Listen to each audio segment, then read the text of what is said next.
Can someone put...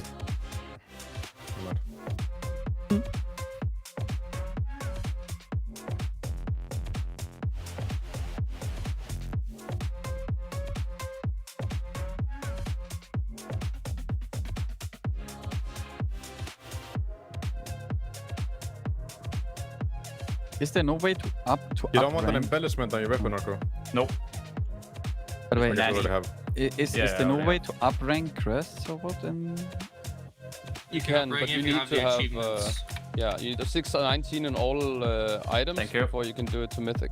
The ones in guild. So, like you have to you have to pass the upgrade track on all of your gear. That is a fucking despair Gerudo and a half, yeah. Okay.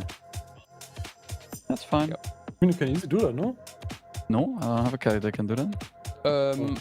Did I can we assign- down rank some mythic crest to heroic crest on my ult if I want to.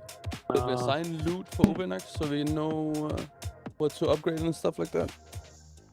Or we should talk about What? What did you just say? Yeah, assign Ovinax so we can upgrade the loot and don't cuck ourselves. That everybody's upgrading trinkets, for example. You can send everything you have on your character. Yeah, you send all, but you send different slots. Yeah.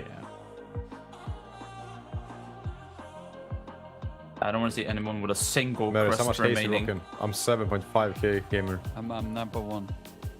Oh, Wait, do you want to send all mythic crests as well? actually, no, I'm 5k. I would say so, yeah. Fuck, I When I lost it. ask Scribe, he said yeah. But you need to know which Can you items you're re-ask, getting but, first. Obviously. And Maybe remember, just like, re-ask, guys, yeah, before you send everything right now. We can. And if you're upgrading that off much. pieces, remember the 4 to 5 track is 1 eye level more. Might be worth to split it, depending on. Then it wants me to upgrade my head and my chest once, and then my trinket's full. Yeah.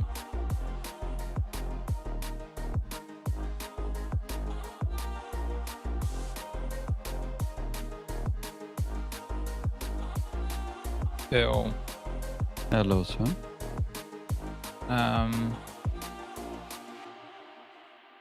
just want to have a quick check of who did not send yet their stuff. I didn't. Any I think reason to hold anymore? No? Is it what about the loot from this boss? Yeah, it's just about if you just assign the loot, then you can upgrade maybe, Yeah. like, for example. Yeah, I'm not sure if I do like legs or just. Like if you say I do. dreadful legs are going to that guy, just send legs, for example, yeah, fully, whatever. The I don't know if difference you got the between weapon. the difference between upgrading my head once or my legs full is like 14 DPS or something. Yeah. Or trinket as well, right? Like whoever gets the trinket only needs to upgrade one and save some crests, right? Then a secondary trinket like Arakara can be upgraded for free, you know, for example. You do Spy Master and then you get the Overnex trinket, you can get your Sec Brute 26 for free. I don't know if anyone's actually gonna be using this trinket actually use it. Egg? Yeah. Or so. I mean, for most classes, 626 Sec Brute is better than this shit. A lot even for me. Oh, I can sim very low.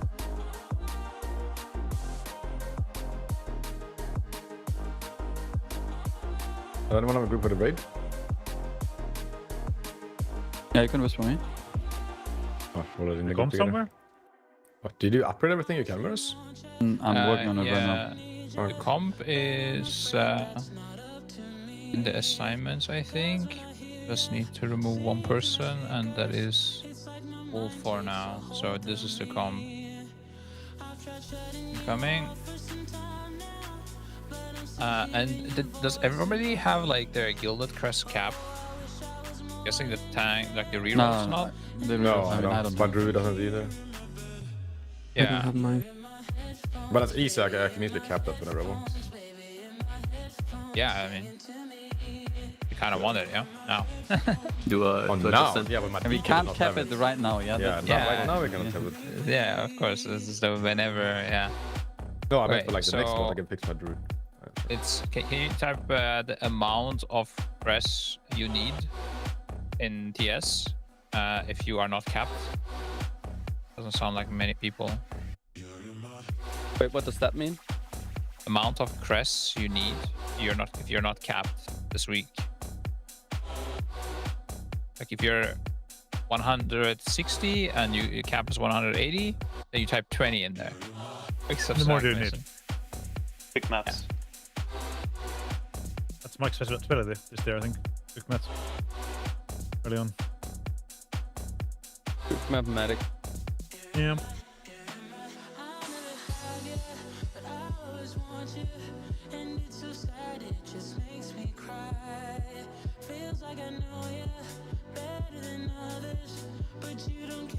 That's it. Alright. I'm wondering if it would be worth for those people to stay outside and farm, but I don't think so. probably Two of not. our tanks staying out. Yeah. No. Yeah, we're I meant gonna... DPS. I can DPS manage if you wanna go. Nice, Oh, nice yeah. means can X can tank, or? You need to play with from the guild. It's fine. Let's just go. Does everyone have the BOEs they need? Mostly DPS BOEs.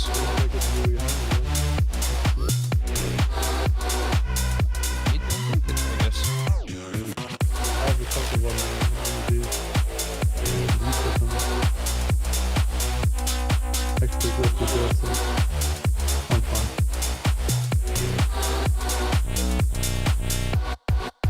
Or Robin, check this one.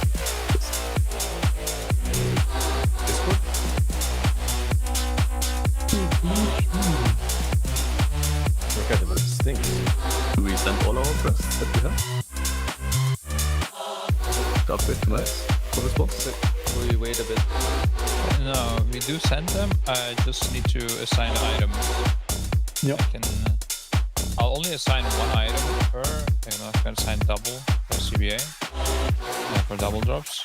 Let me gather them.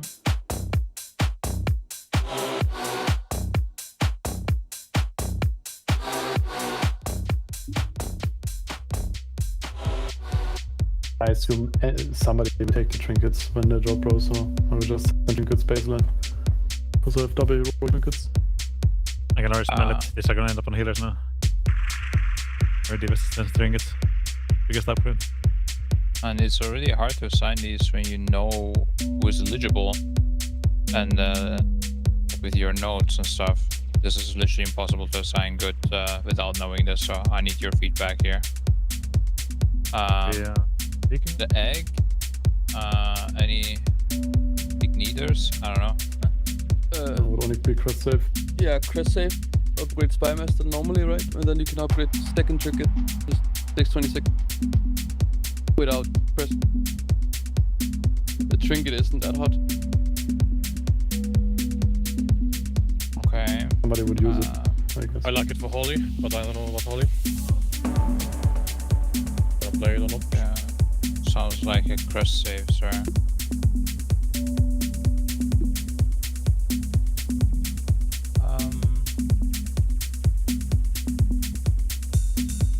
Trinkets. You have entered an instance already in progress. Wait, maybe someone else needs to. I give. Who's But I'm the inside the Mythic already. But Yeah, I give that's you fine, lead. that's There you go. Nalt is in as well. Oh, would you like to use Orcs Loot Council? Hell yeah. I say but with FPS. I'm using it now. And I need to buy one more BB and then we'll do. This DK is more gear than my Frosty yesterday. Let's fucking go, guys. I popped nice rings on the egg. Sending trinkets then. High range trinket can be, I guess, only one with healer spec.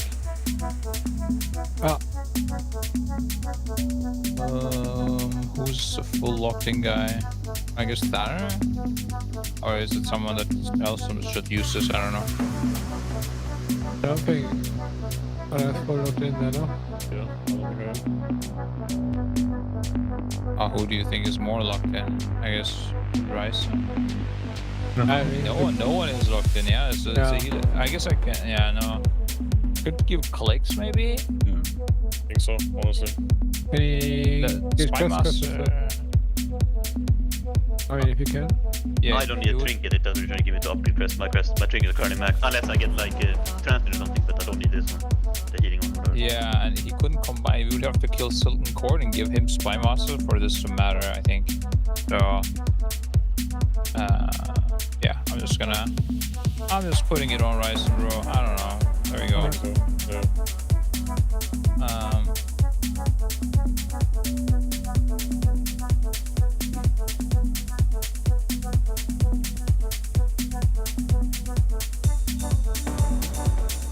Give this to Servo, this cloth armor, the feet. Staff is mechanics. I don't think any. Oh wait, actually, this is huge for Soul, right? Well, yeah, because you removed your option as well. I mean, same as mechanics, I guess. I mean, have you like? I mean, you're not gonna hold anyways. It doesn't matter. I don't need to assign it. There we go. No, it doesn't matter. You can talk about it. Have you upgraded your gear? Your gear kind of stinks, bro. Not my Mythic crest yet. But you have so many 610 pieces. Were you just that unlucky or what? No, just crit masters are important. Can't you upgrade them? Are these feet like crazy good for DH or Rogue? What are the stats on it? Wait, Servo already has boots 626. I don't think this is the right decision, huh? He would gain way less item. Yeah. Yeah, true. I have down, you get Mythic the boots mic. already. Yeah. Yeah. I'm not checking your items. Like intercept me quick and let's do it. You know. Princess foot. His mastery. It sounds like a Frago ring, or is this only for Orc mastery? Already have like heroic with avoidance. What should? What one? The ring. Overnext ring, yeah. Oh, okay. Anyone else? I Big want mastery. It's obviously very good for Enna. I want it as well, thanks. It's like 2% for me. 2%? 1.7. Holy shit. Not more loot. Is it piss for an eye, yeah? But yeah, but I mean, if it's fucking 2% for nice beams, I mean, for me it's No, it's 0.6. 1.7 actually. Yeah, for me it's 0.6. That's not running again. But it's also because you have that 610. Actually, it's 1%, guys. How does that happen though? Isn't crit your biz, actually? Crit and mastery. It's only its best when it fits him. Nice beams only go through eye level, it's like Norco. What? Every Yeah, but Night Beams does it smart. It just has 610 rings. Of course, it's massive. Wait, I just landed on a random Night Beams character. Why do you have crit haste rings? Do you actually need it? Because no, I have crit haste rings because I was tanking on our Okay, I'm characters. sorry. Okay, I'm sorry. I'm sorry. That's I went too far. It's fine. Yeah. Okay. Okay, I'm popping on Nice Beams then. The ring. Whoa! What? I wanna see the same nice beams, or I'm gonna be in I your posted it in TeamSpeak. Okay, check this out. But you're supposed to be seeing AoE, I suppose. My bad.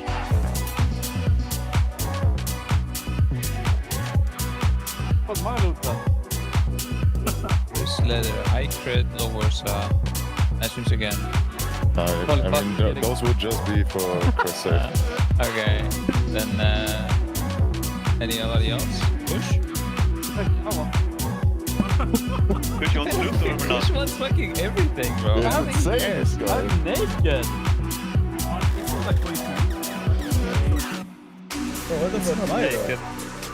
Oh, you're on DK. You don't take any fucking loot this boss when you should poke. You can take your... You want the rogue loot on the DK.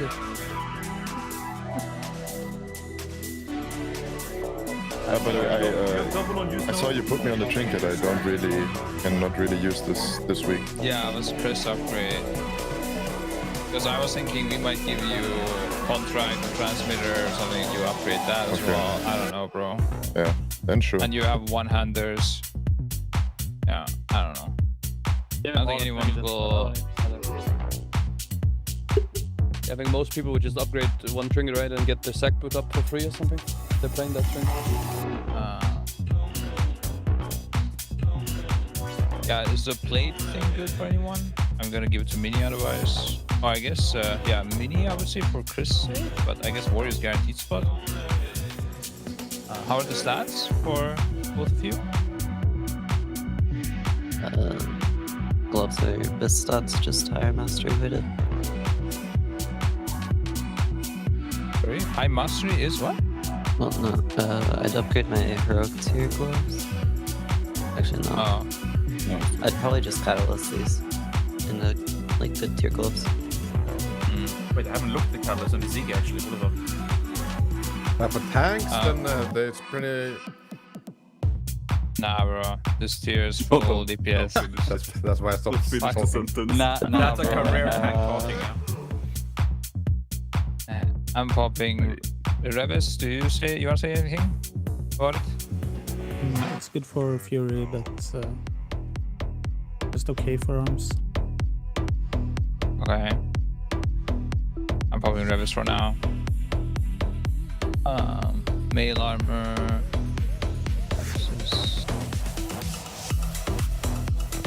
Belt. High crit, low Warsaw. I mean, it's terrible for me. I would just use it to upgrade my PvE. That sounds like soul item. Yeah, catalyst is good stats, and I also get ready for it. So it's good. Isn't crit good for you? Yeah, it's crit and catalyst with haste instead of first, so it's better than catalyst. Yeah. Oh, okay. Okay. Now the tier tokens I use as well. What? Okay, I don't even know what the stats on these are. It's fucking different for everyone. Stick to GG. Yeah, I can join that one. Oh, nice to take one for the team. Alright, thank you, Gingy. I'm putting Servo in as well. Wait. This is dreadful, actually. Wait, hold up. Never mind, I take it away. It's probably 3% Engage, Warlock, yeah, so nice memes. Oh my And god, bro. I'm starting to feel bad now. 626 test. Why am I on the demon list? Zenith is I upgrade all Rose good. Where's Zenith actually? I didn't copy it over. There. Zenith and Venerated is I guess Slicks. Well, it has shit stats, so I wouldn't even equip it. I would use it to upgrade my heroic chest 2 times. So maybe, I don't know, Ryzen or Tanner wants it. It's like Ryzen Preset.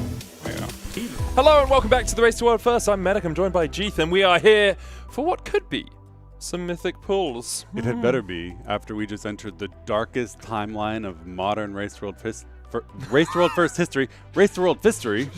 In fact, it's a boxing match. What I was about just to get say. Scripe and Max in the ring and see who wins. I don't know how many folks noticed, but that last split was not heroic. It was not normal. We were, in fact, in LFR. So I didn't want to come to work. Yep. Yep. That's going too far. For the people in the audience who only watch Race to World First once a year, explain the difference. Okay, so sure, there are 4 raid difficulties in WoW, another one now with story mode coming out. Sure. Mythic is the one that is putatively out available for progression right now, although evidence to the contrary seems to suggest that they can only do splits. Underneath that is heroic and normal difficulty, which is your typical raid progression for most casual groups. Below that is a group finder type difficulty called LFR, which you can queue up for with your friends or with anyone and end up in a strange group and go kill bosses on a relatively easy difficulty for some story progression and some raid loot. Yep. They entered LFR in order to try to obtain a tanking trinket, which they were unsuccessful in acquiring, but anytime a tier devolves to the point where you're going into LFR splits is a bad time. It's not the timeline in which I wish to exist. So instead, while we wait for them to acquire the consumables they should have had 2 days ago and upgrade the gear they should have upgraded yesterday and form the raid group that should have been formed this morning and to do the mythic progression that we're all waiting for, we're going to speedrun your donations, look at the pictures of cats, dogs, birds, lizards, and whatever the heck else you sent. But a reminder, after this there will be no more because surely we will have nothing but non-stop mythic progression after this. That's the hope. Obviously you are still very welcome to donate to Games for Love, an incredible charity that we're raising money for over the Mythic Week. And we will... Oh, I say Mythic Week. We're here till Christmas. Mythic race, and we will get to them at some point. The promise we cannot make is that we will get to them while you're watching the stream, unless you watch every minute of the stream, in which case, obviously, we will get to them. And if you watch every minute of the stream, you can also collect channel points that will allow you to enter Roger's treasure trove whenever we bring that up. So it is a good idea, if you're at work, if you're at home, if you're walking the dog, if you're running with your rats, just put the stream on. Get yourself some channel points. Get the chance to win those prizes later on, and perhaps to see your donation read on the air. Absolutely. This is, however, the cutoff for pet pictures. We are out of Heroic Week. We're doing Mythic progression for the rest of our time here. Surely. So we have a PowerPoint put together of all the pet pictures that have been sent into this point, and we will try to get through as many of those as we can, but no more pet pictures. Keep the money coming in, though, because even though we've all been looking at pets, the kids can still use the help. And you guys should all pat yourself on the back for a phenomenal $10,000 raised for Games for Love, a wonderful charity. So let's see how many of these we can speedrun. The question is, can we get through all of the donations before they pull? And I think the answer historically is easily. I mean, they are actually doing trash right now. Yeah, they can do that. So we have all the trash, and then the 30 minutes it takes to make sure everyone's got the weak aura, and then the 45 minutes it takes to make sure that we have the right raid comp, and then the 50 minutes it takes to recheck Liquid's raid comp from the pool that they did, and then get the other people in. Maybe a split because we missed out on a boomkin or something. Yeah, so let's start hurrying. We have a $5 donation from Shawingo saying, glad to donate to such a great cause. Here's my little floofball who loves interrupting me during Mythic Plus and raid runs. Oh, that is a mischievous face indeed. Reminds me of Everybody Wants to Be a Cat, whatever that movie was. Because a cat, Aristocats, that's the one. Very cool. Very beautiful. Very floof. cute. Thank I like you this. so much. I'll read, you'll react. Yes, I'm right. 100% on board. $10 from Pudding Monster. Looking forward to Mythic pulls. In the meantime, here's a picture of Elton recovering from an operation and has the donut of shame. Oh, I don't think that's a shameful donut. That is a too distressed puppy that is very happy with the fact his head isn't a donut, I believe. Thank you so much, Pudding Monster. We have Mariscon donating $10. Can't help but share my own diva after seeing all these floofs. Let's have a look. Oh, Mariscon. That is a royal pupper right there. It's regal, elegant, well-groomed. Her Majesty. Maybe smelling some cheese, awaiting the tax that comes with the cheese. My name is Pengu. Having issues? Let's try again. Arthas. With a picture link from... Oh my goodness. Is that Arthas? I don't... the link didn't link work. doesn't Oh, work. we're still Oh, having dear. issues. I'm sorry. My name is Pengu, but thank you for the donation. Mommy Alex sent in $10. My little doggo Argo, 10 months old. I'm not sure There's Argo no can be called way. little. Or Even a has puppy. a customized collar as well, I assume, unless there's just another brand that's Argo that is fitting. That would be quite the coincidence. Yeah. Tanya sending in $2.50. Jordan deserves to see the majestic Bailey. Now that the clown isn't here, at least he will be appreciated. We'll be cuddling with him today. I don't think you need to say that Alex is a clown, but I agree. Jordan will be watching in the cast room. She pays close attention, and she will love Tanya. Zat sent in a comment along with $5 saying the fluffiest boy on our canoe trip last summer, but there is no link, so we will not be looking at the fluffiest boy, I shall imagine. On a canoe as well. I see Preach on a canoe. Okay. Yes, most fluffy. Molkor has sent in $10. A great show as always. Huge love to production and casters. A question for Alex and Jeeth, though. I'll be Alex, you be Jeeth. Sure. When are you two going to stop canceling raid? I need my tank weapons, and also meet Bob. Hello, Bob. You have to be Alex, remember. Well, the raid's good enough for who it's for. I think you'll find I'm off to the gym. Indeed, indeed. You could not be more correct. Molko, that is an incredibly beautiful bird that you have there. Parrot, I assume. Yeah. Disheveled as me in the mornings as well. Thank you, Molko. Andrea has sent in $10. Hey, casters. Let's help some children be more happy. Remember what that's for. It's getting cold here. We hug the monitors where it's warm. Here's Link. Link reminds me very much of my own cats who will sit on top of my PC tower when it's cold. And Link is beautiful. Kitties. I wouldn't be able to resist putting my face right into that fluff, though, and getting scratched. So, Schnoodly, or Schnoodlei, has sent in $10. I hope Echo will win the Race World first. When I played with my cat Nico, I got this beautiful shot. Yeah. Looks like a raid boss. That's Brood Twister right there. Yep. ready to chomp down on you during the fight. Leaf with a $5 donation. Here comes Mango. Oh, nope. Leaf's link didn't work, unfortunately. Very Nope. sorry, Leaf. We will imagine a mango. Yep, we were working on that. It's in a salad. Eve L. Queen sending in $10. I gotta run splits. Can you hold my cat? Also Nope. a no. Ah, Doesn't work. unfortunate. Unfortunate. But we do appreciate, remember, Yeah. it's great to see the dogs, it's great to see the cats, all the 100%. fluff bunnies. But regardless, the money is going to an excellent cause. Yes, so. and every dollar raised for Games for Love impacts one child's life. It's incredible. It's an amazing thing that you are all doing, and we really appreciate all the money that's gone to it, and just hoping to brighten up the journey to, however much we manage to raise in the end with things like the RC Rumble, with things like whose cast is it anyway. Absolutely, and don't worry, folks, we are keeping an eye on those screens, and we will let you know the moment they pull. Gilly sending in $10 from Anonymous saying, here's a picture of my doggo Leo. 43 kilograms of fun. Good luck to you all from Austria. Oh, yep. Unfortunately, not, okay. we didn't have that one. I think Zeragul was the one next and one I that we see had. that one. Yep. So we have a donation from Pump, $10, saying greetings from my pupper, but without a link. Sorry, we about that. appreciate. Yeah, the we definitely appreciate the money to Games I for have Love. Zoraka next. Is that the one we were waiting for? With $5, here's Atlas enjoying the Race World first, being away from the new kitten. Zulragul is the next one. Thank you, Zoraka, though, as well for the money. Oh, maybe I skipped one.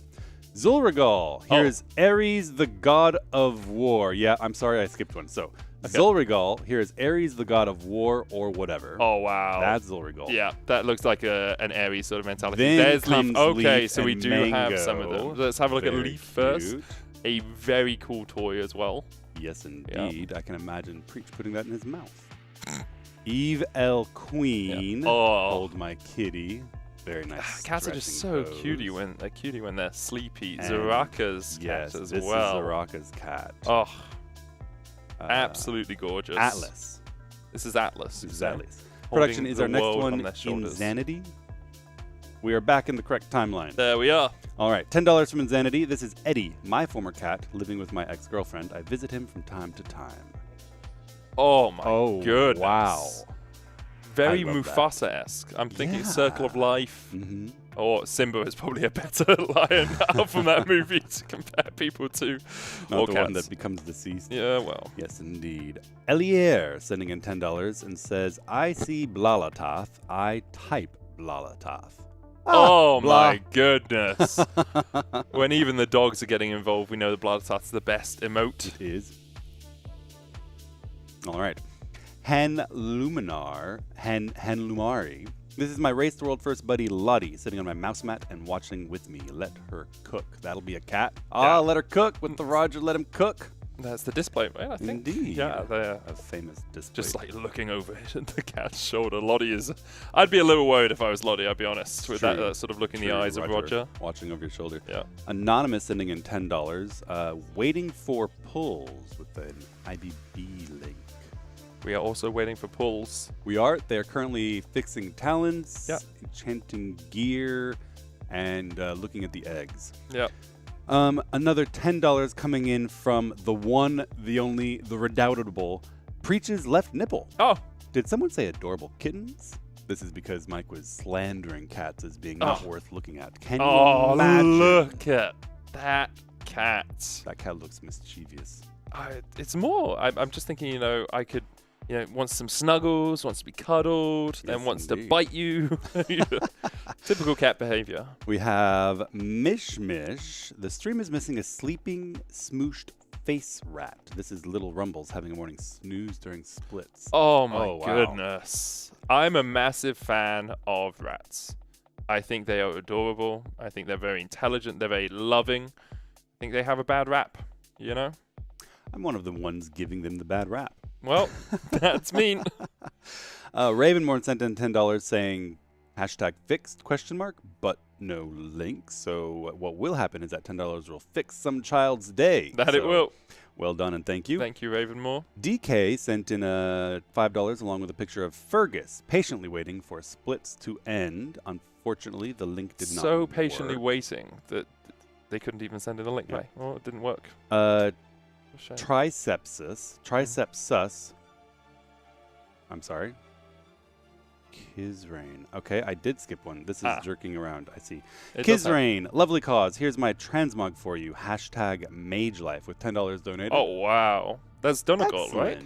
Yeah, at the that top is of Donegal, Donegal, and I yeah. believe this is a Void Elf, one of the Suramar denizens. Big if fan. I'm not mistaken. Big forearms.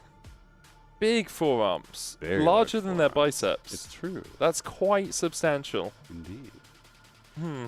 Carl sent in $10. You may not like it, but this is what peak raid performance looks like.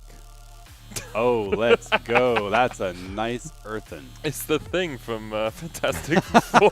You're right. It's definitely peak performance, yep. All right, so now we have Anonymous with $13.69 trying to round out that donation. I see what you're trying to do there.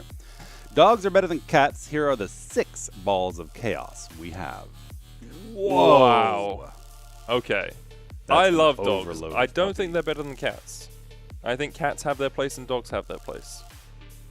Where are their place? Well, do you have like certain spots for them in your house? yeah.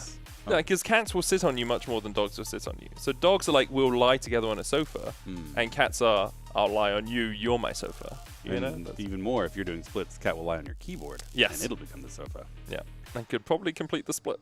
Are we on DK next? DK, Fergus impatiently waiting for splits to end. Oh.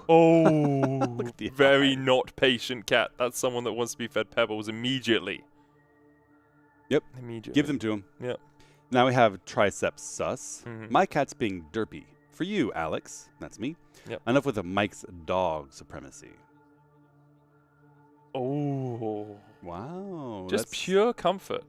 That's not one cat. No, that's right? two That's cats. two cats. There's Okay, a there's smaller cat on the right. and Otherwise, then, that'd be quite the position. And Team Echo, love for production and casters. Love for production in the chat, everybody. Behind the scenes wizards.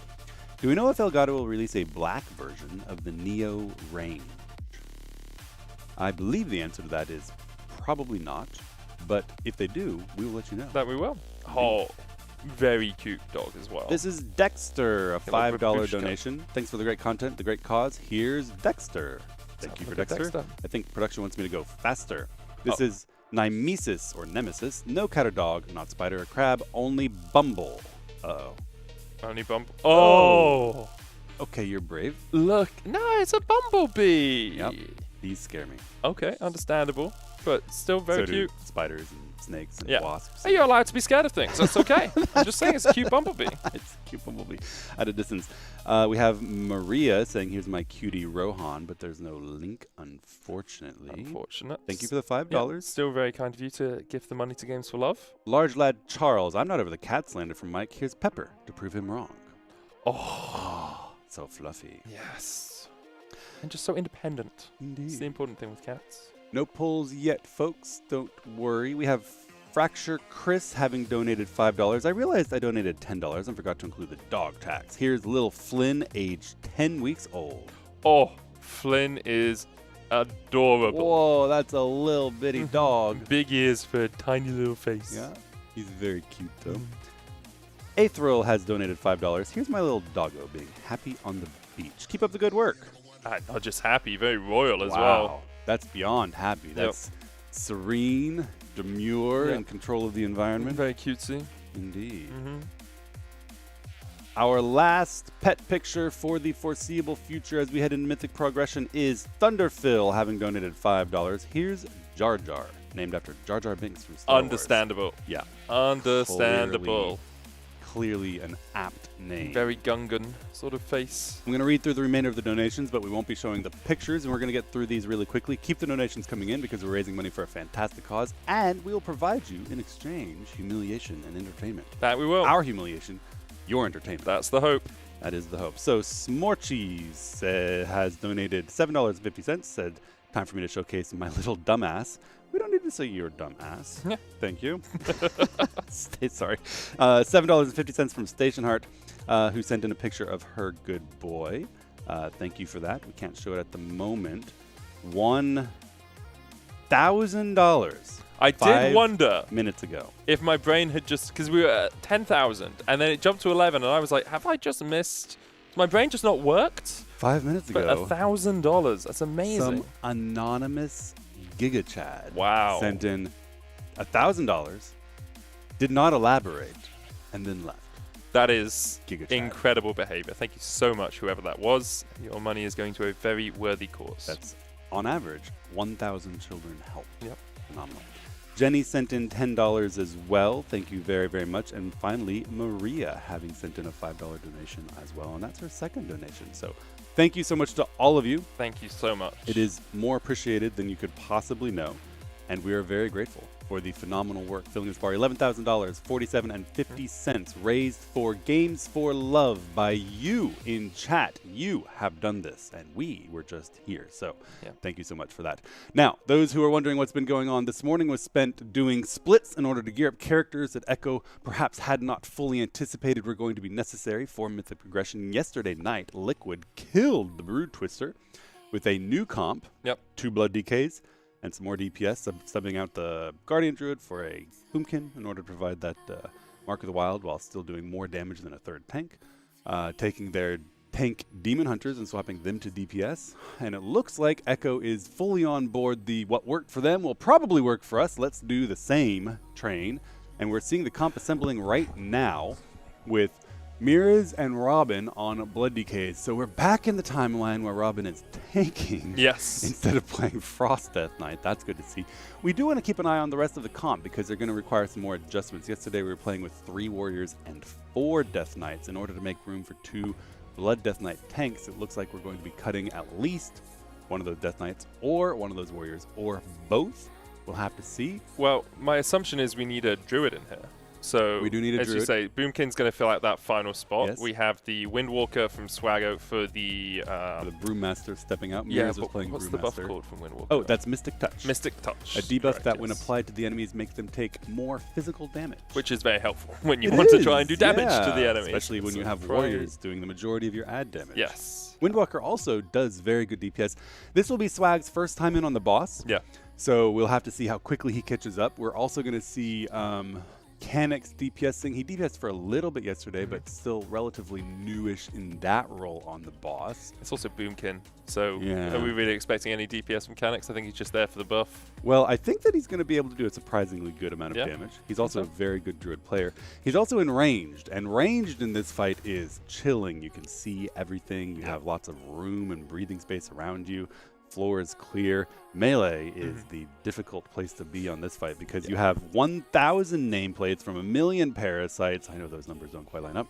Swirlies, eggs being broken right next to you. Don't stand in the Venn diagram. It's very, very difficult. We've seen a lot of melee errors, but mostly all of these players have progressed this fight already except for Swag, who is a multi-time Race World First winner, a multi-time MDI champion, and an extraordinarily all-around multi-class gamer. So I don't expect that's going to be a big problem. However, they also have kind of a spaceship weak aura going that did cause problems yesterday when we brought in a new player. Hopefully they get that ironed out pre-pull. And alongside that, there are a few FPS drops in the fight. There's a lot of stuff going on, so it can be your damage meters, it can be details, it could be your Elf UI, it could be whatever add-on you have causing a few issues. We saw Meras going through that, trying to solve some of perhaps the conflicts that are causing those FPS issues, especially in melee. You have so much going on your screen. It can be really tricky to track everything. Flex has put out a call. I know we all thought splits were over, but Flex is looking for a +9 Arakara key right now. So if you have one of those, jump on into the Dungeon Finder. Flex is there waiting for you, and obviously, you know, you can get through a key with a pretty powerful helper in the form of Flex. So you can... And a fun guy. Yeah, he's a nice guy. You know, splits never end for those on the bench, and with 25 plus, almost 30 gamers, of course, several great gamers are going to be on the bench farming more gear. And with the way this raid has gone, I would not put it outside the realm of possibility that any one of them could end up on a future boss. This is a heavily AoE-oriented boss, which is why we're seeing double Fury Warrior, triple Frost Death Knight, quadruple Frost Death Knight yesterday. Coming up, we have a exclusively single target-oriented boss with a grievously difficult DPS check. That's going to require the most single target bursts you can possibly put out, which will absolutely result in a very different looking comp. Some of the players that are out right now will be back in, so help them get that gear, everybody. Also looks like we have been blessed with the presence of our wonderful Fat Boss Alex, who is currently haunting the analyst desk. I'm not saying he has anything ready, however, I just want the chat to say hello. Hey, how's it going? I've recovered from the spicy. Oh, yeah? How was that?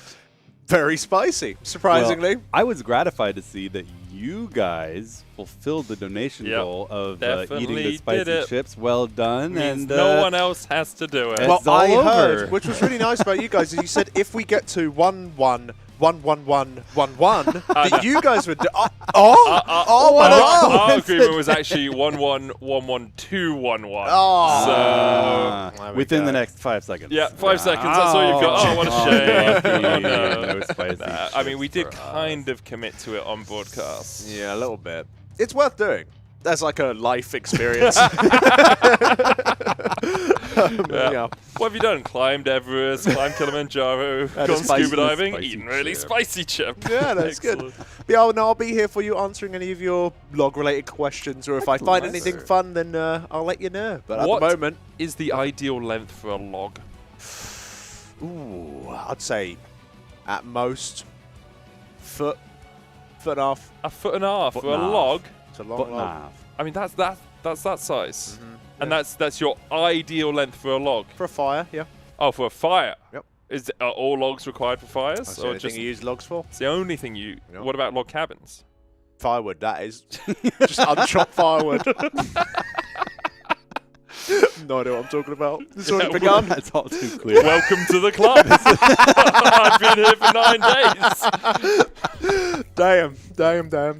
All right, hold on. Can we swap over to Canik's POV? What is holding us up? Aren't you supposed to be in the raid providing Mark of the Wild? What are you doing? Flying in circles. Oh, he's doing... It's the story mode quest that gets you that bit of gear. Is it? It feels like it was. Yeah, Queen Ansurek Lane. So he's picking up the quest so that when they complete Mythic Ansurek today, he'll get that extra bit of gear. That'll be a nice reward for having achieved world first. Yeah, it'll be really, really nice for him. Yeah. Do you think he's just going to go and do the story mode now, or...? I don't know. This is beyond unknowable. We have... So, Wolf Disco is in yesterday. This is interesting, though. Can we go back to that Mythic Plus? Not for the sake of looking at the Mythic Plus, but just to look at our farming groups. Wolf Disco is in yesterday as the 3rd Fury Warrior, doing absolutely phenomenal damage. Important to note. Nobody from this team gets benched because they're bad players, right? Yes. The assumption is, whether you're a trial or a seasoned veteran, that you're good enough to do progression. They put the best character in to achieve world first. And if at the end of the tier it turns out that wasn't the case, then we may be saying farewell to you. But he was not benched because he was doing poorly. He was the 3rd Fury Warrior, doing phenomenal damage and not making particularly many errors. Now they're sitting one of those Fury Warriors. Yep. Got to make room for the Blood Death Knights. Got to make room for the Windwalker to take over the Brewmaster role and the Balance Druid to take over the Guardian role. We still need those mandatory buffs. A lot less of a class-stacked comp today than we had yesterday. So he's now back out, helping flex farm gear and trying to get some more of his own in case he's necessary on an upcoming boss. Yeah, there's not really a lot of downtime, especially when you get into Mythic Week, right? Heroic Week, we did do a lot of splits, but it was a little bit more chill because you weren't on the clock the way that you are in Mythic Week. Now... if you're not pulling, you are farming something. You are finding every last iota of item level to get yourself over the difficult challenges that are coming up. Because Brood Twister is only boss 5, sorry. And then we have Kiveza after that. And then we have what we all thought would be the wall of the tier in the Silken Court. Like, things are not getting easier from here unless we see Blizzard coming out with that nerf bat, with a couple of touches here or there, to try and bring the power level of perhaps Brood Twister and Kiveza down to in line with the usual curve of a Mythic tier. Which, at least in the case of Brood Twister, is almost certainly not going to happen. We saw that Liquid did in fact kill the boss on Mythic, unnerfed, merely by, you know, kind of stepping up and saying, okay, we're not going to use a 3rd tank to handle this, and we'll talk later about why that 3rd tank was so important, and adding an extra DPS gave them the damage they needed to kill her. That having been demonstrated, Blizzard is not going to nerf the boss this week, because of course that would be incredibly unfair to Liquid, having killed it unnerfed. The other guilds need to step up and do the same, and we expect Echo to do so. It is conceivable that the unkilled queen could, or princess, I'm sorry, could get a nerf.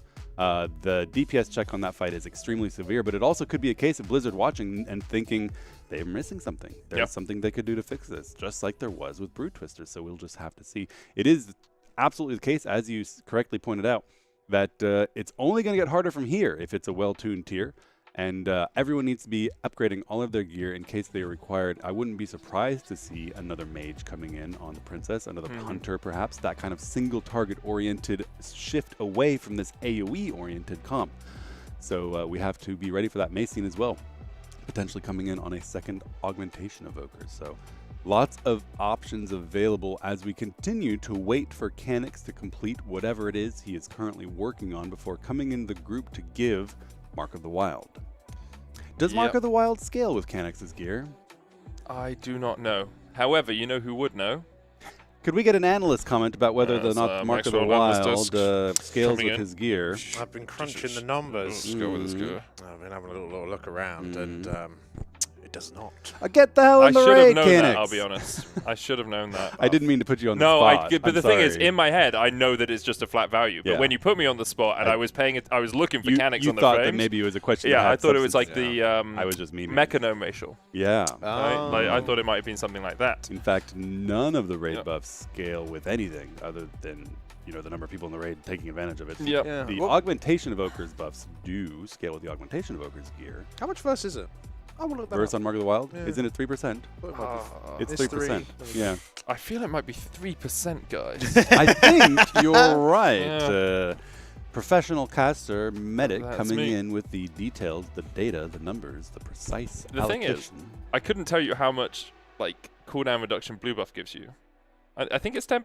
Well, they changed it because it's now ability haste. Is it 10 ability haste? I don't know anymore. I gives remember you mana CDR regen. values. I can look it up. No, there's no point. I'm going to do it. Now I'm just going to seem foolish in front of my friends in the chat.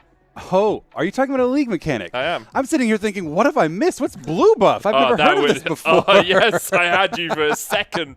For like 5 seconds, I was like, blue buff? Is that the arcane intellect buff? What could he possibly mean right now? It's definitely arcane intellect. It's blue. It's blue. And it's blue on the frames, you see? It's blue, yes. I have looked it up, and indeed, 10 ability haste. Nice, thanks. Excellent. Don't know what that means. Ability haste is cooldown reduction in League. They changed it from cooldown reduction because it used to be a percentage, and then they said we're going to make it a flat value. And if you have 100 ability haste, the idea is you can get 2 spells off in the same amount of time as you used to be able to get 1 spell off, right? Okay. But it's just, there's a really complicated formula behind it, and I hate it, and I don't talk about it much. I just say that it exists and then say, oh, he's got some ability haste now. Isn't that cool? Could you do that now? Yeah. Thanks.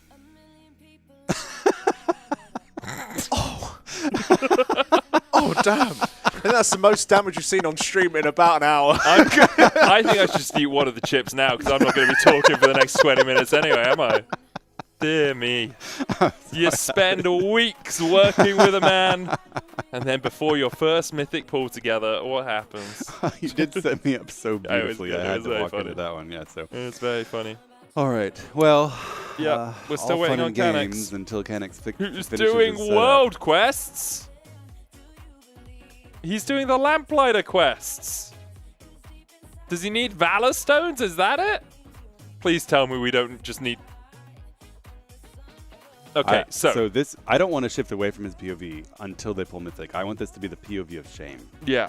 We're going to watch Canix do world quests while the raid group waits for the one guy who had Druid ready to go, spent a week doing Mythic preparation and heroic splits, do world quests instead of get in there and do the one thing he actually needed for, which is provide Mark of the Wild. But I'm trying to work it out, right? Because he hasn't done the To Kill a Queen, which gives you the Runed Harbinger quest, which you can then... does it give you the enchanted version? It does, right? Yeah. You can then put a crafting order in for, get the 619 bit of gear, or the 636, I think, as well. I'm also being really rude to him. I'm being very, very mean. The reality is that Canix was ready to play DPS Druid, and then yesterday gets told to pivot to tanking on a Guardian Druid. Yes. Sent a huge number of resources, crafting and the like, and splits in order to gear up the Guardian Druid. Tanked Brood Twister all day. Wakes up and gets told, JK, our competitor, dropped the Guardian Druid. You're back to DPSing. Are you ready to do that? So it's quite likely that he is out of Valor Stones and just needs to get some. I think the important thing is we meme on Canix, but none of this is his fault. Correct. He has done exactly what he's been told to do in terms of preparation, and it's just, you know, we're switching things around. Perhaps we didn't quite see the last bit that we needed to do. That was valuable. That was it.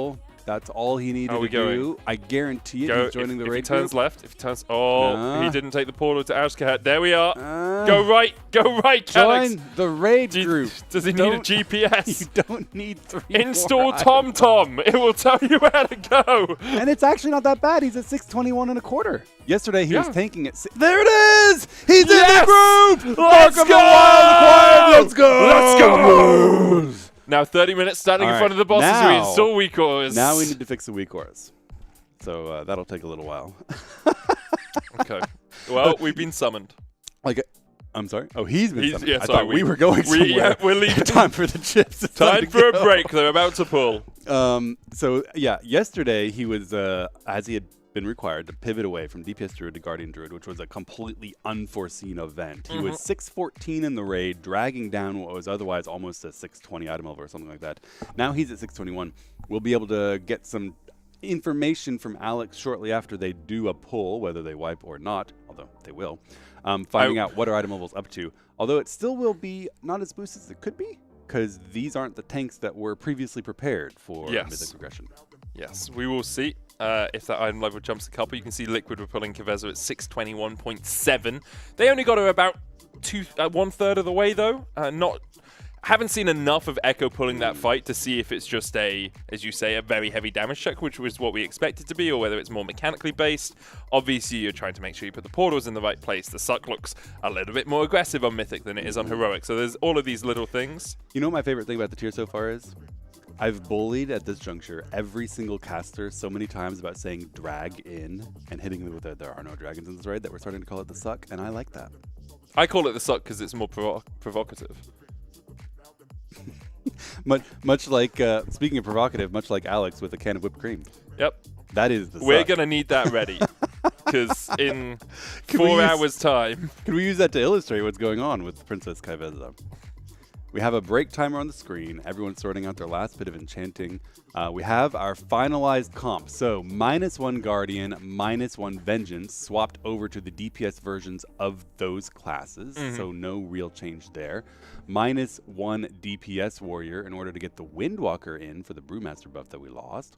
And then 2 Blood DKs instead of the additional Frost Death Knights from yesterday. Largely unchanged other than that. Yeah. Interestingly, that can be kind of summed up as losing a tank to gain an extra Boomkin DPS and then swapping a Warrior and Death Knight for a Demon Hunter and a Monk. We don't really know right now what kind of trade that is, because while the Warriors and the Death Knights were topping the AoE damage and contributing significant boss damage as well, we haven't seen the Havoc Demon Hunter or the Windwalker Monk in yet. Yeah. So we'll be able to see how well they perform. Probably not that much of a loss. I think Windwalker AoE is actually really solid. Anyway, I think Windwalkers are yeah, solid spinning in crane general. kick and the blue punchy one, the ability that I can't remember, where you do lots of punches in a line. Fist of Fury. Fist of Fury, that's the Indeed. one. Yeah, you have a lot of AoE. You can do a lot of damage in this fight. I thought Blue Punchy might be a name of a league ability. Oh, it is, yeah. Yep.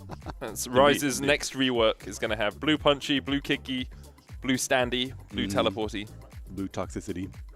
Ready check goes out. Everyone clicks ready. That's a good first sign.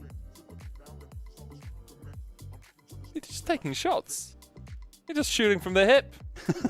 I've been casting with you all week, and this is the relationship I feel we've developed. we definitely I have have. to be hostile with you, because otherwise you're hostile with me. No!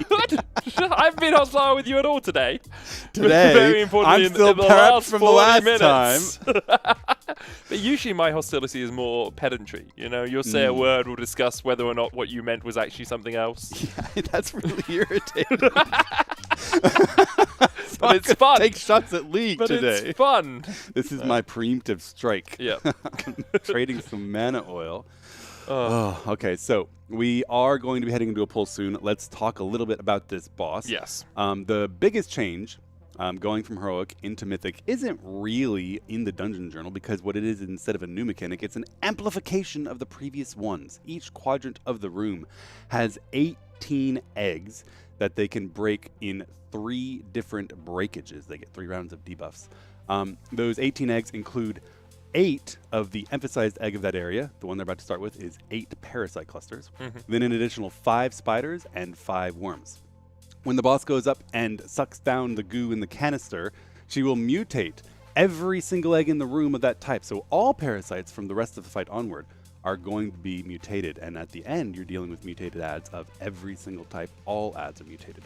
So as we head into the first pull, we're going to pull the boss right into the quadrant so she goes toward that canister but maximizes her running distance, and we're going to dispel these webs. Not a particularly difficult mechanic until it overlaps with other things. Then the boss is going to send out waves of healing absorbs. 3 waves, and you're going to see the healers pumping those engulfs and halos to get rid of the healing absorbs before we head into the first egg break, breaking 4 clusters of eggs on the left. 6 eggs total, coming out with 3 groups of parasites, 2 worms, and 2 spiders. Those parasites obviously mutated because we've had that canister devoured by Brood Twister of an Axe. We missed an egg. Oh, well. Purple egg missed. Wipe it. Jump off. So don't know if that was a weak aura issue or a too quick off the gun. We actually missed like 3 we missed eggs. green as well. Yeah, we missed everything. So something needs fixing. Green eggs. And it could just be that weak aura wasn't installed properly. Could be that it wasn't Could be any registering number of properly. things. Like, this is kind of what you expect from the first couple of pulls. There are 2 ways of handling that mechanic, right? One is play good. Yeah. And then you don't need a weak aura, nothing needs fixing. But occasionally you'll have errors. We saw that, for example, in some liquid pulls. Or have a spaceship weak aura, which if it's not perfectly calibrated to exactly who's in the raid and who's prioritized to go to which colors, which is how they set these up, then it doesn't work. And people don't go where they're not assigned to go. So that requires setup time. Their weak aura are actually very, very fancy. So mirrors will mark the 4 eggs that are supposed to be marked with these 4 colors.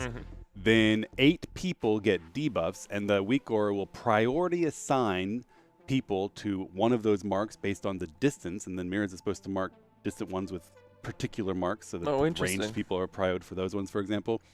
And then the weak aura will have a little map for you oriented looking at the canister saying you're going to the top left egg or the bottom left egg or the top right egg or the bottom right egg because you only have 6 seconds to get to the right egg. And it's much easier for some people to look at that map and orient based on it rather than to look at the field and say, where's cross? I was looking at purple. Where's cross? Yep. So some weak aura fixing is probably going on. They did miss 2 eggs, which makes it much less likely that this was an actual just player error. Player error can also cause problems, because you have to overlap 2 of those debuffs in order to get the eggs break, and that's difficult to do. Yeah, it's just about coordination, right? And sometimes you have to remember the comp has changed from yesterday. The players have changed a little bit as well from yesterday. So it's making sure that people are used to how the weak aura interacts with where you are on the map, how the weak aura interacts with your UI. Like if it's covering something or if it's being covered by something, it can be a little bit tricky.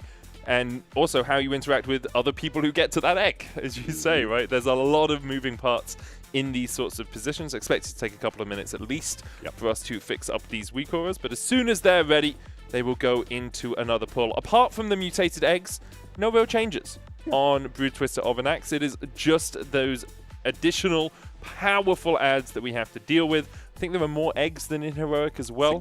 Significantly more eggs as well. So each time we move to a canister, that style of egg will become empowered for the rest of the fight. And also, the expectation is we'll be fighting in Black Ichor at the end of the fight. Unless somehow Echo managed to get an extra 10% DPS out just from some sort of magical hole where Scripe is hiding it.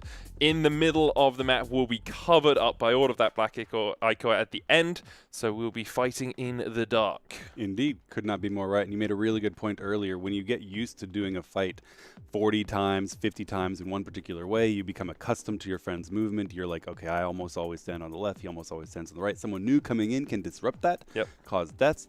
They also have a different comp, and this first quadrant is possibly the highest coordination required in order to handle the adds, because you have more parasites here than anywhere else.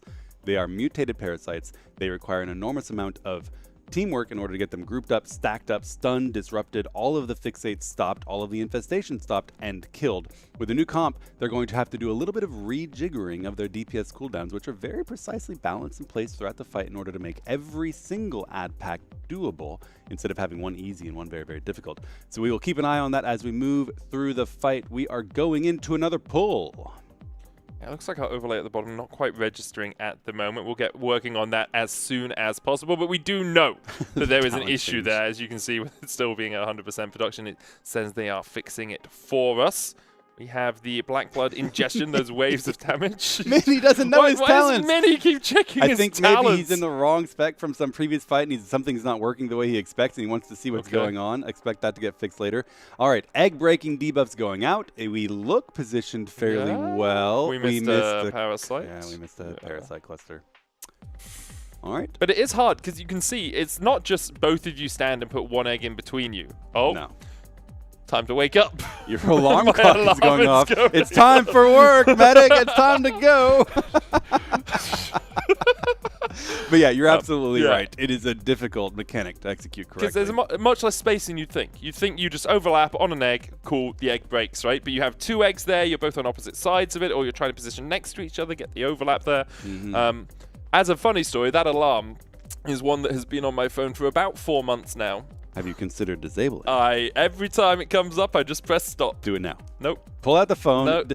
This is the so alarm triggering has been with me longer than some of my friends. This is so triggering to me. The alarm's been in my life longer than you have, Jesse, okay? I believe you. I know who I'm listening to. Katrina does the same thing. She'll set an alarm one day because she needs to get up at 3 p.m. and then she'll hit the button that doesn't get rid of it. And then it will go off at 3 p.m. every single day for the rest of the year. Yeah.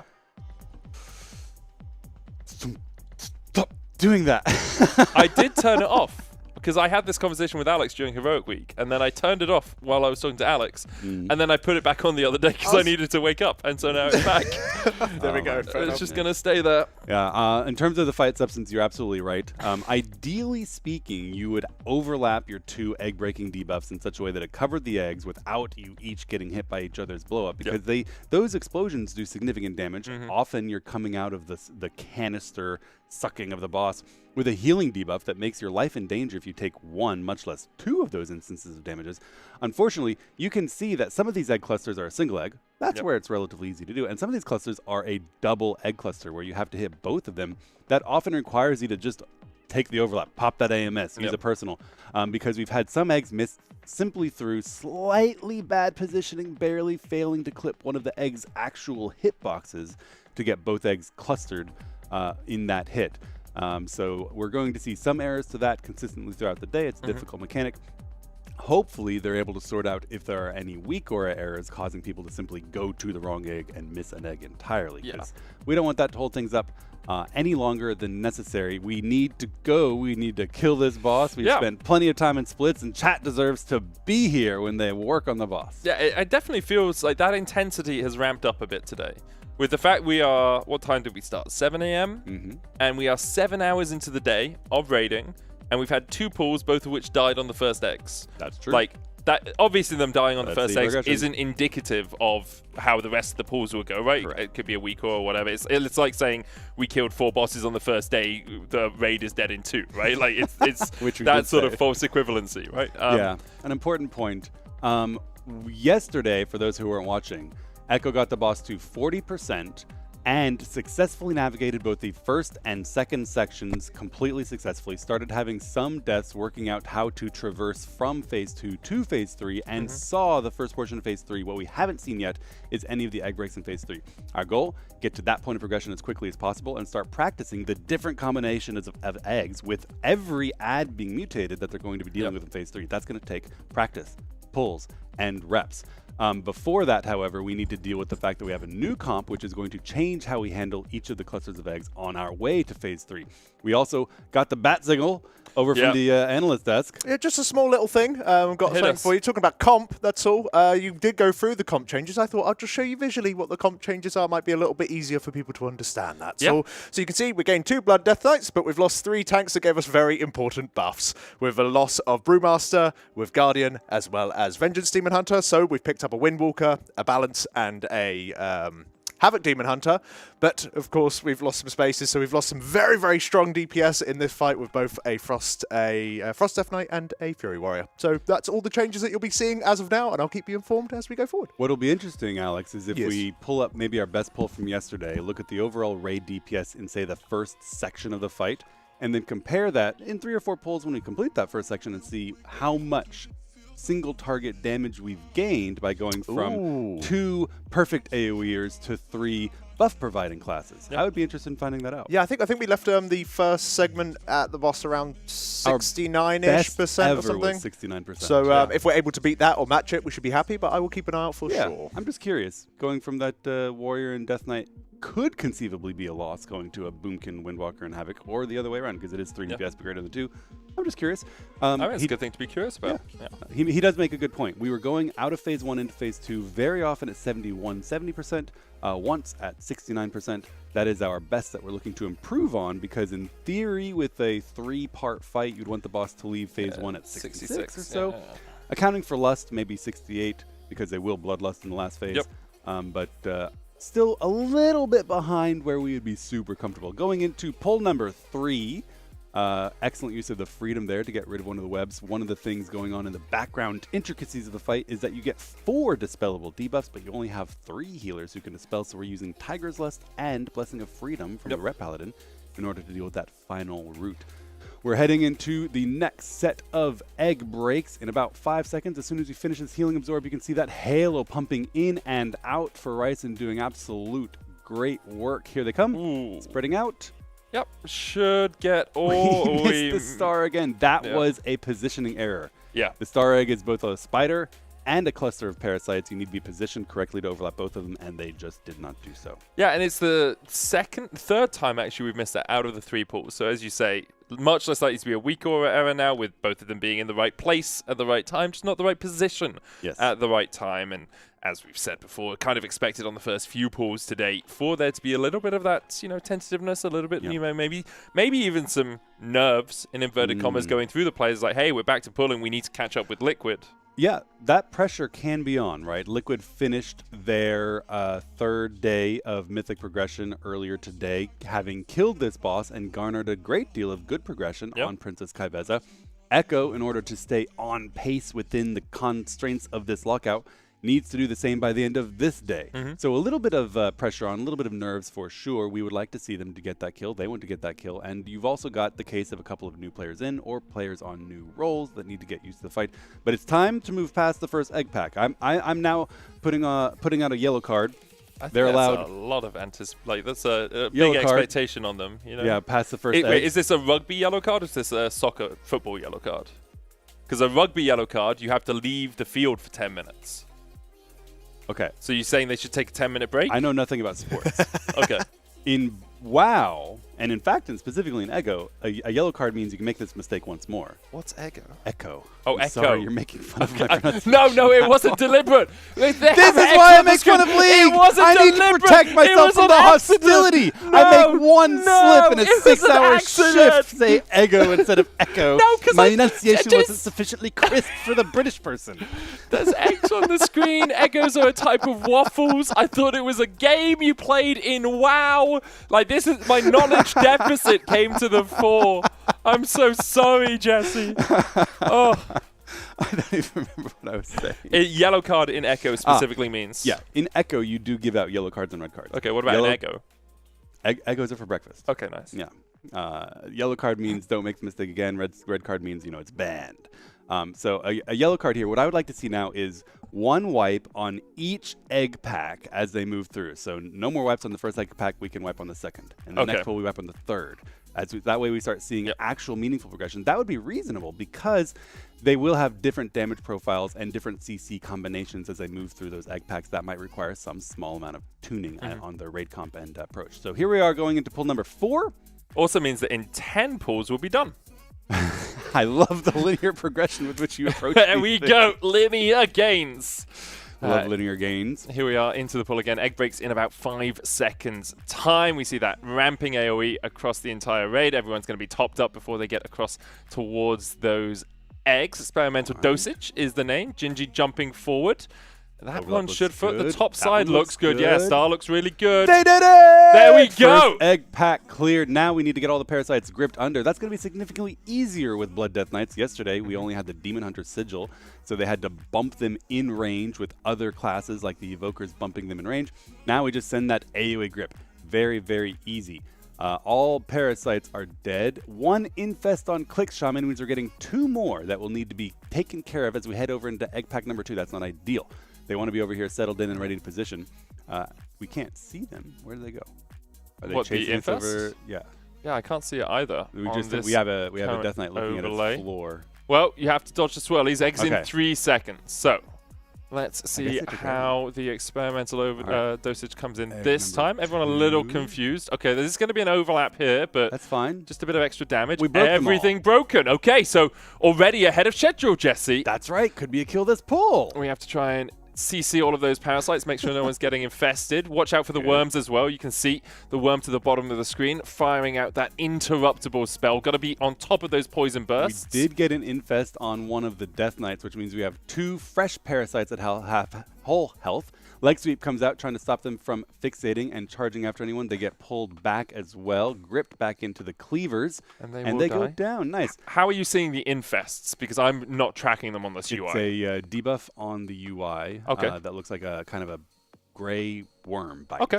So if you see a gray worm bite on the UI on the left, that means someone has been debuffed and infested. Our final set of egg breaks in phase 1 going out right now. Cleanly done. AOA gripped in. All of the ads being mowed down. We've got the boss positioned relatively close to the problematic worm in the goo. It's going to get mutated and its health increased, but hopefully they can burn it down fairly quickly because we're looking now to finish off this worm and the final spider and pull the boss in position to maximize DPS time before we move into phase 2. You want to try and move it as far away from the next canister as possible while still making sure that Ovinax goes to the canister you want. So you pull it down to the bottom of the room like this, pull it as close to the eye-core as possible, and then Ovinax will sprint her way across. Look at that boss health percentage. On our first pull going into phase 2, we have matched our best pull going into phase 2 from yesterday. The boss is about to hit 69%. There we in are. a moment. There it is. So that's really good. The extra DPS paying off. Now, here's what we're looking for in this phase. First of all, we have a lot of damage coming out. The healers need to pump. They had that worked out from yesterday. The problem and the reason why you use 3 tanks is because in this phase and from now on, the spiders are mutated. They apply a poison reducing healing taken by the tank, which means that they're more difficult to top with the volatile concoction debuff that the boss places on them. When that debuff expires, if they're not topped, the raid dies. So that's why you were 3 tanking. That's a very difficult puzzle to solve, and that might be what prevents them from progressing in this portion of the fight. I think we got all the eggs got there as cleared. well. Parasites in your Chaos Nova, that oppressive roar increasing the duration. Clicks Shaman goes down with no onk. We are going to commit the battle res soon after they finish globals here. Interestingly, no nameplates here from Ryzen. He's preferring to be able to see what's happening instead of 20 nameplates. Understandable. He's not here to put out all the damage on everything. So that was a volatile concoction blowing up on Robin, which did a lot of damage because he wasn't quite topped. That's the challenge of this phase. The spiders are going to make this very difficult. Volatile concoction does more damage the lower HP the tank is when it hits. There we have it coming out in 12 seconds again. Here it comes. 3 seconds for the eggs. He is topped up, as you say, and should be fine. That explosion won't do too much. Now And let's all get the on the spiders are eggs. That was good. All ads dead before the next round. Get this break, fellas. I think it was clean again. They got it. They did indeed. We have 3 we have lots of worms. Oh, that's unfortunate. 1 battle res available. They need to get him up quickly, but it's hard. They don't have globals while they're dealing with all of these ads. There it is. Fairly quick.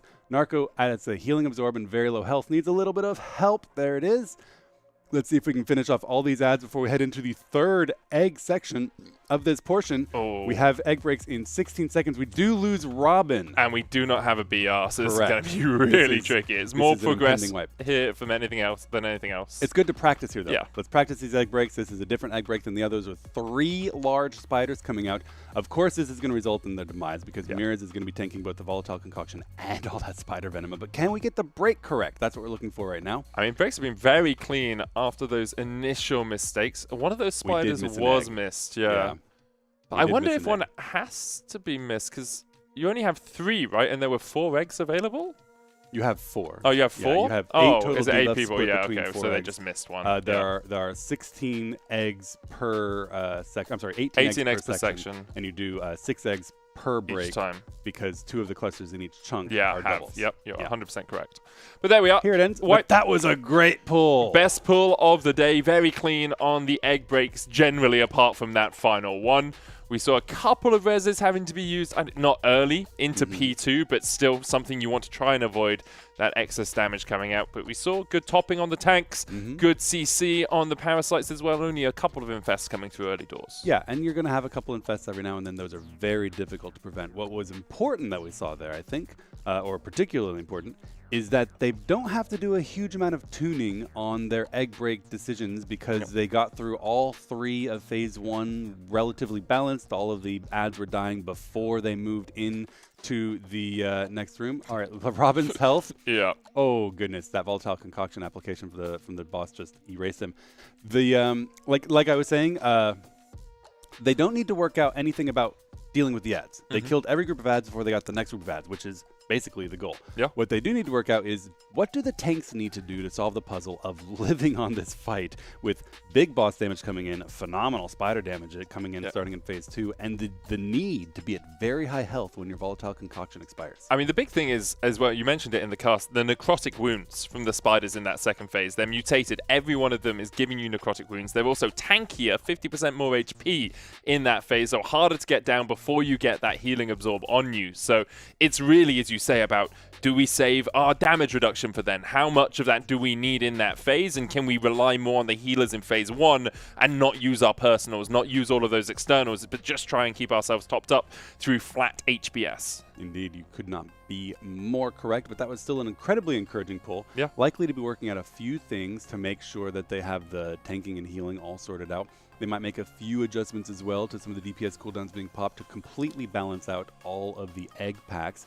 But we did successfully get through all of the egg packs in Phase 1 very cleanly, and all of the egg packs in Phase 2 except one missed egg on the third one. That is only moments away from actual progression. The furthest we got yesterday was successfully clearing that third pack in Phase 2, then trying the Corridor of Doom strategy they developed yesterday as they head into Phase 3. So we will continue to keep an eye on that and see where we end up.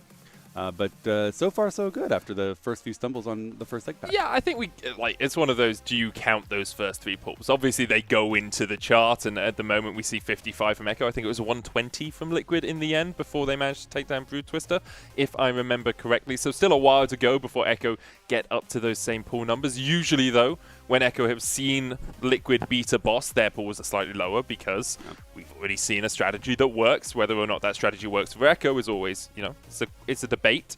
Echo, I have seen the item level update, though, 0.6 behind still from Liquid. Obviously, Liquid could have put some more resources in between Kaveza and Brood Twister, as you often do. You do.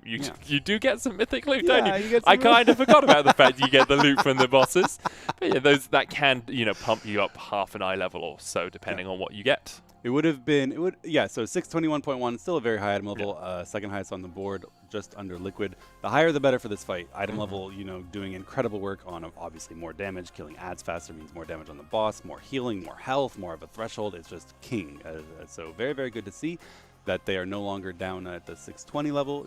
One extra item level can make a big difference. Ready check going out. Everybody is ready, so whatever discussion they were having is soon over.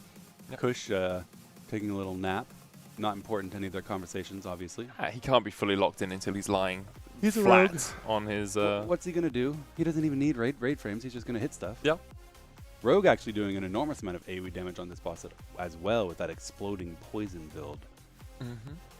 All right. It's the 3 Frosty Ks at the top of the damage charts for that last Followed ball, by though. the 2 warriors. Followed by the 2 warriors. And then the Boomkin. Canex showing up on the leaderboard. What a beast. Good job, Canex. Just shows, even if a class is put at the bottom of a lot of tier lists, it is still very strong in the right hands, and Canex is showing us exactly that. So, imagine if we attributed all of the damage Mark of the Wild is providing to him. Oh, 100%. You should do that. That's how it works. Yeah.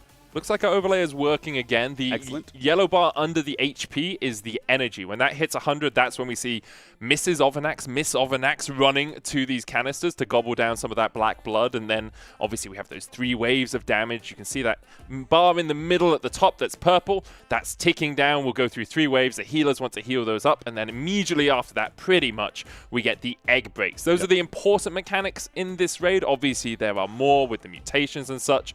Here are the egg breaks coming. running out, but really we're looking for the energy bar getting to 100, the eggs being broken, and then obviously the ads being CC'd and controlled and killed and interrupted in the case of the worms. It does look it was clean. Yep, very clean. So we're currently cleaving down all of the parasites on top of a couple of these worms. I think a cast may have just gotten off, but we did recover, so it's okay. 2 worms need to be killed, and of course you want to min-max your damage as much as possible, so they move the boss close to one worm, which is immobile, to cleave it down, and then next to the other worm to cleave it down, and then we head over. No lingering parasites, no infestations. We have 10 seconds until egg breaks, and that's so crucial. That tempo of the fight is so important because getting in position and settled in, ready to move right to your eggs, makes it so much more likely to succeed. Where we see errors in egg breaks are when you have lingering parasites making it difficult, or lingering spiders you have to focus on, making it harder to get in position. As we head into the second round of breaks. This looks clean to me. All the eggs are going to break. Grip in all of those parasites, take them down before they can infest.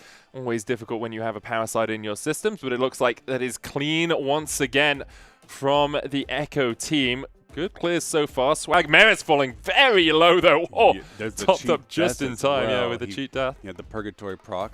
But does come back up. Purgatory is there to be used. Hopefully he doesn't need it for the incoming tank damage coming from phase 2.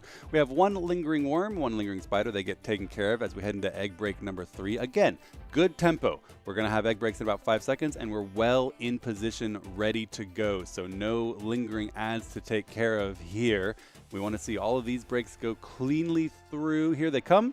Moving to our spot. Kush getting a few extra globals in before he moves because he's out of melee range here as they overlap on that spider.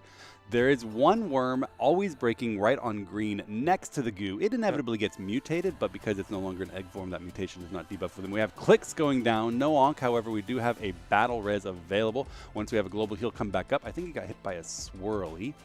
Not a big problem. He's back alive as we're dealing with a second set of parasites coming from an infest out of Zatsi. So 4 parasites left to deal with, unfortunately distracting them as they head into phase 2. Just so many things you have to think about, right? You've got the webs, you've got the swirlies, you've got the parasites, you've got the interrupts on the worms, you've got the colossal spiders running in, you've got to move the boss to the right position as well to make sure you have all of this DPS uptime. Looking about 70% or so, maybe down to 69 after we see Brutris or Ovanax running across. Really good considering they had 4 extra parasites to kill. 100%. Down to 69. She'll ingest this black blood. We'll see those waves of damage once again across the raid. Now all the colossal spider eggs are mutated alongside those parasite eggs. So the spiders inflicting necrotic bites alongside having that 50% HP increase.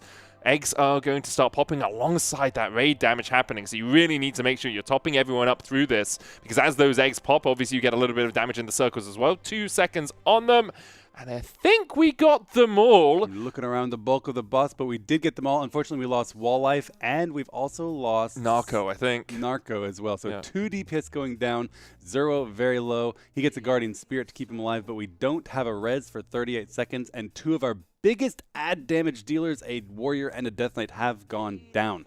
We're going to keep the pull going because it's worth practicing how the tanks are going to handle these colossal spiders. It's not a perfect look at what will happen with 2 DPS down. We also lose Swag going down as well. Very unfortunate. This pull is on the downward trend, but we're going to keep it going as long as possible to practice. These spiders need to die within the next couple of seconds because egg breaks are coming in 4 seconds, and we're not in position yet. Eggs in 2. We'll see if we can get round to the right position. Ryson and Canex trying to get around there. 2 seconds before it explodes. I think this is going to be all the eggs getting taken down as well. Positioning looks good. Good studying of our mathematics, our arithmetic, our calculus with the Venn diagrams being put out there by the Echo Raiders. Geometry. CR is back up. Yeah, geometry, that's the one, thank you. I didn't study that much maths, that's what pharmacists were for. Combat Res is back up, but it looks like everyone's going to stay on the floor for now as Echo more focused on putting the damage down than on getting up their fallen teammates. Understandable with that many ads that must be handled, kicked, and disrupted. Once things settle down, they'll send that combat res. It's not crucial because it's going to be wiped at some point. Anyway, we are simply practicing. There it goes. Res on Narco Grip. He's going to come up when it's safe. Now we're only down Swag and Wall Life as we head into eggs number 3 of phase 2. Important to note, we don't have the monk debuff on any of these, so their damage taken is significantly lower than normal. This is a difficult overlap. You have to dodge swirlies while breaking eggs, and you can't really dodge at the exact moment because if you move just slightly, you miss an egg and cause an instant wipe. So you saw that bear form defensive popped in order to live through an inevitable swirly. We do lose Thanner here. 3 spiders in this pack, really testing the tank's ability to live, but that's what we're practicing. That's what we want to see. Can we kill these spiders and not kill the raid by being too low health with the volatile concoction? One goes off on mirrors, but he's full health, no problem. Yeah, those tanks have been topped up really well in this pool. We saw the struggles of it before. We see an Evoker flying out to the left. Dispel. He's just trying to get dispelled. Trying to survive through it. Manages to do so. Still only 4 down here for Echo. We will see in a couple of seconds' time, Brew Twister of Next worming her way across towards that next container. We didn't see the Corridor of Death there, and I don't know if that's because of a strategy change or if because this is just such a disrupted pull. We'll have to keep an eye on that because this is new. They didn't pull her nearly as far away as before. Here we have the 3 waves of healing absorbs coming out. Very, very difficult to deal with. It looks like they've got it. Here's the last wave. Watch those frames. When the shields come off, the absorbs will be gone. You see it overlaps with these egg breaks, but they got it done. They're relatively healthy as they break the eggs. We missed a worm there. We did miss bottom a worm. left. Yeah. You could see whoever's coming to it second, kind of positioned on the same time as the first person standing there. So then the first person tried to move back to make sure you covered the worm, but weren't quite able to do it. So definitely a wipe. It was already definitely a wipe. But we might see a new best if they manage to get 3 more %. Absolutely going to keep practicing. Ryzen goes down. He's in holy form, trying to keep everyone alive until he becomes permanently deceased. Ironically, missing the worm might extend this pull because now we have every single ad type, including the worms, enraged and mutated. The worms casting very, very quickly, requiring a better precision and more total kicks to deal with. And with several of our DPS dead, we're just lacking kicks to deal with 2 worms at the same time. That worm needs to be finished off. Eggs break coming out. This is going to be the beginning of the end here because we're going to miss some more eggs. That poison burst still going off in the back. New best percent though. New best percent though. And more importantly than that, substantively, we've moved further into the fight than ever yesterday. We've actually broken the first set of eggs almost completely, successfully missed one, and we got to the second set of eggs. So we've moved significantly further into the fight here. I will say, I think we're lacking about 7 to 8% damage coming out of that P2. Right, we were sitting about 42, 44%. Really, you want it down at the 37, 35 because you are going to lust going into P3 unless, you know, you're just doing prog lust. We can change that around if we want, but really saving the lust for later when you have so many eggs, so many mutations around. The instant replay on Frago. What they do here is try to get these dispelled. So he went into the goo very ethically so he could get the dispel without rooting anyone, but then he just didn't get the dispel for a long time. It was very survivable, though. Yeah, I will say Frago has 2 dispels of his own. For roots? For roots? For magic dispels. Yeah, he has magic dispel. Cauterizing Flight. No, not Cauterizing, Naturalize. Unless that's only if you're Preservoker. Is that only a hero talent? Okay, well, I saw the icon. I know what it does on when I play it, and Frago obviously isn't playing what I was playing. He actually ended up getting fully rooted, and then I believe he got a Tiger's Lust to get him out of the root instead of a magic dispel. Well, that makes sense. I'm really sorry for making that mistake. I know you want to pick on me again. No, I'm not going to just pick on me, Jesse. It's fine. It's perfectly understandable. Beat down the league player. Not at all. It's okay. Listen, your knowledge of the game at this juncture, after just a couple of weeks of playing and prepping for this cast, has been phenomenal. Also, like, how am I meant to know if it's a magic dispel or not? It's green. Green is poison. Well, here's the rule of thumb. Yeah. Healers have a magic spell. Yes. Non-healers don't. Is that just a... I can just blanket say that? You can basically blanket say that. Well, you could have told me that before I made the mistake, couldn't you, Jesse? You absolute troll. There are some exceptions. Shadow Priest can do a mass dispel, which gets rid of magic effects, and I believe Warlocks have an imp dispel as well. Although that's relatively rarely used. Dispel. Yeah. It's like, no more imps. Goodbye, imps. We don't need imps anymore. That was a phenomenal pull. That was a great pull. A couple things to keep an eye on. They're going to be looking... So a couple notable successes there. They successfully healed through all of the healing absorbs in the Phase 3 canister ingestion, which yesterday was very difficult, and they wiped through, so they've moved the healing around correctly. They have successfully dealt with the spiders on tank action of Phase 2. True. No deaths to those spiders, and no raid wipes to being too low when the volatile concoction explodes. So that's a gain as well. Potentially a strategy change coming into our transition from Phase 2 to Phase 3. Maybe Alex has something to tell us about that from the analyst desk. The Corridor of Doom is gone. We don't need it anymore. It is not needed. What we were thinking that by having the boss run longer, we're going to have longer in the last phase before we're completely consumed by goo. You're going to be consumed by goo anyway. The room is going to be full up no matter how kind you are to yourself and how much space-saving measures you use. It doesn't buy you any time? It does buy you some time where you won't have goo going over the top of you, but not at the risk. It's not worth the risk of going down that corridor where you got all the swirlies in the world. Okay. Just going over Frago's damage taken, he took 6 ticks of the goo on the ground, which looks really scary. Each tick, on average, doing 250k damage. It hits for like nothing. You can stand in that goo pretty much all day, every day, and that's what you are going to be doing at the very end of the fight. That's why the Corridor of Doom strategy less likely to be used. Liquid didn't do it. Fair enough. And I think they're just saying, well, Liquid killed it. Let's just yoink what they've done. Fair enough. Much. We saw 3 attempts at the Corridor of Doom yesterday, 2 of which ended horribly with people being hit by unseeable swirlies hidden under the goo. Yeah. It makes sense that you don't deal with it at all. I will say that damage on everyone in the raid is obviously going to ramp up with the healing absorbs at the same time. None of the damage instances of this fight are that scary. It's the plus the massive healing absorbs that are particularly scary. So I mean, I think Volatile Concoction is pretty scary. Okay, true. Yeah, that's the one if someone is low. Yeah. That's the one where you're like, this is just going to wipe the raid. That just wipes you. But as you say, everything is much more incremental damage with things layered on top of it that make healing through it much more difficult. Absolutely true. Great pulls so far from Echo, though. We've had 2 really solid pulls. We're getting into P3 again for Echo. We'll see if they can consistently do this, and hopefully, you know, within the next 4 or 5 days or so, we'll definitely have seen this boss go down.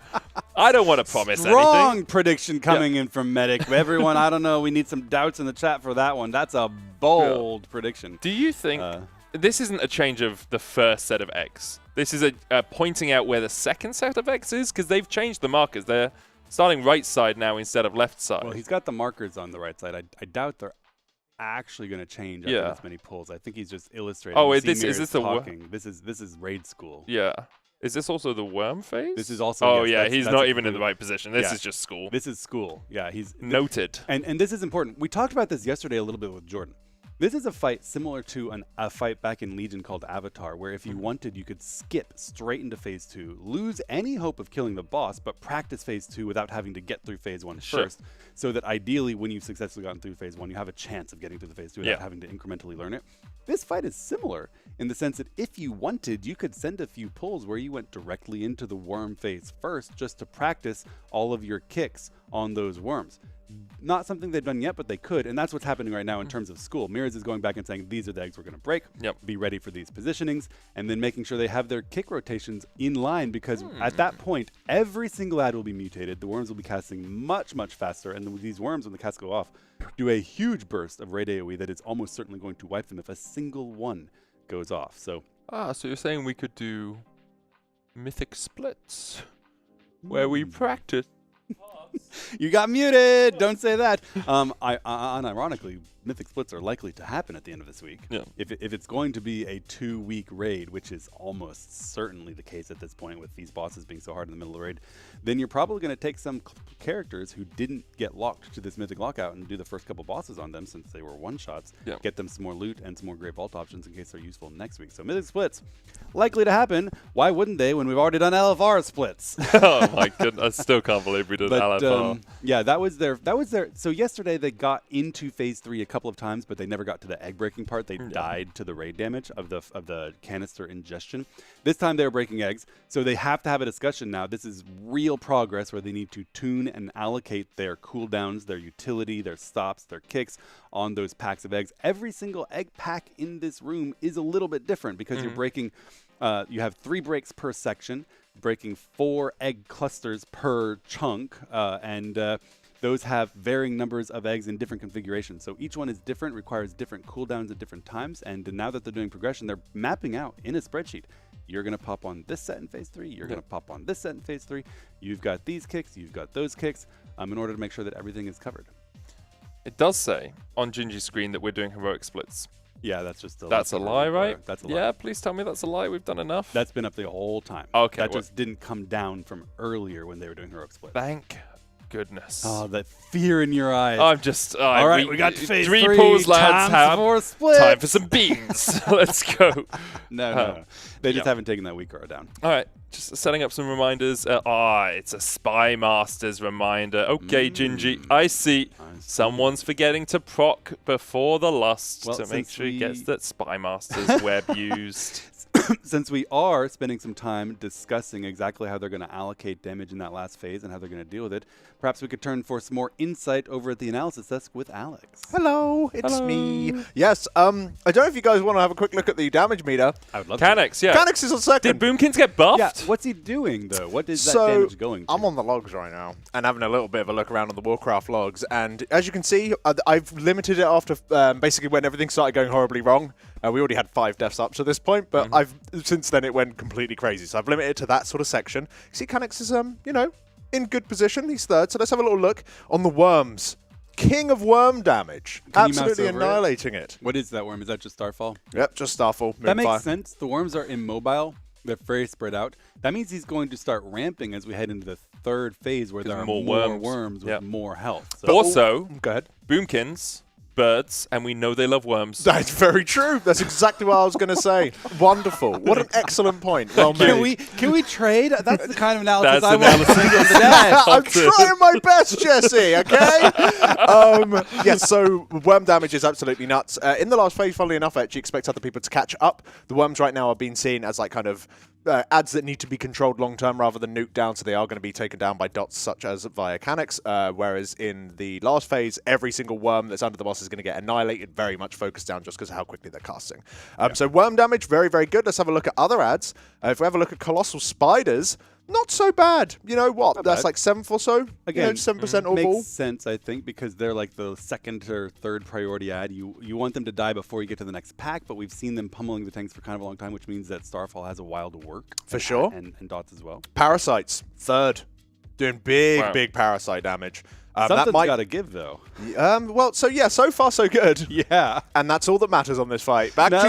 Let's see that last boss damage and then scroll down. Oh, yeah, it's a little rough. Quite low down on the boss damage right now. Obviously, early days, and I'm sure there's going to be some sort of fixing going on. But yes, a little rough around the edges. It would also be interesting. That was very good. Thank you very much, informative. Alex. I would also like to see a similar breakdown, perhaps on the next poll, of what's happening with the Windwalker, which is our that's first what I was time thinking. seeing Windwalker Because Swag was below Canex on the boss damage, but my expectation is AoE slightly better. AoE master. Maybe not better than Canex's AoE, but still very good AoE generally. While the boss does need to die, and we need good boss damage, so do the ads. So AoE matters, right? This is not something where everyone needs to do everything. You want to bring together specialists, each to do their piece, and make the whole greater than the sum of its parts through that synergy. And if you want the ads to die, you can also subscribe to the twitch.tv/echo_esports Twitch channel. And you'll get less ads, because the ads will die, see? That's true. Turbo That's how we do it in Turbo League of is- Legends. Turbo's Did we miss a parasite? No, it did die. No, Okay, all of the ads have been broken. Spiders scuttling under, the parasites being gripped in, CC'd, oppressive roll applied to increase the duration. We're jumping off. We did miss an egg. Yeah, right we there. did. Worm by green. Yeah, we missed a worm. Green eggs are always the one that are missed. Green eggs and wipes. Did you see the poem earlier? I did. It was very good. Thank you. Very solid. I did not write it, by the way. I just read it. You didn't write it? No. No? I don't know who wrote it. You can just claim it. I'm not going to claim it. Someone who wrote it might be listening and mute me right now. I don't know if Mitch wrote that or No, Sam I wrote think that you or- probably wrote that, actually. I did not write That's what it. I was thinking. I just read it. Jesse wrote that poem. You also wrote the Goodnight story that we had the other week, right? That's right. The other week, 1 week ago. If Yes. time both extends and shrinks when you're here. I read a Goodnight story to chat by the Brothers Grimm that I wrote 200 years ago. Yeah. The original Brothers Grimm stories were not that nice. They're quite grim. Yeah, in they're fact. very grim. Yeah, they're very grim. I read Rapunzel to the chat at 3 in the morning, and it was a treat. Yeah, bad things happen to people. Yeah, pretty dark. Yeah, but everything turned out all right in the end. Yeah, Aesop was the nice guy most of the time, you know? Yeah, the Just, like, Greeks. very kind to everyone. Hopefully, they've written a nice ending to this fairy tale that we've had with Brood Twister of an X. Yes, we hope to kill Miss Worm, and then we will not miss the worm. Very good. Thank you. Very solid. I've been saving that for like 2 days. But if you have just tuned in, important parts of Brood Twister of an X on Mythic. Firstly, you have to break 4 clusters of eggs on each rotation of egg clusters, and you do that by overlapping 2 people's circles, basically, along the eggs. It has to have both of the eggs, if there's 2 in a cluster, within that overlap. We start off by ingesting black blood in one of the canisters. This will happen every time that Ovinax reaches 100 energy. And for the zone the canister is in, that type of minion will become mutated. That type of ad will become mutated. You can see the little clusters of eggs are slightly more red than the other clusters of eggs, and that's because they are mutated, and they will be stronger for the rest of the fight. We are starting off mutating the parasites. Oh, nice memes and Revez itself. Revez is dead. We do have a battle res for him after we finish killing all of these ads, and then we're going to use the global too early. Yeah, so we're starting off by mutating all the parasites, then we'll move over, mutate all the spiders, and then finally mutate all the worms that have to be kicked. And that's about it. Let's be honest. There's also a tank buster, so we need to keep those tanks topped up through the majority of the fight when Volatile Concoction comes out. Specifically, we'll be looking at Merez's and Robin's HP. Yes, as they bounce up and down in a style reminiscent of Death Knights. Hard to do anything about it. You see that glow going up on Ryson's frames, indicating which tank has the debuff that it's going to explode and needs to be topped. As we head into egg break number 2, getting those overlapped Venn diagrams. A PI going on Mini because he's going to pop big damage. Halo going out as well to try to keep everyone healed through the healing absorbs and damage coming out here. This looks very, very good. Yeah. I can't see the other side of the boss, but we're not wiping, so I think we got the eggs done. Worms being kicked, parasites cleared, no infestations on the board, so that looks very good. Wall life needs to dispel, there it is. And we're through round 2, no problem. As we head into round 3 here, we have a good 10 seconds before the eggs need to be broken, so we have plenty of time. That tempo, very important to being able to get in position. You see the weak aura in the top left of Ryson's screen showing the configuration, so you don't have to look at the floor and see, okay, where's star? He can look at that in orient. I would still be confused, even looking at that, right? You can kind of suppose where you are, but you still need to make sure you're overlapping on these eggs. This is the most important part of the fight. Basically, if an egg remains unhatched, it is pretty much donezo. We saw that everything's being hatched. That voracious worm at the top side already hatched, but will be mutated when the black ichor gets to it. This has been happening in every single pool, kind of to be expected. Now we bring Brood Twister down into the corner to make sure she has the longest way to run before she gets to her second canister. They do spend some time stacking her on top of that problematic worm for as long as possible to maximize cleave damage. You don't waste any time hitting just the worm or just the boss. Boss health looking phenomenal right now. This is likely to be a new best going into phase 2. Previous best was 69% as she started running. We are already at 69.8%, and she's not starting to move yet. There we are. Moves at about 69.4%. We'll be down below 69. Nice when we get to the next container. So I have to reorientate depending on the UI of the person. Egg breaks in 9 seconds time. The container, that ramping damage coming out in the waves across this, meaning the healers have to top everyone up. It looks like everyone's still alive. That's true. And what you can look for here is on the 3rd round of damage, you can look for someone who has 2 debuffs, both that purple debuff and the gray debuff. That means they have a healing absorb and they're exploding an egg and they're in extreme danger. None in this case. Healer's doing a great job as they do break all of the eggs, get the ads gripped in. Now we're dealing with mutated spiders, which when mutated stack a poison on the tank, making them more difficult to heal, which interacts with the volatile concoction. Oh, Robin falling low. Get him topped up though. Tank explosion coming in 2 seconds. Not sure who it's targeting yet. It was on Robin. It was on Robin, yeah. And Mera's got topped as well. Egg breaks coming up in 10. Spider is about to die. This is really good. This is huge. This is huge. We have 8 seconds to get nice and situated over here for the 2nd round of egg breaks. Mark's going down. Weak aura pops up. We have the debuffs in 3 seconds. And we'll see if we can handle the 2nd round. This could be a bit difficult. Swirlies are going to come in a second as well, so you've got to dodge away from all of those. Egg breaks the most important part. And we didn't have them all in the same basket, it seems. All of them have been broken. True enough. We have 2 worms coming out with those colossal spiders that require kicks. Parasites all getting mowed down. Parasites, ironically, even though they were the first mutated, become significantly easier after their section because there's only 5 total clusters of them instead of 8, so far fewer of them to control CC and murder. All handled well. Only spiders lingering now. Spiders hitting Robin, it looks like, while the concoction is on mirrors, so they're doing an excellent job of juggling, making sure that the person getting that poison debuff isn't also taking the concoction, so they can keep the tank health high as that's about to pop, and everyone's going to be just fine. We're heading into round 3 of phase 2. This is where we had problems last time around. We want to make sure that we break all of these eggs. They moved early. This looks clean. Good. Dodge the swirlies. That's Very the important bit. nice. A couple of low HP bars, but they're being topped up by the healers. Ooh, Canix's health, please. We missed an egg, man. Dragos. Oh, we did miss an egg on. We did miss an egg on circle. True. Yeah. That means that we just got a big debuff on the raid, and everyone's going to die. That's the expectation. Can they survive it? They are healing through it right now. They have got to keep healing through it. It's 30 I seconds. think everyone's dead. It's doomed. It's doomed. So yeah, it's doomed. It's so over. You cannot heal through that. I mean, you could if you were a real gamer, but yeah, if we stacked 5 healers, then we could heal through that. Oh yeah, yeah, but then we couldn't kill the boss. Yeah, that's true. So we lost 3. We're going to keep progging though, as you are wont to do in this sort of situation. Yeah, there's no reason to stop. We can close still were see we? some. Oh, we're looking at the egg break here. So we have. Someone moves early, don't they? He scooched a little bit, but that still looks like it. Oh, he scooched again.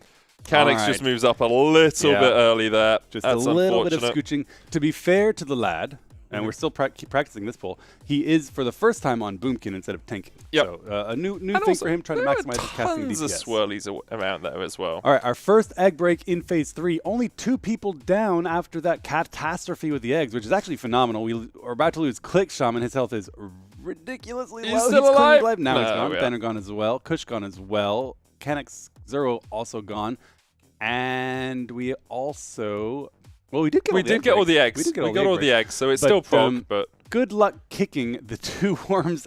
Yeah, you can't do it. There are 3 worms in this pack, and you need to kick all of them. You see how quickly they're casting means you have to kick them more frequently. Yep. 1 cast going off kills everyone. A really valiant effort, though. I have to say, I need to eat shoe a little bit. I said it was going to be all over. I thought everyone was going to die from the debuffs after that egg got mutated. They only lost 3 people. Yeah, they did. That's amazing. I don't know why you need to eat pastry for getting that wrong, but shoe is delicious, so we can get you some of that in a moment's time. You can have that with your spicy Dorito, whatever it is, later if you want.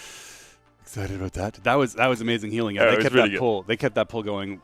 I did not think it was possible to keep that pull going. And a but new they PP. did. We got under 40%, so that will update Yeah. in a moment's time when the logs fully round out. And I think like the important thing is, if that sort of mistake happens, it's not a non-zero. It is a non-zero chance that you complete the raid or that we complete the fight, but it's very unlikely. Yeah. So if we just clean up that mistake, we're in a much better position at that point, right? I think we'd used 1 combat res at the start of the fight.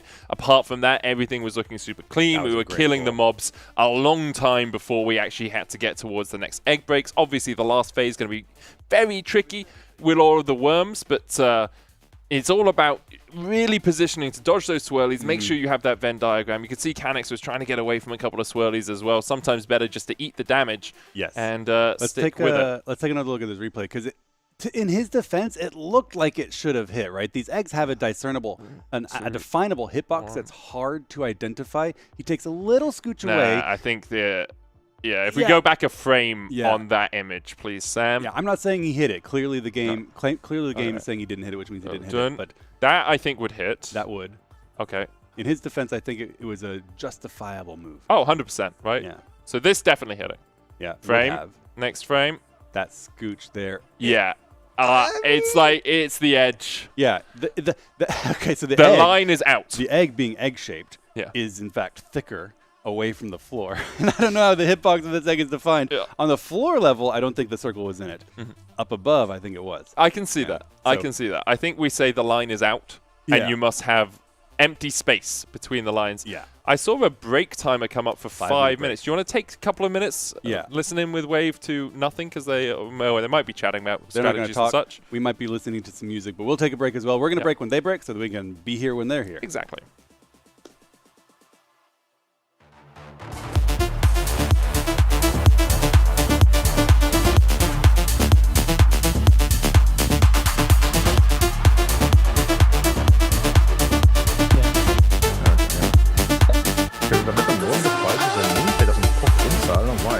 To the big ones. Yeah.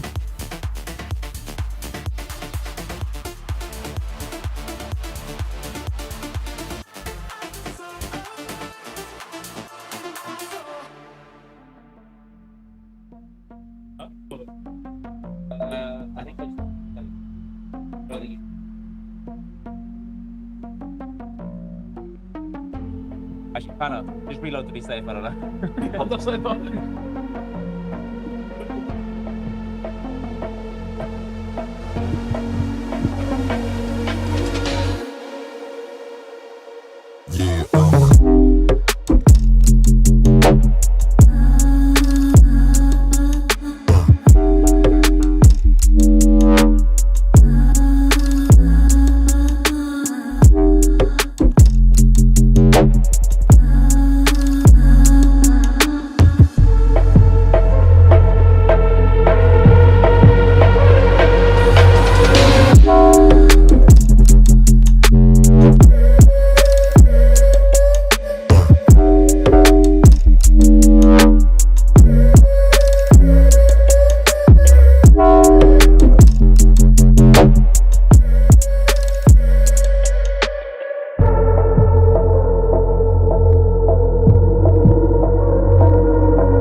And we're back with Brood Twister Ovinax Progress. I love it. I love prog. It's so exciting. Cool. We saw a couple of phenomenal pulls coming out in the last 30 to 40 minutes. We're getting to phase 3 now. A couple of errors that need to be avoided. They are still missing some egg breaks, and that is a source of inconsistency, which will hold them back. We were talking to Gingy on the break, and he said, I believe he's correct, that we could conceivably, on any pull, see the entirety of the fight all the way through and finish our mapping of cooldowns by seeing that whole phase 3. Not necessarily kill it yet. No, we can need kill. some more optimization. Any pull. Some more optimization. It's dead. Any pull to see the whole fight. Kill the boss. And I think that's going to be really important. Yeah. So that's what we're looking forward to, is eliminating those last few errors. Everyone probably at this point being sent a clip of Canix's micro movements on that little break to say, listen, this was fine, but now it's red carded. Don't do that again. Never miss an egg. That's and the some of the rules. players who have been doing DPS on this boss for 2 days instead of Canix, who was tanking it for the entirety of yesterday, know that there are a couple of really bad overlaps where swirlies are landing at the exact same moment that you're breaking an egg, and you just got to cool down up and take it. You can't scoot, you can't move, you'll miss the egg break, you'll wipe the raid. It's better to just health pot, AMS, bear form, soak it, and live. Showing how incredibly oppressively punishing this fight is with those very scary overlaps. Yeah, obviously all of these players very experienced with using personals and externals to tank up that sort of damage, but something you don't always see in normal and heroic, because people are so focused on their damage rotation or on their healing rotation. The power of personals is insurmountable. The ability to just say, okay, it's fine, don't heal me here, I don't need your DR, I'm going to use my own, I'm going to make sure that I can survive through this moment. And you talk a little bit about mapping out the rest of the fight, as we do see another pull starting right now.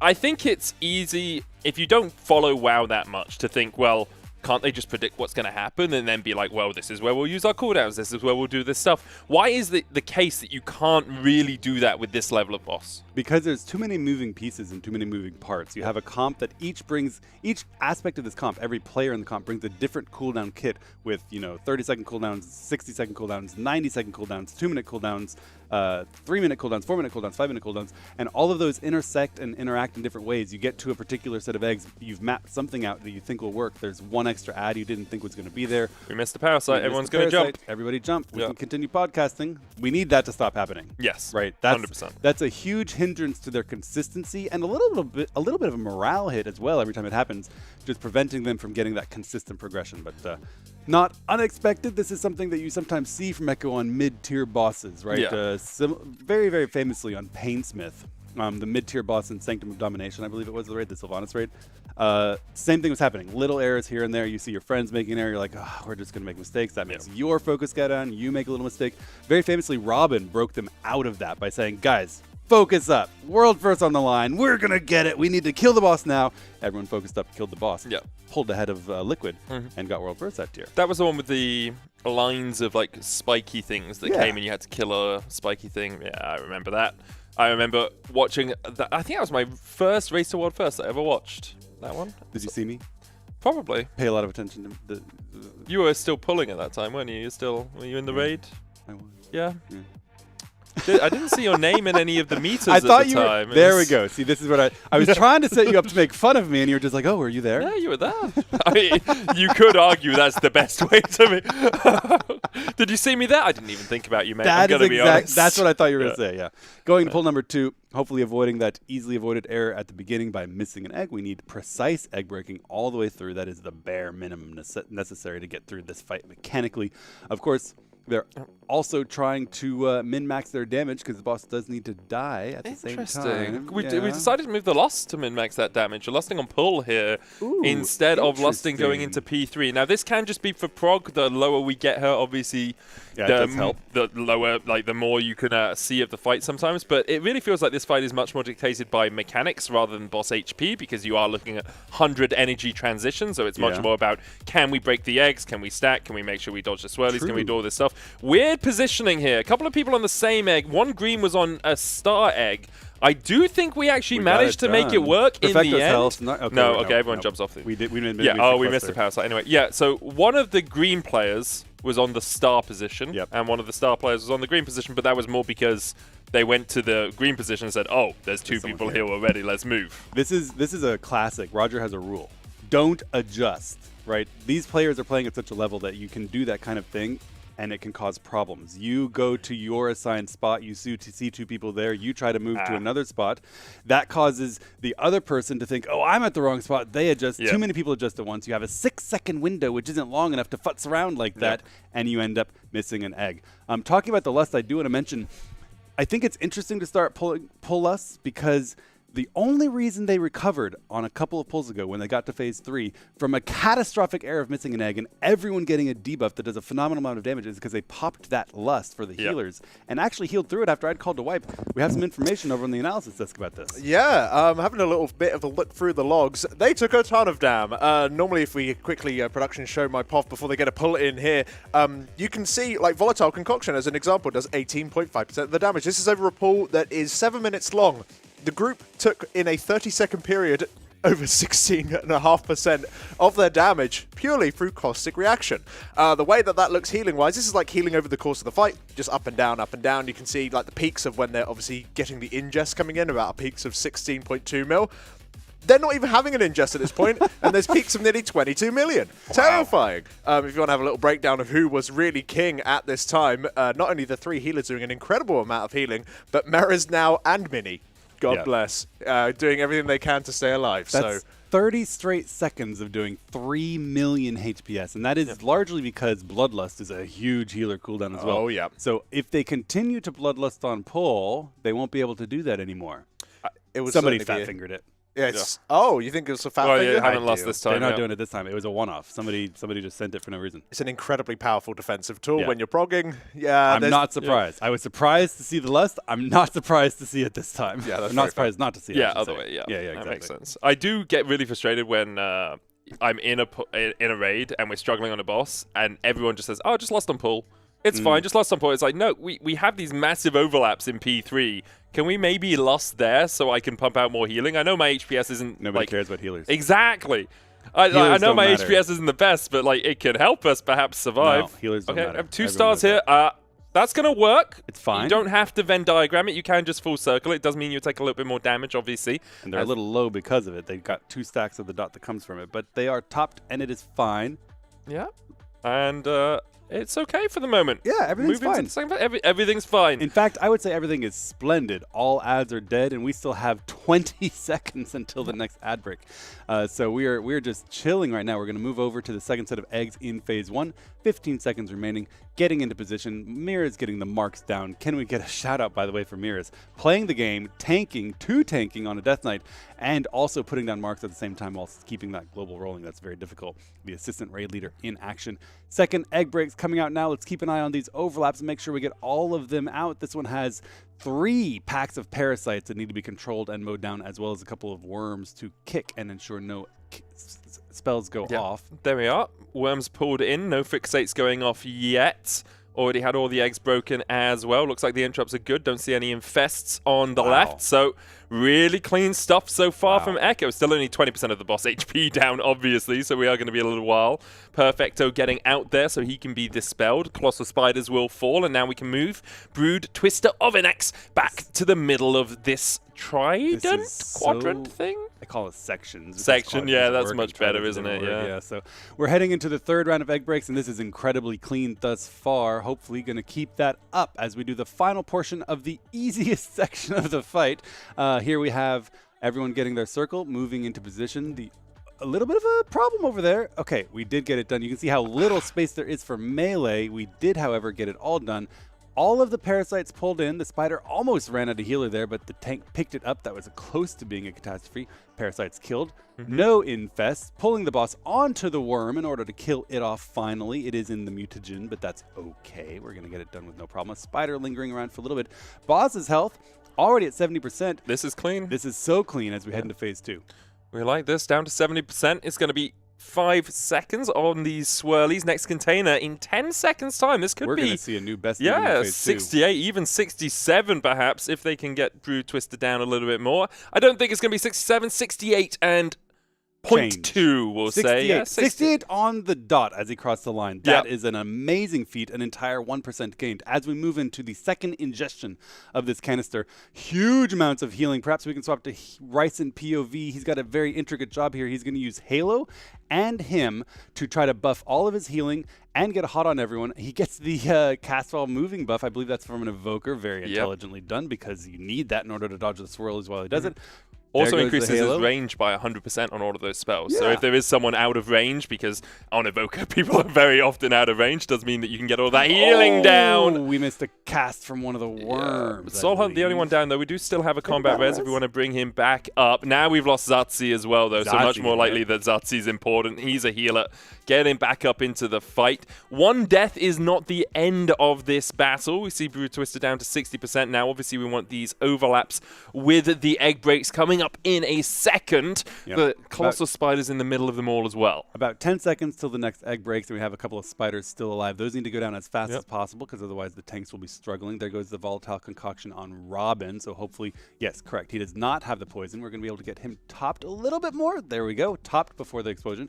Now, egg break number 2 of phase 2. We're down 1 DPS. Also means we're missing a binding shot. We've lost Frago as well. Frago goes down there as well. We're battle resing Soul instead of Frago, which makes sense. He does bring the Hunter utility, so we're getting that done. 2 worms on the outside need kicks. We don't have Soul's Kick, who was a prio kicker. We also lose Revis as well. Unfortunately, we're starting to kind of bleed out. And this is going to have a knock-on chain effect, unfortunately, because missing players means that these spiders are going to live for longer. The worms are going to live for longer. More casts are going to need to be kicked. The tanks are going to get pummeled. But they're going to keep it going as we head into egg break number 3 in just 10 seconds. We need these spiders dead first. Yeah, Web's coming out in 11 seconds as well. So we're going to have a bit of an overlap as we look for these egg breaks. As you say, the spiders fall. Parasite's still there, though. A couple of those, I think, had some infests come off, which means they obviously come back to life as they burst forth out of the players' stomachs. 2 more infests. This is getting out of control. Hopefully they can... Oh, 2 more infests on Zazi, so the healer goes down. This is the quick bleed out at this point. Yeah, it's so difficult at this point to do it, because even if you manage to get through this phase, you're trying to CC all of those fixated parasites. You're trying to get the spiders down before they get too many necrotic bites out. You're trying to put the damage onto Brood Twister as well, because you have to remember that's kind of the point of the fight, is to kill the boss.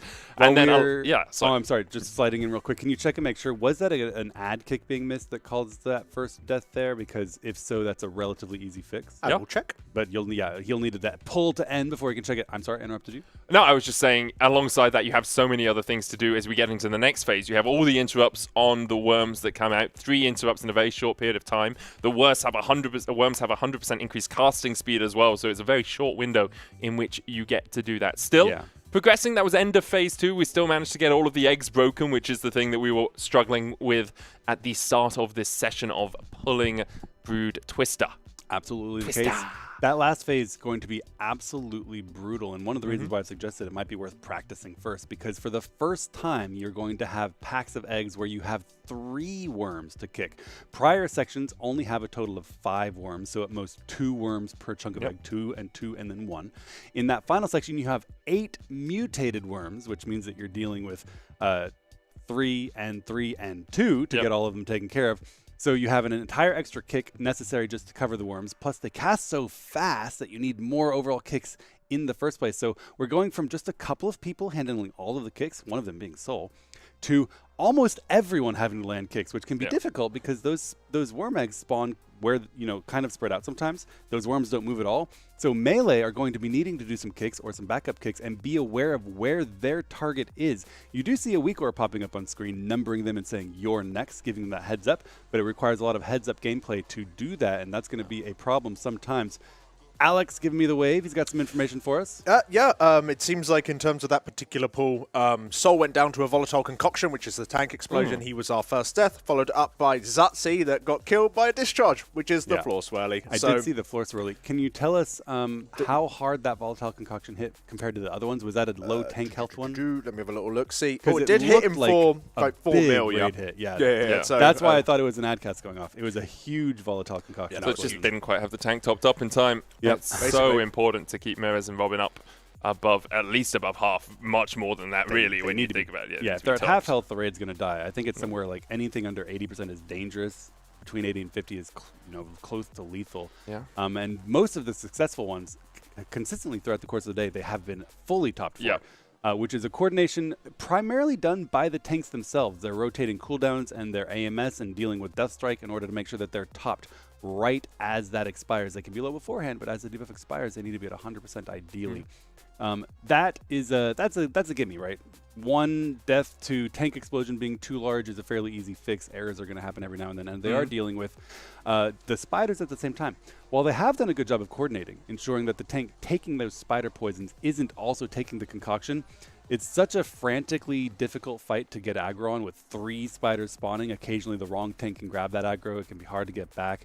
So much going on that understandable that it'll happen about 1 out of every 10, 15 pulls. You expect a few pulls to go a little pear-shaped from time to time. What is wrong with being pear-shaped, I want to know? I think it's because it's not a oblate spheroid. Those are words. I can confirm. That's it. Okay, that's very the good. issue. That's the analysis has come in, and that is in fact the issue, not an oblate spheroid. Going into our first set of egg breaks. It might even be one. I'll be honest. I'm pretty sure it is an oblate spheroid. Yeah, what are oblate spheroids? I know the Earth is an oblate spheroid. Doesn't it just mean not perfectly spheroid? Yeah, but it's not even really a sphere, is it? It has that whole little it's like neck. bottom heavy. Yeah, and me. I just don't see, and that's the thing. And you're lovely. So yeah, what would but I'm be not wrong perfect, with being am I? pear-shaped? There can be some things wrong with it. You know what's wrong? No shoe pairs. Lack of shoe pairs. The main issue. If you watch Heroic, you know what we're talking about. Tank explosion, that volatile concoction coming up. You can see Mirez already down below half HP. That's okay. He's going to Death Strike himself back up. Topped back up in time. Swells out in 5. Then the webs. Then the egg break's going to happen in 10. Haven't missed an egg yet. We have only had 1 set, but I'm pretty sure that is a bonus compared to where we were at the start of this session. That is true. Going into egg break number 2 here in just a moment. Everyone getting into position. Debuffs are out. No overlaps. A couple people took 2 hits, but that's okay. They were Death Knights. There were no healing absorbs. No problem. You see the week where I was talking about. Gingy gets a little mark saying, you're the next kick. Then it goes up and says, Soul, you're the next kick. You can see that these kicks are prioritizing the ranged because the worms don't move. They're far away from the boss sometimes. You don't want the melee hat to have to leave melee range and go hunting for a worm to kick. In the phase 3, we're going to want to keep an eye on those and ideally go to Gingy's POV so we can see the kicks because melee are going to have to do it too, and it's going to be the first time of the fight that they have to take their eyes off the health pools in front of them, stop whirlwinding all of the parasites, and do a real job and kick those worms. You see how clean that was, though? That was great. Like, we got into like 4 seconds left before the egg breaks, 5 seconds left, and we killed all of the extra adds. Now we're moving to the egg breaks. You can see Gingy trying to position here for these parasites. Focus your ad into massive text on the screen. There, the grips once again. All the parasites are locked up. The spider skittling its way into the battle as well. Yet to lose anyone. And everyone pretty high HP is a very good first phase. Yeah, very good. The worm already going down. That's incredibly quick. Just 1 spider to cleave through while maximizing boss damage, minimizing the amount diverted to that spider. Boss health looking very good. We've had a new best going from phase 1 into phase 2 of 68%, looking to replicate that if possible. This is kind of the first respite of the fight. We've done all of the eggs in phase 1. We're not in phase 2 right now. All we're dealing with is completely lethal puddles on the ground if you misstep even a little bit.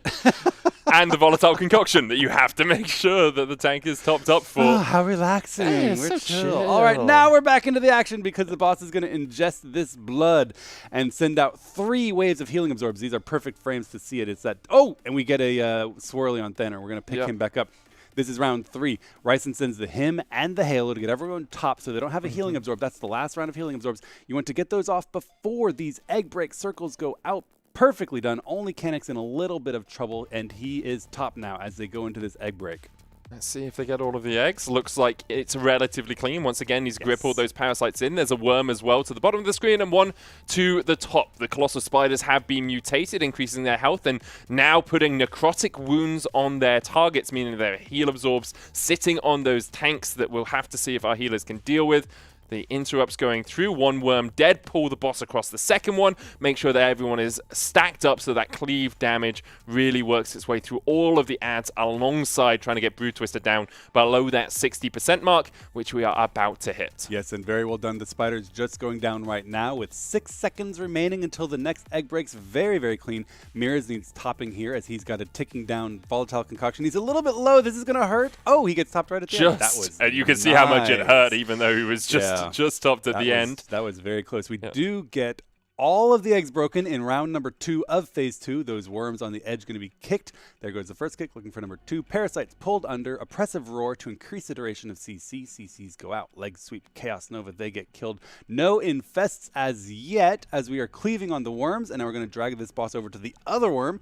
The worms are the prio target number 2. Spiders are the least important. It's kind of a binary check. If tank alive, then spider DPS is fine. And they're going down really fast, too. We're killing every single ad with 10 seconds left before the next egg break. And we have a minute before the next container as well, so we have quite a bit of time to try and get Overnex down below that 50% mark. Expectations are, around 48, 45-ish if we can get there. But first, we have to get through this second set of egg breaks. Everyone lined up early, no late movers. Couple of personals, because that's the one that overlaps with those swirlies. Everyone survives. Kenix is so low. We need a top there. Zero's got a huge heal absorb, but his health is fine. Soul in the most danger right now. Healers catching up as the DPS meat grind their way through all of those parasites. No infestations means we're in pretty good shape. Just 3 spiders left pounding on those tanks.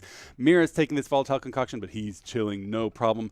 Robin taking the 3 spiders and is doing all right now. Boss at 46%, 45% as we kill off the last of the phase 2 adds in position for our cleanest entry into phase 3 yet today. It's really nice. We have a combat res left available. We still have that lust as well. Haven't used it as of yet. 43.5 we'll say as Brood Twister Overnex jumps across. You can see the gate being used as well just to get you more uptime as a melee on this boss. Dodge those swirlies. Dodge now we the get swirlies. The healing output, the pump, the engulfs, and the halo coming out in order to keep everyone alive through these 3 rounds of healing absorbs. This should be no problem. They've seen it 3 times before. The last set of healing absorbs coming out. Watch those raid frames get cleared. Look for the overlaps on Kush. He has a circle and an absorb, so he's in a little bit of danger. Going to send a personal there. It gets healed off. Nice. Every egg's broken. A little bit of trouble. Every single ad now is mutated, and we have 3 worms that need kicking. So the melee are going to start having to be involved in these kicks, which these worms are casting very fast. Nice memes lands. His gets Rev is down. Rev is down. Looking for a battle res. There it is. We have the range kicking the worm on green. 2 worms kind of on the boss right now getting cleaved down. 1 goes down. Spider goes down. Okay. Dragging the boss over to that final worm that needs to get cleaved down, but only 1 left. We do only have about 10 seconds until the next egg breaks, and we're looking in good shape. 30% on the boss, 31 right now. No combat reses left available. Lust has been popped. It's expired. We're looking for a bit more damage. The web's coming down. Eggs in 2 seconds time. Got to pull out that geometry to make sure all of these get cracked. Looks like everyone is almost in position. Canix gets there in time.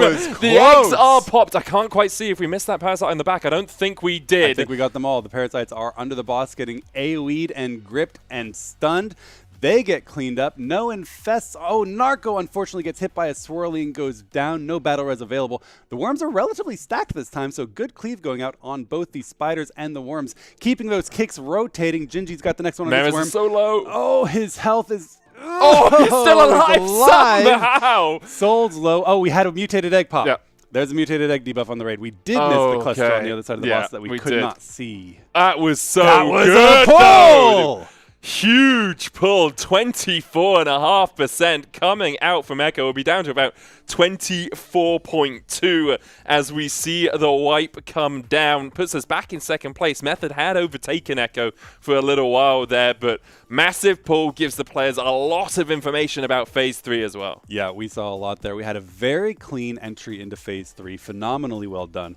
We got the first chunk of eggs done in Phase 3 with no issues whatsoever. Unfortunately, missed 1 cluster of eggs on the far side of the boss in the second section. That means we were only 1 clump of eggs away from the end of the fight mechanically, not necessarily a kill, but the mechanical end of the fight. So we are going to see some discussions occurring now because they're going to want to go through and make sure that they had the right damage in the right spots for those adds. The kicks, though, were going phenomenally well. I take it back. They don't need to practice that phase. They've got it under control. I mean, I think some more practice might be warranted as we get through a little bit more. Expectations are that we'll see Scripe and the boys having a little bit of a chat right now. You can see currently mapping out perhaps where they want to break those eggs in the third phase. Yep.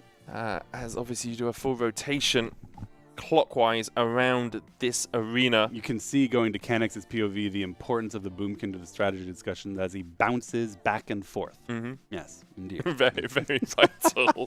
I mean, we have to show respect where respect is due. He's fourth on the total damage meters. The guy's pumping. Canix has had an epic journey this tier. He preps a Boomkin in a tier where Boomkins are widely derided as the worst class in the game.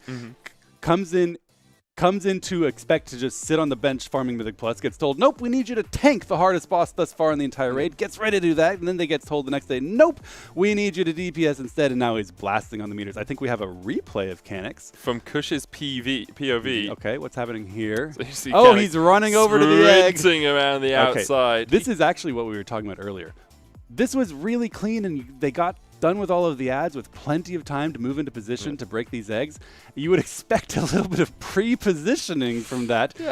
But luckily, he pops the cat form and I think the cat sprint as well in order to get the speed necessary to get there just in time. However, while that's stunning to see, ounce of prevention worth a pound of cure. Think about your pre-positioning, folks. Be in position. You want to be the player that no one notices doing something cool because you're always where you need to be. I mean, I like being noticed for doing something cool.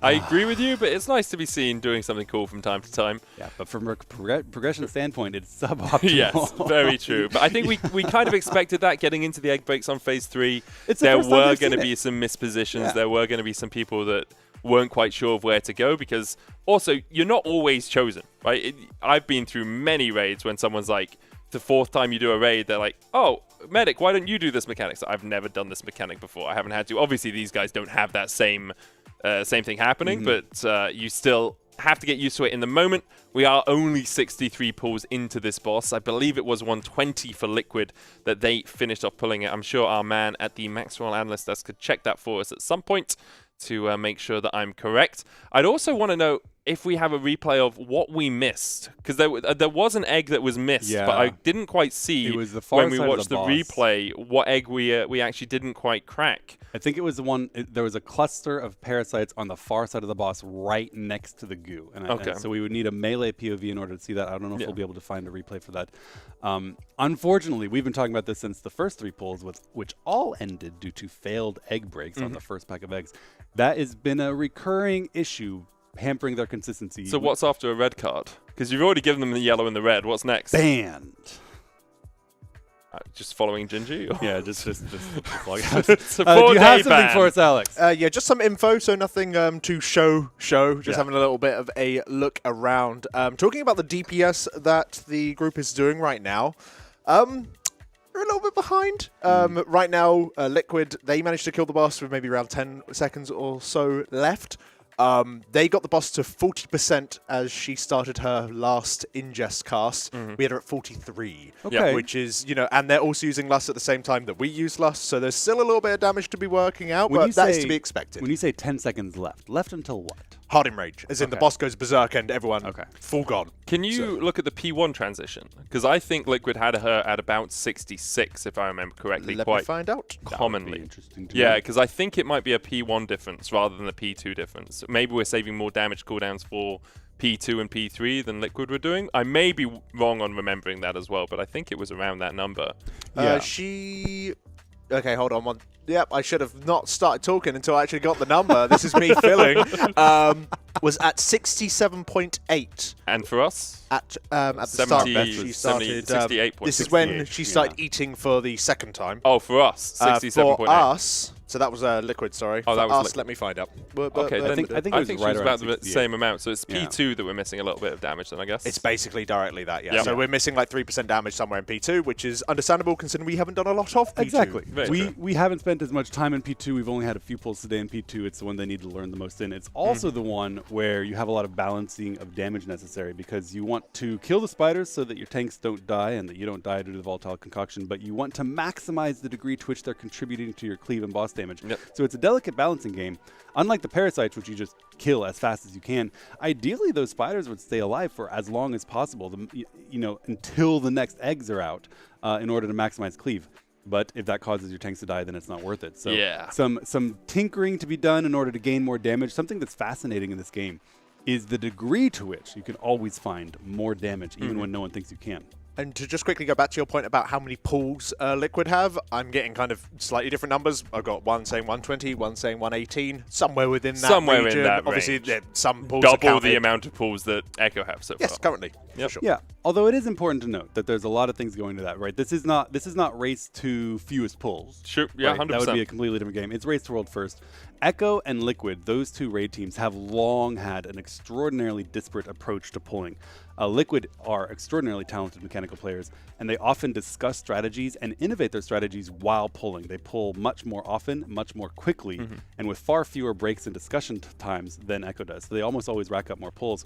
Echo instead, typically trying to learn as much as they can from each individual's mistakes. They'll have review periods. Say, okay, instead of everyone banging their head into it and then learning not to do that, one person does it and then they try to show a video around and say, nobody do this. We have a lot more breaks, a lot more discussions, trying to eliminate some of those pulls by having a conversation that presents everyone with a strategy to avoid it. It usually results in a similar total amount of time spent progressing. Yes. Right, which is what matters, is who's going to kill the boss first. So the other consideration, of course, is that Liquid is the one that invented the strategy to kill the boss, which requires an inordinate amount of trial and error, trying out different comps, trying out different setups, which eggs we're going to break, things like that. Echo is, quite frankly, copying their strategy. Yep. If they don't do that in fewer pulls, there has been a failure somewhere. 100%, yeah.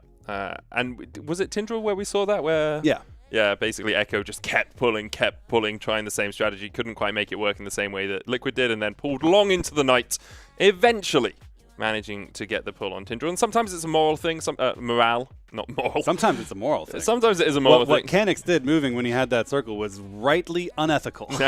Incredibly true. Red card for him. Yeah, sometimes it's a morale thing as well. You need a little break, or you just want to get back into pulls, make sure that you are getting the reps under your belt. We are into our 64th pull on Brood Twister of an Axe. There's the raid damage that we see. Kush is dead. Must have been a swirly. That was not just one swirly. That was at least two, because he cheated and died. Oh, yeah. True. And he's been rezzed, so they are just going to keep pushing through with it. It's fine. Yeah. We just had a phenomenally good pull, which sometimes can result in a little bit of jitters, a little bit of, oh, let's get there again. This is a hard fight, and it is a long fight. Some would call it a long, hard fight, and they need to focus all the way through. So we need these first egg breaks done correctly. Looks like they were. We do have some parasites not get AoE gripped in. They're a little bit higher health in this meat grinder, so hopefully we don't get infested. We do. Both Perfecto and Frago infested. We're going to have 4 parasites coming out as we move across the room. Hopefully we can see the Vortex coming down and the Hunter root. We have a leg sweep to start, a shockwave. There is some cleave coming onto them, some grips pulling them into the meat grinder. We're delayed now by these. We are not where we want to be for the next position of egg breaks. In 5 seconds time.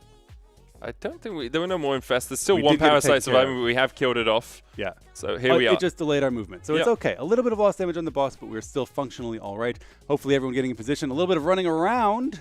But it got done. Yeah, we did. There's the grip. All of the parasites pulled in. Those 2 spiders off towards the top side as well. Parasites should fall sharpish as you say, that cleave damage off the boss doing quite a lot of work. But mistakes like that where we see infests going down are sometimes the reason as well that you lack some of the damage. You know, we saw about 3% behind Liquid coming out of Phase 2. Might be a little bit behind them coming out of Phase 1 here as well because of that time that was spent making sure that you got those parasites down, making sure we didn't have any more of those infests. Eggs breaks coming up again in 9 seconds time. So quite a lot of time after that second set of egg breaks to spend actually focusing down of an X. Yep, this one is much more smooth. Like you said, not only are you losing the damage on the parasites that you have to kill, but because you have such a chain of CC set up to kill all the parasites in one go, it's a huge loss of focus to make sure that they're not infesting anyone again and doesn't fall out of control. These egg breaks went well. All of the ads gripped under the boss, and we're already stacked on that problematic worm, so this is ideal cleaving behavior. This is the best we've seen thus far. That worm is already dead at the same time as the parasites. perfect. Exactly what we want to see on every subsequent pull. That spider being kept alive. Not really kept alive, but not focused at all. Yeah, Let the allowed cleave to live. damage. Yeah. Exactly. Let free damage kill it with no loss of DPS on the boss. We're looking at 70% moving into position. So because that first set of parasites went so poorly, I thought we were going to be behind, but because the second and third set went so well, we've actually made up some ground here. So it's about 68% or so when she starts ingesting. That's where we are. 68.5 or so. Maybe a little bit lower than that when she gets towards the canister. 68.2. 68.2. Very good here from Echo. Just shows even if your rogue decides to die twice at the start of a pull, you can keep going. Combat res will be back up in a minute's time as well, so we have a little bit of time to play with, hoping that we don't see anyone going down between that phase. Next set of experimental dosages are out. See everyone running. Looks like everyone's in good position early. Settled. Yeah, and there's another grip. All the parasites pulled in.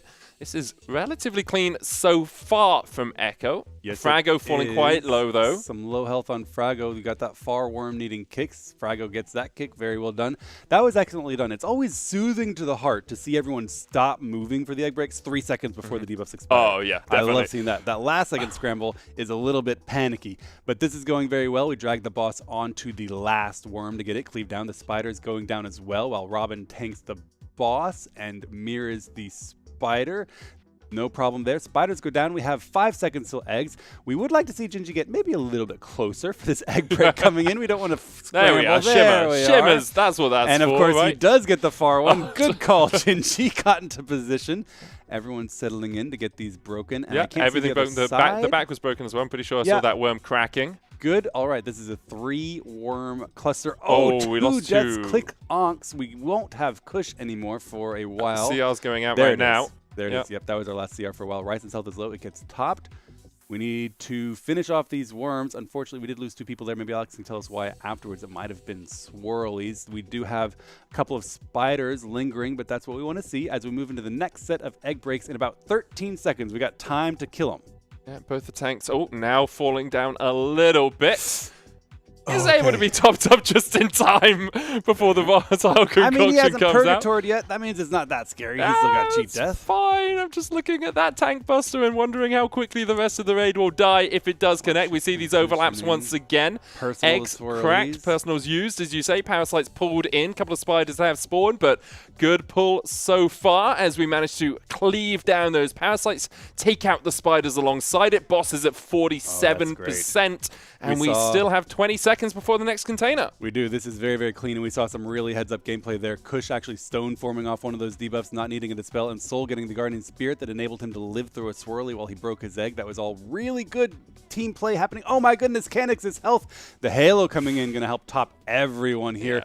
Boss at 44% as we position for our transition into phase 3. Dodge these swirls. Get mirrors topped up. Volatile Concoction is going to be a lot. The AMS is going to enable that to happen, no problem. Yep.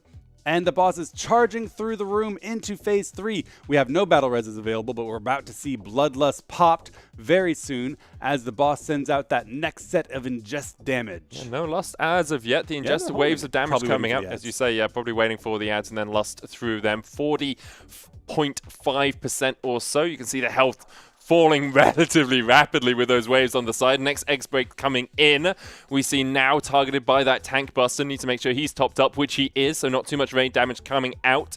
PI onto Mini. Mirrors falling low. Canex so low as well. Alice's Soul Hunt. Bring him back. There's the GS again. Oh, just Divine in time. Buffing everyone's healing by an enormous amount, so we're able to recover. Here comes the Bloodlust as the ads come out. All eggs look to be broken. Spiders following along as Mirrors has the tank debuff. He's at full health. No problem here. We're trying to get position now in order to clear out the worms and move into our second set of eggs of this last section. Okay, all ads dead. Egg break coming in just 5 seconds. We're pre-positioning to break these eggs. First, we got to get these debuffs dispelled. Yeah, get the webs off. Dodge those swirlies. Eggs in 1 second. Let's see if we can crack it. This will be progress. Press your fingers. Personals out. Focus you out. We lose Canix, as you say. One of those worms not cracked as well. That worm is going to explode on the raid and kill everybody. It It was good until it wasn't. It was very good until it wasn't. It gets so hectic there so many times that those swirlies overlap with the egg breaks, and you just have to soak it, and it's scary. It hurts. I would be curious to see there if it was Canix, in fact, who was supposed to break that egg. He may have acquired the debuff, been running to the egg, got hit by clipped, a swirly, and could not actually place it. That's happened a couple of times. In fact, we're getting a lot of nods from Alex. Yeah, that is what happened. That's exactly what happened, yep. Do we have a replay of it? Okay, we're also looking for something else that we might be interested in. Some according potential to replays coming out. Love that. That was such a good pull. It was a really good pull. Second pull in a row that got to the second set of eggs in the last phase. Yeah. So we're making consistent progress and getting to the point where we are finding things out. And that one is, okay, that's not a red card, right? Yeah. Obviously, we want to break the eggs. But if you fail to break the eggs merely because you died trying to get there, that's not nearly as big a deal of reading a cast. Repositioning. Or, It does need to be avoided, but that's something that can get fixed. Yep. One of the ways you can fix that, obviously it's easy to say just play better, but one of the ways you can fix that is by moving sooner and getting that tempo established whereby you're pre-positioning and you're not scrambling as much at the end. Yep. Although space being so constrained can make things difficult. Alex, wanting our attention, what do you have for us, sir? The deaths of Kush and Clicks you were asking about. Swirlies, dudes. Loads of swirlies. There you go. Just because you asked halfway through, and I didn't want that to get lost in the source. It seems like Clicks was finished off by a single one, whereas Kush got clipped by many all at once. Just a very rough time in melee, by the way. Yeah, Kush really didn't have a lot of fun with swirlies. No, that was double swirly to start, 4 swirlies later. And also with Canix, obviously Canix going into position and unfortunately dying, getting clipped by 2 swirlies, which was enough to take him down as well. That with a healing absorption that he had on himself, unfortunately proving to be lethal. So sad times. It is indeed. That is not the first time we've seen that happen. The debuffs go out indicating who's going to break the egg. You go charging toward your egg because you're not quite positioned close enough yet. Get clipped by a swirly and die, and that means that egg will be unbroken. If you're dead before the debuffs go out, then you can't be selected. Someone else will be selected, but that's that kind of overlap. Okay, so we have blue over here going to blue. We're missing our other blue. It gets pinged twice. He's running out. Oh my goodness! Hero. That is a glorious rescue. But didn't quite get him in time. So it's an awful rescue. Wasn't used in time. Listen, Velo tried to make a play. Velo. Be quicker. Okay, so listen. No, it's an incredible play, and it's one of those plays. No. I'm hammering you for this. You praise Canix for popping sprint to run to an egg he could have pre-positioned for. Yep. And then you flame Velo for actually making a game-saving play on someone else after he had correctly pre-positioned. Yes, but here's the thing. Canix made it. Velo didn't. Success. The only metric that matters. I can't argue with that. That's fair enough. That was still really good Every to see. evoker wants to make that play. Yeah. Every evoker is like, please, at some point, let me rescue someone to safety. It feels so good. And obviously, credit to Velo for trying it. Whoever it was, I didn't see who it was who was yeeting that across. Part doesn't matter. Yep. They screwed up. Yep, exactly. That's what I was saying. Pre-positioning is something very important, as you say. And you see it on the early eggs as well. Obviously, the later you get into the fight, the more the adrenaline's pumping, the more the heart rate goes up, the more you are maybe just like focusing on too many different things at once. Because at the start, obviously, mutated eggs make the fight harder later on. But at the start, we are so clean. Like I was so clean on these initial egg cracks, right? And then we see like 10 seconds before the next eggs, 12 seconds before the next eggs come out. As I say that, they're going to wipe on the first set of eggs. I will 100% go. They missed a word. Get on the fucking floor! Can we move the coffee table? I don't have enough space. That was a classic caster curse waiting to happen. We knew it was going to happen. Oh, Echo is very clean on the first egg break. They hadn't even gotten there yet. I mean, I tried. Oh, this is nice. Oh, yeah. Yeah, I like this movie. Yeah, it's nice. This is good. I've got a medic at my feet. Oh, these toes are so tasty, Jesse. Nibbling on my toes. Good thing chat can't see. I do not have a hangnail. My feet are well taken care of. What even is a hangnail? Isn't it the little fleshy bit that peels off the base of your nails? Is that a hangnail? No, I don't want to. Production. Somebody mute production. They're threatening to show us a picture of a hangnail. What were we talking about before we got on the floor? Oh, yeah. Consistency. Yep. How long do I have to be on the floor for? Is there like until the next pull? Yeah. Oh, only until the next pull. Yeah. That's easy. Yeah, that was a caster curse way. Yeah, the thing was, I said it as I was saying it. I was like, I'm 100% cursing them, and then it just happens, you know. It did. We have seen some significant improvement in their egg breaking consistency. Oh, that's actually what I was going to talk about. I remember you were talking about the importance of tempo and getting everything wrapped up in time to move to the next set of eggs, which, as you correctly pointed out, is very clean in phase 1. And please, somebody mute production. Nobody wanted to see this. That is so disgusting. I get that. I'm not a doctor. I don't want to see it. I mean, just don't pull it, I think, is the general rule. I always do rip it off, and then it bleeds. Now I've lost what I was saying again. Do you want a little bit of raspberry fruit strip? No. Sure? So in phase 1 and phase 2, let me say this sentence I've been trying for so long. They've practiced those sets I got of something eggs from the analyst so many times that it makes sense that it's clean getting to the next set of eggs with 10 seconds remaining. That last phase, of course, happened. They. Sorry, I don't know the rules. I'm new.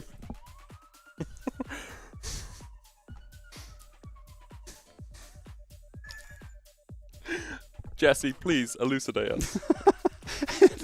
Please, come on. I'm good. Come on, Jesse. Chat knows what I'm trying to say. Informative. They don't have enough practice in phase 3. Okay. All right. Moving on. I hate you both. Hey, you need to hate Mitch as well. He's the one that brought up the hangnail. Okay. It's what I get for having bare feet, I suppose. No. Oh, goodness. All right. Yeah, but look at how much time. Yeah, so exactly. much time. Exactly. It's very, very clean. They've practiced it many, many times, and they've got this sorted down. Phase 3, they are still tinkering with cooldowns. I saw a couple cooldowns being moved. They're ensuring that they have the damage on each pack that they want in order to maximize boss damage, which means that they are sliding into position in the next set of eggs significantly later than they are in phase 1. That's going to get better with practice. This is looking good as well. Everyone in the right positions for the eggs. Grips going in on those parasites. All of them are being brought together. Okay. Worms being cleaved down as well. That was close. Our voices rise in proportion to their health reduction. I like that. I do the same thing. Kicks going out. This is the easy phase. We should have no problems here. Ideally, preserving our battle reses for phase 3 as we head into the last set of egg breaks of phase 1. What I'm trying to do here is lower and slow down our talking so that we can have an escalation as we go through the pool and be really excited at the end. Egg breaks coming in 7 seconds, along with some swirls, so that will be a little bit of an overlap that folks need to watch out for. You'll see some Death Knights popping their AMS in order to dodge this. Here come the egg breaks. A little bit of a run from Velo. That was nice. I think that was a verdant embrace to get into position. That was very nice. Yeah, I think good to great evokers or Preds evokers. It's fine. They're fine. Yeah, great Preds evokers will use that verdant embrace as a repositioning tool a lot of the time in fights, right? As well as the heal. That was cute to see. I think evoker is one of the highest skill curve movement classes. There's so much you can do with your movement kit as an evoker of any spec, and it's good to see that being put to good use by the amazing players here in Echo. Boss is doing well at about a little bit 70%, higher, 69% I'd say now. than it was before, because wasn't it about 68.2 last time we got to the at canister? The ingestion. Yeah, still potentially going to get there. We're at 68. Actually, might even be lower. Yeah, I think this is. We just had a lot more time in that corner than I was expecting. We had a very clean. We had a very clean situation dealing with those third eggs, and we chilled there for a long time. 67.6. So a new best coming out of phase 1. That's excellent to see. We're going to see Ryson sending out Halo and him in order to keep everyone topped through all of these healing absorbs. This is down to a science. No problem here. They've had no issues as long as nobody gets clipped by a swirly, which easier said than done. Spreading out with these egg breaks now. Oh, a little bit of an extra hit there from the warrior.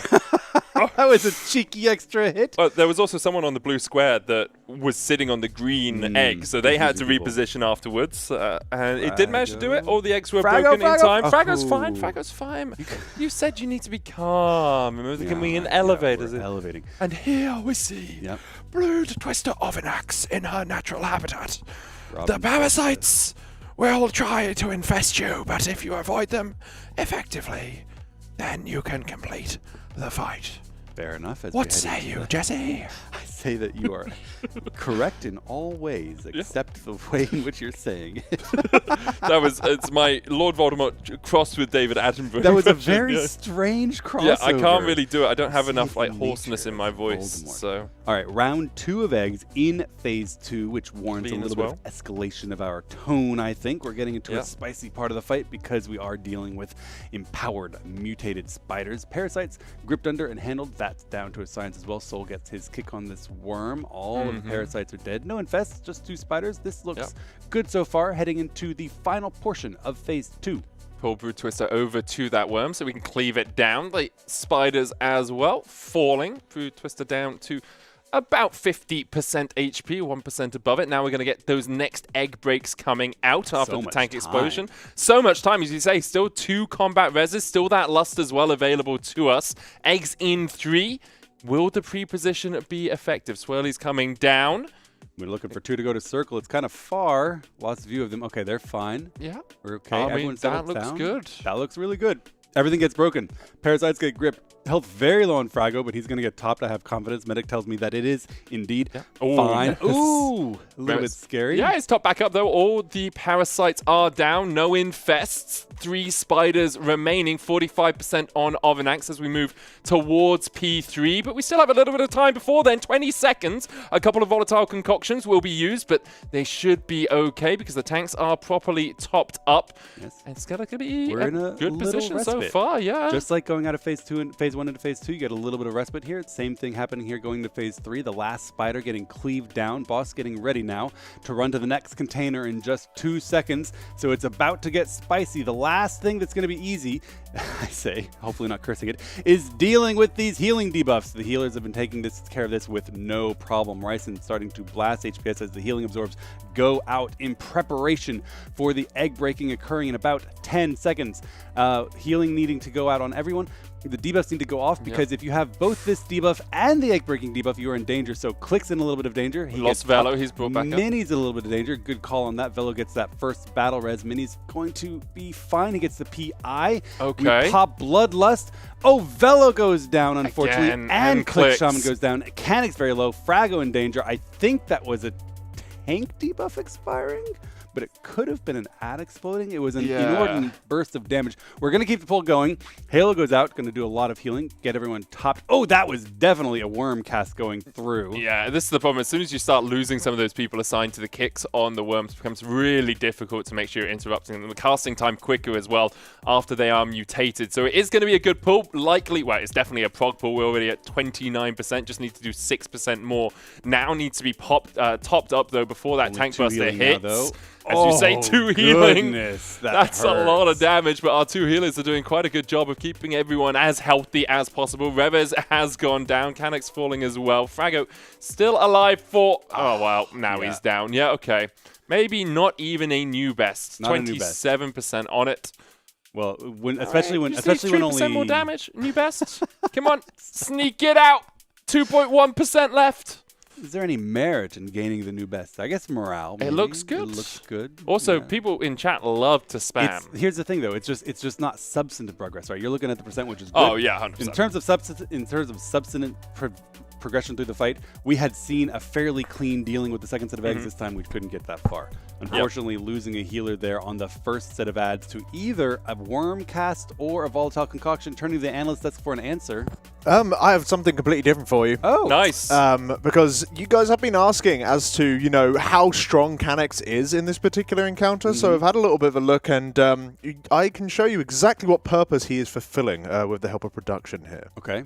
I expect to see Mark of the Wild. What is my purpose? You kill worms and give Mark of the Wild. Oh my god. Yeah, welcome to the club, pal. Yep. I mean, those are good purposes he's got in the raid. Would you rather be farming Mythic Plus? No, of course not. You want to be in the raid. You want to be killing Brood Twister. You want to be part of that pool. And even if you can't kill Brood Twister, you kill the worms while important classes kill Brood Twister. I mean, Canex is doing his job. Those worms are dying. Very true. If you actually get... Sorry, you did have a question. I was so busy setting up the meme. What's going on? In that poll, as we headed into the first egg break of Phase 3, we had 2 deaths to a large burst of damage. We were wondering what that large burst of damage was. Was it a mismanaged tank debuff or a missed kick? What a wonderful question. I'll find out soon. While he finds that out, I did want to note that if it weren't for all the memes of Heroic Week with Druid being bad. Right? Wait, 1 second. Can we switch to Wolf's point of view? Because I think he might actually be able to kill Brute Twister Argonax about to go down. World first. It's revenge. It's revenge. Okay, anyway, back to you. Yeah, sorry. I've now got the answer. Oh, sorry. Okay. Poison Burst. That was a miss Yeah, kick. so it was there we go. interrupt miss. Yep. That needs to get fixed. They do have a very fancy kick weak aura, but even with a weak aura, you do have to play the video game. Someone got assigned a kick and couldn't find it.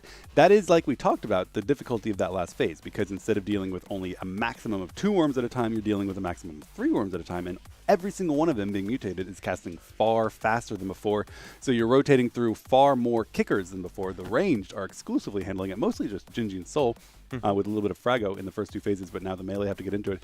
And I don't envy the melee. Getting assigned a kick of 1 of 3 worms in 1 of 3 different locations while dodging the swirlies, while killing the parasites, while getting in position for everything, getting your dispels. That's going to be hard to locate and get to and kick. Would you ever assign... We have 3 evokers. All evokers have rescue, right? It's not just Prez.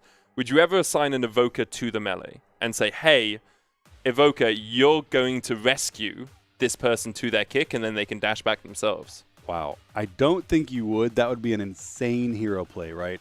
It would be, you would have a couple of seconds to get the rescue, get them moved to the right spot. Yeah. You'd have to be aware of exactly when they're kicking. The weak aura assigns it dynamically based on who has a kick available. I guess it would have to be a real in-the-moment crazy play. Well, it's going to happen, Frago, if you're listening. Get on Most it, mate. melee have the mobility or ranged kick they need to be able to handle it their own. They just need to have the heads of awareness of their worm, which is why they get a weak aura that says focus your ad. They get assigned a worm that they're going to potentially be kicking. They need to find it and focus it so that they can just turn around and wind shear or heroic leap and pummel, whatever it may be. If it weren't for the memes on that other note that I was trying to say before of how bad Druid was, historically in any other tier, this is the kind of fight that you would have considered amazing for Boomkin. Yeah. It's just set up for Starfall. Huge numbers of ads, many of which are really spread out, especially those little worms. It's just a use case for Starfall being really, really good. And Boomkins did pick up buffs. Coming into this tier, I think we need to give kudos to Blizzard because based on these meters, at least with regard to this fight, they did in fact do an appropriate job of tuning Boomkins. They're doing exactly what their kit is supposed to do in a very effective way that's showing up on the meters. Yeah, huge AoE damage coming out from Canucks in these fights. I think it was about a 6% buff from where they were before we saw those patches coming in. It looks like we are getting ready for another pull, although we don't have the markers down yet, which tends to be the okay, we're going to pull now. Yeah. Merez is paying attention to something on his second monitor. Must have warmed up a little bit in the player room. Perhaps all the extra adrenaline going through everyone's system, raising that body temperature a little bit because Merez has taken off his Inspector Gadget coat. His Inspector jacket? Have you seen Inspector Gadget? Yeah, I didn't know if it got out to, Minnesota. Is it Minnesota you're from? No. No? Mississippi? No. Minneapolis. That's the city. Starts with yeah, I mean, you could be from there. It's in Minnesota. It is in Minnesota. Okay. I was right. No, I'm not from Minnesota. No, Minneapolis is from Minnesota. Yeah, which you already Missouri? said I wasn't from. There it is. There we are. One of those irrelevant M states in the middle that nobody knows or cares about. I'm impressed that you even know it, right? A lot of Americans wouldn't be able to point to your irrelevant island either. Yeah. Okay. I mean, I live in Germany, so I just shit on England. I don't care, man. There's plenty of things you can shit on. Unacceptable. Unacceptable. Oh goodness! All right. I just won't take Greg slander. It's the one thing I've never had Greg's. Well, you're not allowed to slander. And you're not missing out. Nah, it's like when you insult your brother. It's allowed, but when someone insults your brother, it's not allowed. That's fair. That's the sort of vibe here. That's fair. So you two can do it, but I can't. We can slander Greg's, but you're not allowed to. All right. In the same way, I'm sure there's American institutions that you can slander. Yeah, and a lot of the world doesn't spend any time slandering American institutions. Yes, but it makes makes Americans mad. That's true. Yeah. All right. Can't help but notice, looking at this damage meter, that we have seen a consistency there as the Death Knights and Warriors continue to show why they're kings of AoE. Yeah, they do so much damage in these fights. We did ask earlier for Swaggo's damage, but I don't think he is having the best of times on this fight. Feels very much like a buff class rather than a DPS class. Interestingly, we went from the other week talking about buff classes basically making up most of your comp to now basically every DPS is just in there to buff except the warriors, and the Death Knights. Yep. Right? Like every single other person is there because they need to be. You have a required buff from the hunter, the paladin, the demon hunter, the monk, the rogue, the druid. I guess Frag Evoker is the one exception to this. He doesn't bring required buffs, he's bringing augmentation that is buffing the warriors and Death Knights. Yep. He can keep 5 people buffed, and those are the 5 he's keeping buffed. In fact, can we take a look at Frago's UI? I wonder if he's focusing. So he still has all of the DPS focused to take him off, buff. Frago. There's no need. Let's be real. I wonder, it would be interesting to see, Alex, if you have time. I see you deep in thought over there. I'd be interested to see who Frago's buffs are primarily going on over the course of the fight. Oh, I can find that out. Yeah, have you also thought of putting your phone in Do Not Disturb mode? Or... That was not my phone. That wasn't your phone? That's a cheeky comment coming from Mr. I need to wake up soon. And that was also a lie. It 100% was my phone. Oh, good news. Laundry has arrived. So nice, excellent. Nice. Roger doing Good job, his Roger. job. That's Thanks, why we're Roger. taking the break. Roger wasn't That able to makes a be lot of there. sense. We do have the ready check coming out. What? So we have food, then elixir, and then what was next to it? Flask. Yeah, what was next to it? There was another like yellowy sort of icon. Oh, the augment rune. Is that augment rune? I think There are a that's few an people without augment runes. What's going on? Well, augment runes are expensive.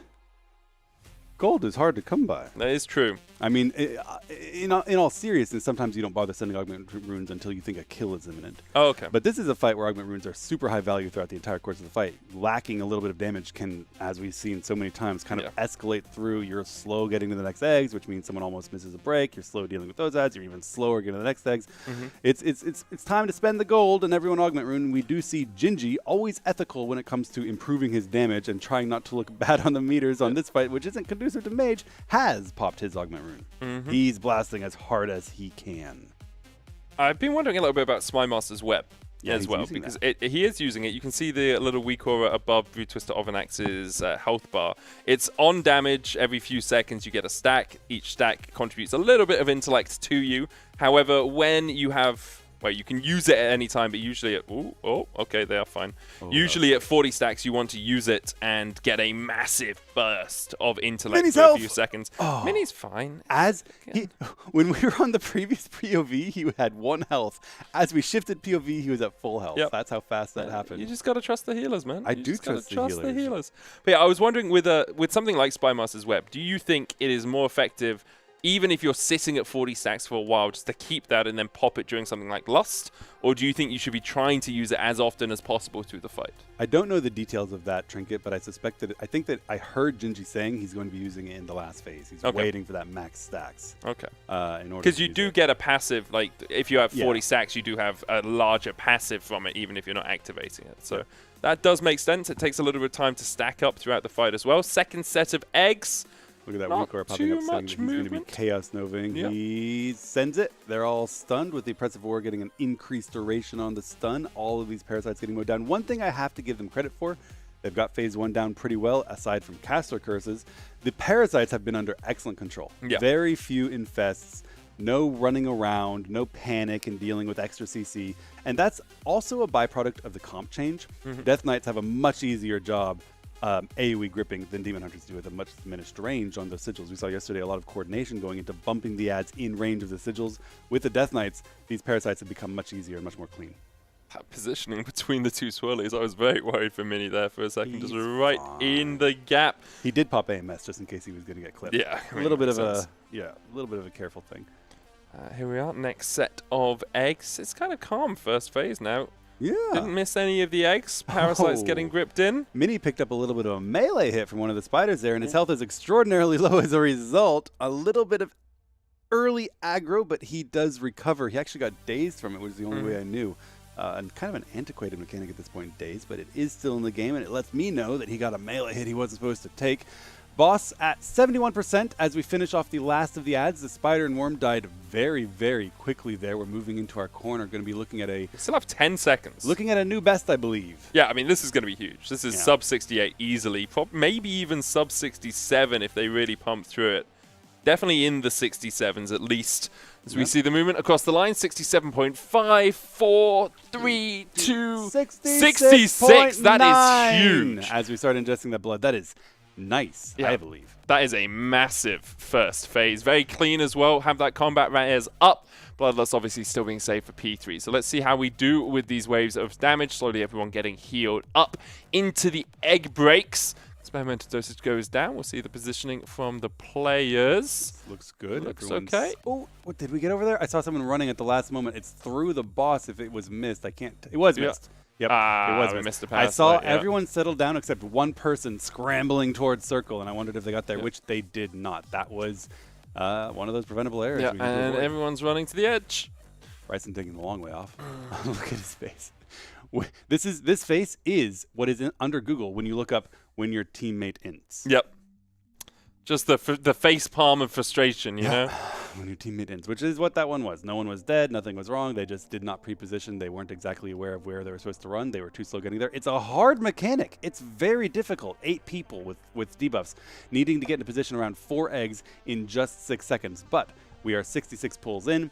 That needs to be consistent. No greeting for an extra global, no greeting for extra damage. Get your butt to the egg, and you just didn't. And it's the frustration as well when you have a new best in P1, you haven't used any combat reses, everyone seems to be in a good position in terms of health, and then a small mistake like that just costs you the pull. Because maybe you could heal through it, but what's the point trying? What's the point burning all of these CDs just to try and get through that phase when you know you need those cooldowns later on in the fight? Excellent point. You're right. They likely could have lusted and gotten through that, especially with foreknowledge and knowing exactly when it's going to hit. But not worth doing. Let's get another progress pull that has a chance of getting the boss dead. But mistakes do happen. They're going to need to get worked through. Hopefully we can continue some more great progression. But that was such a good point because it is a little bit demoralizing when you have a really clean pull. Yeah. That is the nature of Mythic progression and something that these players have had so much practice getting into their mental, where it's so unforgiving. It's so punishing. One error, you're 1/2 second too late to the egg, guaranteed wipe. Yeah. And there's so many instances that occurs throughout the course of the fight. I guess 9 overall. Yeah. That's how many times you have to break the eggs. But if you count each instance of egg breaking within it, then we can multiply it again by 4, and Which it's a lot is- more. Yep. I don't know. I'm not a 36, mathematician. I think, is the geometry on that one. Sure, doctor. I do find it funny that Ryson is doing, is it incantation as his profession? He's building the Vagabond's Bounding Baton, which is BIS for Pres Evokers. I had to have that built yesterday for me, crafted. Yep. Mitch helped me a lot with it. New weapon? It is very nice. I is, spent a lot of money on it though, yeah. man. It was a lot of gold. The crafting system that they implemented in Dragonflight is confusing to a lot of players. Well, especially this time because you have to get the specific rune. So you get the crest, and then it has to be an enchanted runed crest that you have to kind of get crafted first. And then you go and get it crafted again, but then you need all the stuff from the auction house with the mats, and then you have to find someone that has the plan, is it called a plan, that the crafting style that you can craft it in, so everyone's typing in the global chat being like, for only $70,000 I will craft your thing for you. 2070, that's the number, yeah. I like to say 11 billion. Yeah, I 11 like billion that you said 17,000. it's nice. Oh, we lost Revers. Down. We have a battle res. He's going to come back up. That was a swirly. Yeah. That'll but yeah. happen. It's a nice crafting system. It is very complex for the initial. I would like it to be more like a, hey, I pay you money, you make me the thing, please. Yeah. And maybe you have to have a resource to do that, but having to find a resource to get a resource to do that. Perfecto's health, he gets the Guardian Spirit that's going to keep him alive. Minnie's health, no Guardian Spirit available for him. He gets a heal. Frago's health, okay, everyone's fine. Yeah, see, again, you can't just say this person's health, that person's health. You have to be more reactive, you know? That is reactive. No, reactive is this person's dead. You're predicting them being dead. I'm not predicting. I'm alerting. I have Ryson on the other line. saying, Ryson, pay attention to me. Have you looked at the health bars? Have you seen Perfecto's health? It is very low. He did see it. He got the Guardian Spirit up. Yep. Everyone is fine. We're heading into egg break number 2 for phase 1. We had a pre-freedom on an evoker there. Really interesting. I wonder if that makes him immune in order to pre-position so that if he does get the debuff, it just doesn't happen at all. That's kind of interesting to see. Looks like everyone is in position for the eggs, nice and early. Yep. The Grimp's going down onto the parasites. Everyone getting pulled in. Worm interrupted off towards the top side. The bottom side Worm already down to 30% HP. Getting mowed down by this meat grinder. Yeah, even using the interrupt. I think the Worm may have died before it got its cast off. But there's no point risking it, as you say. Make sure you get the interrupt in. We've cracked through these eggs. I think there's one more set on this platform before we move into phase 2. Last time we had a new best going into phase 2 of about 68.7, was it? 68.6, somewhere around that number. Here we are still sitting at 78. It was, in fact, 66, not 68. It was 66.9. Yes. Nice, and you missed it. I did miss it. I'm sorry. I really let you down on that one. It's true, but chat had me. I know they did. All right, getting into the... Oh, that was very late there with Circle, but that's okay. He got an extra melee, so it was worth it, and they got the egg break. It was not worth it. Don't go for the extra GCD. Just move, okay? We don't know how much damage more they need at the end of the fight. Get to that point and then we can work it out, okay? Oh, well, it worked out. Everything's fine. Stop complaining. Don't be so reactive. I'm so reactive. All right, we're heading into our first transition into phase 2. Phase 1 handled very cleanly. No missed eggs. No one death. Unfortunately, we did lose reps at the beginning. We'll be getting another combat res in a minute or so. As we head into the corner, looking at the boss's health, having a nice push here again. Yep, still 5 seconds before we move over to that next container. It's going to be about 67% or so. Ovinek starts to run across, and it's a little bit healthier than it was last time, but still within a percentage point of where we expect to be. Not going to make a huge difference. What we're looking for now is clearing through the entirety of phase 3 to learn it, so we can start working on chipping the boss's health down. We're dealing with 3 waves of incoming healing absorbs being smashed through by our 3 healers. They've got this one down to a science at this point. Last debuffs coming out now, and the egg debuffs going out now. Need to look for those overlaps. Fraggle in a little bit of danger. That one gets taken care of, so we're fine. Okay. All of the overlaps Narco's low. Oh, get Narco. That's okay. He's going to be fine. Yeah, no more damage for a moment. We do have kicks going out on that green worm far, and then melee responsible for kicking the close worm. There we get Mini's kick on the voracious worm right in front of us. Excellent to see. It is dead. Only have 1 worm left with our 3 spiders, which we've been doing a really good job. Kudos to the tanks. They're really milking these spiders for all they're worth, with the tank staying alive for a very long... That was a concoction with a little bit of low health on a tank. And that wasn't even low health on the tank. Both the tanks look pretty healthy. They just weren't topped. Yeah, everyone down to half HP from that. Next set of egg breaks coming up in 6 seconds time. You can see Mo is putting out the markers as well. As you say, the spiders die right at the last possible moment. Frago is a little bit low here, but everyone's getting topped up before we get into these egg breaks. Second set of phase 2. Got to be careful for the swirlies that are up in 2 seconds as well. All of the eggs are cracked. Then another grip going on to those parasites. See if we can get the interrupts. That are getting a very late interrupt on that bottom worm. Top worm getting interrupted as well. This is good cleave. Both the worms going to die at the same time. That is really nice positioning by the tanks here. So make sure we got all of that down. Third worm, the target, and that should go down as well with this cleave damage. Yeah, DPS on this pack is phenomenal. The spider's already getting cleaved down. We are well positioned for a very nice tempo heading into the last egg break of phase 2. We still have 8 seconds before we need to break those eggs, so very clean. Full single target right now as we chip the boss's health down past that 50% mark, and now we're beginning to go into the final egg break of this phase. The swirlies go out, everyone gets positioned. Mini unfortunately forced out of melee range, and he ethically moves early. Love to see it. It looks good. Yeah, I think we got all of them. Broken. Revis is so low though. Canix is low. Get him up, get him up, get him up. That's fine. They're fine. Everyone's alive. Mini's got a huge healing absorb, but his health is there. We have 3 spiders and no other ads remaining as they truly try to kill them exclusively through passive cleave, really putting the burden on Mirrors and Robin to deal with their mutated poison for the longest duration possible so they can get as much single target as they can. Boss edging down to 44% as we're looking at moving into phase 3 with a battle res available, bloodlust available, an extremely clean pool thus far. 5 seconds before we'll see Ovenak's scuttling, skittering across to the next container. Please don't. I'm not saying a word. Please don't let this be. We're in. We're into the final ingestion of canister of goo. Waves of healing absorbs going out. The healer's doing a fantastic job of getting those off. One more wave, and then we need to make sure that everyone's healing absorb is gone. Frago's still got one. Now, the last blast of healing, the halo bouncing back and forth. We have the egg break debuffs. Everything needs to be settled down. Nobody's moving. No frantic last moment adjustments. The first egg break is done successfully. Health bars, though. Revis gets aggro on a spider and goes down. No combat res. Kenix is very, very low. No aggro on him, so he's okay. Soul gets topped. Clicks gets topped. It's only Revis down with no combat res available.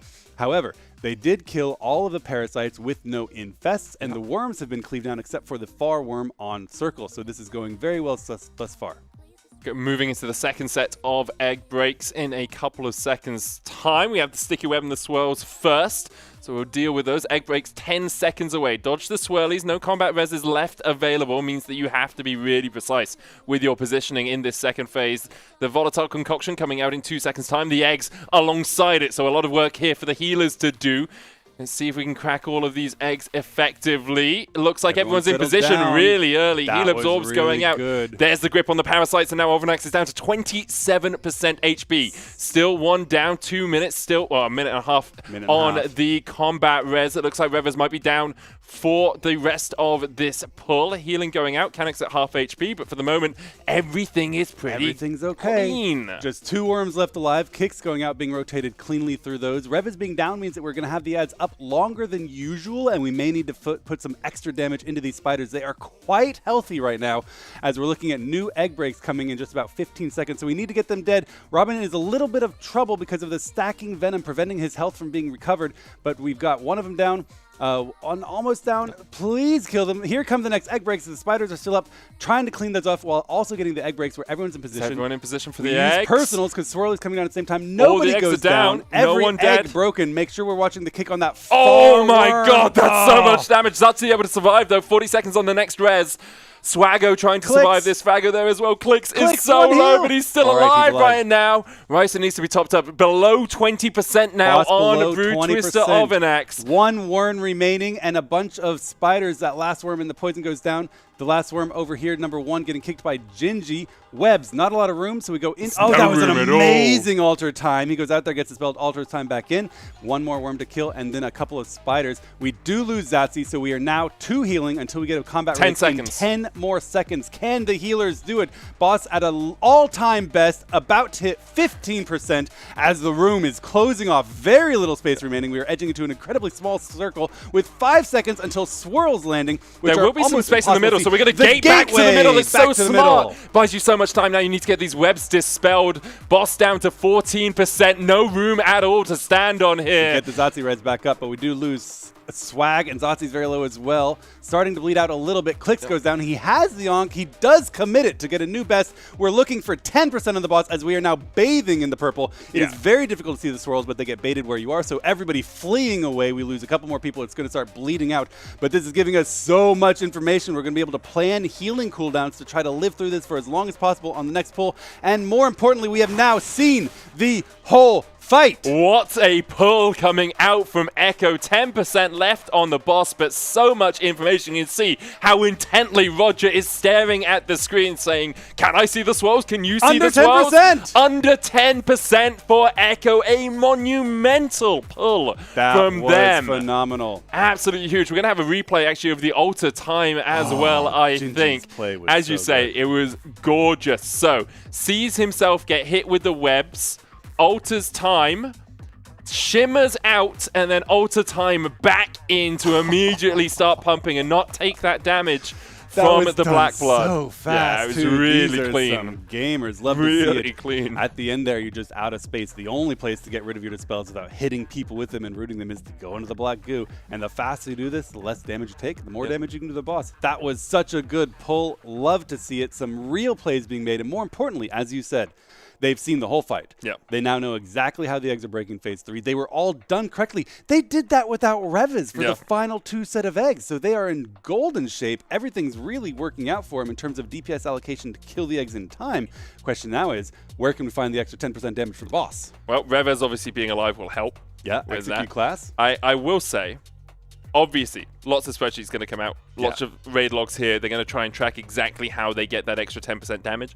I'm really flipping happy that wasn't the pull. Because we, like, for that to be immortalized, I was trying to say skittering and shuttling or something at the same time. I think you wanted to say, like, shifting. Yeah, across shifting the room, and skittering, and it just came out. I came out. She's shitting across the room. I've never had to get up from the desk and leave. I was just by the door, just creasing. Oh, I felt so bad. That would have been what so a moment amazing. it was. We pick up the professional caster medic, big in League of Legends, comes into World of Warcraft, makes the incredible call. The boss is now shitting across the room. We're going to listen in with Wade for a minute as we recover. We'll see you in a second. Oh, my lord.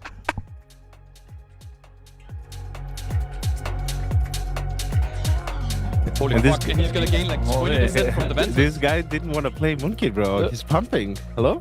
Bro, this is the most paired fucking lineup ever. You guys see what Soul said, or you That's were right. before, by the way? I mean, I think the MD might be an issue, like, actually. MD. By the way, Losing it. DKs can just AMS and then run out, right? In the pool. Yes, you don't. If you pre-AMS before you run out, you don't get anything while AMS. You don't want to waste AMS like that. If you are AMSing the web while it's happening, it's good. You need to pre-MS the web still. Yeah, you need to AMS the web. Okay. Yeah, the pool is a joke, bro. I mean, yeah, like we said in TeamSpeak as well, the pool outside, guys, doesn't do damage to you. It just gives you a healing absorb. So, I mean, obviously, if you vape for it for too long, you will die. Yeah, at some point you commit, you're like, this is my health, I'm dealing with. Yes, exactly. Like you commit to your HP bar, and if it goes to 0, it is probably 0. 30 million heal absorb. I don't care at this point. But yeah, I'm just, yeah. It doesn't grow. When you stay outside, it just refreshes the heal absorb, so it doesn't like stack up. Oh, really? Yeah, I'm pretty sure. I have this shown on frames. Yeah, yes. I mean, I can confirm from me standing in it and out healing it, it's always 500,000 absorb per tick. Yeah. I thought it's piss.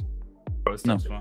But it doesn't stack, right? It just refreshes. No. It just refreshes all the time. Yeah. Too. But it refreshes quite fast. Like there's no getting out of it. But the most important thing is what I said, right? Like there's a pool that spawns under us, and then we run out, and while we're running out, another set of these little black pools are spawning inside as well. Yes, there's two. No. There's two sets. Look at the it is a bit delayed, some of them, I think. Some of them are a bit delayed. Yes. That's what I mean by two sets. They spawn in this... Okay, they spawn in a span of like 2 seconds, yeah? Yeah, I'm just saying. And then there is an an 8-second of nothingness, and then they spawn again, yeah? Yeah, I'm just saying for people to look out for it, yeah. Yeah. I mean, it's way worse to get hit by one of the swirlies than to bathe a little bit more in the purple shit, yeah? It's just more healing, yeah. Give him something to do. We need to summon Perfecto. Why don't we have a debuff tracking the value of our I don't want healing more absorber? vigorous. Like just an icon in the dynamic group. Yeah, I'm gonna. Would be nice to have. Not wrong. Gonna be up a lot of the time though. Also, sure, will it? Yeah, I mean. Debuff for the heal absorb icon? Like I think that should be up on the low prior one, yeah. It's not. I don't have any. Oh, you mean the amount, or do you mean the icon itself? Yeah, the icon and the amount. I want the amount, yeah. We also in that said at some point that it's not really useful because there's several healing absorbs in this encounter, anyways. Different sources. Yeah, you kind of I want have a lot of one that shows all. I have a lot of self heals, and it's nice to like play around it based of the amount. If I know how much left. Just total heal absorb in the Wigro would be good, yeah, not just from one source. Sure. Yeah. I mean, not like it's not. I mean, necessary. okay, we It's don't just need nice to it. have. Yeah, we don't need to. Yeah, we don't need We can go. Unplayable. Playable. Are we all in a good mood now that we're doing good there? I need to reload. And then we can Joker go. over there. Why does Perfecto summon? Is he finally upgrading, yeah? The gear? Wait, what? He hadn't done Oh, that? he's moving the microphone. He's about to say something. Mind your business, bro. I'm gonna be on here, bro. Wait, what did you do? You need to give me assist for Mark. Wait, you're lacking an important item? You can only buy from City. Oh, the gateway. Oh yeah, I was supposed to remind somebody, but I forgot. Wait, what did we just say? What the fuck, main No, tank? my Hey, rage remove was this. I think it was Main push. tank, main tank, main That's tank. fucking, that's It was right. me. I clicked it last spot, but I have it now. Ah, nice. Good job. Why can you do this? You're not even assist, Kush. Let's kill Do the you want some boss. other solution Okay, for my not backup everyone- interrupt call, by the way? or Not no? everyone used the augment rune. by the way. Yeah, slam that on cooldown, guys. Give me assist. Make weak aura. Do you have to weak aura? The weak aura? Block the request. Hold on. I want to meet my princess. What did... Okay, Sol asked the question. Can you repeat? No, just that like if you want someone else to be that backup instead of nice memes because they didn't have it ready for two of them there though. Because Like when I asked. I'm perma backupping other stuff. Like I can hold it, but something else would have Okay, gone I through think them. the tanks are the backups at this point then, yeah? Oh, you mean in the last phase? Yeah, we can back up, bro. I mean, you need the backup when everything is dead, kinda, right? Send the one. Yeah. Like. Or? I don't know if you should send Vantus. I mean... I think the 800 verse is 800 million dollars. I mean, worst case, if it says Ventus, we need more DK. We just split for his DK again. Yeah, I get a new one, yeah. Another DK, guys. We can split for that one. You actually like widened my horizon. Yeah. I think Perfecto can send. I can send it, bro. What about Kanix? Bro. I think he can send as well. Really? I thought he did already. That's a big No, crazy, right? I wouldn't do that. I wouldn't Yeah? do Canex. Really? By the way, also Vandus is like nothing. I now. think it's not like before. Yeah, the It's thing way is less. like if we have to go to a boss and only Canix doesn't have Vantus, like I, think don't we think he's can gonna kill it, be. I think it's killable, and this is guaranteed. The other thing is just some speculation. I mean, guys, that's you see Canix is almost topping overall, yeah? That's fine. Yeah, with Vantus he will top and they will nerf him. Are you sure Yes. about this? We're also Yeah. talking That's about good, when you Vantus, get, Vantus, like, we get Vantus. value. Moonkin Do we still have overpower. rank 3 or do we need to buy, by the way? There's rank 3 in the G-Bank. I looked at it. Ah, Mike was ruling on Mike was ready to buy. Is everyone getting some augments as well, yeah? Yes, We're sending this boss We're home still right missing, now. We're still missing Narco augment, Canex augment, Servo augment. Yeah, everyone update your Canex augment. flask running out. Augment weaker. If you don't have augment on, it tell you stupid. On macro then to save I was augmenting the first temples here. So do not macro it, then you're gonna spam them on all time. What do you mean? Every time I spawn, Yeah, I I'm press just save pulling real to the quick. Yapa Guys, stop I'm memeing, pulling stop it. Yes. Okay, Walibu, I took in last phase we get one web right as we're like going to our last position, and then we get one 30 seconds later when I it's don't think I completely fucked. reloaded, by the way. Would you rather use all the pre-immunes Wait, on how the one like at the start of that last part, or I when we're forgot 30 maybe. seconds in and it's completely fucked? It was 4 seconds in. Yeah, okay. I wasn't It's like pushed, okay. it came when we were like Yeah. moving as well, so it was a bit iffy. That's all. Like I mean, the first just one. if you remember the timing, The one just when we're say in, yeah? when it's campaigning, yeah? No, I'm Okay. asking which one he wants to do. It's an option. The late one. The later one. Okay. Just say it, Chris. Watch your Okay. feet. Watch your feet. No more gappings now. Locked in.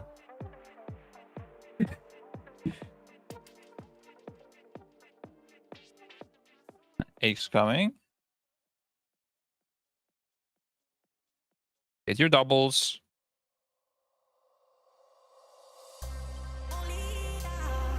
Respreading.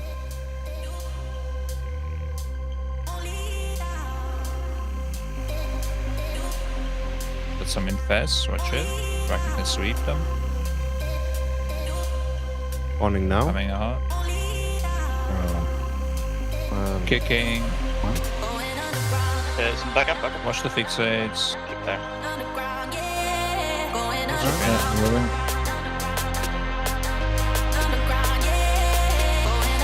Respreading again. Into Ace.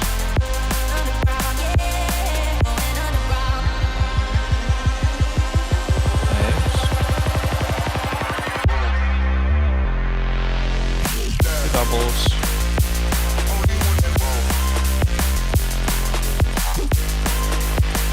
Kicking.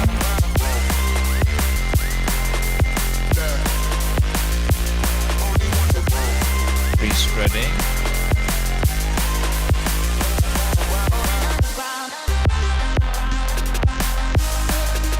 Actually, let me take to the room. Yeah? Much speed now.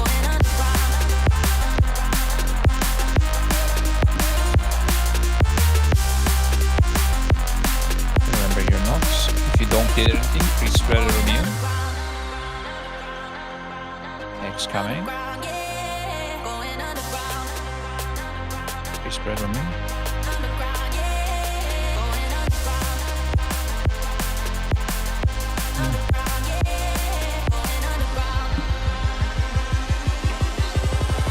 Infest and swag.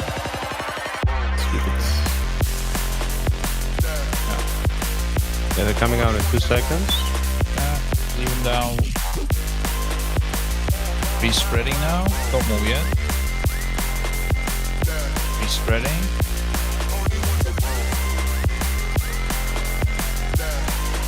I'm moving. I'm moving.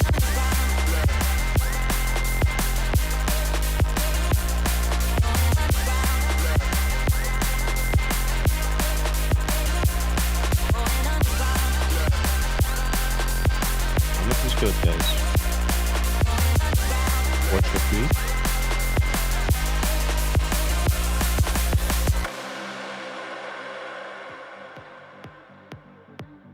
Remember the star knock. X coming. Circle is far melee.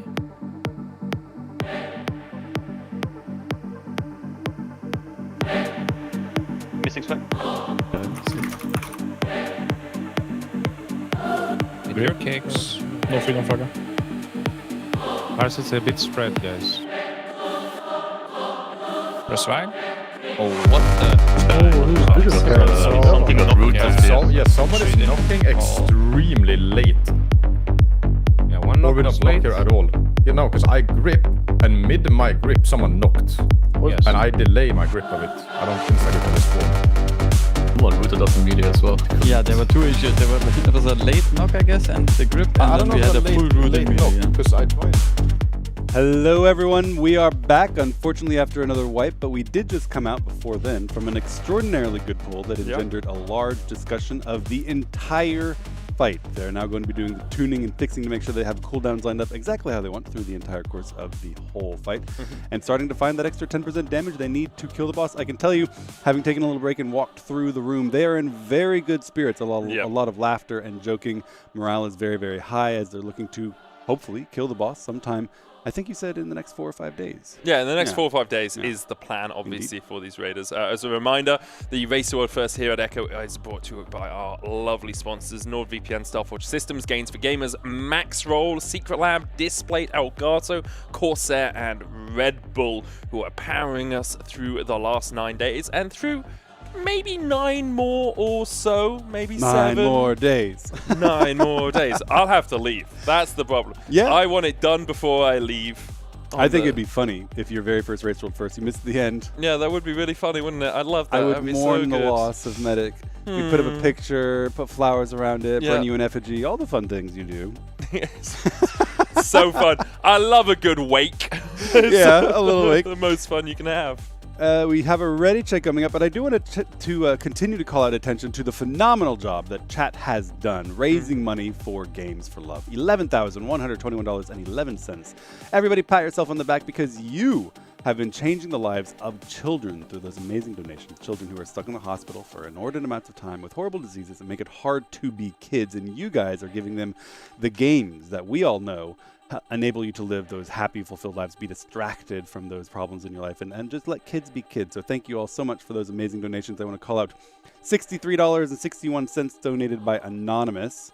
Bran was disappointed when I told him this boss is not named Brew Twister, but he still found this bit of gold. So thank you so much for that bit of gold. That's very generous of you. Thank you very much. We also have Shermy donating $5 a little while ago. Question.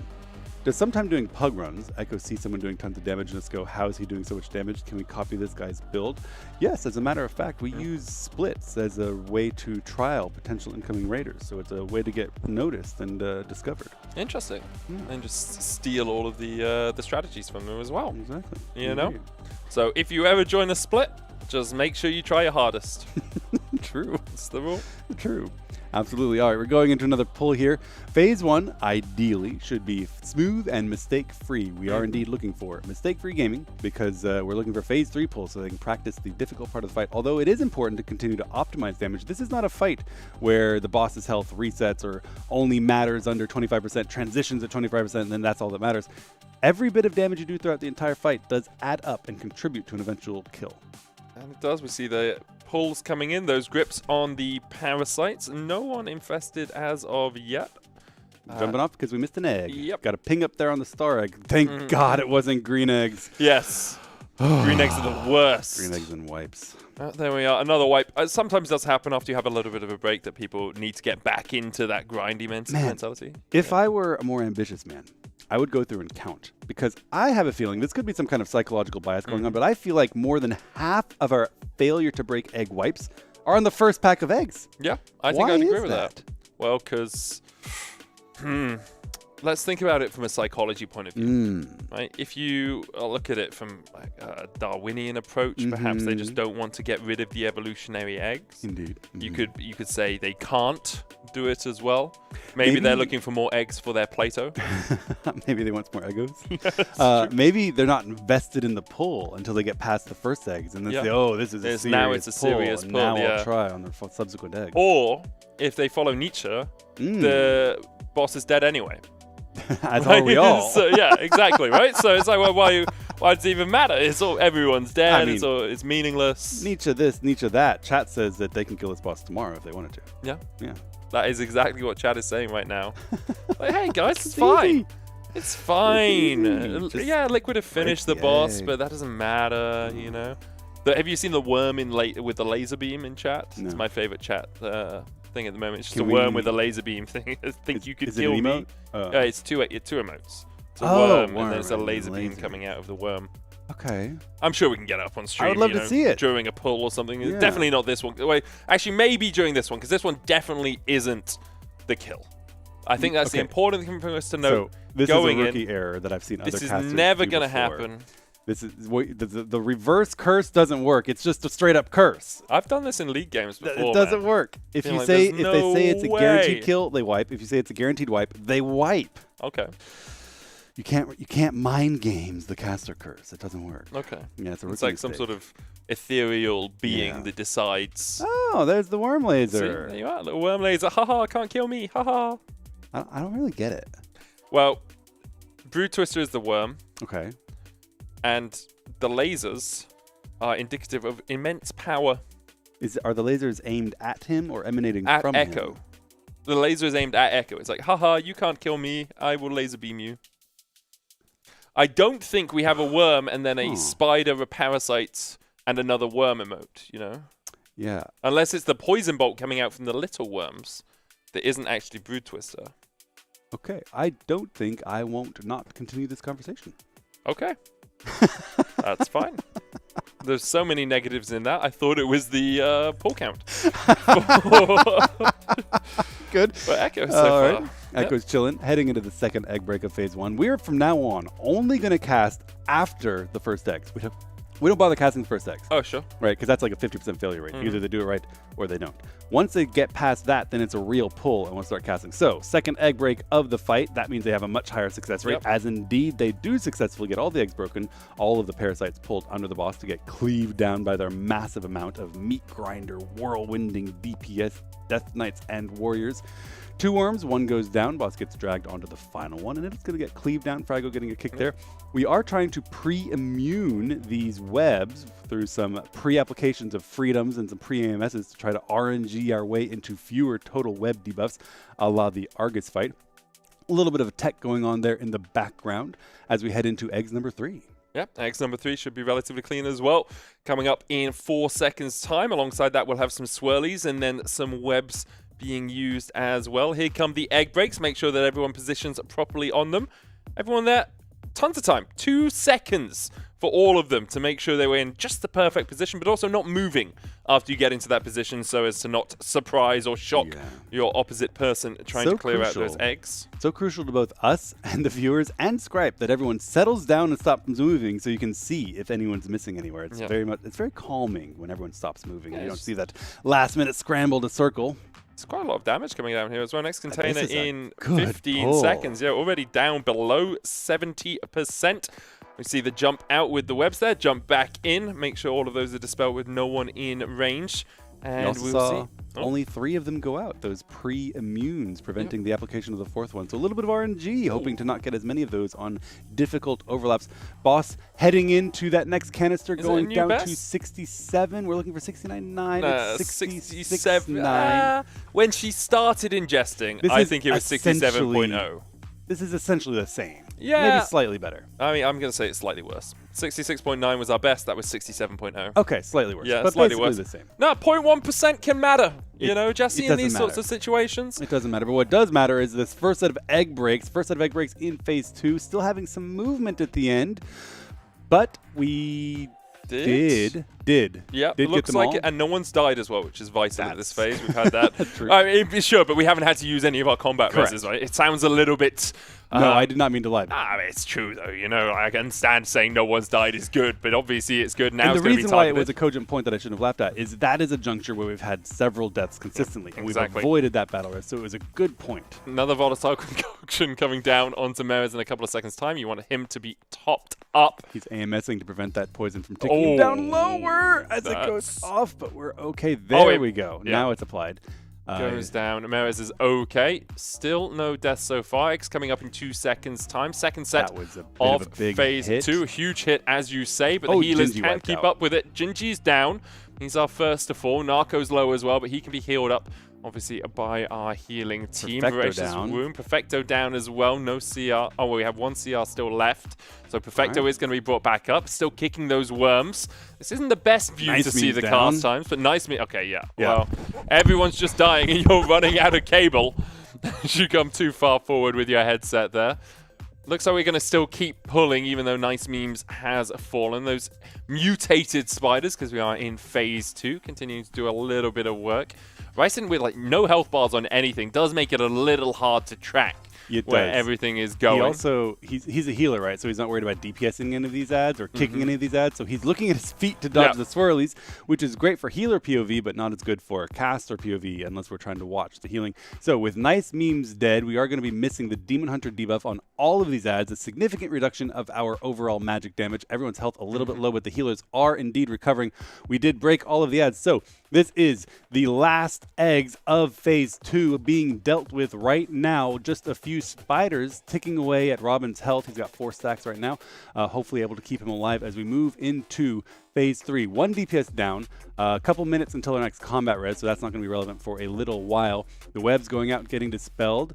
The last of the spiders being cleaved down here, getting as much damage on the boss as we can. Robin's health is very low, but he hasn't purgatory, nothing to worry about. He's topped for the volatile concoction going off. This tank explosion about to hit the raid as the boss starts slithering across. 41.6, 41.5. We'll say 0.6 there.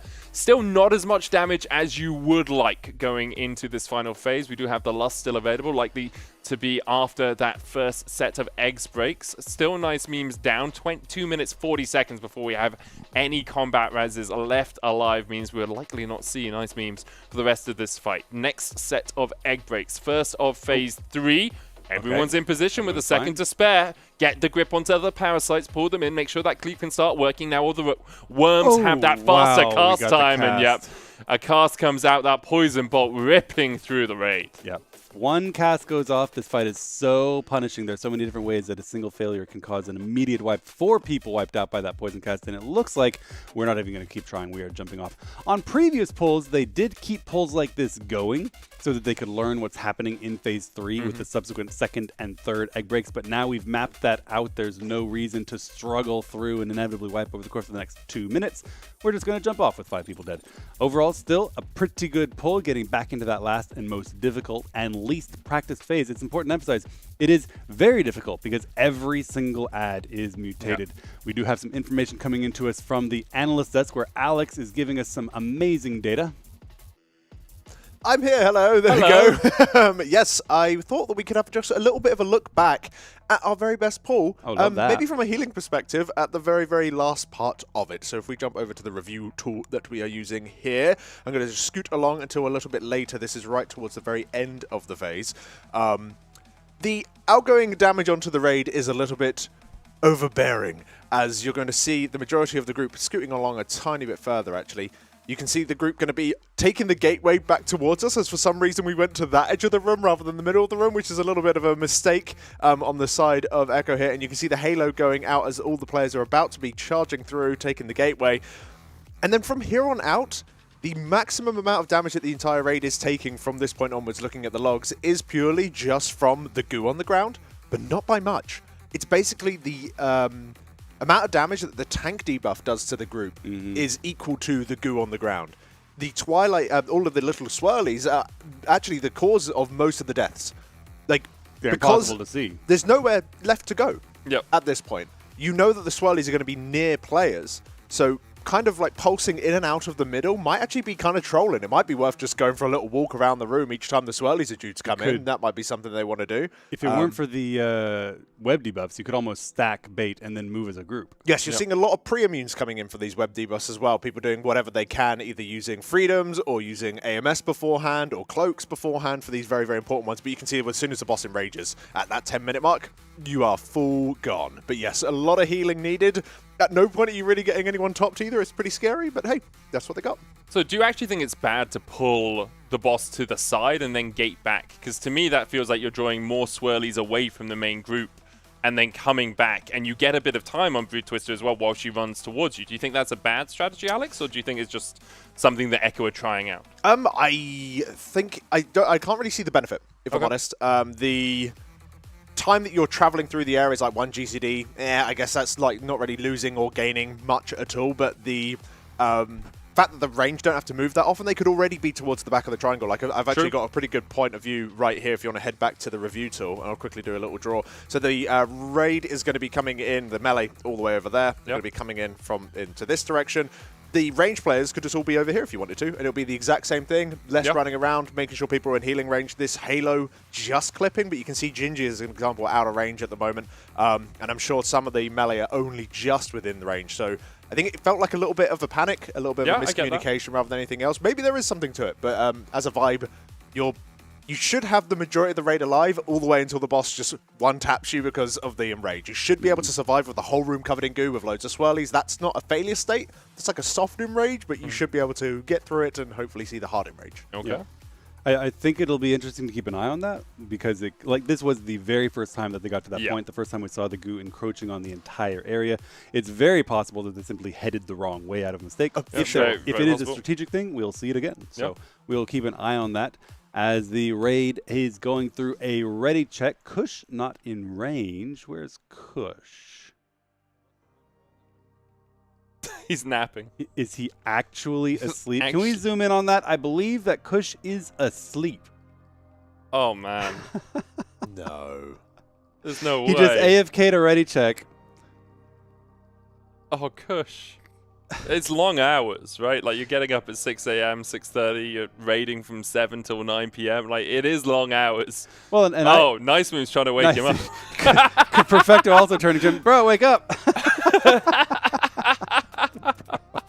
Isn't Kush streaming as well? Yeah, it may have been a bit, it may have been full asleep. I feel like when Scripe says ready up, you ready up, you know? Yeah. There he is. There we go. Locked in, Sitting loaded, up. ready to go. Not even horizontal. Good to what, go. What game are we playing, guys? It's fine. Is that TFT? He's just a rogue. Doesn't need to be that focused. This web effect is like, mate, keep, I'd like to go back on my rogue. You just keep doing that. It's fine.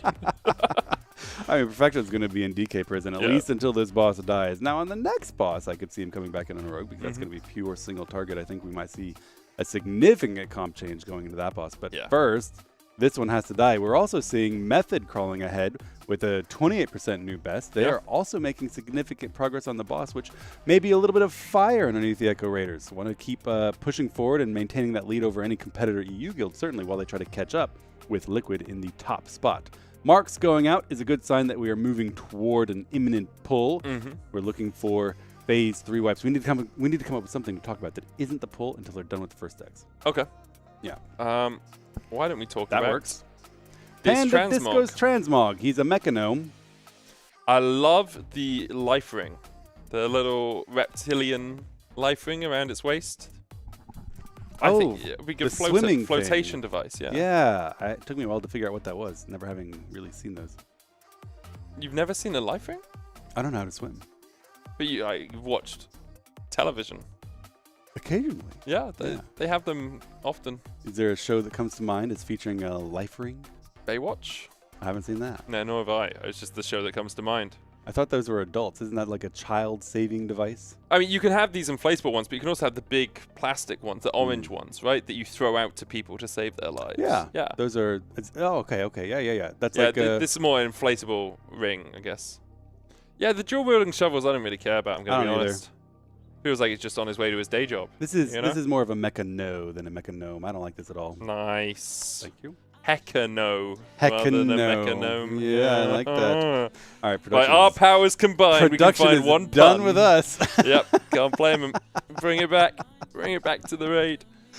Let's see. Is there anything interesting we can look at while they're doing this? What would you be thinking about as a healer in this fight? Like, what would be on your mind in every pull? Or is it kind of you've set out what you're going to do from the go? Well, I was trying to find stuff for us to talk about. I was like, what's Jesse's area of expertise? Healing in raids. Okay, I'll ask him about that. Apparently, that was a really bad question. You gave me My an opportunity to meme, so I took it. Yeah, this boss is really interesting. We talked about it a little bit earlier from the analyst desk while we were doing splits. Because typically a difficult boss has... its difficulty for the healers is because of huge overlaps causing very bursty damage that requires damage reduction to mitigate. So you see things like Disc Priests and Holy Paladins brought to mitigate that damage.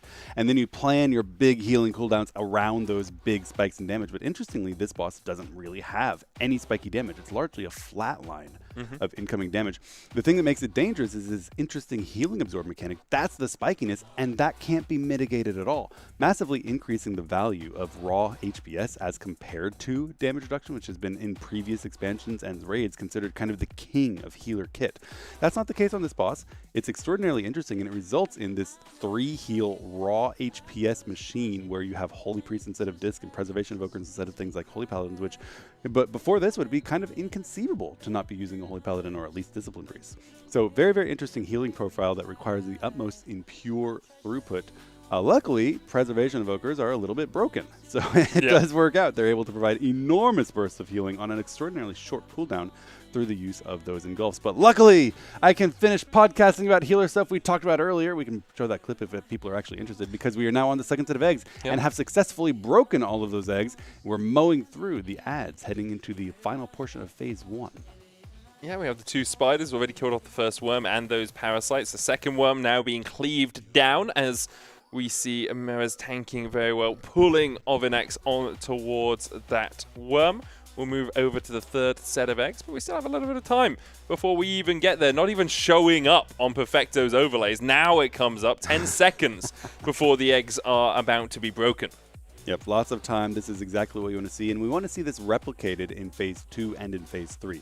The more cleanly you're able to take care of all of the ads, the more cleanly you're able to move at a nice tempo to the next set of eggs and pre-position, the more you're going to be reliably and consistently able to deal with those mechanics as well. Now later, of course, with mutated spiders, we're going to see them alive for longer. But that's okay as long as they die before the eggs. They move with the boss, so it's okay to drag them with you to the next eggs and get pre-positioned. We have successfully popped all of the eggs on the third round. We've already cleaved down everything except for one final set of infested parasites, which we unfortunately did gain through a slight error with the parasites. But that's all right. The worm's dead. The spider's dead. We just need to kill them before they catch up. They run very quickly. There we go. We do get them finally killed. This is a big pull. This is a very, very big pull. As we move into position, still 5 seconds before she even starts running, we are already at 67%. So we're looking to beat our previous best when she starts eating the goo in the canister of 60. It's beaten. It's done, right? This is a new best. 66.6 is what I saw on the meters when she started ingesting. So another couple of percentage points coming out. That's the big thing as well.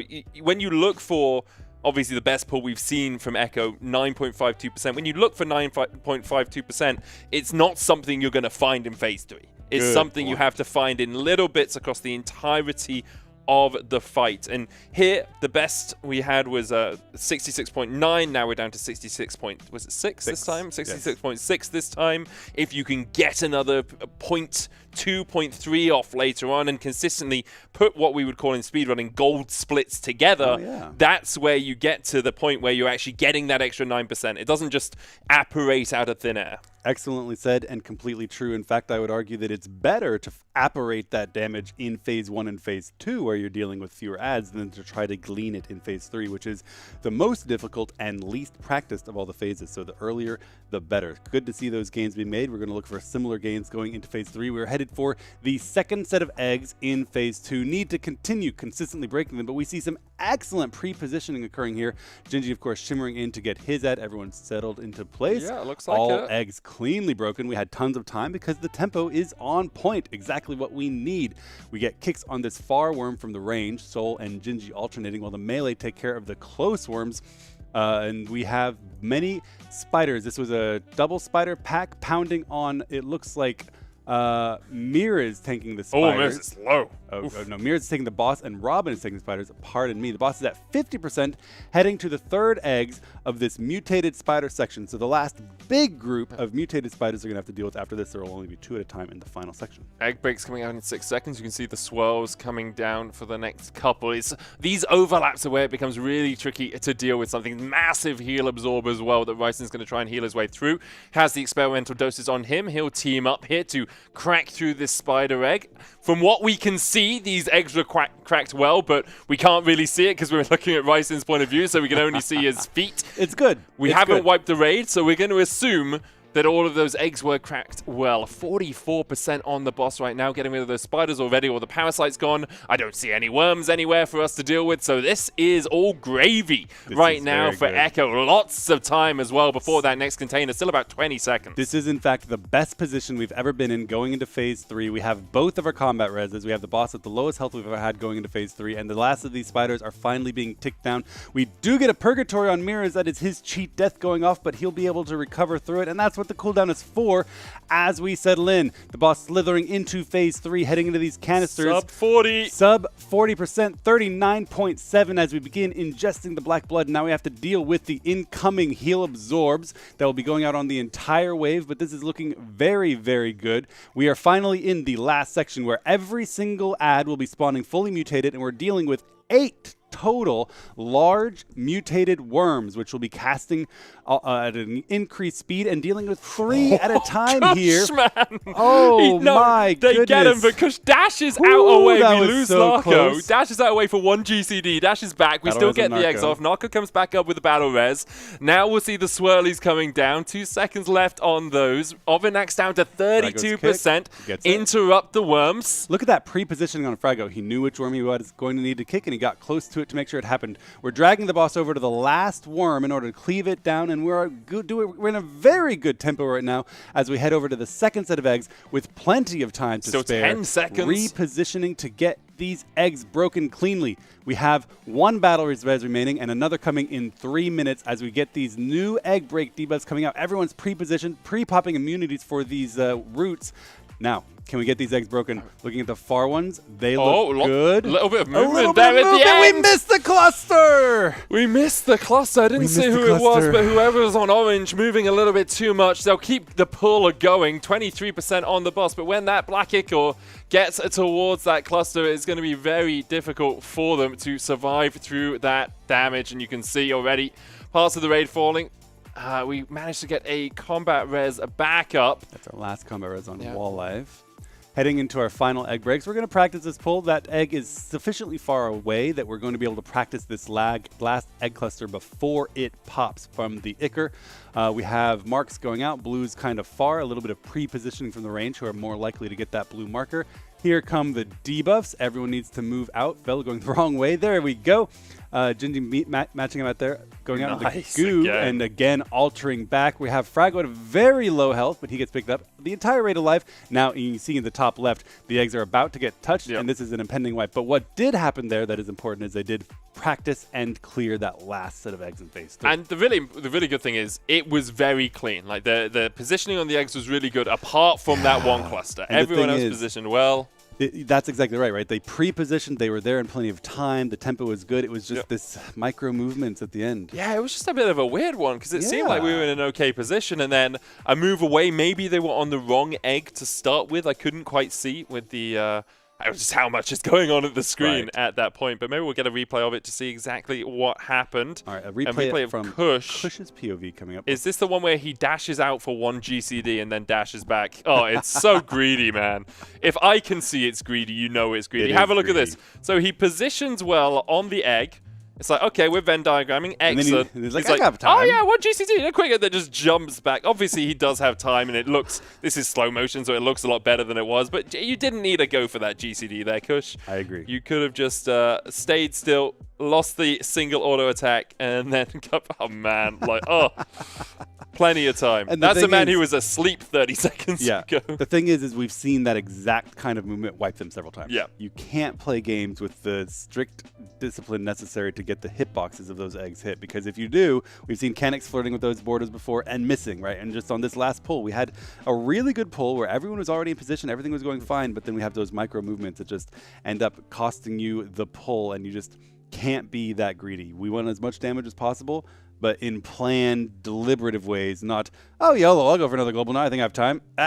No, you can't do that. Too dangerous. We do have a lot of empty chairs across the venue. The break timer has gone up. We're going on a 5-minute break. I think we should potentially join them. I think that's a good idea. Trying to track our breaks alongside the player breaks at the moment seems like the best way to keep our energy up for the inevitable kill that is happening in the next 4 or 5 days. Indeed.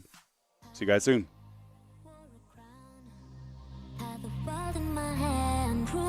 Land, I never look back. I never look back. And nothing was crushed. No bruises and scars, no bloody wars, no dream turned to dust. No dream turned to dust. When I go back, I want to, but time carries on.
good, yeah.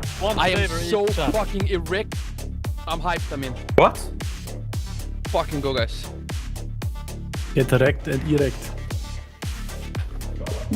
What? Lock in and lock in. Don't you know the OG, man?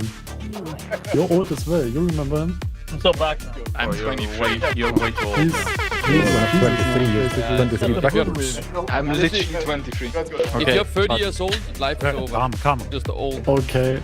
Going into the coffin right now. Dude, the average in the guild is 30. What do you mean? Yeah, I mean, Hopeful got the average up quite a bit.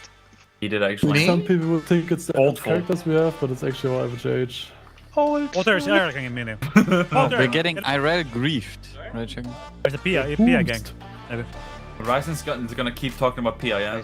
I said it, guys. PI should go on me on pull. This is the PI sims, yeah? Yes. I said it. Enhancement outside of PI. Bloodlust guys should get PI. I said it. Why don't you just get on cooldown? You're the highest simming Because person I'm to a get 3-minute cooldown. You think it was fucking press it Some every people 3 minutes? give it to the...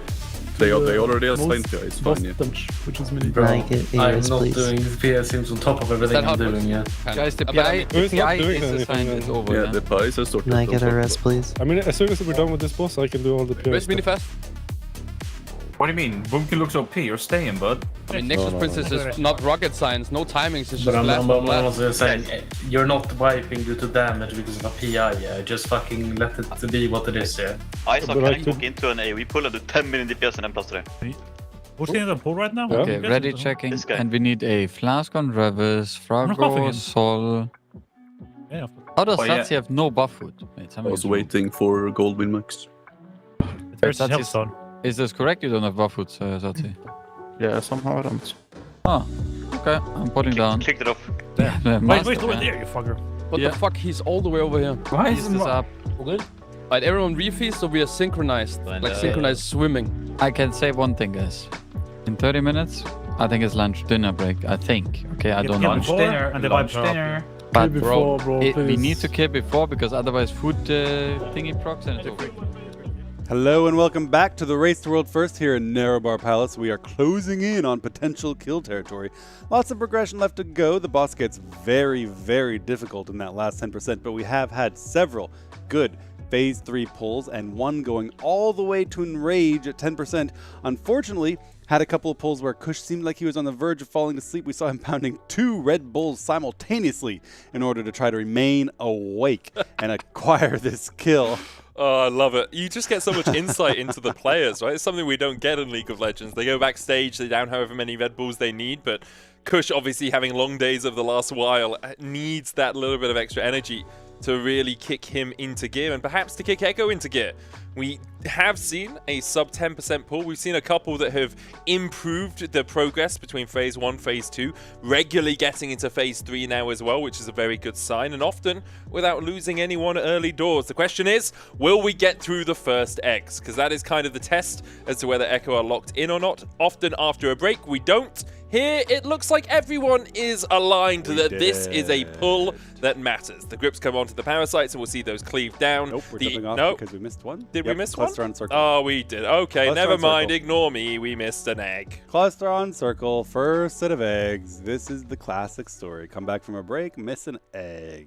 Kush is like, guys, it wasn't me. Guys, I've had my double Red Bulls. Double I'm Red good. Bull. I'm fine. Yep. So consistency problem, consistently a problem. Yes.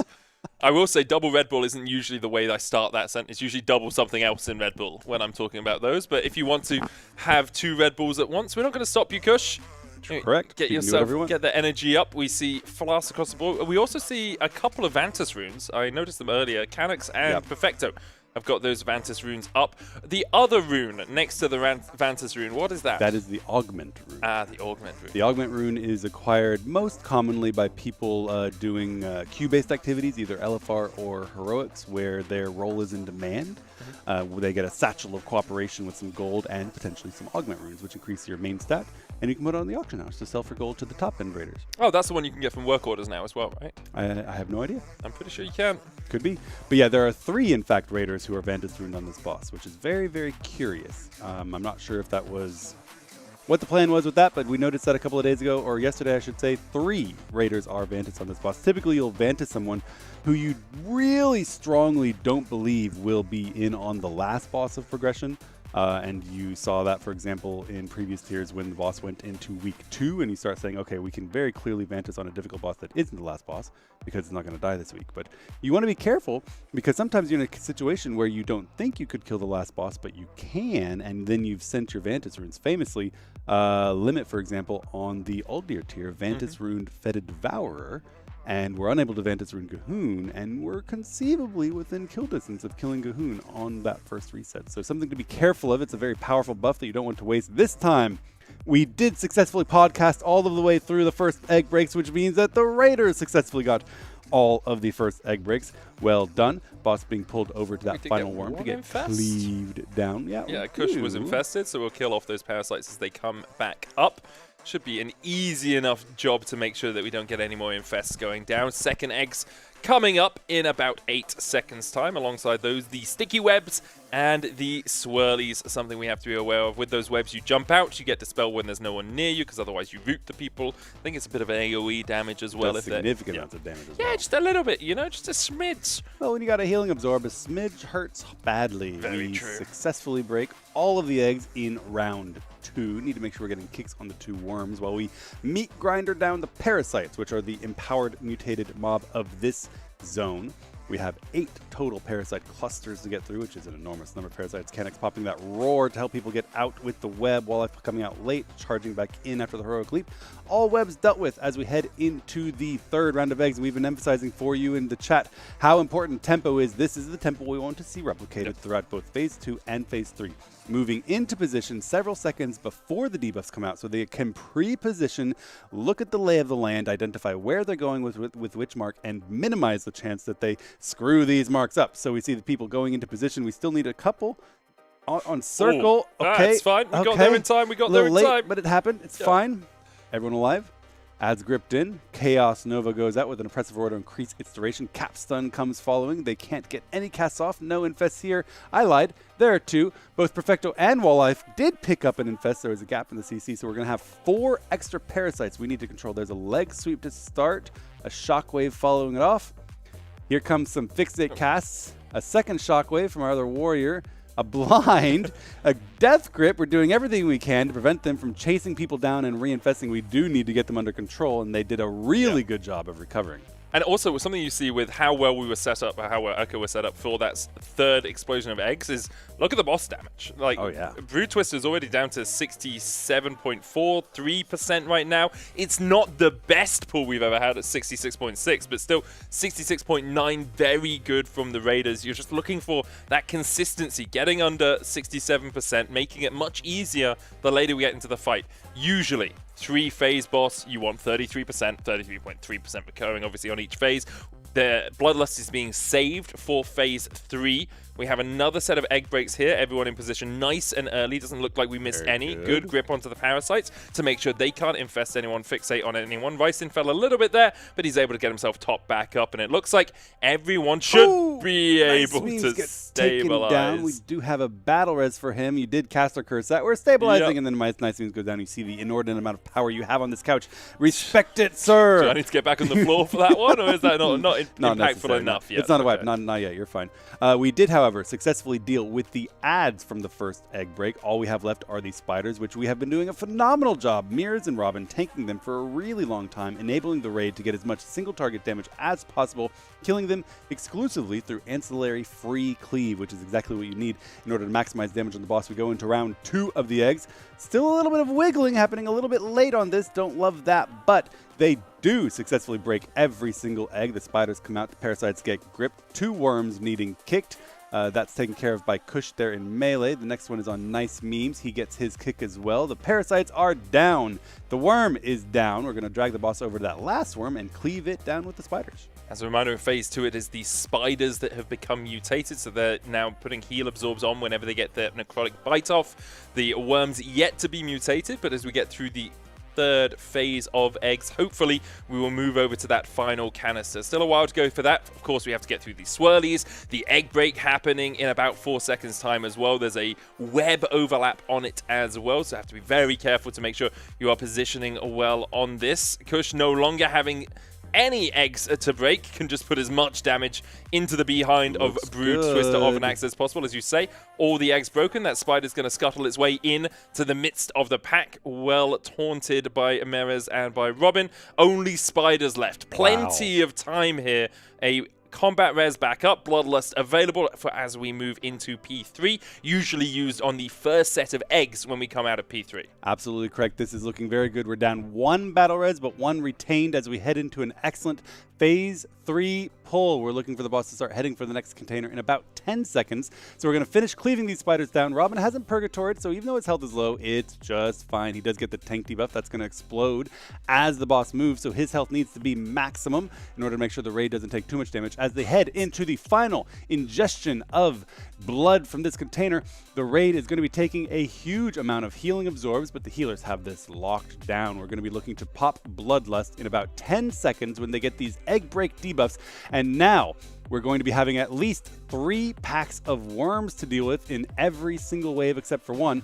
And those worms are in fact empowered. They're casting very, very fast, and there's 3 of them spread out. 1 on circle with the demon hunters, 1 to the left. We can see that they did not pop. That's not actually being popped in this round. I lied. I'm sorry. And then 1 in the back being kicked by Soul and Gingy. All of the eggs taken care of. No problems there. Oh, a couple of parasites on the back, though. Looking for those parasites infests. Infesting. In fact, we have 3 infests out right now. 1 on Rice, and he Guardian Spirits himself. 1 on Fraggle. He personally Narco down. Narco goes down. Infests going out. We have a backup call on Soul's Worm. We don't get the backup call, so that explodes for a poison burst on the raid. Everyone alive, though, as we're dealing with some parasites, but tempo is messy. Thrown out. Tempo is say. out the window. We have 5 seconds till egg breaks. Yeah, no tempo at all in this moment, right? We're just trying to get things down before those egg breaks come in. You can see help being called for on that interrupt on the worm. It does get interrupted in time. The egg break's coming up as well. So it's just trying to deal with everything at the same time. That parasite fixating in again, looking for the in-phase strain, trying to get knocked back, but those parasites are all over the raid. Everywhere. It's impossible to deal with when you have so many parasites. Just a grip missed or a pushback miss, meaning that the parasites got the fixates off, and that will wipe away the raid. It was really good until that point, though. It was. I think that they changed which eggs they're doing in that phase. Yeah? It looked, I think, maybe they slightly changed the configuration of eggs that they're doing, trying to maximize the degree to which they can get those broken in a natural, kind of intuitive way, trying to do clumps of eggs that are together. That last group is fairly spread out, and I think they slightly adjusted how they're doing that. We'll have to take a look to make sure that that's the case. But as you say, it was great until it wasn't. Yep. 1 small error of out of control on the parasites, which typically aren't a problem in the second and third phases, because while they are still mutated, there are simply so many fewer of them. But they got a cast off when they're in melee and they cast infest. They're too fast for the melee to evade. You have to lock them down with stuns and disruptions. If they get the cast off, they land. 2 of the melee got infested, which means you had 4 more worms to deal with, or I should say parasites, because we have other worms. 4 more parasites to deal with, and things just spiraled out of control. That diminished the amount of time we had to kill the second worm on the backside. That was far away from the boss. That kept casting for far too long. That was still casting when the next eggs came. We weren't positioned for those eggs. And just that small missed shockwave or leg sweep or whatever it was, really did cascade into a wave. And that's all it takes. A single missed ability, or an ability used slightly too early before you get a grip on, or slightly too late so the grip doesn't catch it, is just enough to wipe the raid. We did have a new best going into P3, though. 39.4 is what I read as we got to the container, which I believe is better than the 30. Well, I know it's better than 39.7, but I believe it was 39.7 before when we got there. So new PP there, even though we weren't quite at the personal best for phase 1. I wonder if they have moved those eggs around. It would be great to see if we can see that at some point. Yep. Alex not here right now to do the analysis desking for us. Well, if he's not, then I will later, because it'll be interesting to see. I'll keep an eye on that, but I think that they did a slightly different configuration of eggs. And during the break, we saw them moving marks around and also pinging around, so they may have been slightly changing their configuration. As we accidentally ninja pull the boss, we're going to try to reset it. That's going to cause us a delay, so I am going to call out another donation coming in from chat. We had a donation just a little while ago from Fatness, donating $5 and saying the Corgi and Nixie. We won't be linking any pet pictures right now because we're currently doing progress, but do keep those donations coming in, all going to Games for Love. You can fill the downtime with some positivity for those children, an amazing cause for which we are currently raising money and that you guys have raised. An oddly pleasing looking number, 11,131. Well, it's palindromic. It is probably why. palindromic. Yeah. It's very nice looking on the screen. And the full stop, the period, I think is matches the comma. It does match the comma, but also full stops used in a lot of European numbers to denote a comma. So in England you'd use 11, 131, whereas in some European numbering 11.131, 11. Really? Yeah. Wow, that's a phenomenal Always number confuses me. Always confuses me. Not me, I'm American. They either do it my way or it doesn't count. True. Yeah. Yep, that's how that works. In the meantime. Sorry. Oh, I was just going to say, Games for Love is an incredible charity. That's they true. bring distraction therapy to a lot of children who are struggling in hospitals, especially if they're there for a long period of time. I've seen anecdotal people in the chat saying it was great for my children. They came in, they bought PS4s, and we had a doctor come in and donate some money, saying that he's seen them operating in his hospital, doing some great work for the children there as well. Yeah. So a lot of testimonials coming in. Yeah, it's a really important thing to be able to find that distraction from some of the stuff that's going on for those children and for their families. We see the markers being put down a little late here from Mirrors. I think he was actually removing a mark from Canix. Oh, there. okay. Yeah, that wasn't a ground marker. That was menuing on Canix to remove a mark because he had a lingering mark from previous week, which of course needs to be cleared before they get these raid markers. But none of these raid markers are being put up yet. Usually they pre-do them. There they go. Before the pull, and there we go. Mirror's running a little bit behind, but that's it's okay. fine. He's a professional gamer. The DPS are blasting in their burst. They're not looking at the markers yet. And to be completely fair, at this juncture, everyone should know where this first round is at the very least. Very true. All eggs successfully broken. We do get our round of CC with oppressive roars, increasing the duration of those CCs on the parasites. Parasites go down with no infest. Yeah. We're cleaving on that first worm. Goes down no problem. Drag the boss over. Cleave on the second worm.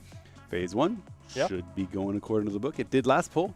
We want to see that consistency every pull. Yeah, definitely going according to plan so far. We have a little bit of time before the next egg break, still 30 seconds. Time for Mirrors to put down his markers. The volatile concoction, that tank buster, does do a lot of work if your tanks aren't topped up, but both of them were this time. That's right. So the raid able to survive through that. You can see a little bit of damage just ticking over across the raid, but nothing too bad whatsoever. Next egg break's coming out. Everyone in position with 2 seconds to spare. Love to see it. So clean. We do have a lot of low health with big healing absorbs on every single Death Knight. I think that they overlapped a little bit, which is better to do than to miss the egg. But they did break all of the eggs and demolish the parasites. That was ridiculously fast in the duration of just 1.5 CCs. We drag the boss over, get the cleave on the worms, and this is incredibly cleanly done. Second wave of eggs. Really clean so far from Echo. I think you get to this point with casting prog, where it's like, we've seen them do this. We know they can do this. But when it's clean, when it's this good, you get a little bit of the butterflies in your stomach. You're a little bit like, ooh, it's a nice pull so far. Obviously, don't want to cast a curse anything. Don't want to say this is the one. I would never say such a thing. But now we're moving to the third egg breaks of phase 1. Everyone's in position again with 2 seconds to spare. All the eggs are broken and we're doing good damage. There's the grip onto the parasites. The spiders coming in as well, but those parasites are being cleaved well. We should note also that they've completely, it looks like a minor change, but this minor positioning where they put the boss on top of that worm for the grip. Really smart. It's very good, and it cleanly kills that worm while the parasites are going down instead of delaying here, losing some single target and movement. So very, very clean, very, very demure. Love to see it. Very cutesy. Indeed. We're heading over to, we're relaxing and luxuriously moving over into our position to head into phase 2 with vast quantities of time available to just do pure single target on the boss. Yeah, you can always tell when you have a lot of time moving into phase 2 because on a lot of the Raiders frames, they'll only show the next 12 seconds or so of cooldowns. And there were just empty frames for a while. I was like, nothing going on. We are down to 65.7. Wow. Was that? That is amazing. A massive jump. That's a whole percentage point from where we were before. That's an incredible achievement, and it's very important to note that that does transfer all the way through. That extra 1.5% or so of health is something they don't have to do in last phase.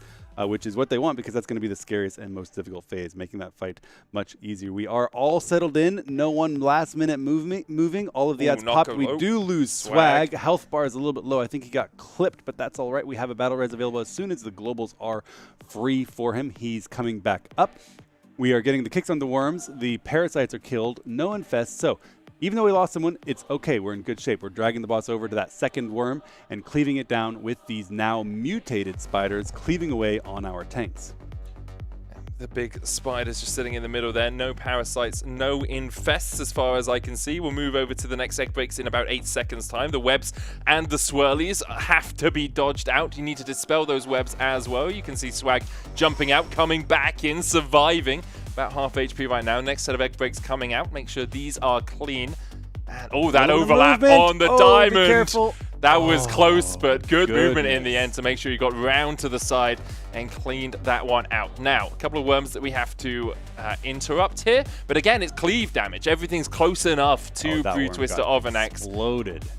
That worm lasted for like 4 seconds total. He just died so fast. We're dragging the boss over to the last worm, cleaving it down as well. This is a spider pack needing to be dealt with, but their strategy with these spiders is to keep them alive as long as possible and just kill them with free ancillary cleave emanating from their single target. This spider goes down. Everything is dead, and we are very clean heading into the next egg break in 7 seconds. Lots of pre-positioning going on. Everybody alive, looking good. Eggs coming out in 2 seconds. This is a little bit of a scary overlap because we do have swirlies coming out. They do have a freedom on Frago, so he does not get one of these webs. He's positioned Annex is low, very Gingy's low as well. We do lose wall life, but we did break every single egg. We get the res up on wall life. He comes back up. Everyone alive, going into the last part of phase 2 with the spiders alive, being cleaved down, looking to move into phase 3 with no battle reses available for the foreseeable future. 43% on the boss right now. Still a while before we see that movement coming out. About 20 seconds.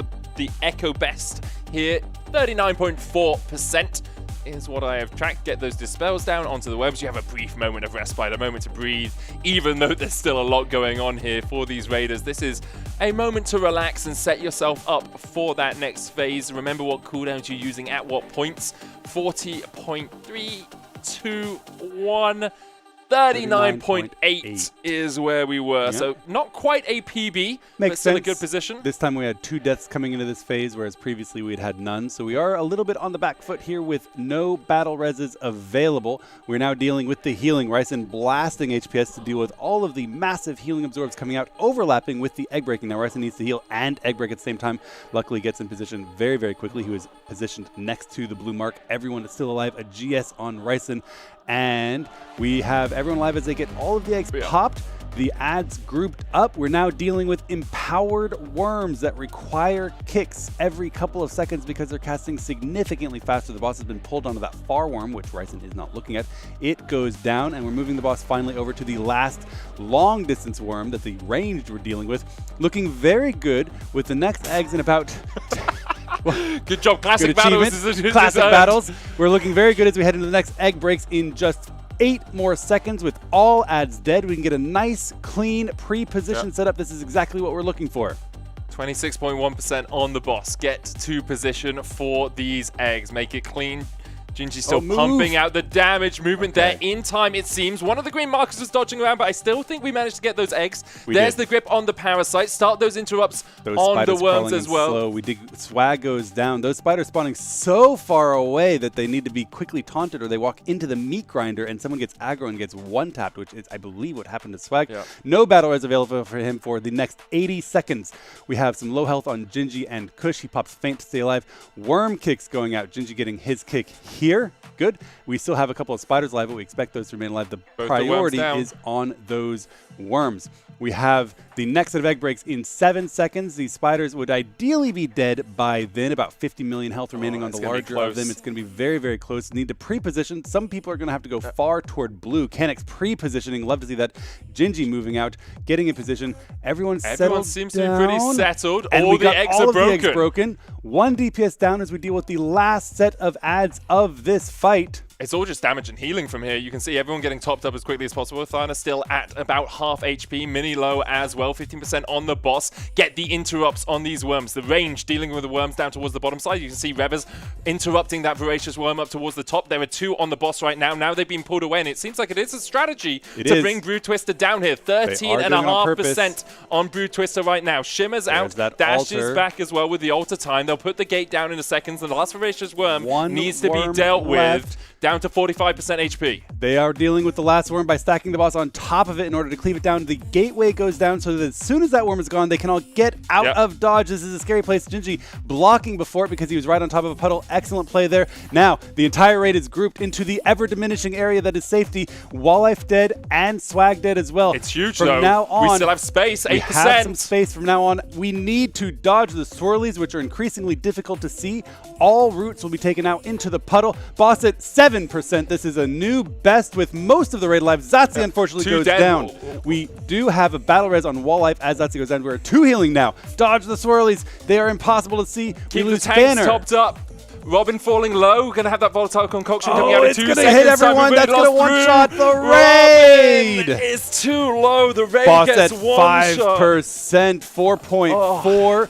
2 tanks alive, Gingy remaining alive, Ryson in spirit form continuing to try to heal through as much of this damage as he can, keep the pull going. 4.1% of the boss. Gingy jumping around, continue to blast. They laughed at the mage, but he's still there. The altar time, he's keeping it going as long as he can. Now it's just 2 Blood Death Knights. This won't be a kill, but it is a certainly good pull with the boss at 3.8% as we get the last Purgatory proc and Mirrors going down.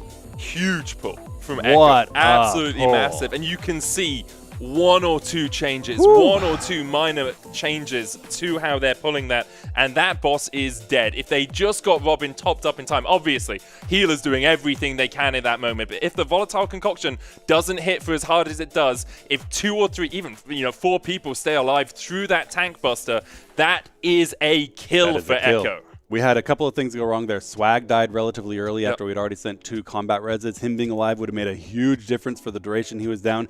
Unfortunately, as you said, even with him alive, that was almost certainly going to be a wipe because we had some kind of a mistake going on with the tanking there where Robin just could not recover his health. He was under a quarter health when the concoction went off. For those who don't know, the volatile concoction, the boss places it on its current active target, a tank, and it does ticking damage for its duration. At the end of its duration, it explodes on the raid for damage proportional to the health they're missing. If they're full health, it's a relatively demure hit on the raid. Doesn't hurt that bad. But if the tank is at half health or lower, it basically one-shots the raid. We saw only cheat death and super sooty classes surviving through that hit. So we're going to be working out exactly...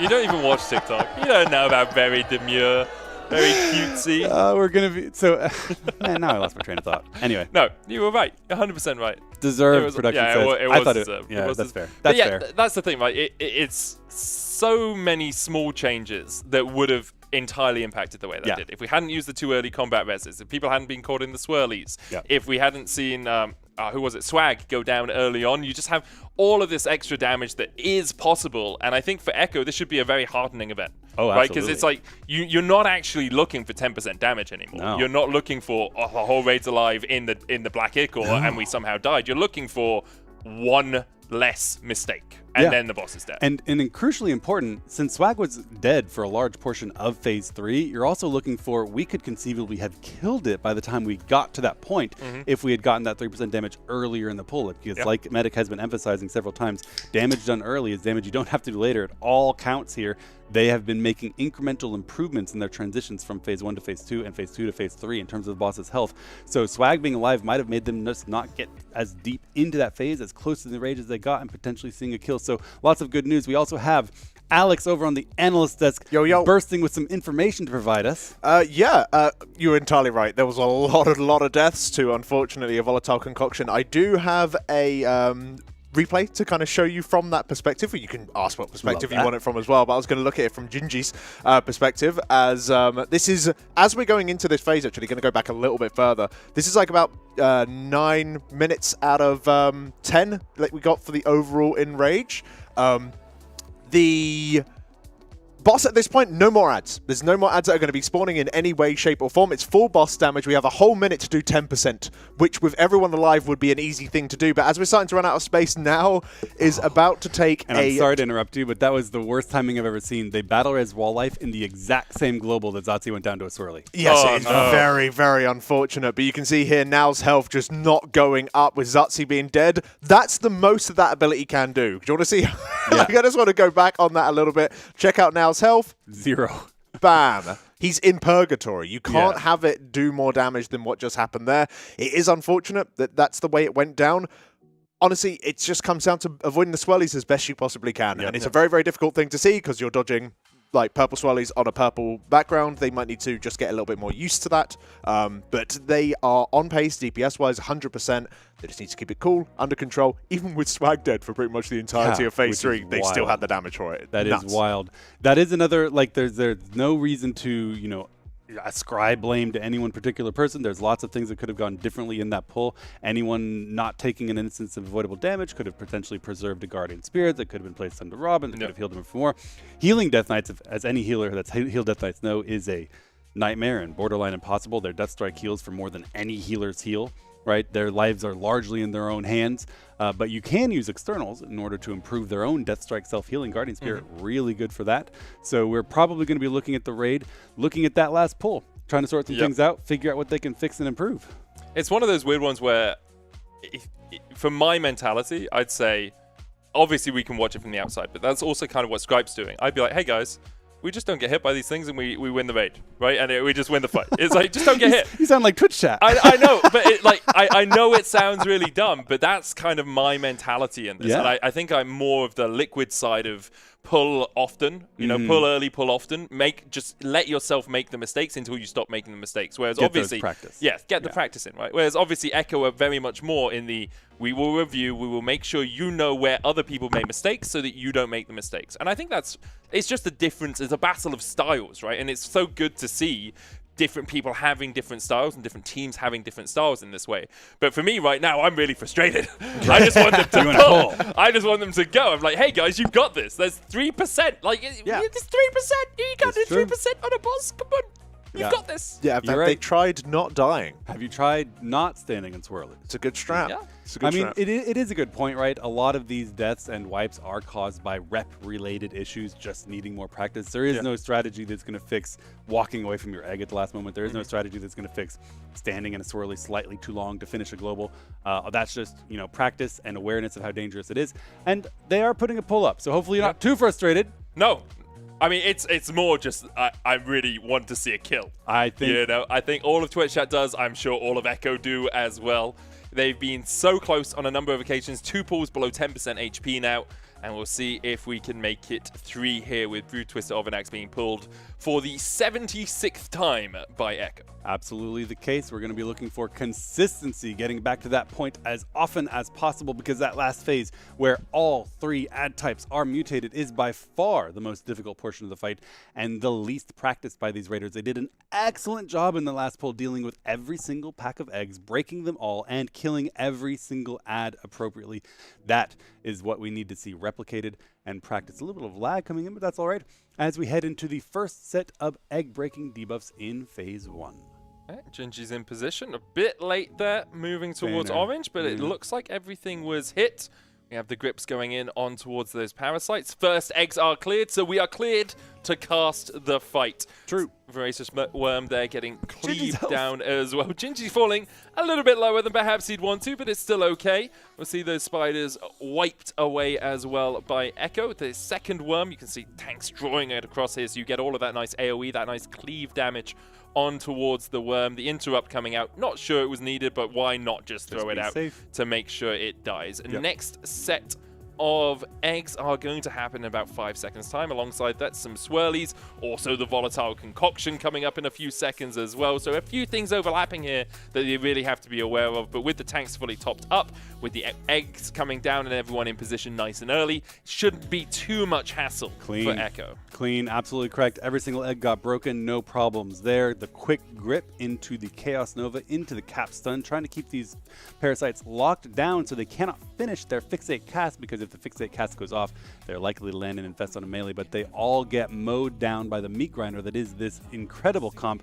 Canix blasting DPS at the top with the Warriors and Death Knights. Nobody say Druids are useless ever again. We have the boss now moving very early to the final set of eggs in phase 1. This is nice and clean, keeping that consistency up, keeping that practice as they pre-position to break these eggs. This is something that happens every single time throughout the entire fight on a predictable pattern, and the more they can maintain that tempo, the more likely they are to succeed. We head into this final set of egg breaks, which has an egg that's a little bit further away with orange, but we do get everyone in position nice and early. No last-minute movements. Everything's clean, gripped right on top of the worm. Healers are pumping. It's okay. No more damage. Everything's fine. Look at the cleave, though, because the worm going down at the same time as the parasites as we get into position to move to phase 2. Yeah, that was, I mean, it was close, but it was clean enough. That's what we like to see. No one died. That means you're doing your job as a healer. We saved those combat reses for later on in the fight. Blood Twister Overnax already down below 70%. Our best 65.7 is what we've seen before. We still have quite a while until the next container. 4 seconds before we're even going to start moving towards that next container. Already at 67.5%. We'll see the volatile concoctions coming out as well as the swirl, so you've got to make sure you dodge away from those. You can use the gate to get in range. 66.5, 66. 1-ish. Still not quite the best. Still very good. And within kill range, as we know from the last pull. The most important thing. You're looking for about a third of the boss's health on every phase, every section is what we decided to call them, right? If you can. Next set of eggs coming out. And we see early movement here. 2 seconds to spare. Can't see any other movement anywhere else. Looked like green and blue were good. And they're not wiping. Parasites not all pulled in as safely as you'd like them to be, but still the cleave hitting all of them. Interrupts going down on the worms. Remember that the colossal spiders are now mutated as well, having those necrotic bites alongside 50% extra HP, which is why we do often see it taking a bit longer for the spiders to fall in phase 2 and in phase 3. Yes, that could not be more correct. We have the spiders staying alive for a considerably longer period because our tanks have essentially made the spiders, even mutated, a non-issue. They have worked out a system whereby one of them tanks the poison and has the diminished healing. The other one takes the volatile concoction that requires them to be topped. And they tank the spiders successfully so long that they last almost until the next egg breaks, maximizing your single target, only killing them with free cleave that doesn't cost single target damage. Moving into the second egg break of this phase, done very well. All eggs broken. Robin didn't proc Purgatory, so we're fine. One worm underneath all the cleave getting mowed down with the parasites, which are successfully dealt with no infest. Now we're going to drag the boss over with the 3 trailing spiders to the second worm, mow it down, and then cleave these spiders down within the next 15 seconds when we get our third and final set of phase 2 egg breaks. Spider's going to fall pretty sharpish here. Overnax's going to have some alone time with the Echo Raiders, and I'm pretty sure they're very thankful for that. Next set of egg breaks coming up in a couple of seconds, and it should be, you can see the pre-position already happening. There are the marks going out, eggs in 2, and we'll see if we get onto the right position for these once again. Everyone seems to be pretty safe, seems to be pretty happy. Yep, I think we got all the eggs. We need to watch out for those spiders coming in from circle. They have a long distance to run, and they can pick up healer aggro. Or melee aggro, grabbing Revis on the way in. That's happened a couple of times now, so we need to have something going on to make sure that they aggro onto the tanks as they run in. But we do have a battle res available for Revis. He comes back up. We are now in position to start getting ready for phase 3. Just 3 mutated spiders left to cleave down while we focus as much boss damage as we can. Boss at 41% as we look to move into phase 3 in the next 10 seconds. 41%, nowhere near our best, but we still have a little bit of time, as you say. 39.4 going into P3, then lusting on the first set of eggs in there as well. Actually looks like we might be close here.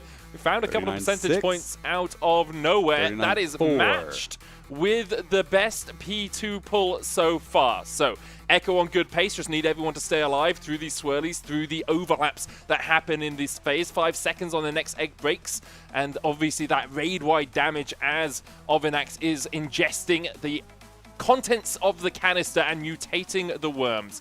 Interrupts is what it's all about here, Jesse. We pop Bloodlust as these eggs come out, and everything gets gripped underneath the boss except for the poison-bursting mutated worms. This is, as you said, the interrupt phase. We have ranged on the far worm, melee on the close worm. Nice memes land, Zac kick. Gingy gets the far kick. Frago positioned to get the kick on the far worm, gets that successfully. The close worm goes down, and we can drag the boss as Nice Memes unfortunately does die. Next combat Raz in 2 minutes, so we're in the same position we were in the last pull with the DPS dead from the first set of eggs all the way until the end of phase 3. Unfortunately, it also means that we're going to be missing that Chaos brand, that Chaos debuff from the Demon Hunter, increasing all magic damage to all of these adds. We're now getting a position for the second set of egg break debuffs coming out right now. Gingy picking up a mark, blinking in to get in position. A couple of last second movements. Oh, Star!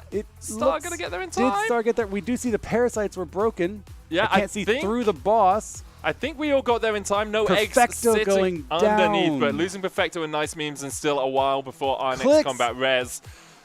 Okay. Means, it's going to be tricky. The damage could still be there, but losing 2 of our DPS is going to be a bit of a tricky situation to get through. Obviously, now we are dealing with those spiders and getting the worms interrupted in time as well. That worm hit with a Starfire, I believe, with the spiders now just underneath the box. Less than 20% on Ovinax does give some hope, but with Merez dead, I think there's none left anymore. No, the spiders were going to too be a wipe. overwhelming. Unfortunately, losing both Nice Memes and Perfecto is an enormous amount of damage to lose. We were unable to kill off those spiders whenever tanks go down instead. They're going to keep practicing this to try to get this final egg break done, but it is inevitably going to be wiped. One tank cannot take the debuffed healing from the worms, the spiders, and the volatile concoction from the boss. It is simply not possible. Yeah, it's just impossible. You have the necrotic bite as well, having that healing reduction coming on to the tank, meaning that even if someone was good enough to be able to tank it all at once, you can't heal them up enough to stop the volatile concoction from really shredding through your raid.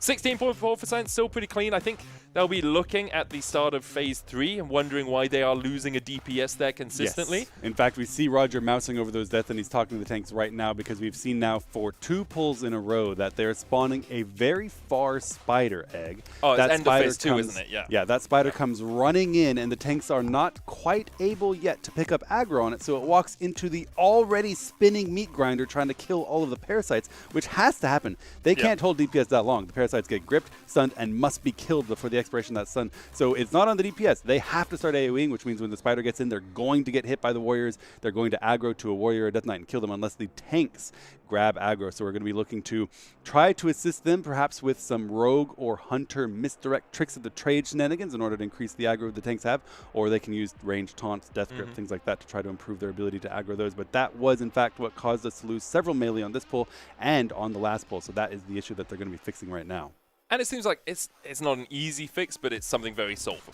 Yeah. Right? It's how do we make sure that our tanks can get this aggro before melee DPS who are just trying to output as much damage as possible. Yeah. I will say another easy fix. Who are we watching? We're looking at Merez. Repair your gear, Merez. It's all yellow.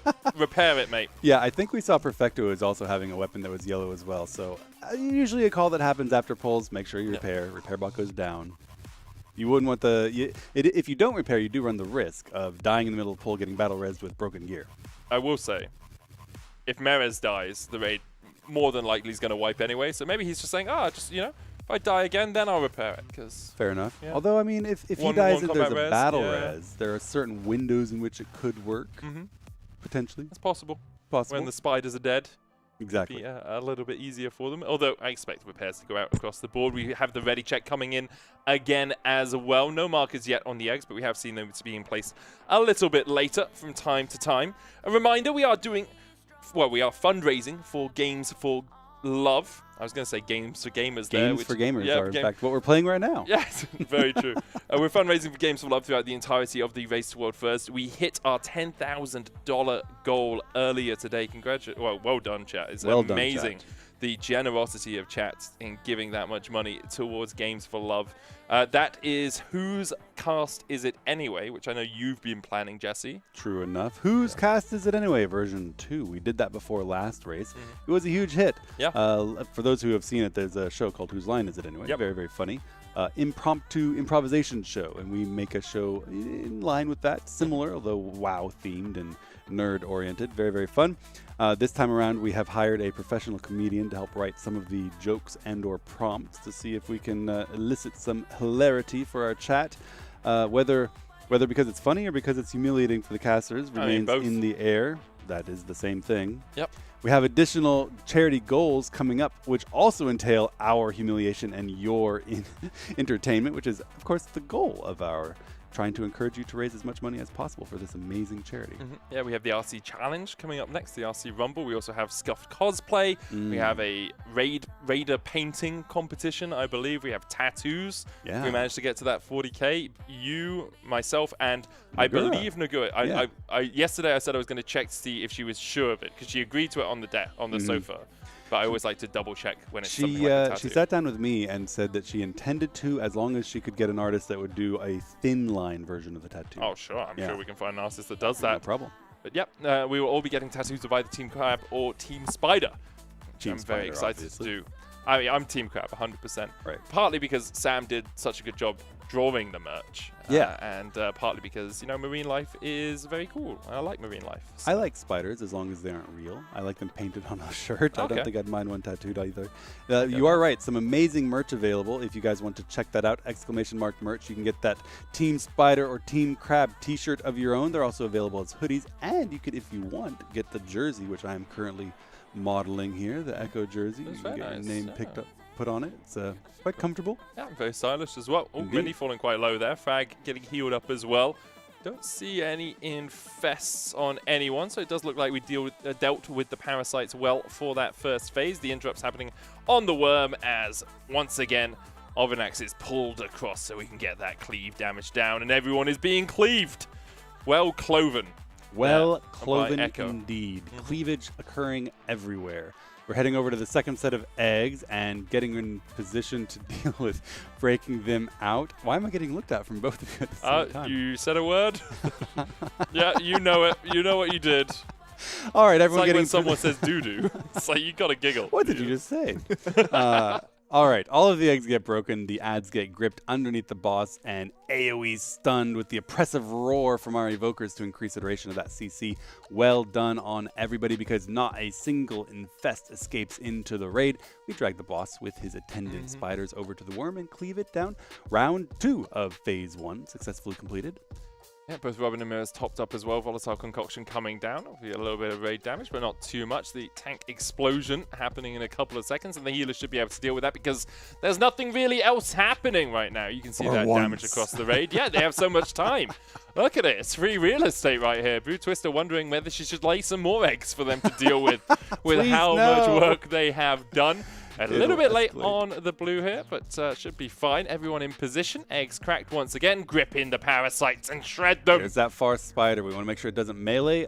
Nice. Melee on the way in. There we go. The quick pickup. They got that fixed. Yeah, it was really good by the tanks there. So that was one of the things causing us to use a combat res in Phase 1. Here, we still have a while before we're going to see Ovinax skittering, that's waddling her way across towards the second container. I want to pull it all the way into the corner. 65.7 is the PB of Echo so far. Currently sitting up around 68%, but still, you know, 7-8 seconds before she even starts maneuvering her way to start to ingest some more black blood. We saw Mirrors do a little bit of extra scooching there, getting her positioned all the way in her previous black blood, trying to maximize the distance she runs. She's heading over to the canister at about 66.4%, I would say. Reasonably, certainly within kill range. We've been consistently getting to that 66% mark, which is a third of her health gone. As we head into this healing absorbs, good to see. Then we haven't been talking about it as much lately because it's so well ironed out. The healing of this fight is sorted. Chris, Potter, and Ryson have sorted those cooldowns out, so it doesn't leave us with a lot to talk about, because as long as nobody takes any avoidable damage, then there are simply no issues. That healing has been solved. We did break all of the eggs. Here we now have mutated spiders. Revis does go down. Could have been a swirly, I think. But he gets picked back up with a battle res. We did break all of the eggs. We've dealt with all of the parasites, and we're dragging the clump of mutated spiders plus boss over to this worm. Yeah, mutated spiders obviously doing that necrotic bite as well, making a healing absorb happen. Oh, Robin went so low there. It's just about able to survive as the mutated spiders continue to get pulled across. Extra health on them, meaning they are a little bit tankier than they were in Phase 1. We're going to have that tank explosion, egg breaks happening as well. as we see everyone try to get into position. We're missing a green. Oh, there's a green on a blue. Yep, somebody just mistracked which mark they had, so that is going to be a wipe. I don't think they're even going to waste any time. They are all becoming deceased. We also saw the Purgatory Gear go out there on Robin. He hit that 1 health and cheated death, which is unfortunate in Phase 2. I think we were likely to see those get used in Phase 3 to extend their life if we need to have the 2 tanks secure the kill at the very end. So I would say it's been a while since we've seen an egg break mistake. That is the first egg break mistake in a while. Obviously, you want that to be as consistent as possible, but it is a hard mechanic. Minor error there. We can wipe it up and go again. Nothing to learn. Yeah, just bring it up. Bring it back. Alex is standing over at the Maxwell analyst desk, but has nothing to say. Sorry, I thought you'd signal to me. What a thing to say. Nothing to say Alex whatsoever. is here, but he has nothing to contribute. Do you want to show us what killed Revers? Can you find that? Or the Yeah, I can not find up that. yet. It's going to take a moment, isn't it? I just need to update it. But yes, no, 100% I can have a look at that. Yeah, because I was wondering, it was as the spiders spawned. I was wonder if as a the spider spiders just got a spawned. random he swipe got off. slapped? I think we can have a little look. mandible. So in our most recent, it looks like it was once again Swirlies. Swirlies. Yeah, no, Swirlies got him, and I believe Swag was on the way to break out the egg. He had the green marker. It's not that he went to the wrong egg, it's that he died en route, meaning that he wasn't able to get there. I just saw his body stationary and thought he was We've at seen the a couple wrong of times Raiders get clipped by a swirly on way. What happened to him? It's just melee is so messy. When there's a whole bunch of circles already going out, you've got to make sure you know which ad you're going to be going to and all of those sorts of things. It's so easy for these incredibly skilled melee players. There's a lot of you there. There's like 13 in melee minimum. It's easy enough to get clipped, and unfortunately, if you get hit by 1 or 2 of them en route, then you're just over. Yeah. So, big sad. Absolutely true. We have seen all of the chairs empty out in the facility. It looks like the players are en route to their dinner break, actually. So we also will join them for a dinner break. Sounds good to me. After these messages from our sponsors, don't go anywhere because we have some more amazing content and a kill imminent.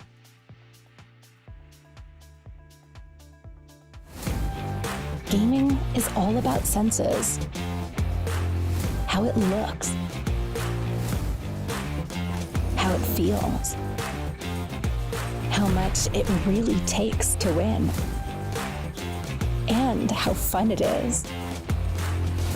Bring them all to life with metal posters from Displate. Shop now at displate.com. Shopping, working, and relaxing online can attract various digital threats. To improve your protection against them, just turn on NordVPN.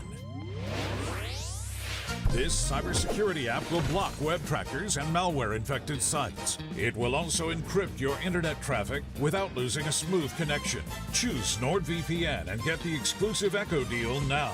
NordVPN, cybersecurity built for every day.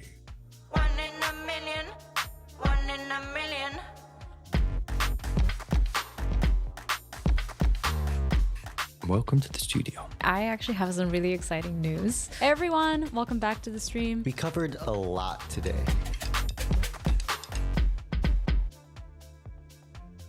Do you ever find yourself at the PC thinking about your health?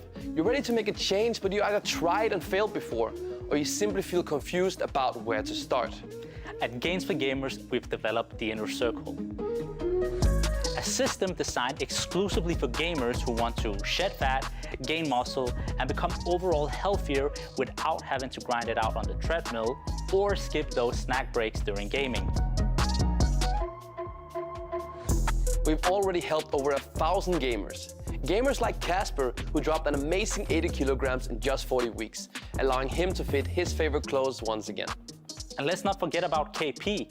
He's been adding on some solid lean muscle mass while also reducing his body fat percentage. And those two are just the tip of the iceberg. So if you're ready to get in shape without having to compromise your life or gaming, then visit gamesforgamers.com and use the code ECHO for 30% off.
Hey everyone, my name's Asmongold, and I'm excited to tell you about my company, Starforge Systems. When we founded Starforge Systems, we had one goal in mind: make the best computers possible for playing video games. Now, I don't personally play video games, I just react to TikToks, but wait, this is not true. Like, I do play games. Who wrote this?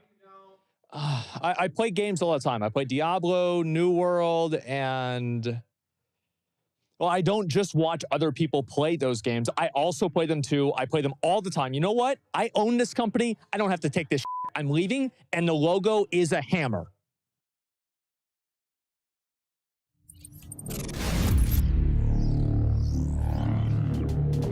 A rep paladin with a weapon ready to go. Like, that's an interesting one. What is that? Why is Kenix in a trash can? Robo Kenix spin. What? He rises. What's the ritual? What's the ritual?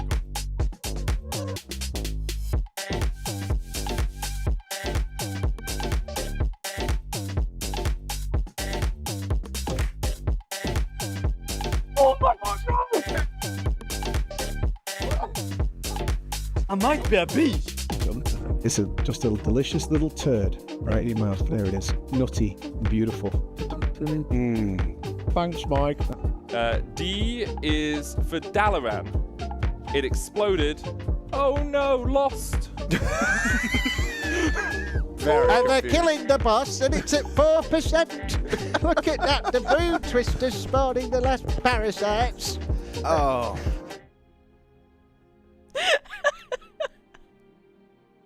Don't give in to them.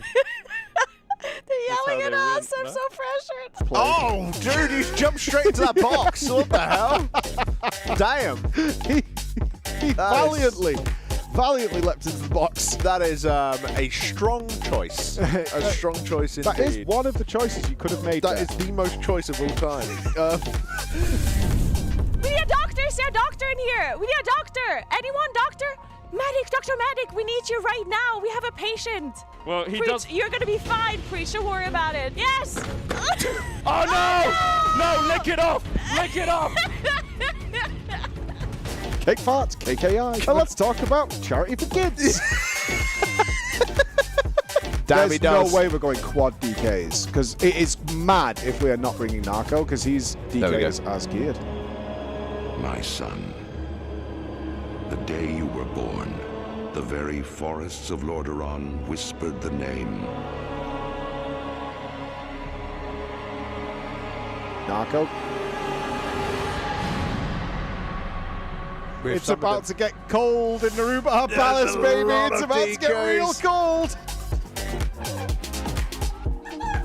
That's a fail. You failed. Come on, just drop it in there. Oh, all the way. Come on now. Keep going. There we go. Nearly done. Oh, yeah, screw it there. No, all the icing, mate. Plop it in. Plop that in your gob, mate. We're going to come real brief. We're just going to wash our hands. I've been in this situation. Oh, my God. Got the... Oh, we beat it! Yeah! Over $100. I'm sending one over to you, G, who's been sat staring at dog pictures now for the last 40 minutes. Waiting for a pull any minute now. Unreal. God bless Echo and their lack of ability to pull a boss. And we are joined by the one, the only, Zalata. I didn't realize you had your feet out. Oh, no! And you didn't make them up, Jay?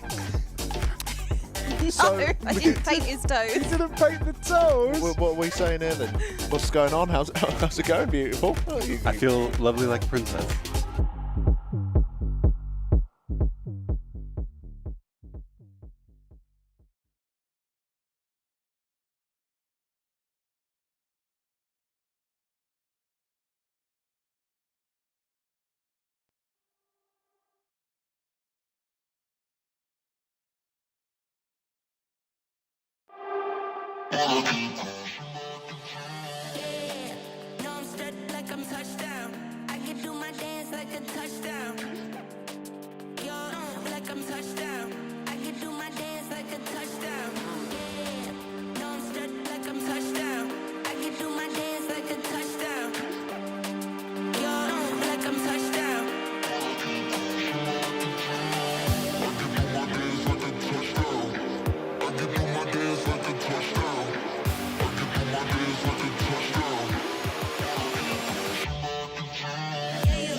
Hello and welcome back. I'm here with the Secret Lab sit down and I'm talking to Kennex. Hello. So, the boss is about to go down. What do you think? One more pull, two more pulls? Yeah, probably one more puller, I think. Really? Okay, you heard it here first. One more pull. We're This usually is pretty it. good at the last mechanic. Yeah. Usually people listen and don't panic in our guild. It's Perfect. usually been pretty good on the last kills. All right, so one shot after break. I hope so. Okay. All right, well, Kennex, you've been playing a little bit of Guardian Druid, actually, at the start of progression. Yeah. You never tanked before during progress, right? What did you... No. And you didn't know about this beforehand either. What did you think when they say, hey, Kennex, just tank this boss real quick?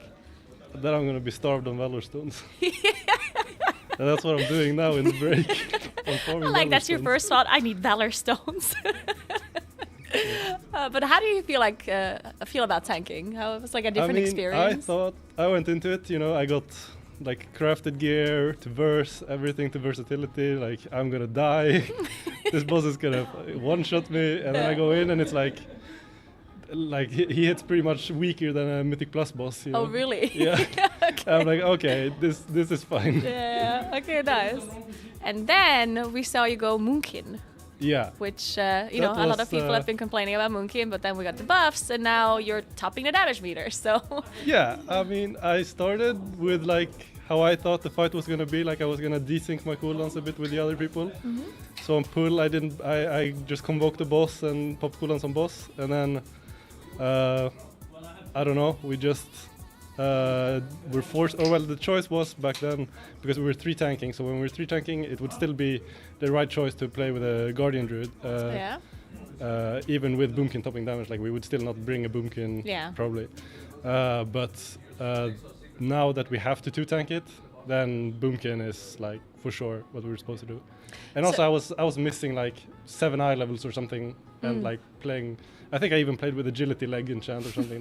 I wanted to get 2 or 3 pulls to see the timings and everything, and see how the damage patterns and all the things, so I could have the night to think about it. Mm-hmm, mm-hmm. Yeah, but now you're looking really strong, and I mean, I guess you're mainly AoEing, that's your purpose as a Moonkin there, to deal with the worms in particular as well, right? Yeah, you play Boomkin, you know how it is. The Starfall is not gonna blast the boss, but Yeah, it is. But it is a bit. it looks good in damage meters, and Yeah, that's all that matters. it is okay. It's really blasting the worms, and nobody's really doing damage to the worms, so that's really good. Yeah, because it has a purpose, right? Because the other classes that are not as effective at switching targets, they can stick to the boss more and do more boss damage. So even if you're not doing a lot of boss damage, the other classes can do more because you do more worm damage, right? Yeah, I mean, I wish There they you would go. do less damage on worms, so I can do more. We talked about it in the break that they should slow down a little bit on the third ads when I get my really? orbital strike ready. Yeah, that makes sense actually. Okay, so you can pet even more and look even better. I just want to get those 2 Starfires out, and then Yeah. then I will top every pull. Nice. Okay, so we're gonna kill a boss soon, and you're gonna top the damage meter. We heard it here first. I did want to say one more thing about you being here in person. Like, this is your first time at a venue like this. So how does it feel? Like, I assume it's very different than if you're at home. Yeah, usually at home I try to maximize my sleep, so I wake up like 5 minutes before we start. Yeah. And then just straight out of bed to my computer, like get breakfast and eat at the same time. Yeah. And here it's kind of like I have to get up an hour before, come here, get breakfast and everything. So the sleep has been a bit weird. Living on 6 hours every night or something like that. Yeah. But it's been fine. I think it's not affecting me that much. And it's fun, getting to meet everybody, and the food is great. And the snacks are good. And how do you like the SK Magenta facility? Like, do you like the food and everything around? Like, other than you not getting as much sleep, of course. Yeah, like the facility is amazing. We even have like ping pong table downstairs, gym. So if we're ever bored, we just like after a night we play like 2 rounds or 3 rounds of ping pong. And I guess you have some time to play ping pong once you finish up this boss, because yeah, probably. your raid spot is probably not going to be. I'm probably going to be an analyst for a while after this boss. But you were topping the damage meters. Don't you think you can convince Scribe to invite you for another boss from here on out? I think the only boss is probably Queen Ansarek. I think Queen Ansarek, there's some potential for Boomkin with burst, AoE, like the Force of Nature, Dream Surges, I think it's called. Dream Bursts? Dream Burst, I think. Yeah, they're pretty good at bursting down like ads that need to die fast, even though it feels kind of bad. And it's really annoying with your eclipses, but they don't actually do like astral damage or arcane damage that they usually do. They do nature damage. So you can actually AoE in solar eclipse now. Pretty good. So you can just go solar eclipse for the damage increase for Sunfire and those rats, and then you can actually do quite good ad damage without even like really trying. Yeah, definitely does feel good. A lot of guides have been recommending playing Elun's Chosen in M+, Taddles, when in fact you should be playing trees and get that burst out. I think my guide still says easy too, but okay, your guide also needs I have been here. I haven't been able to update it, but it will be updated. And I was probably planning on doing it, but we've been a bit stressed. So, but yeah, it's definitely really good in dungeons. I was even thinking about getting the trees to taunt for the tank, but I'm not so sure if they will survive. I mean, I don't really care about you get the damage amp, but I think it's probably pretty good for taunting trash. If they can survive like 5 seconds or something like that, it's probably pretty... As long as the frontals don't kill the melee players. Yeah. And if so... I mean, who's inviting melee players? Yeah, true. Then you're not really trying, I think. All right. Well, I'm going to let you go back to killing the boss because I've been holding you up for long enough. So thank you so much for answering the questions, Cadex. Thank you. And I'll throw it back to Preach, I believe, is on the couch. Welcome back to the Race to World First here in Germany. Nice to see Canex in good spirits. He's come all this way to the event, Jesse, and he felt the horror that is you travel to the event, you get everything ready, and then you are full bench. And you just have to sit here with everyone else. You can't just go and like put YouTube on or something else. You've got to sit here. He's had such an epic story here at the Race to World First because he spent the entirety of Heroic Week being memed on as the useless spec. Spends the most of the first day doing Mythic Plus trying to gear up, gets told, all right, it's time for you to become a Guardian Druid, frantically spends all of his resources becoming a Guardian Druid, tanks the boss, the hardest boss of the tier thus far, for an entire day, then gets told, never mind, we do need you to be a Boomkin, and in on the boss again. So Really an epic tale. Good to see he's in good spirits. Good to see he's having fun. And really showing up on the damage meter doing what Boomkins are supposed to do. Spreading that Starfall, doing an enormous amount of ad damage. Yeah, he's actually one of the most vital players in the most difficult phase, the final phase, with all the empowered worms. So he's certainly fulfilling his role here. He understands it's a limited role, but the bosses... kind of a vibe generating here a little bit, and obviously we haven't taken a good look at Princess. We still haven't seen the Silken Court, we still haven't seen Ansarak, but it kind of feels like Blizzard were like, okay, we gave you like a really long start of the expansion. We saw that you guys were making like 16 characters each. That means you can kind of field whatever you want. And now ironically, Alex was saying, like, we haven't seen class stacking in quite some time. Isn't it nice, this modern era? We were all talking about that, right? The class buffs make it difficult to class stack. And then yesterday we were having 4 Death Knights and 3 Warriors, all 7 of them at the top of the meter. We currently have 3 Death Knights and 2 Warriors, and there's still all 5 of them at the top of the meter. 5 except DKs when, well, if you count the tanks as well. Yeah, so we were talking about it earlier, Mythic and I, observing that other than Frago, every single DPS that isn't a Death Knight or Warrior is a mandatory raid buff. Yep. They've put in the mandatory raid debuffs and then added 1 Augmentation Invoker. Everyone else, Death Knight or Warrior. So class stacking is back with It's back, baby. Yeah, it's back, baby. I'm not surprised. I'm kind of called back to something Ian said a very long time ago. When I think I'm going to cast you mind back, and they're going to turn it black and white probably and meme me. Nostalgia time. Well, not nostalgia, but more when they were talking about class design and things like that, and raid design more specifically. And if we go to like Blackrock Foundry era, when working on Blackhand, and a lot of people were annoyed. It's like, if you remember, the Blast Furnace required like priests to mind control, things along those lines. And people were like, this isn't right that you're requiring of this. And Blizzard was quite open and said, look, normal and heroic, you're right. We should not be expecting you to field a certain thing. But they were like, by Mythic, we absolutely expect you to be able to meet certainly a representation of the classes in the game and the utility. Because we're building these bosses with these even niche functionalities, like mind control is not a big deal, in the most content, but we are building content in mind that, yes, you will have these if you are at the Mythic Ray level. Yeah. And it feels a bit like that, where they've gone, we know you guys have all these resources, so we're going to test them. Because I actually think this, I don't know where you are with this, Jesse, but I think the comp you're looking at right now will be for this boss. Yep. The next boss will be entirely different. Completely different, yeah. Silken Court will be entirely different. And Ansarak will likely be entirely different instead of this sort of like 1 or 2 swaps that we usually see. Yeah, every comp just change, but usually it's like 1 or 2 players swapping out. I think we're going to see some wildly different comps. Absolutely true. In a lot of raids, you have easier bosses where the guild really tries their very best to have everyone in on a fight be the same players on the same characters they anticipate being on the last fight, in order to really concentrate that gear onto the characters that are going to be doing your, your world first progression on your Queen Ansarak. And it's only when you get to a really hard boss that requires a certain setup that you start tinkering with your setup in order to meet those requirements. That happened already here on the 5th boss, and they're going to need to do it again on the next boss. So we've got 4 bosses in a row that are going to require them to field the actual comp that's optimal for that fight, really hampering their ability to stack everything for Queen Ansarak, which we, to be fair, don't really have that good of a conception what it's going to be like. You don't even know what it does.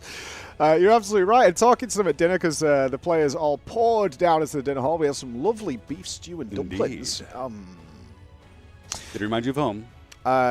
Kind of when I was a kid. It's not something we have anymore, but yeah, a little bit. It was like, okay, this is cool. Although in the UK, we have ridiculously big dumplings. They're basically just like a loaf of bread that floats in the stew. Put the bread in the stew. Yeah, we had some like cute ones that look like new potatoes. They were like they were very nice. When I first saw them, I thought they were new potatoes. Same. They were exactly shaped and colored like a potato, but they had that dumpling flavor and texture. They were quite nice. Yeah, and down there they were saying, obviously, they're kind of in the mix, like, yeah, we're going to kill this really soon, hopefully, right? Hopefully very, very soon. They've had some ridiculously low wipes, as you can see on the scoreboard 3.7%. So they're like, yeah, we're going to kill this soon, and then we're going to move on to Princess. It's going to get real. How's it out from the outside? And they're talking about it so seriously, and there was a lot of back and forth about this fight, about the feeling and all this. I was like, guys, do you realize we're talking about this fight like it's T-Swift? We're on boss 5 of this raid, right? There's this and 3 more bosses to go, and we're talking about it like almost we're not at Halondrus levels by any means, but we're for boss 5, we are at a level of difficulty we probably haven't seen for a long time, which bodes that whatever's waiting for them after this is going to get very nasty indeed. Absolutely. I think that's very true. And I think that we have to give some kudos to Blizzard because a lot of people in chat and otherwise yesterday were talking about this boss needing to be nerfed, but Blizzard held the line and Liquid showed that it could be done. Just needed to continue to experiment through that trial and error to find a comp that works. Finally getting a little bit brave, cutting down to 2 tanks as intended, gives you the damage necessary to get through the boss. Currently making our way through Phase 1. We are on the 2nd set of egg breaks, making it past that dangerous first set of egg breaks, which is our highest source of inconsistency on this boss, Mike. Yeah, that's probably, I mean, that's the one where they're staggering things and should all get through. It's also the one with the easiest recover time should they wipe to it. Yep. Get it out of the way, YOLO it a little bit because we need stuff later. Because we saw yesterday, Jesse, they were really sort of hampering going into the next quadrant because they were using so many cooldowns in Phase 1 that they had nothing when moving over to the big spider quadrant. Yep. And it was like, oh, what do we do here? Well, we've got to take things away from Phase 1. That's the only solution we can come up with that makes any sort of sense. That's spicy. My God. So spicy. They didn't make it. We missed the big egg break on orange. We're going to insta-wipe that. That's not worth even practicing. Into the goo. We like to have them moving into position for these egg breaks with a good 8 to 10 seconds remaining on the timer, so you have plenty of time to pre-position, but people were late moving to that far spider. Big. Yep, needed to position a little better there. They tried to do a hero play there at the end, but it wasn't quite fast enough to get him in there. Nope. That's going to happen. It does. We were discussing also whether the food break is a food buff or a food debuff. Because sometimes historically, it's a food debuff. It is. For Echo, historically, you come back a little bit lethargic, a little bit less focused. They were in really good spirits downstairs. Had some more of that birthday cake from Mirrors. We're laughing and joking around. That's the problem. Yeah. And then failing to take it sufficiently seriously down here. It's just... I know that they're used to, and we are as well, as many casters for Echo, is we're used to kind of burgers and takeaway turning up at this kind of time, which is certainly you come back like, ready to kill the boss and get stuff done. But that's not what's happening. The chefs have been keeping them very healthy. But then Mirez debuff, rocking up with 4 birthday cakes. Yep. So there's entire birthday cakes left, and I can see the queue forming from the Echo players. Just a little slice, just a little sliver. Okay, before our progression on this important boss, that'll be fine. Oh, they're relogging. I wonder if there was some issue with the week, Aura. Possibly. Might need to get that synced back up. That's usually what a mass relog indicates. Yeah, so we won't blame them for bad play. We will blame them for relying too much on a week, Aura. My man. Yeah. My man, we should be add-on free. It's Yoshi P intended. Oh, yeah, let's go. Let's do it. Add-on free. Send us home, baby. Get us out of here. It is the only boss so far that's been very reliant. That's true. It's also the only boss that's taken more than 1 pull. So true. Not a Rashinan 2. I mean, Rashinan for our guild too. For a good guild 1. I mean, I mean, for a guild that takes it seriously, for sure. And Echo's like, oh, no, it's a buff, guys. It's an early boss. They don't study early bosses. They just yoink an NA strat and go. God, the amount of times I've seen them wipe to like boss 1, dude. Yeah. It's always so painful every time. You can see players like, I don't even know what this does. Something like Heroic, right? Yeah, okay. Yeah. We'll get this done. But we are looking to see them kill this real soon, and then straight into Nexus Princess. Can't see them hiding Princess this early in the night. They have several hours left. Well, they have several hours left, but we don't know how many of those hours the worm will take to finish off. 0. They were waiting for me to get on the couch. This is it. I told them downstairs. I'm like, thanks, guys. Yeah, I thanked them when they came down. I was like, thank you for not killing it until we get on the couch. Because can you imagine if Medic casted a kill? What a tragedy that would be. Oh, God. He's a league caster. What does he know about everything? He keeps calling the boss a Nexus. It's insane. It's like he doesn't know what's going on. Earlier, he started talking about blue buff, and I was frantically racking my mind trying to think what blue buff was. Is it Arcane Intellect? Is it Riptide? I don't know what this is. I don't see Healing Rain anywhere. What is League talk? I don't know, but he did a phenomenal job, and it's been a pleasure to have him here. But you're right. We saw before the break, they had a phenomenal pull getting down sub 4% with the DPS dead for almost They had a minute until Enrage. Yeah, they were blasting. So with a DPS dead for the whole time and a major error with the tank debuff, it looks like a kill could happen at any time, but it will require a certain amount of focus. He's very angry. Look at him shake his camera. He's disgusted. Yeah, he ran out of fell rushes. It's like a demon hunter that couldn't instantly get back into melee is just a crime. He's throwing up in his mouth right now about the lost uptime on the boss. He even went for Vengeful Retreat, didn't work. So has another fell rush. There's just vomiting a little bit everywhere. of late movement here.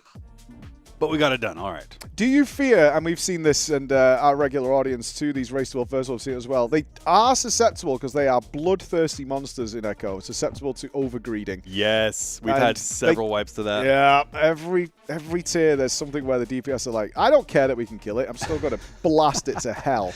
Well, we've had a couple of really egregious examples where... Classic peak performance rogue POV there. We've had a couple of egregious examples where someone goes out with their debuff to break an egg, sees they still have a second, steps back in to get a melee, then walks back out, almost and sometimes actually missing the hit because of it. So need to eliminate those for the sake of consistency.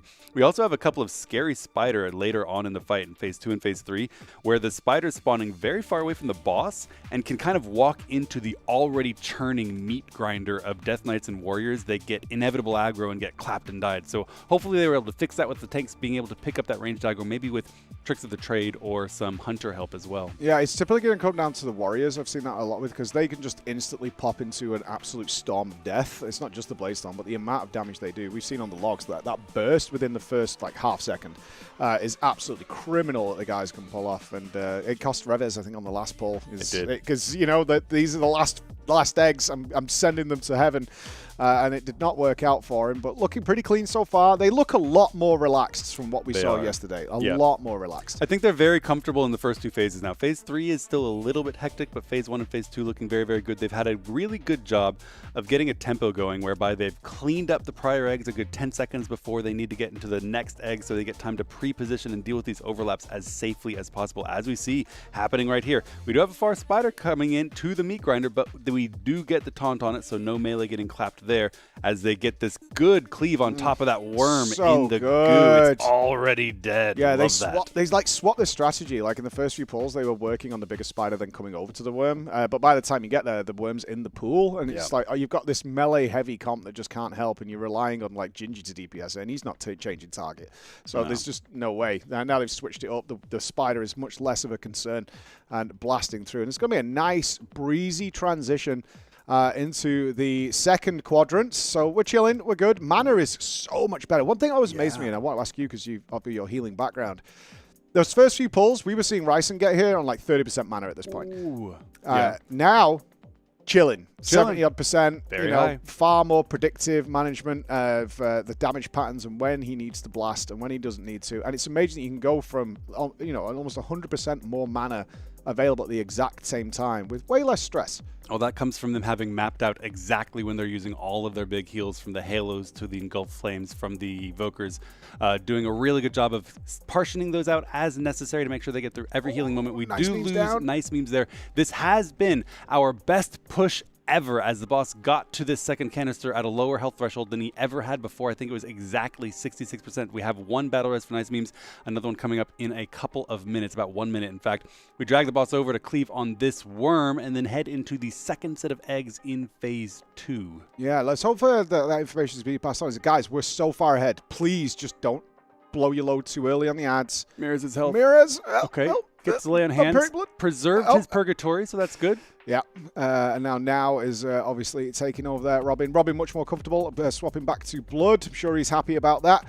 Didn't come into this with DPSing in mind. Not that he can't do it. He's a world-class DPSer, but he obviously wants to be hit in the face. Robin loves that. That's what he's here for. That's what he's here for. That's what he's in the guild for. Nice beams again. Unfortunate, but we do have that battle res just having come up, so we get that second battle res on him.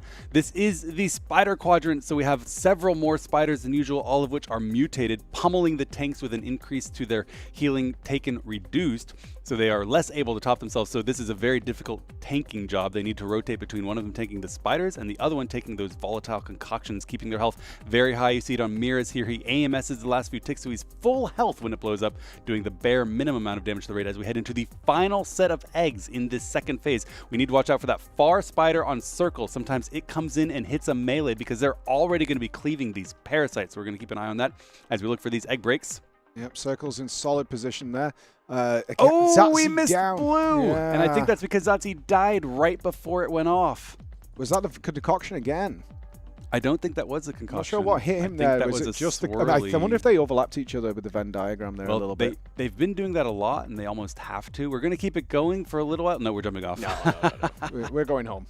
Going home. But yeah, that's happened 3 or 4 times where after the debuffs are applied, one of the persons with the debuff dies before they can get to their egg and get it broken, and that means that egg does not get broken out. They were all in position. It was looking good. I think he got clipped by a swirly. Yeah, these swirlies are a little troll, especially in the final. I mean, I actually, now I looked at it, at first I was a little annoyed is that they'd made these purple swirlies with a very purplish background, considering the level of lethality they have. Yeah, and it's always, everybody gets annoyed. It's like, why are you making purple swirlies on a purple floor to make it intentionally hard? And then you see how the last, the soft enrage, you could call it, works, and you're like, oh, that's why they did it.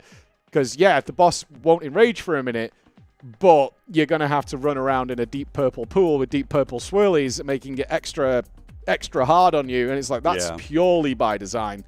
They knew what they were doing with that one to give all that extra difficulty to the guys. Knowing by the math Blizzard has done here, because they buffed the HP of the princess, you know. Mm-hmm. We looked at it first and were like, that's a lot. That's hard. And then Blizzard looked at it and went, it's not enough, though. It's not enough. She needs some more juicing. Let's juice her up a little bit more. So I'm pretty sure behind the scenes they've done the math of what is possible and are saying, go for it. We're pretty sure you can do it. Yeah. And I was really shocked. So they said, do you know they changed the boss and the princess? I'm like, oh, yeah. It looked like a temporary number. And they're like, yeah, they made it bigger. Oh, interesting choice. Huh. Yeah. Well, and that's why we're going to be seeing such a dramatically different comp going from this boss, which is incredibly AoE heavy with a lot of value on cleave onto the boss and adds, to the princess, which is a purely single target boss. We've been seeing Wolf Disco, who was playing warrior on this boss yesterday, but got benched because we only wanted the 2 warriors. We needed to bring in a Windwalker in order to cover one of those mandatory buffs. We've seen Wolf Disco working on his Warlock in Mythic Plus. We've seen Show working on his Hunter in Mythic Plus, both of which are pretty good single target. We've also been seeing Hopeful working on his Mage in Mythic Plus, which is another good option for pure single target damage. That Arcane Mage potentially coming in. So it'll be interesting to see that comp shift as we go from the heaviest amount of AoE thus far in the raid to the most difficult single target DPS check in the raid, back-to-back bosses. Yeah, I'm also super curious what they're going to do for the Queen's, the Silken Court. Silken Court, that's so far away. We're days from there. Yeah, I don't know. Like, we've already sent up the bat signal that we might be here for a while this raid, which we're fine with. We're chilling. We're chilling. Bring it on. Not the first time we've been in this position. But what are they going to do there with those immense crossover debuffs? Are we going to have like half ranged, half melee, load of melee? Are we going to go all ranged? You know, like all these choices. And a lot of the things Blizzard has put out in these fights, are in the harder one that we've seen so far, and the next boss, because there's been conversation here about it, is choice. Choice. How do you want to approach this? Do you want to 3-tank it? Do you want to do more healers? Do you want to go more AoE cleave heavy? Do you want to go with maybe single target with a few classes managing the ads? Lots of choice. And obviously, as you guys have seen over the last 24 hours, Echo have changed their minds a few times. Initially, they were going to go... In fact, this is very much closer to their original plan that they had on paper, and then they shifted it around, tried something else. We had all sorts of mechanics on Guardian Druid, for example. More DKs coming in, little mini coaching sessions coming in, so they can maximize, which has really paid off, by the way. Like, look at Perfecto, absolutely He's rocking blasting. now. And yesterday he was saying, how does this work? He did. He literally was like, dude, I don't know. I talked to him about it at dinner earlier. He's like, I don't know. Yeah. I haven't played Frost, really. I think the last time we saw Perfecto progressing on a Death Knight was Stone Legion Generals back in... don't bring that up. Back in Castle Nathria. Sometimes it happens when it's a particularly good spec, and they're doing amazing work here as you see Death Knights topping the meter. Yeah, that Reaper's Mark is devastating when used correctly. It actually unleashes the scythe at the back end of it, unleashes so much damage onto these ads. I keep saying, don't like, they're going to... Every moment of this fight, Jeeth, is potentially a wipe. That's the thing. It's such a punishing fight. At any moment, one thing can go wrong and either instantly wipe you or cause a cascade knock-on effect that causes a future wipe. Did you see that orange at the very last? It's not necessary. It was a little slow. And I know Scripe likes as well to have everyone settled in place, holding still, and he can check and make sure everything's covered. He doesn't like those last-second movements, but got a little extra global. Always uncomfortable when a melee gets forced all the way to the far egg and is out of range for a couple of globals, but they get it done. That was the last egg of Phase 1. We're going to start positioning the boss head in Phase 2. Last pull, we had our best ever push into Phase 2 with the boss getting to the cauldron and starting to ingest blood, I believe at an even 66%. And we look on pace to potentially match that. Unfortunately, 7 seconds. Moving wall life there. We have to use the battle res. Yeah, there's a little swirly action going on there. 67, 66. It's going to be moving now once you can see that energy bar reaching its full 66.1. So they're way ahead of the DPS curve. They're so far ahead, guys. This is just incredible. Play it mechanically. That's what we need from you right now, because you can't have it both ways, right? A lot of people will be saying is like, just don't greed, don't greed. You cannot recruit the best DPSs in the world and then be mad when they do what causes them to be the best DPSs in the world. True enough. Yeah, there is always those players who just seem to do more, and then this is how they do it. They live on a razor's edge. And if you can make it safe, then it is worthwhile. If you know you have an extra half second to finish a global and safe to get in place, then it's fine to do it. Perfecto also a little bit, the healing come pumping out. Yeah, Sol's almost got the healing absorb off. There it is. That healing absorb is just so punishing, especially if you're not in the AoE healing clump. I mean, he got hit by an invisible circle, it looks like, underneath the boss while he was moving to the worm. We don't have a battle res for another minute or so. Yeah, that's a lack of interrupts and a lot of parasite damage that is currently down. So they're going to have to play this out for the next little while. They're probably okay. Yeah. They're going to be okay with this, but obviously that does leave them in a precarious spot heading into the final phase should they get the rest of this clean, when they're going to need all those interrupts, and you can't have people dead at that point because you've got triple mutated worms coming out. You need all those kicks. You've got to have them. Of course, this is also going to add some delay to the death of these parasites. It's the snowballing effect of this fight. There's the battle res. We get it up, so he's back, able to do a little bit of damage on this pack. That healing absorb won't go away, Chief. It never will. It comes out every few seconds. It's awful. That healing absorb is so bad. It's such an interesting fight design choice, too, because instead of the danger of this fight being in massive overlaps of incoming damage that you need to use huge damage reduction cooldowns to mitigate, it's a non-stop wave of pure healing throughput required, and you can't mitigate a healing absorb. You just have to heal it. So they've got a really good plan. Potter and Rice have put it into place, and as long as no one takes too much damage from avoidable events, this is under lockdown. We've seen them heal all the way to the end of the fight. This is the final set of egg breaks in Phase 2. We are very far away with Canic's POV, but it looks like they all got popped with no problem. Yoinking all the parasites underneath, Chaos Nova stunning them. Rav is down when the ads came in. Rav is down, and we're not going to have a battle res for most of the rest of the fight. Yeah, there's a lot of execute damage that's going to be lost from Revez going into this final phase. It's not what you want to see, but it is the way it is. Thankfully, it is the worms. But again, the kick is down. There's less parasites generally. It's 5 here that they're going to be dealing with. So damage-wise, they can cover it. It's what the overall effect is with that. And there's minis down as well. Yep. Yeah. So 2 of our biggest AoE DPSers down. We also get the Purgatory on Robin, and he has the tank debuff. He needs to be full health when this expires. There's a Guardian Spirit. Guardian. Desperate attempt Vampiric Blood as well to get him topped up. It still does a lot of damage, but they do manage to survive. Some desperate measures taken. So we're going into Phase 3 with 2 of our largest AoE DPS down, which is going to make it very difficult to get through this. Now, every single ad is mutated, including those worms. Yeah, this is going to put a real damper in. And again, it's that snowball effect. They're going to be slightly longer dealing with the adept kills, which then is not ideal to get into the next egg position. There's going to be less kicks, so they really need to be careful because the risk of infest, and we are under Bloodlust now. This is one of their major points, so they... Oh, Perfecto also just got instantly slammed. And clicks down as well. He has the Ankh, but I wonder if he's going to save it because this is so clearly a wipe. Yep, they're done with this one. That's too many down.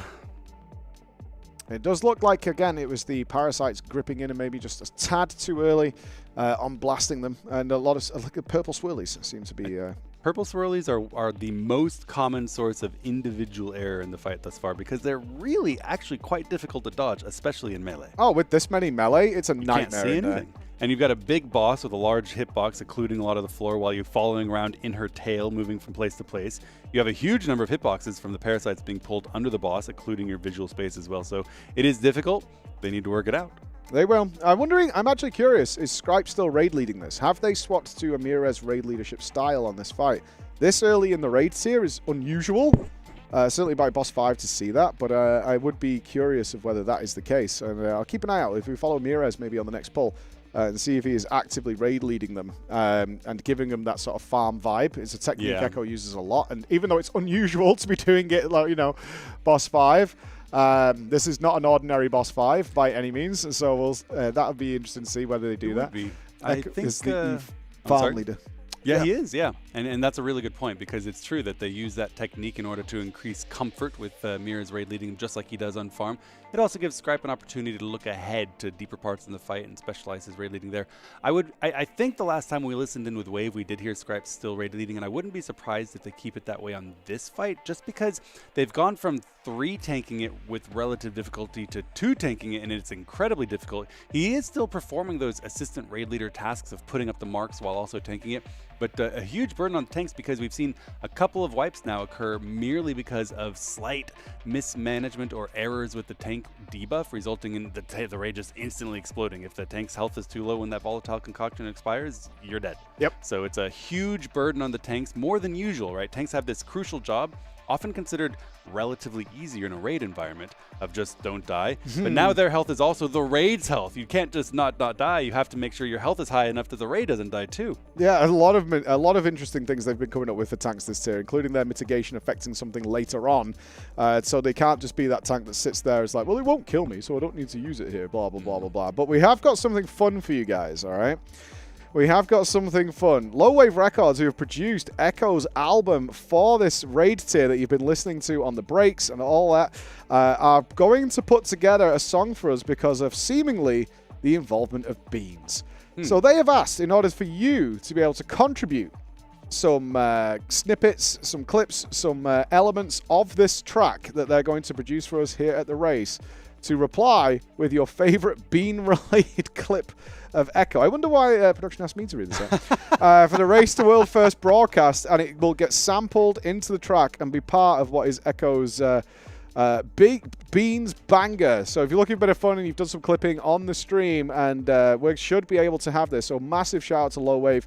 They produced this album along with Mitch, primarily, I believe, from production, which is something you've been jamming away to. I've seen your Dancing Hippos, some Nessies have been popping off, and some cat jams, all that stuff. So they're looking to make a song for us. This is their first experience with the Race to World First, and they are very much enjoying it. So if you want to help out, check that tweet out from Echo. Reply with your bean clips, and they'll be sampling it. And beans. Drop the beans. Food. Yeah, so you're looking for stuff like that. Now here comes the beans, things like that. So they can put in. Yeah. No, I think Jesse can. What's your favorite? Yeah, let's do a Jesse. What's your bean clip that would be in a track? So it's got to be a Wub Wub club track. I got nothing. Say I got no beans. I got no beans. There you go. There we go.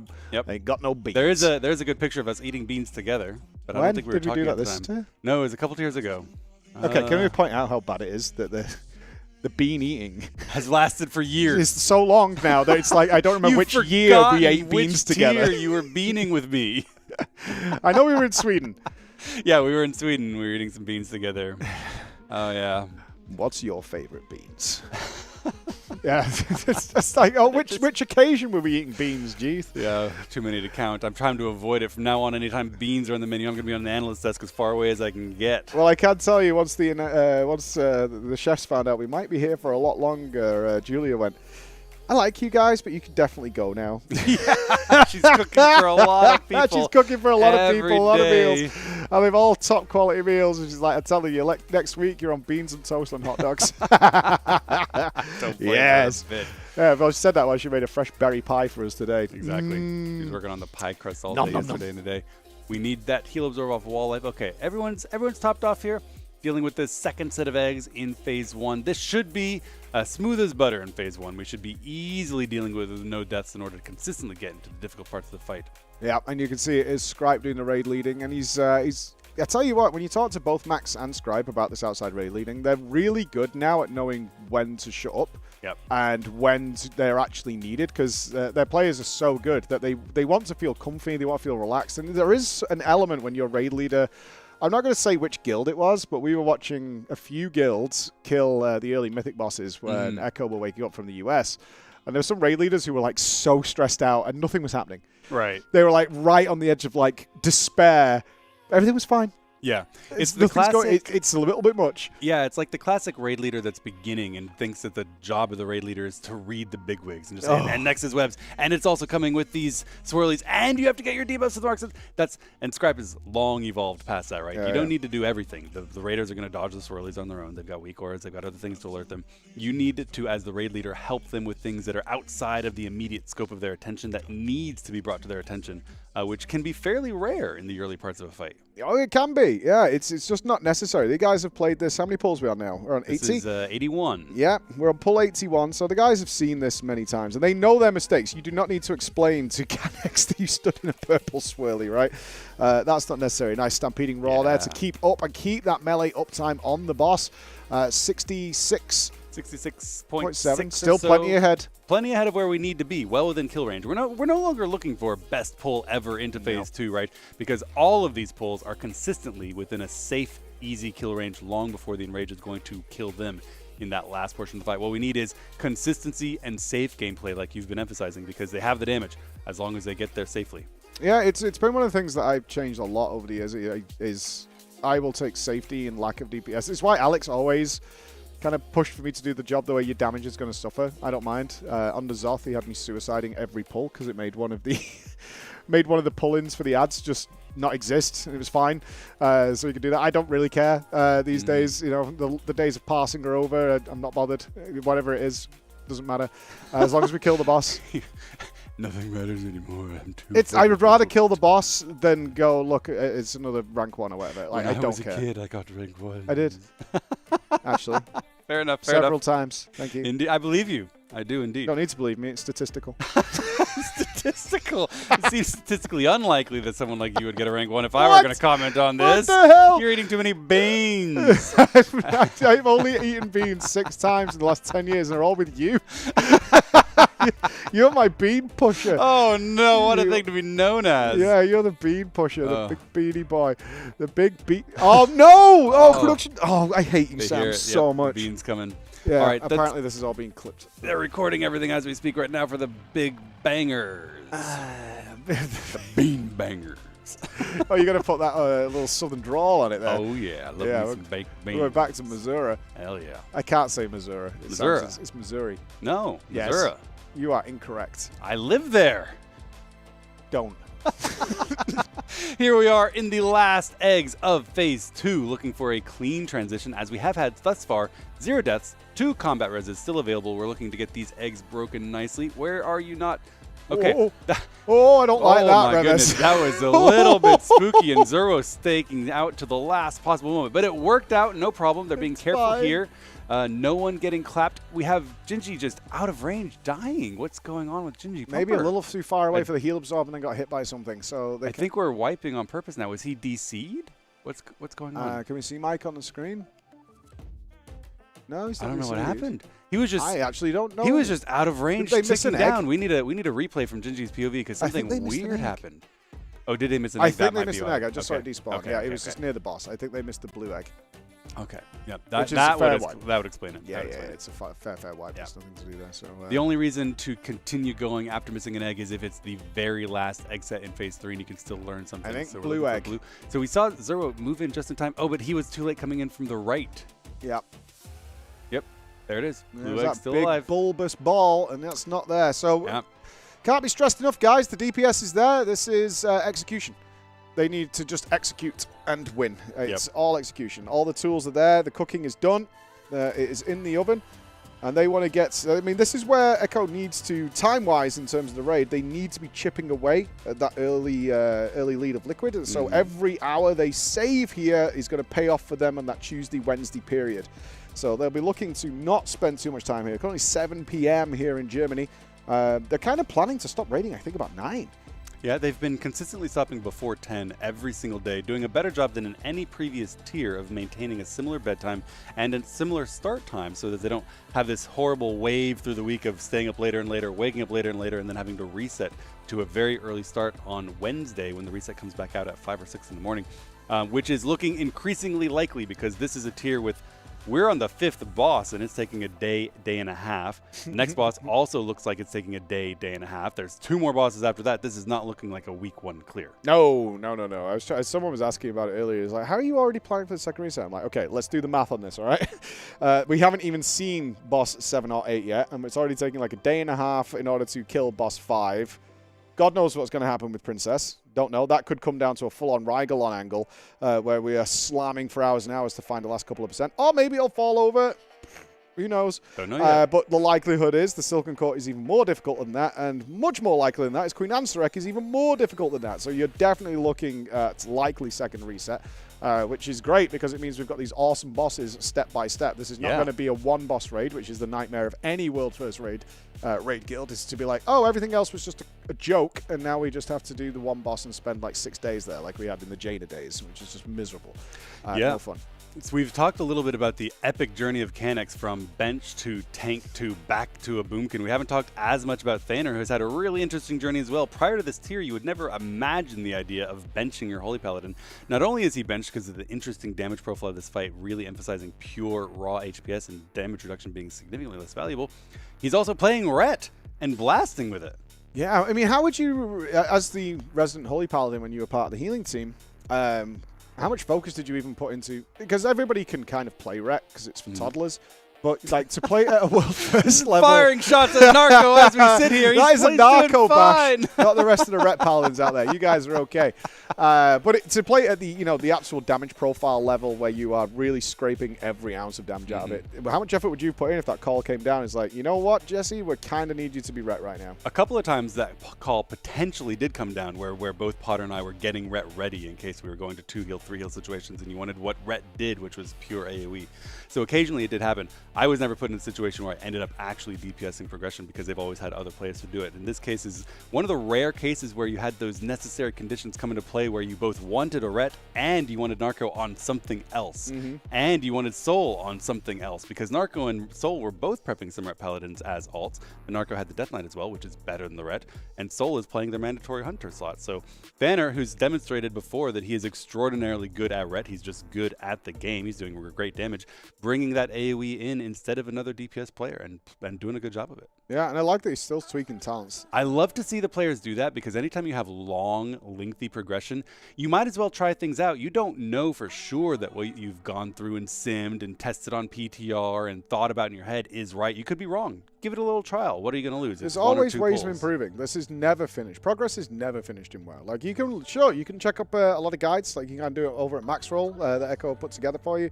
But even as you heard Canex in the interview just before we started playing today, is like, it needs updates. Things change. They evolve all the time.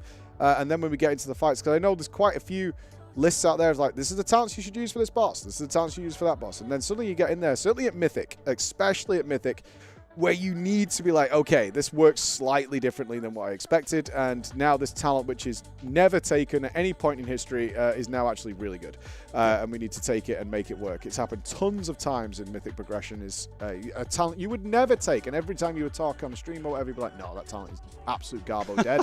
And then you get to Mythic, and suddenly there's a use Suddenly case. It's like, actually, this is really good here, and you want to do it. It's so much better with not spreading Infest. Yes, that's I've seen from very these polls tidy. today. Yeah, they've had a very consistent job of that. A couple of times they've had a few infests, which is natural. There are so many parasites, and if you miss time one AoE just a little bit, they fix out on a melee infest very, very quickly. But they've had a very consistent job of getting those under control, particularly in this first area where there are so many more parasites trying to infest them. And that's really good because you can't afford to have them lagging behind and diverting attention both from your next egg breaks and the current as you're trying to focus down those spiders and the boss damage. So we're heading into the pool because we missed an egg at green. We're going to take this opportunity to throw to comms, listen in with Wave for a little bit because it's time for a new caster. I am leaving you, sir. Oh, who am I Goodbye getting? to everyone in chat. It's a mystery. I'm pretty sure. It's the mystery 7th caster arrived. Finally! The secret 7th caster. Always a pleasure, bro. All right, sir. Always a pleasure. I may join you on the desk for a little while if you don't mind. Oh, please do. Yeah, especially if we get where we want to go. Yeah, I'll be available to answer some questions. All right, Goodbye, back everybody. in a minute, guys.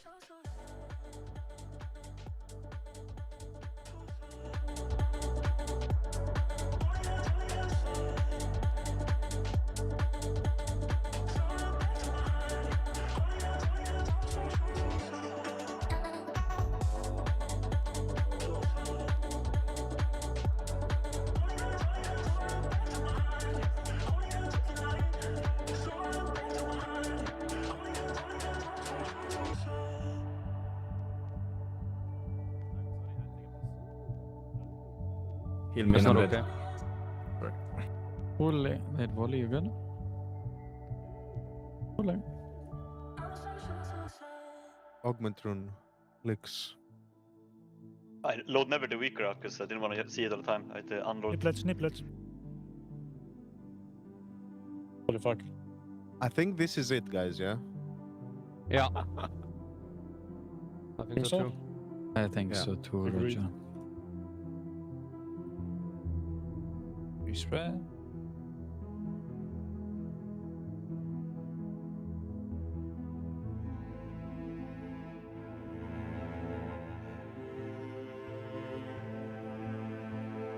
At your feet.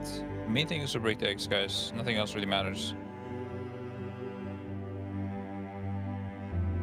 Life rally below, please. Get your doubles. Double stack is fine. Respread.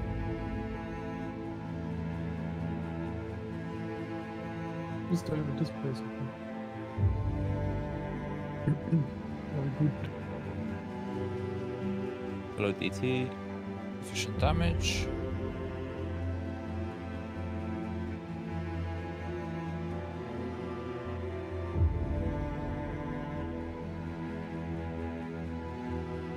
Party blaze coming.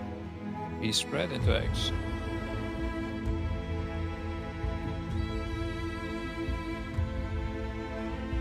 Rest of life. Eggs coming. Get your doubles.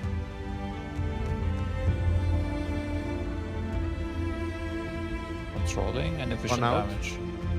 2 out. Party TD. Kicking and pre-spreading. Fix it on swag. Pre-spreading.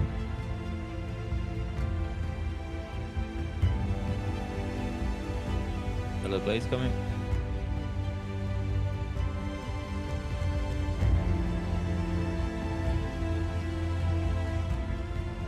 Just eggs, if you don't have, pre-spread premium.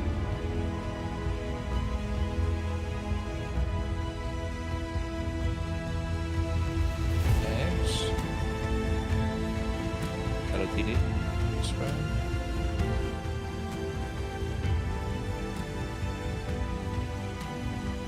Efficient damage and interrupting.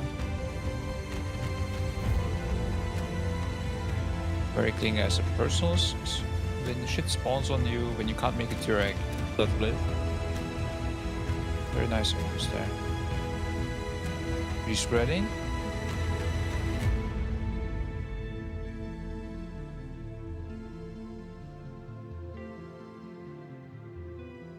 Moving.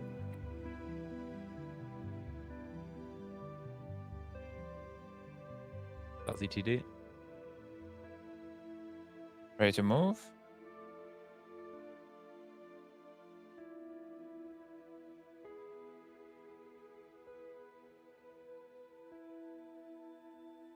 Circle mark is a little off, Maris. Hoppala.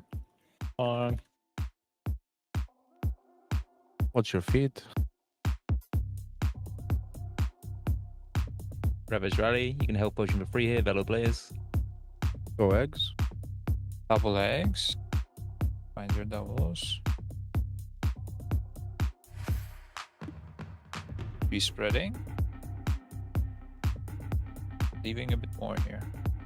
What's your feet? Press 40. all. Oh, 40. Kick. And back up. Hello, Hey, TD. just keep backing this one up. Yeah. Need another backup on it. Another backup. Bucket. Keep I cleaving. got one off there. Party blaze coming.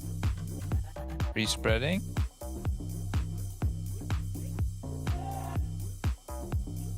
Egg breaks coming. The triple interrupt. You have to rest them when you can. 8 seconds. Yeah. Hit your focuses. Press him. Everybody's helpful if you have it. You rest and then you kick Sol. Yeah. What's your feed? Respreading.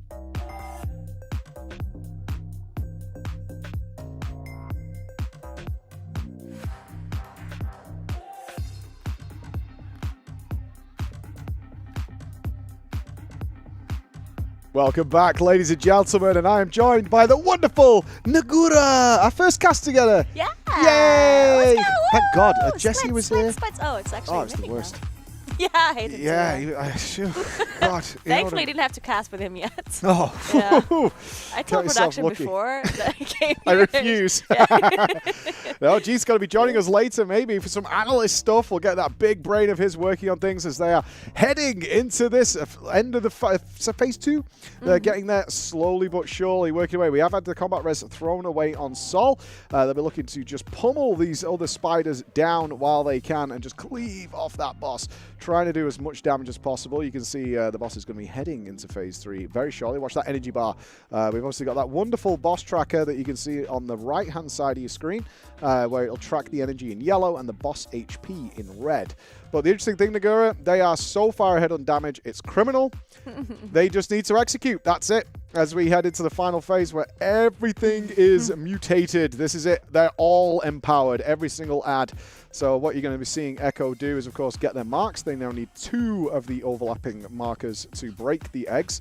And it's the medium ones you want to watch here because they're going to have to break a lot of them in this area.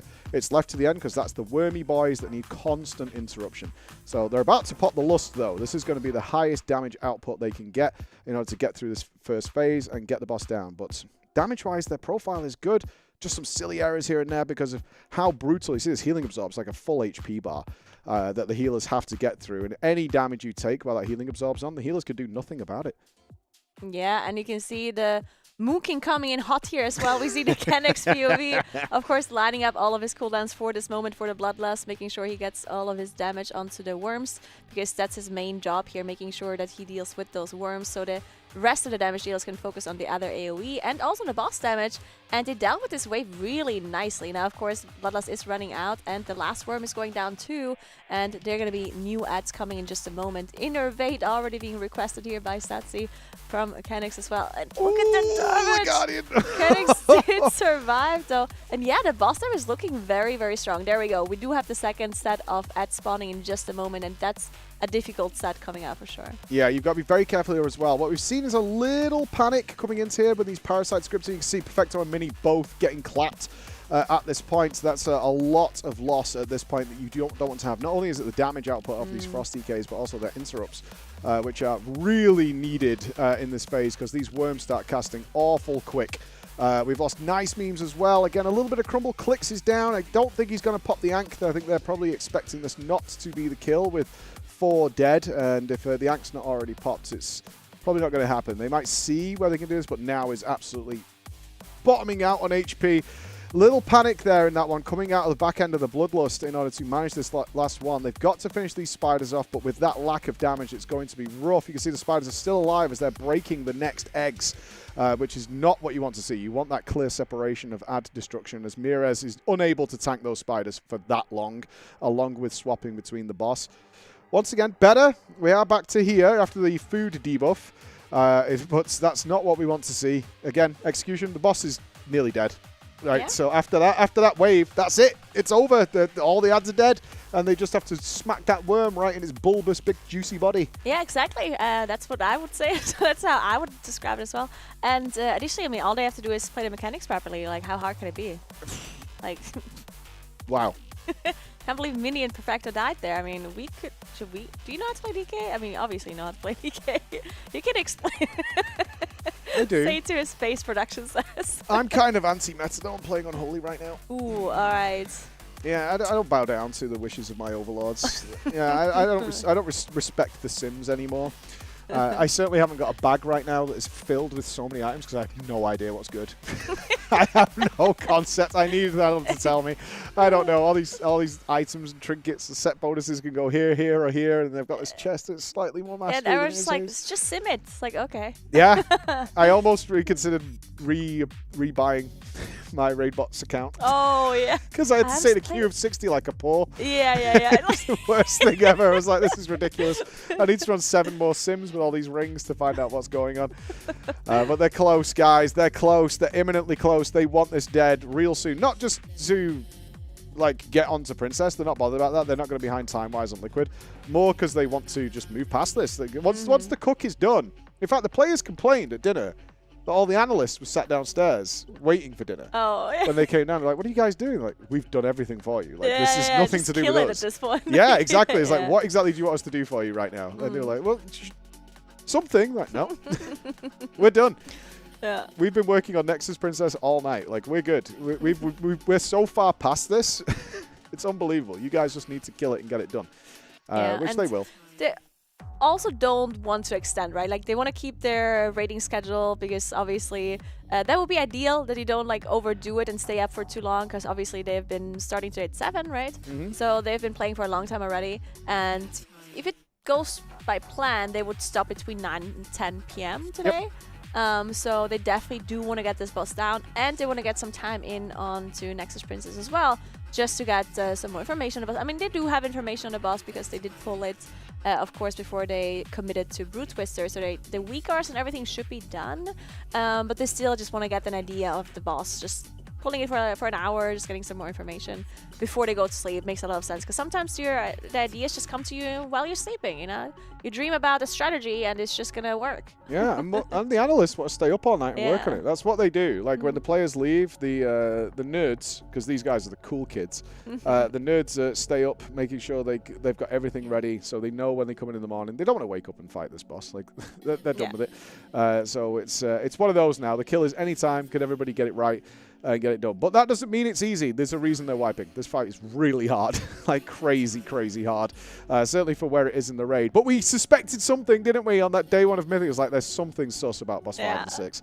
The way they were positioned, and often, you'll know this as well, is like when you see those early bosses, you can picture in your mind, if they wanted to make this extremely hard, they could do. Like, it has so much potential. If you look at Bloodbound Horror, it doesn't do much in Mythic. But if they then put 4 beams in there, and did like Halion style, or they really put an ad in every quadrant. Like it's so easily can turn into a boss 7 or 8 with the premise of it. And this is the ones we're looking at like, well, the last egg popper, the one, the one before Razageth. I can't remember his name.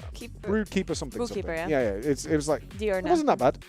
Yeah. You know, it was a little pathway to go. The tanks had to learn a route. It died like pretty quickly. It was nothing special, and it's oh god, I'm going back to Blackwing Lair. What was that one called? Razorgore. Oh yeah. Razorgore. Okay, no problem. And now they've got Sinestra, good one. Oh, Nixia. Big eggs. Yeah, Nixia, lots of eggs. And Nixia was bad eggs. You did not want to break those eggs. eggs. You did not. Naughty eggs. Don't do that. Nothing worse than seeing that Moonkin. Not blaming you specifically. But speaking about bosses, like being easier than, or they could make them difficult. Like one of the bosses where I thought, oh my god, this boss could literally be a last boss. It's like the first boss of Sepulcher. Do you remember that guy? No, the big robot? Yes, it's the robot. There's like a million ads, but no one understood how this fight worked. Like nobody knew how that fight worked. I'm telling you, not even the Race of First Guild. Yeah, no one had a clue. No. There was just ad spawning, and you're just like, okay, whatever. You just kill these ads, and it was the first boss. It was easy, right? But I was thinking, if they just make this boss difficult, no one would get it. Like, no. And they knew that. I remember Echo's first pull. I think Liquid one-shot it, very similar to this. And then Echo got in there, and we were listening to comms, and none of them had any idea what to do. They were just like, just AoE, I guess, and then things will die. And then I think Roger was like, no, we have to do this. And they're like, do what? I don't know. Just if you put health bars in front of me, I'm going to kill it. It's boss 1. Back into another pull. Echo looking to seize the opportunity to get this done. So if you're not sure, we should have a rerun, because obviously we're 80 pulls deep, and we kind of forget that some people are tuning in like, what is all the hype about boss 5? Quite simple. So our big chunky lady there is going to head over to the container and give it a nuzzle. You can see that. And she's delicious container. And then she's going to break that container. That container is broken. So what you're going to see from that container on the right actually is a pool forming. And it's going to start spreading ever so slowly across this platform. You can actually see the platform is divided into 3 areas. You can see that on the ground effect there, you can see the clear line, the clear breakage between areas. And now near the blue marker on the left, you can see the purple pool expanding. So the general premise is, even if you've done this on normal and heroic or not, is if that purple pool that's expanding touches one of these eggs, it not only pops them, but it actually puts basically a raid wiping debuff on you. It lasts about 30 seconds and it ticks for millions of damage. You can survive it if you blow every single cooldown you have, but it's not a good idea. So the guys are going to go around and some of them are going to get marked. They have to stand next to these eggs on the floor and they have to pop them. Now in Mythic, that does require 2 of them. So you'll see that here near green. 2 of them will be marked with green. You can see they're standing in the cleft of the eggs. So they both break them. And what comes out of those eggs is predetermined. The little tiny little eggs are going to spawn these parasites, which you can see. Little parasites. The medium eggs are going to be a little wormy boy. You can see that near the purple marker at the top, near green. That stands still. You can't move it, but it will keep casting. It needs to be interrupted, like you saw there from Nice Memes. And the bigger eggs are going to be the big, dirty spiders. The twist on Mythic, of course, is each section is kind of predominantly one type of egg. And that means that when you do that section, because you can choose, the queen will go to whichever side she's closest to. So you can absolutely choose to start wherever the hell you want. They start in the parasite area. That means that the parasites are now mutated for the rest of the fight. They have more health, they do more damage, etc. And then as they have to move through the fight, more of the 3 types of ads become empowered for the remainder of the fight. So the order they're going is small parasites, because they have this ridiculous comp, which is just designed to buzzsaw through everything and cleave everything down like you're seeing there. And grip everything in as well, right? Yeah, drag everything together, stun it to the floor, and kill it before it can actually cast the spell. Because those parasites, they're really funny when they mutate. I don't know if you've seen the replay of them.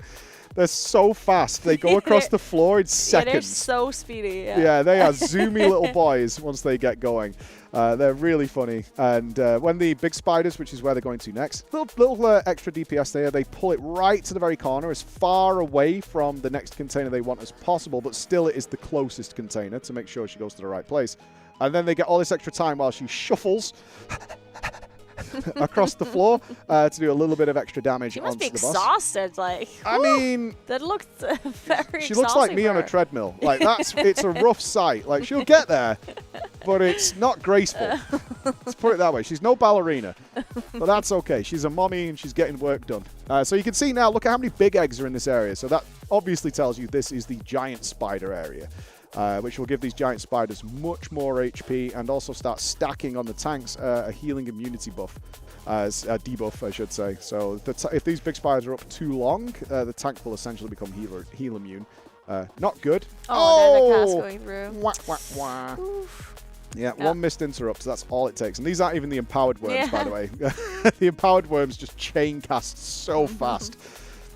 And that's what the worms are doing. That's why you've got to lock them down. It doesn't take much, because the deathliness on this fight is obviously a missed cast. Can't allow that, but the healing absorb is ridiculous. It's more than their entire HP bar, and during that period of time, any damage you take can't be healed, because the healing absorb has to be done first. And a big element of this is the volatile concoction on the tanks. That's what wiped them actually at that 4%er. Is the volatile concoction. The boss will put a debuff on the tanks. I'll point it out for you when it happens. And it has about 10 seconds before it detonates. But on detonation, it's based on how much HP that tank is currently missing. So if the tank is topped, it's a lot of damage, but it's survivable. If that tank is like half HP, and in fact on that 4%er, Robin was actually in Purgatory on 0 health. It was the maximum possible damage that spell could do and just eradicated the raid.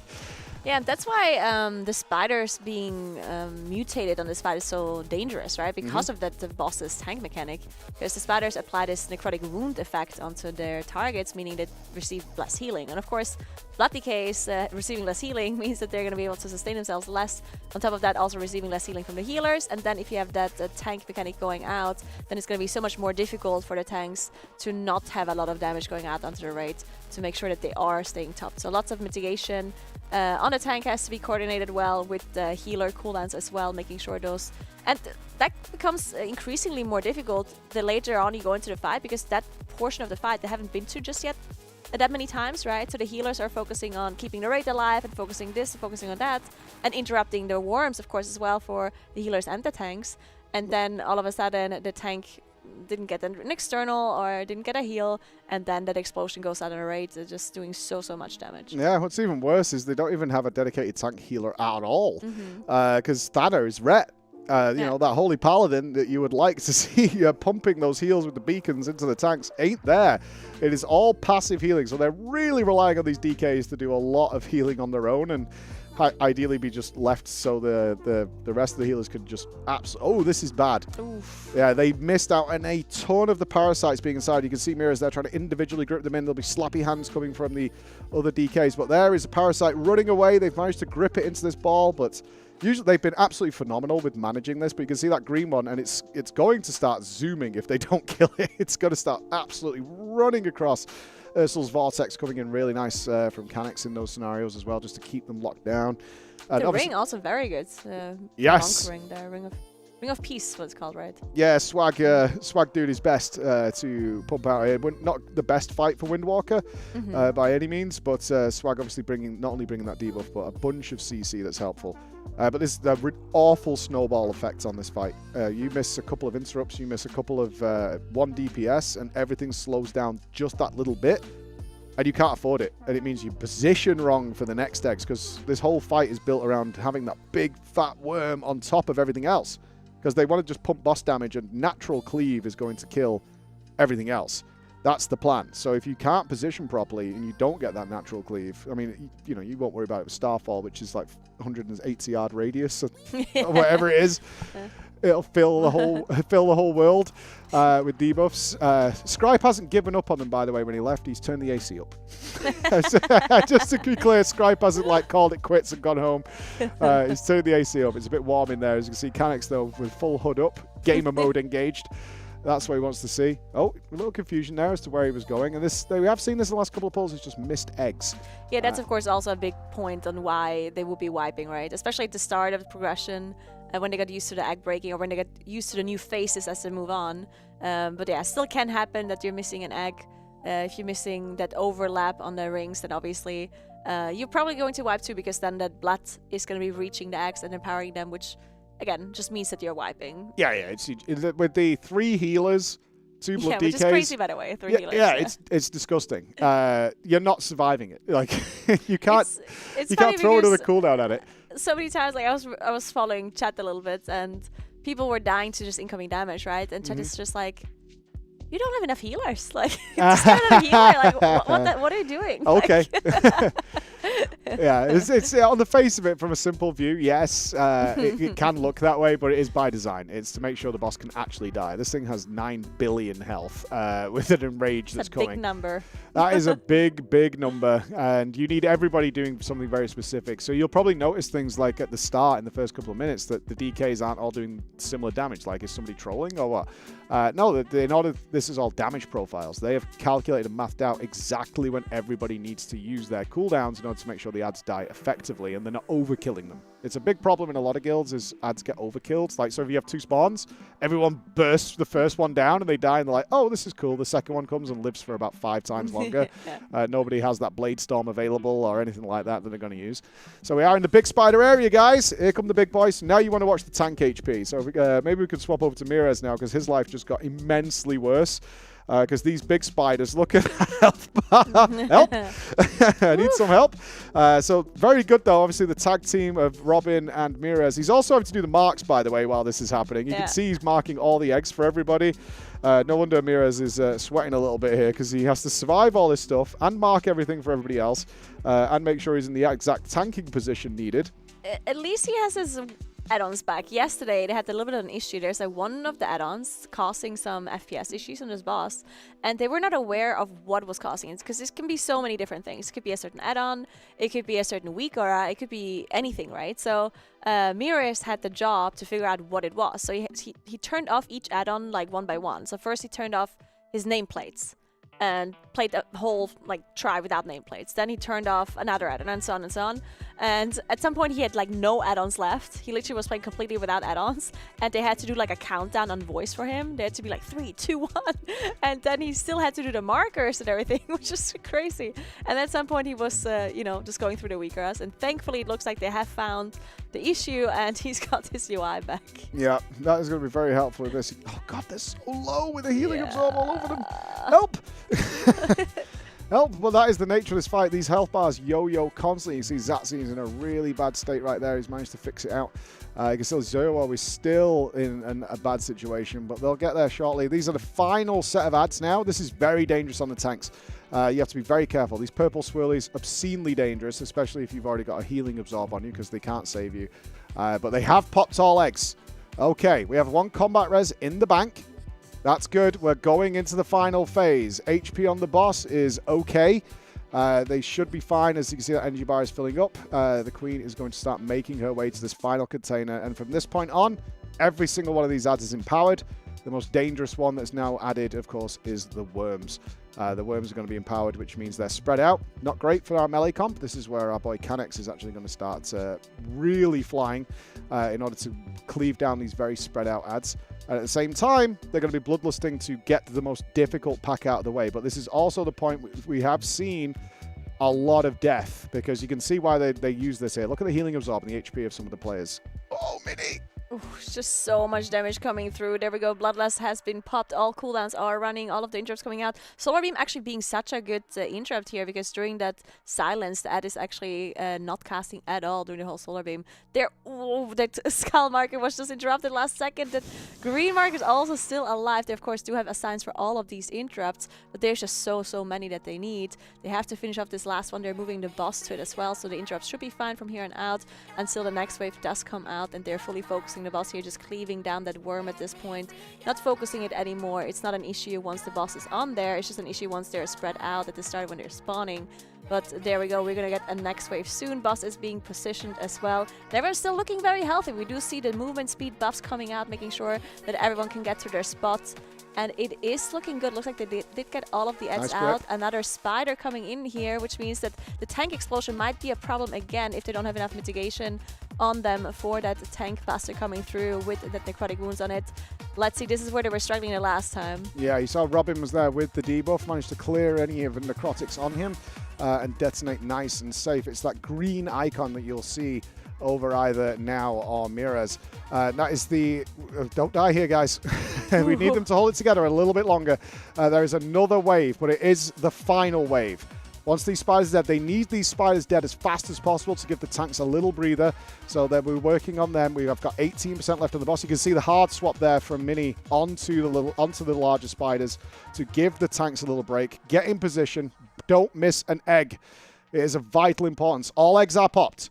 This is great. Now they just need to make sure these worms do not cast, and what they'll be doing is finishing off these parasites, dragging the boss onto each worm individually. And once this worm on blue in the bottom left is dead, that is all the ads dead. That's it. From that point on, they have to just kill the boss. 14% left. They're actually moving earlier, letting the range finish the green, let the melee finish off the other one. Tank explosion came through. It was fine, though. It was fine. So now they're going to move into here. A couple of players dead there. They do have a combat res available. Who are they going to get up? It's probably, yes, it's going to be Canex.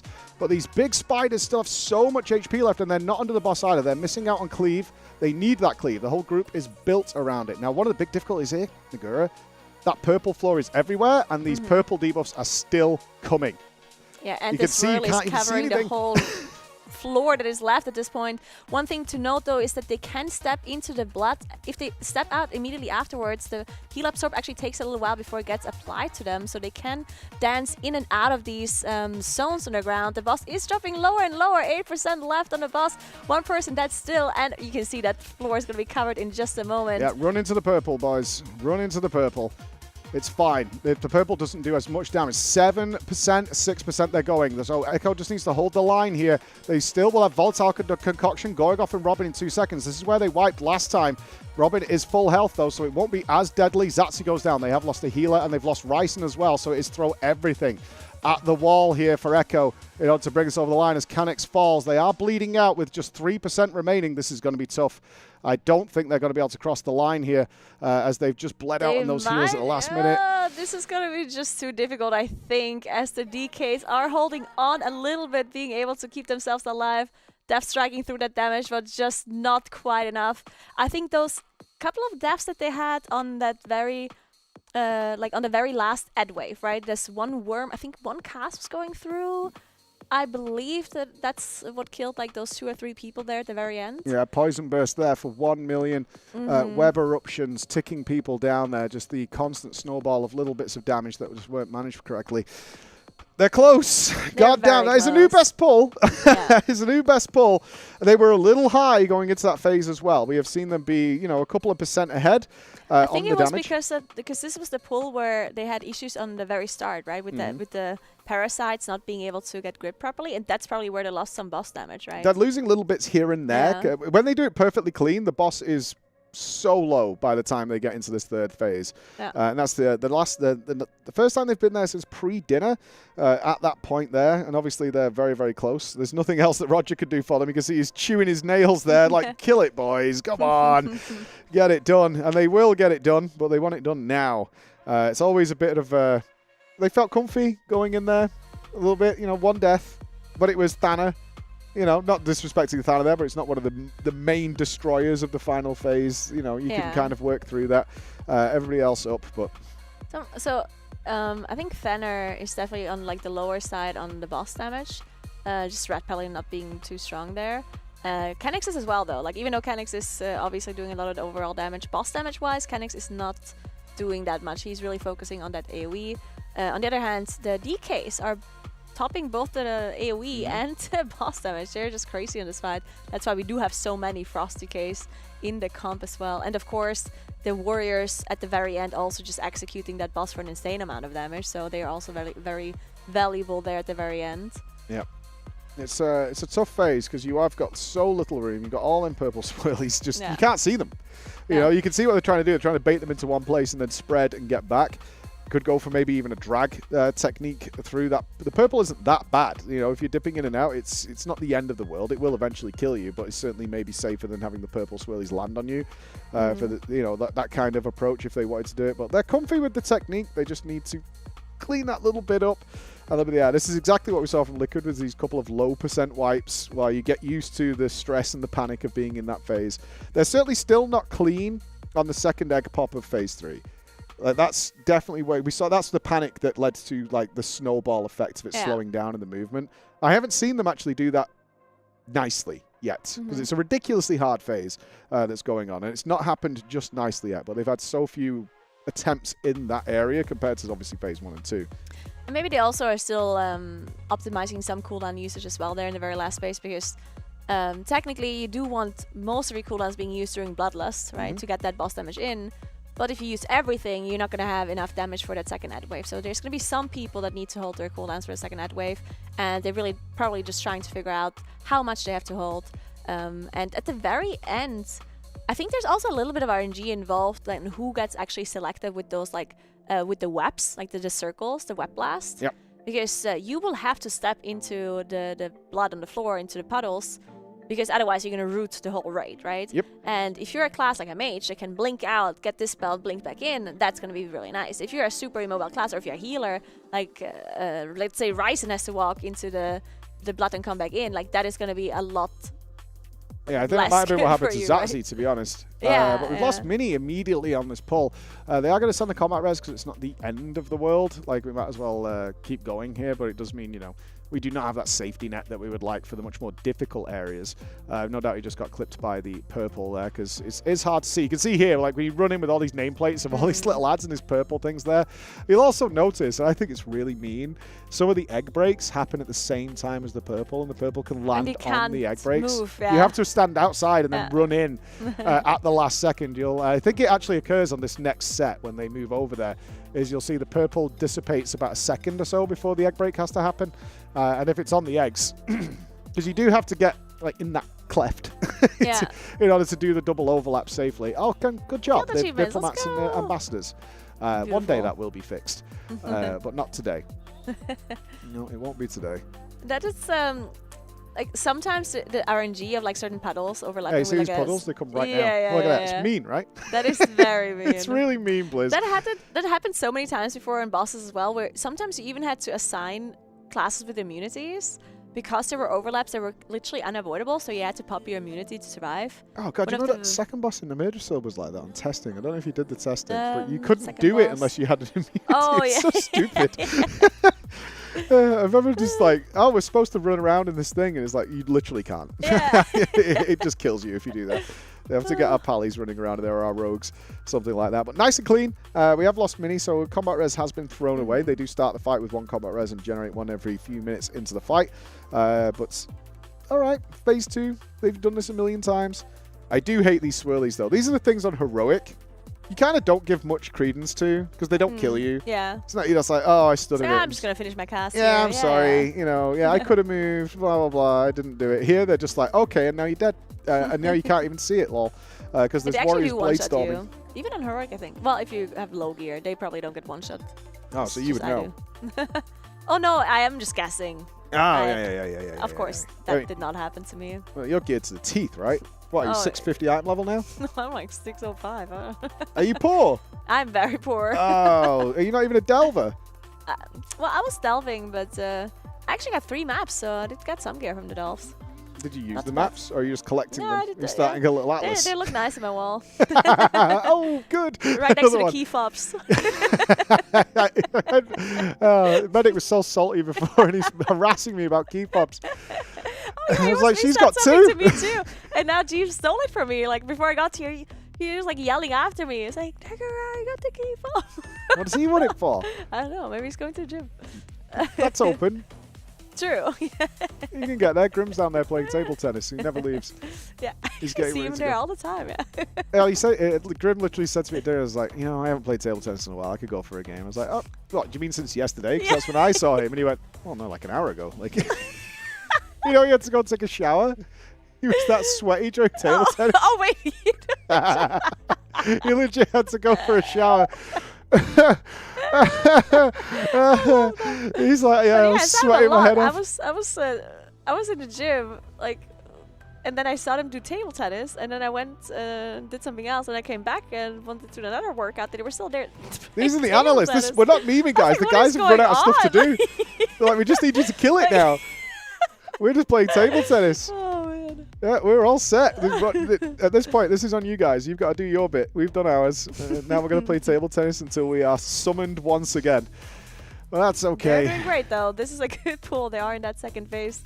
Of course, the spiders are now going to be empowered, and they're putting that necrotic wound debuff onto the tank as long as they're alive. Yeah, there we go. Look at that cleave. Look at the buzz-sawing warriors. Even on these like ridiculous Starforge PCs. I don't know if you saw earlier, they had like 400 FPS looking at the walls. Wow. Then the Bro Storm arrives, and it's just like, it just chains you to the floor. But they're on their merry way. Still pretty clean. They have regenerated combat resurrection, so they can have a safety net should someone goof up. Not that they want them to. They want those reses for the end as they move into the final adds of this phase. The orange one is the one that occasionally causes problems because it is quite far away. If you are in a mobile class, they will be giving the heads up. Like, guys, if you're full like dumpster walk, please be able to get to the orange. So nice handy green there for Canix. Nice and easy for him to get. And I do believe that their assignment weak aura favors the people who can move well to the farther ones. Yeah. Like, it's a very complicated weak aura that goes. Yeah. If it's far away, then orange in this phase will go there. Oh, wall life has gone down. So there's that combat res used, unfortunately. Coming into the final phase. Not where you wanted to lose it on this final set of ads. This is milk as much damage as you possibly can. And you can see they're still targeting the boss. Just natural cleave will finish off these big spidery boys. What's a good percentage on the boss here for going into last phase, like once she's full energy moving over? Do we have like a number? Yeah, 39 is ahead. Okay. By a good while. Like anything better than that. But 39 is way ahead where they can just focus mechanically. But she's on her way. It's going to be about 40. It's still fine. It's still fine. It's not where they would ideally have it, but they have it a couple of deaths. Certainly while some cooldowns are running on those guys. You can imagine wall life on that Fury Warrior was pumping during that ad phase, so that's a lot of damage lost even for the few seconds they're down when your buffs drop off and all those kind of things. But we are going into the Bloodlust phase. Now, phase 1 they've been okay with here. We'll call it phase 1 of here where they break these eggs. They got it. Yeah, that orange was taking a wide path to get where they need to be. Did they miss one? No, this one, no, I think this is fine. No, this is fine. Okay. Yeah, Perfect. this is fine. Alright, so Bloodlust of course running, so the voice chat is going to be completely quiet as they focus on their damage rotation, making sure they're pressing the correct buttons. It's important. It's important to Production blast. confirmed it's silent. Yeah, they go dead silent during Bloodlust every single time. There is no doubt about it. But it's this next one, right? This is the one that they've kind of just always had a death on. Watch the Warriors, watch the DKs when this has happened. Nice webs on people who are outside, so they can just be easily dealt with and not be an issue. Right, there's the markers, and you can see it's favored Canex and Gingy to get the faraway blue one. It's exactly what we're talking about with that weak aura that is more specified to Echo. Now, don't die here, boys, because this is where we regularly had big trouble that has put them behind going into this final portion of the fight, because after this, there is one more wave of ads to deal with. That is it. Ice block there for Gingy. We have managed to get rid of all the parasites. Now it's just natural cleave on the colossal spiders, but we do want these spiders dead in the next 17 seconds to give the tanks a little bit of a break before they have to deal with the final big spiders and make sure their divas are clear. So you might see the hard swap happen shortly in order to make sure they're clear as we are ever closer to these final ads. One spider going down now. Last one's still relatively high. Yeah, they definitely need to make sure that they're finishing this one off, as we do have the last set of divas coming out, and the last set of spiders is going to be spawning in just a moment. Oh, two need to dead make sure on those swirlies. Yeah, they do have no battle rest available, so they're going to have to... Oh, Yeah, there this we is go, GG. that's it. Yeah, they lost all the Tank explosion interrupters. coming in as well, yeah. Yeah, it's so crucial there because it's a triple worm pack, is that you have all those, not only the damage from them, but their ability to kick is needed. It's just so hard to see those swirlies, especially when you have all of the circles come out as well from the debuffs. Then it's just like purple on purple, and then there's this boss just covering half the room that You is want to still go into left. the goo, right? It's exactly what they're doing in the last portion of the fight. It's just get into the goo. Don't risk it. Yeah. It's not that they don't know that, but it's. But sometimes they also have to go from they have to move, right? Mm-hmm. And while you're moving and having to go into the goo at the same time, it's like you kind of want to risk it a little and be like, okay, I need to get over there, so let me just take the fastest way. It looks fine, and then it's just not. Right, it's egg break plus swirlies plus no room, tight space. It's a lot that's happening in there, certainly with the burst damage, along with volatile concoctions going off there. I can see our analyst has returned after a little stretch of his legs. How are you feeling, Jesse? You good? Yeah, I am. Yeah. How are you folks doing? What do you think of that 2%er? That was close. I was watching it downstairs from the kitchen. It was very, very close. We had 2 vial discharges go off unkicked, one of which the healers were able to recover from, second of which was too late in the phase and they could not recover. Very, very tragic. No, really nasty. But they're getting inching ever closer. Consistency is up. Last few pulls have not been bad. Couple of silly deaths early on, which looked like they're from swirlies primarily. That is getting them. But they're right on the cusp. Just don't leave it till the end of the night, guys. We don't need that. It's, oh yeah, it's 7:45, Caro. I was promised a kill. Yeah. Yeah, we're cusping with beans is what we're doing. We're cusping with beans. And while they're checking themselves out, let's give a shout. We just mentioned Starforge there providing these PCs for the guys. But also Gains for Gamers, where we've probably got some stuff coming up later with Gains for Gamers, some flexi muscles going on. Do I give a big shout out to Corsair, because obviously the boss kill is imminent, guys, which also means not only are Echo going to be all tied up in this race to world first, which is what we want to see, but we'll have a Corsair giveaway to go along the back of that. And if you saw the last few, it's getting pretty good. Yep. Especially the old gaming mouse, the Scimitar, which is very nice. I'm thinking of converting. Are you using an MMO mouse? I'm not. I'm using a MOBA mouse, actually. A 6-button MOBA mouse. But I'm considering... I've been away. I used to use the Naga.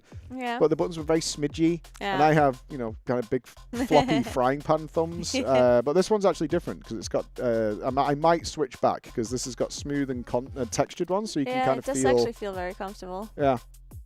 Again, and you can, you can really feel the difference between the rows as well, so That's that you're what I mean. not in the Yeah, wrong, they're like smooth, then yeah. there's textured ones, and smooth ones, and textured ones. But I don't know, I'm just this person that, change is difficult. Changing mouse is one of the most biggest decisions I've made in my life. Like, if I was to rank them, it was really? having children, getting married, changing mouse. Legit. I go to the store and I try them all out. Yeah.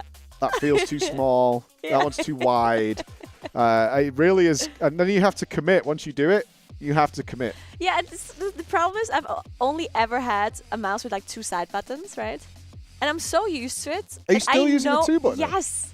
And I know that it would be infinitely better to use to use more mouse buttons as in an MMO. It's just for raid markers and stuff. It's so much so good. It's also because so one thing when you play an MMO, is having keybinds on your keyboard is actually a little bit problematic if you need to move simultaneously and press a button, right? Because if you use your finger to move, to strafe, and you have to press an ability that is on a button that you would press with the same finger, then you have to take your finger off of the move button to press the ability, right? Oh, you mean like you do 1, 2, 3, and you usually use that for as a... I don't know what you mean. Well, let's say 4. Let's say 4 is Moonfire. I'm trying to picture it in my... Yeah, let's say number 4 is Moonfire, right? No, Moonfire is 1. Okay, 1 is Moonfire. Yep. And then you also use that ring finger for strafing left. Yep. So what if you're strafing left and you want to put Moonfire now on this mob, and you have to take the finger off of your strafe? Little finger. You would use your little finger then? You got to remember, I have really big hands, so Do you actually? it's not a But is problem. that something you can do? Yeah, to because I like do use tilde two and different. Yeah, I can do that. Oh, because I always use the same finger for the same button. Like I never used to like different fingers. Oh, in fact, now I think about it, what I would do is, I'm strafing, but if I also needed to do something else, I would use, I would turn a bit more that way so I can hold both mouse buttons. Yeah, you can. Like you can jump, for example.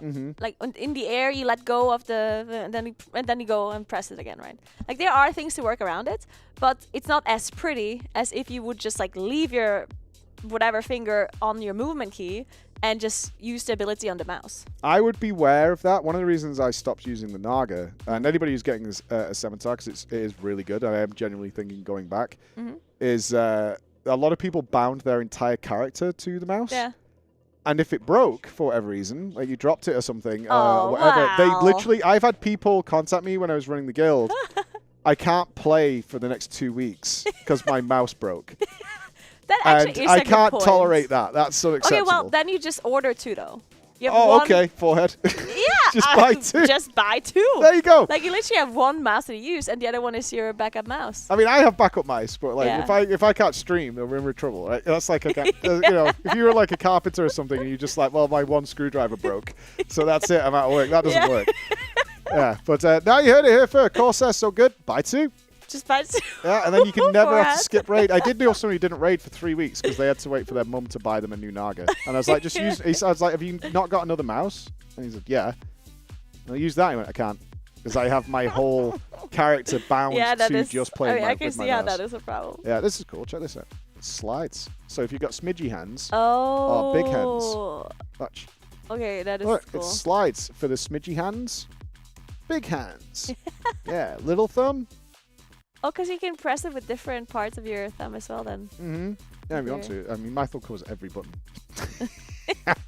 this rogue gameplay in a nutshell. To smash all the things. Huh. So shout outs to Corsair, and we'll have some giveaways for you after when they kill this, which should be imminently.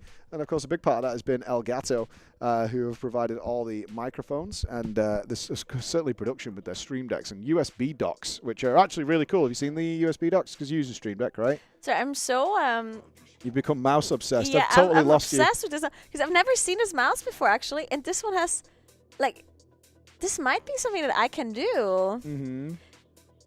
Yeah, I think the Darkstar might actually be my mouse because I only ever have 2 side buttons, right? Which this one has on the top, but there's 4 more on the bottom. Yep. That are not that they're not like right there, right? Huh. I might want to switch this one. I'll see. No, you can Anyway, use one. I sorry, think what there's- were you no, saying? I'm just Like, I saying there's a completely spare know. one. You can give it a whirl in the caster room. Yeah. Yeah. See, I do prefer 6 big ones. Yeah. That came out wrong, didn't it? I mean, me too. Easy for us. Saved.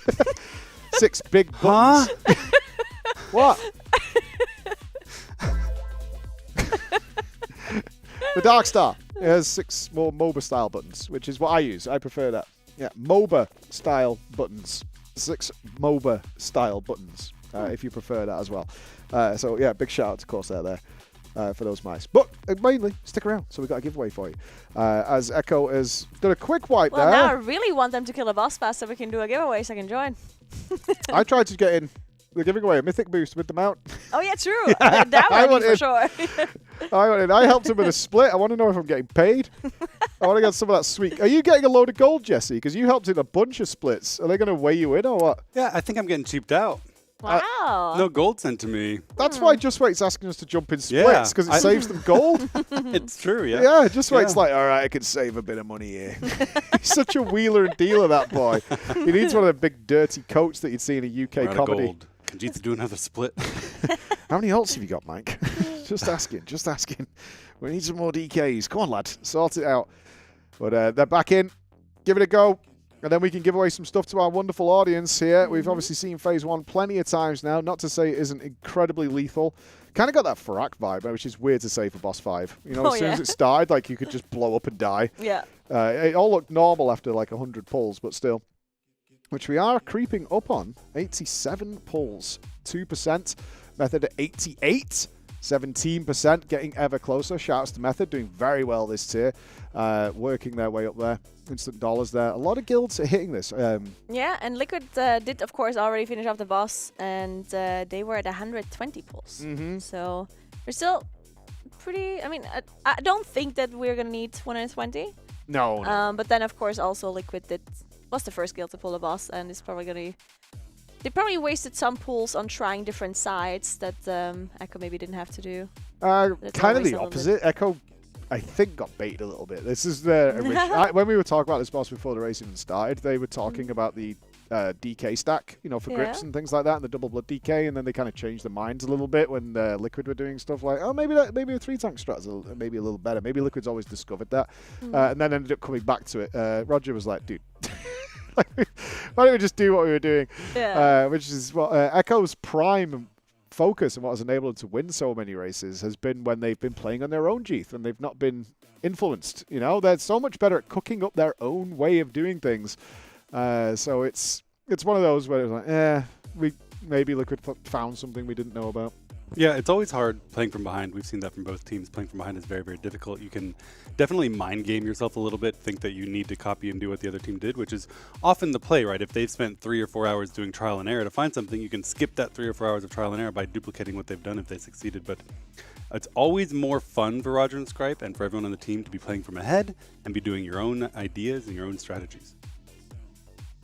Yeah, one thing to note as well, I mean, when I was playing Racewell first, and Roger Brown was the one that came up with the strategies most of the time. Well, actually, we all did come up with strategies, but Roger Brown, at some point he was like, guys, listen to me. Let's do it this way. And then you sat down for an hour. And then he had like the most random like strategy that we were like, huh? And somehow it worked. And I swear we did win like most of the time. In fact, all of the time. Yep. And then afterwards, once we saw what the other guilds were doing, because back then it wasn't streamed yet and we didn't see what the other teams were doing, we saw the other strategies and it was just so much easier. Like whatever the other teams That's why Alex always gives shout-outs to like Fat Shark and Co, who like look at it from a non-race to first angle and go, why aren't you just doing this? Yeah. It's infinitely easier. Like it surprised me a little bit, but if in the future with more gear, people don't even start in the parasite area. Like the worms die so quick with so much extra gear that their empowerment is just less of a problem, or they do big spiders last. That's what I was saying earlier. There's so much choice in this raid already with how you want to do things. Oh, you just blinked away. He's got to get back over there real quick while he was doing his shifting power, but he's got there. Not letting his side down, making sure they're getting there, making sure not to cleave that giant spider, which is now empowered. It's going to be dominating. If it hits anybody, you are one-clapped by that big spider. It is not a joke. Again, the DPS do have to hold their balls just a little bit when all these parasites and big spiders come wandering in. They don't have things like statue anymore to help them out with that. They are relying on Mirez and Robin to get that job done. Also nice to see the tag team back together. Obviously, Andy has been playing and helping the guys out. He's been in lots of Mythic Plus and lots of Heroic, and we hope he's doing well. And thankfully, you know, able to get Robin in and pick back up where he's been before. They know each other very well to get things done. And this is a bit of a confusion. Green didn't seem to know where they were going just there. That was a little spooks, but they have broken all the eggs. And he even was able to play some damage dealer, right, as well, while Kenix was tanking for a little bit. As, of course, one of the tiers he was playing damage dealer, but now back on that tank, on that blood decay, which he's doing incredible on. Yeah, so I can't remember, but when he left the Race to World first scene for his hiatus and break, he was damage dealing, right? Yeah, was he playing Ret or something? He was, I mean, he definitely also was participating in Race for First at one point, playing Havoc Demon Hunter, I think. In the Jaina tier, he was Yeah. playing Havoc Demon Hunter for Limit. Yeah, And then before exactly. that, I think for Method, he was also playing Demon Hunter as well. Mhm. So he's DPS in Races to World First and tanked in Races to World First for both regions. Yeah. He is multi-skilled. You can see the greeders there. Not going to orange until absolutely necessary, getting that extra auto attack damage in. It's absolutely necessary. Now we will be watching. This is the final wave of ads. Let's see what HP they managed to drag this boss in. You can see the energy bar is creeping up there, and we're looking for 39-ish. That would be really nice. So a few more % as they finish off these spiders. They have a little bit of time to go. Tank explosion going off. Again, you're looking for that green debuff on the tank. See, Mirrors has it. Boom. There it goes. Mirrors was at full health, so it does very little damage. But that debuff, if that tank is not full health, is a raid wiping scenario. So we're all ready. This is really good. Really good. The energy bar still has a ways to go, and they're already at 39. We're going to 38. That is so if they'd done this on that 2%, it would be dead. It would be indeed dead. There we go. The boss is moving to the last canister. They're gonna get some breathing room here while the boss is nibbling on that blood, whatever she's doing. This is a great pull. Yeah, they're looking good. They do have. Where's the bloodlust timer here for Kenix? Let me see. Yeah, it's not coming they're up. waiting. They're going to wait till they pop no, the I eggs. mean, then sorry, the blood- battle rest is what I meant. Oh, they've got 2. They're good. They've got 2. Oh yeah, there we go. True, obviously. I'm still getting used to having this. Yeah, extra I keep pop. looking It's at the so UI, annoying, right? I did it in the room, It's and Alex right was like, there. "Yeah, Alex was reminding me." It's like we literally have it here now. I'm like, I'm so used to doing it the other way. They do need to get Frago up though. He's on 1% health there. So this is Zatsy. Zerwo is still living in Nightmare Land, trying to get himself up. The Bloodlust is popped. They're going to blast, and what we're looking for here is a clean second wave of eggs, guys, because the boss HP is more than fine. Yeah, they're looking very, very strong. And those ads were also easy for them. That last ad is still alive. There we go. They do have it down now as well. You can see the weakers already popped up. So and the markers are already set as well by Mira. So now the next set of debuffs is going to be able to get those eggs out. We do see one of the webs coming out too. It was really nicely done as well. There we go. Movement speed buff actually not even needed because all of them were in melee. They were already excited, but this is a very important set of ads here. We do see the spiders coming in. The worms are also spawned. They need to make sure to get all of those interrupts in. We do see one death, that's but both the battle combat rest is reses. Velo coming. died too. Yeah, we do have the rest is coming out, so they are back alive. But yeah, this is just always this difficult moment here where they have those spiders and just all of the things happening at once. One more person going down, Fenner. Of course, she's already cheat deaths is already procs. No combat reses left, and they are going to bleed out. Yeah, this moment. What is? Maybe we can get Jeeth here to like get us through why they're wiping here. Yeah, Like, it's what is causing consistently all the of most these dangerous deaths. part of the fight for them that they haven't been able to solve consistently in how it needs to be done. We've seen it for the last like 4 pulls. Is this one? There's something wrong there with how they're tackling it. Either they've run dry and it's kind of just play the best you possibly can and we'll get through it. Because their healing absorb is on almost permanently at that point, and they can't just seem to squeeze through it in a nice, clean, smooth way whatsoever. Because they went into that second wave of eggs there. Both combat reses up. Everybody alive. Yeah, it was looking so good. Yeah, but in 10 seconds, they've not only used both combat reses, Velo going down first, followed by Wall Life, and then immediately, you can see they're assessing it, like, what is it? And usually on this fight, it's a chain of things. It's not just what killed them, it's what happened in the few seconds preceding that. Correct. And so what happened there, unfortunately, Velo did get clipped by a swirly. That was death number 1. He was setting up a big burst of healing there, so that was a big loss already. And then, unfortunately, Walllife got hit by a spider. We've had some consistent problems with a couple of those sets in Phase 2, in particular Phase 3, where some of the eggs are spread pretty far. Spider comes in late after they've already started meat grinding away at the parasites. They walk into the Blade Storm, hit a warrior instead of a tank. And then, right after that, immediately right after that, I don't know if it was his kick or not, a poison burst went off, which put everyone in danger or death territory. So kind of that cascade again. A healer going down means that no one was as safe as they had been before, because we've recovered from the kicks going through occasionally if the healing burst was ready and set up ready to go. And then a melee issue, tanking that spider. Fix it, yo.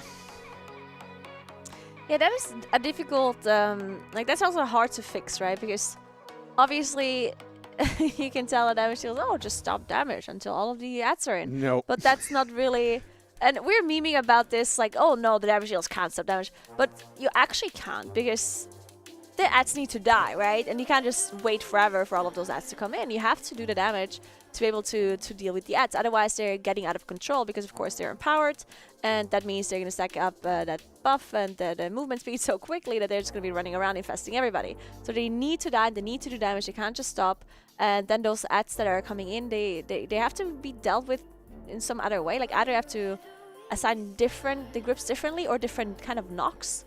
It's possible that maybe they need mechanics to position differently to be able to knock them in somehow, so they can get there quicker. Yeah, I don't think this big spider isn't knockable. It's got to be a case. The small spiders. Yeah, the small parasites. Yeah. Yeah, you're right. It's so awkward there because they can't even slow DPS because it's the worm phase. Yeah. The boss has to be moved around in order to efficiently deal with those worms, and you can't just wait 5-6 seconds because we have to clear those ads before the next wave spawns. And again, we talked about those big spiders stacking that necrotic debuff. It needs time to clear. Yeah. Like if you're just leaving those up for a long period of time, that's going to disjoint everything else. It's really a case of you've got to be up to the tanks, and you can see why Mirez is sweating here. I wouldn't be averse if we could production after this to have an interview with Mirez, because I guarantee he's like, dude, I'm like doing markers, I'm doing this, I have to tank this, I've got to taunt this in, I've got to make sure it's happening. It's all these things are happening that Mirez has to deal with the day after his birthday. Yeah. Very sad. We have so much birthday cake actually that his girlfriend delivered to the Right, it's a facility. nightmare, isn't it? I've been eating so much birthday cake. It's delicious. I'm not having any more cake. There is absolutely none of that. Yeah, I think I'm also like because we also had pie as well that the chef made. I did have the berry pie. I did also have the berry pie. Back on the treadmill later. Yeah. Well, that's it. Another 2 hours of running. Yeah, that's it. Oh, you can't stay on for more than half an hour. It kicks you off. It's hard-coded. Oh, really? You can't run for longer than half an hour. Yeah, you have to go faster. Yeah. I love that. I know. It started giving me a countdown. I'm like, what the hell is this? And then it got to half an hour and it just went, right, get off. I'm like, there's literally no one else here. And I was like trying to change it in the settings. It was like, nope. Half an hour of running is all you're allowed. That's it. That's really cruel. And thank God to you found out how to hard reset the damn thing so you can make it. You have to do it every time. Oh, really? Yeah. Wow, that's crazy. That's so annoying. I have a walking pad at home, and that one it goes to 99 minutes and 99 seconds. And at first I was like, is that like a Does thing it keep to going set? or does it just stop? No, it stops. And you know why? Because it just cannot display the number 100. Just roll over. That's what I was thinking. I was like, nope, I can't display the number 100. You're going to Well, stop walking now. I guess we're done. Yeah. You should be done by now. It like judges you. It's like you're still going. It's like, why Loser. are you still walking? Go outside. I do want one of those walking pads though. I think they're nice. really fun. They have managed to get a good control of these ads this time, which is nice to see, and blitz them down and keep going.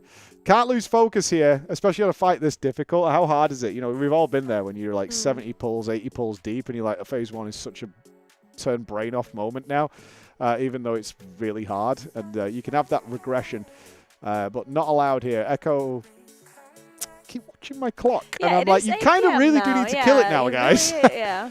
We wanted to kill it before dinner. I don't want to extend, because I feel like they're definitely going to extend if it doesn't die, or at least for a little bit, right? Like, there's no way they leave at 9 p.m. if it's not that. But yeah, they have been like their time to stop the raid would be between 9 and 10, because they started at 7, right? They've been here for a long time already when you think about it. So they definitely don't want to extend, but they probably will if this boss isn't dead. So we're getting into this time of the day where they really kind of have to think about killing it soon, because they also want to get some tries into the Nexus Princess before they leave, right? They do definitely want to just get some practice in there. It's kind of double-edged sword at this point, guys. I can tell you this. At this time of night, if they kill this now, they're absolutely not showing us Nexus Princess. Oh, yeah, they won't. I don't know what they've cooked up. I know they've cooked something up for it, but there's no way they're going to show it and then go to bed. That is not happening under any circumstances.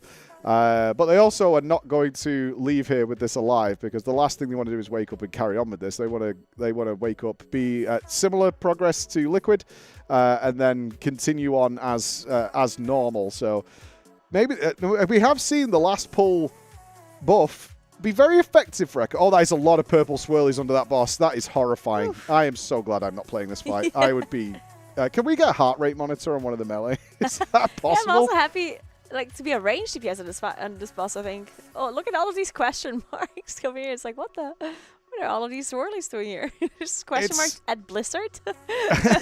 Blizzard. Oh, I imagine Ian's laughing right now. You wanted it hard. Well, here you go. Have fun, because you still got 4 more left. Or 3 more after this one. You don't even know what Ansarek does. It's going to be so good. I'm excited for it. I really am. I'm super excited for Ansarek. I want it to get weird.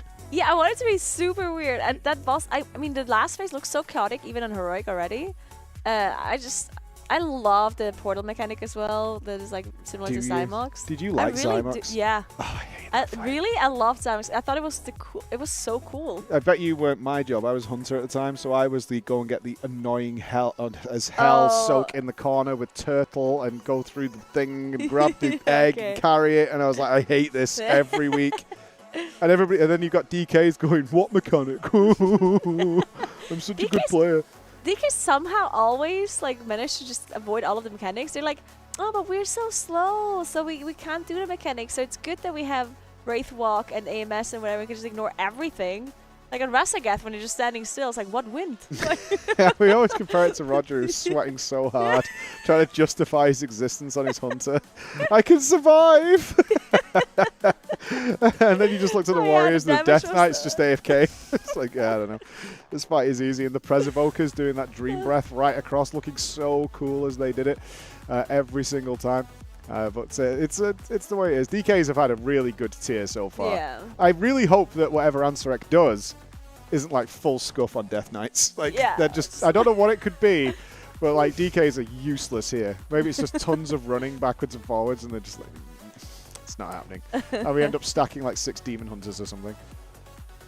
That would be a grim Demon sight, Hunters. Also, I mean, there's just something about Demon Hunters. It just looks so satisfying when they press their meta and stuff. It's just so pretty. Always fun. I'd never want to main it. Like, I have a really good time jumping onto my Demon Hunter and just goofing around for a few dungeons on Mythic Pluses, and then I'm like, okay. Yeah. But it's like a fidget spinner. Done now. Yeah, they're like the fidget spinner class. Yeah. Wee! Just need to get it out of your system. Yeah, and then just put it back down there. It's okay.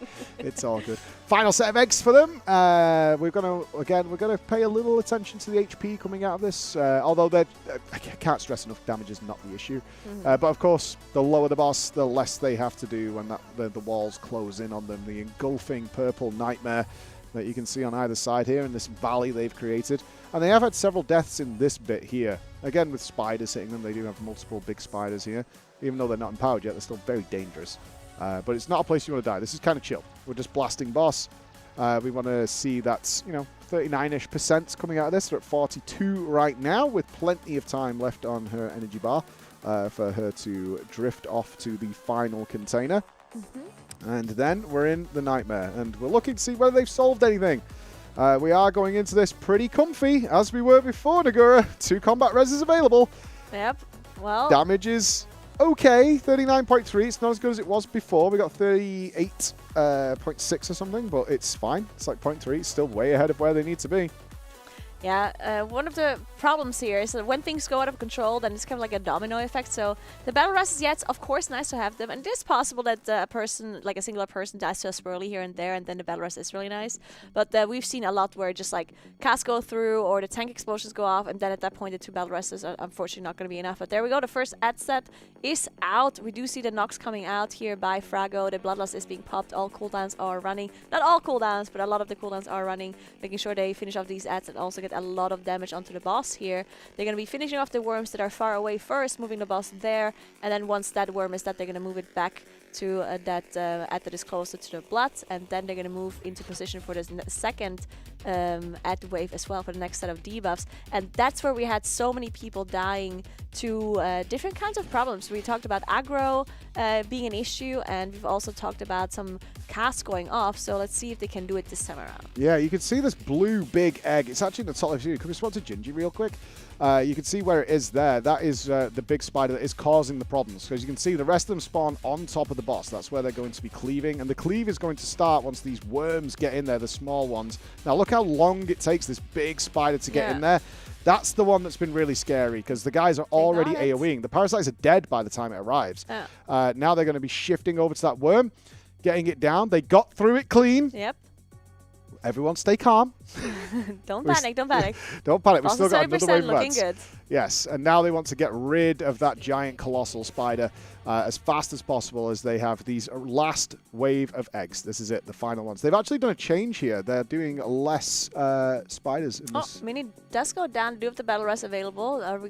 Mini is back up. Everyone is pre-positioning. And we do see a speed boost coming in just a second here. There we go. Nice and early. They killed the spiders quicker than normal.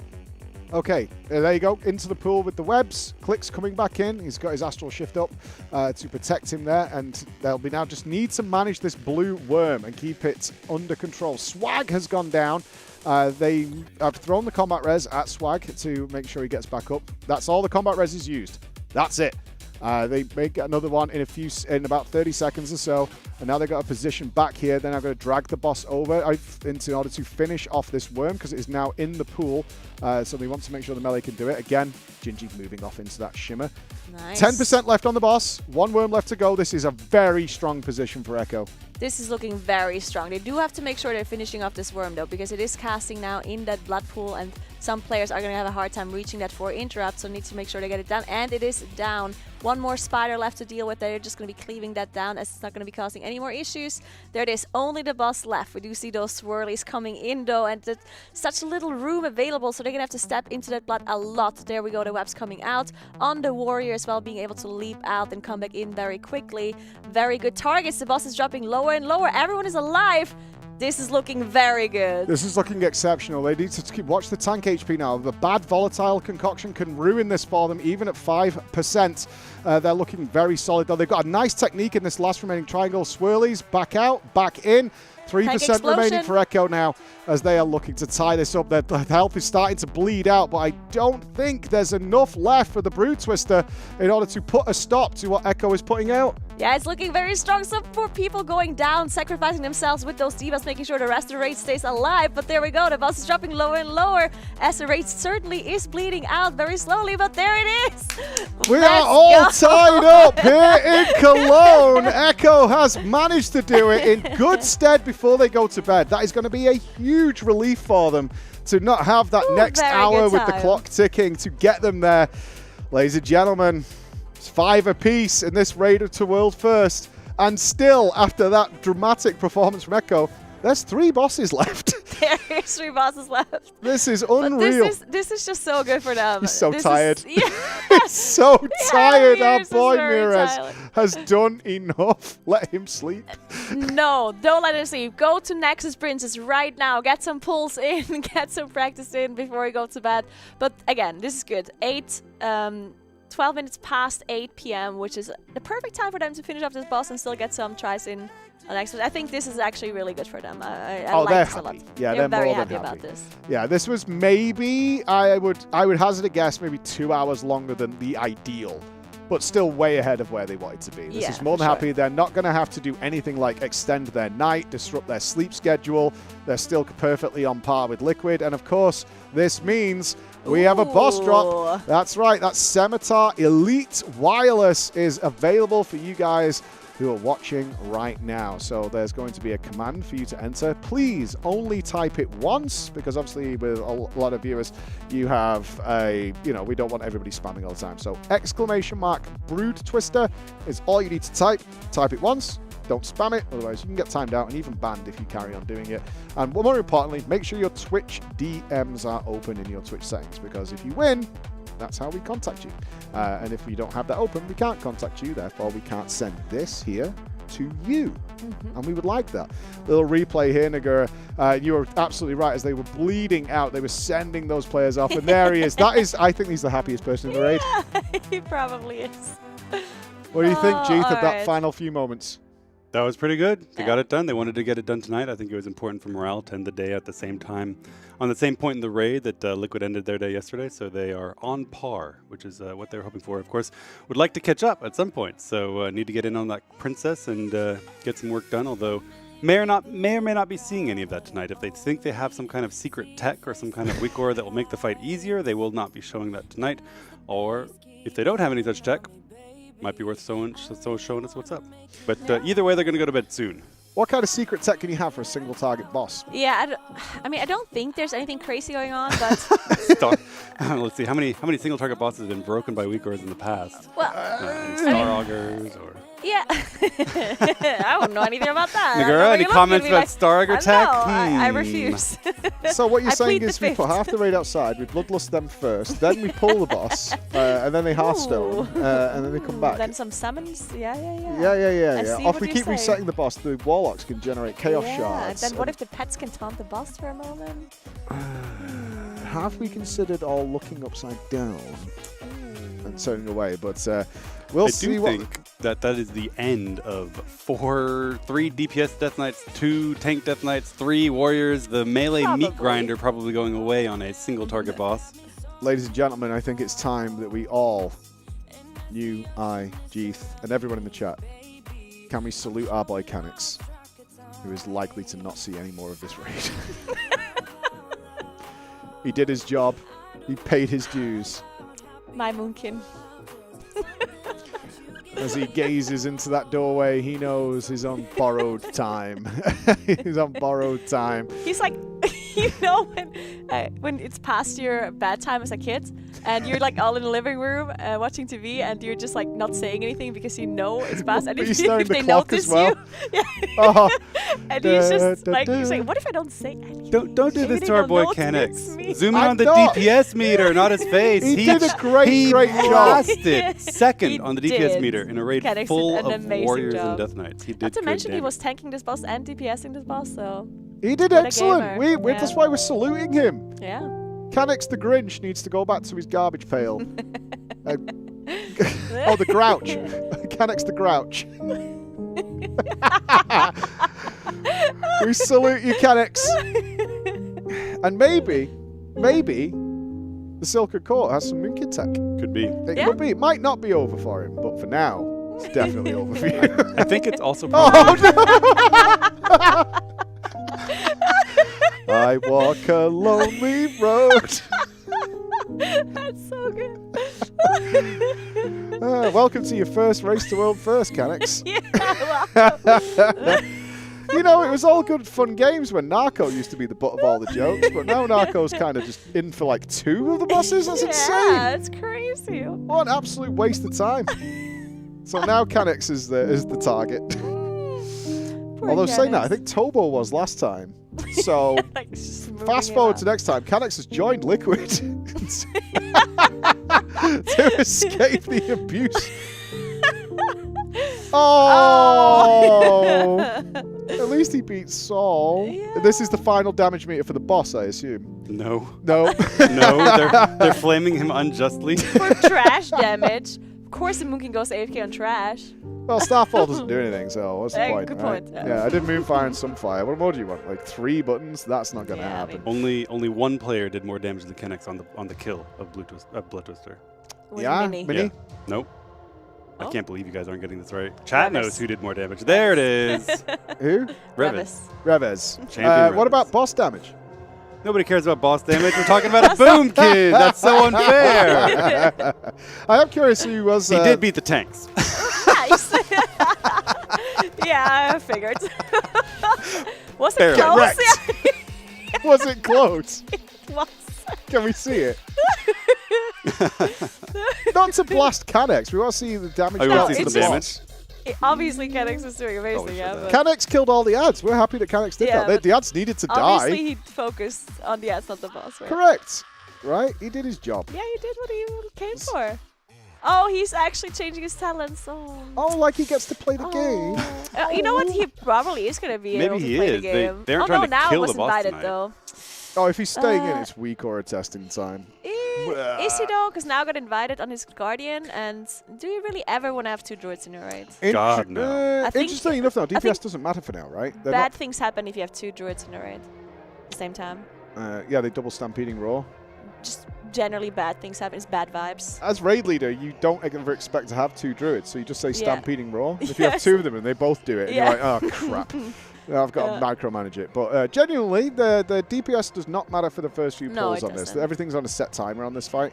But you- Practice matters for the players, though, I guess. Yeah. Like, I do want to make sure that you have most of the players in that they're going to be playing because that boss is actually very difficult. I saw some progression from Liquid, and there's stuff going on like that. Nobody on PTR lasted more than like 20 seconds. Yeah, this boss is pretty crazy. Do you know what's funny? Everyone took a look at this. Like when Liquid and Echo got to the princess, they went, "Okay, let's have a look at Brood Twister." Okay. Then they looked at this and they went, "So we're going Brood Twister." Yeah. They didn't even pull it. They but then you know, we were talking internally. It's like, "Oh, it's got funny HP, 77777 HP,"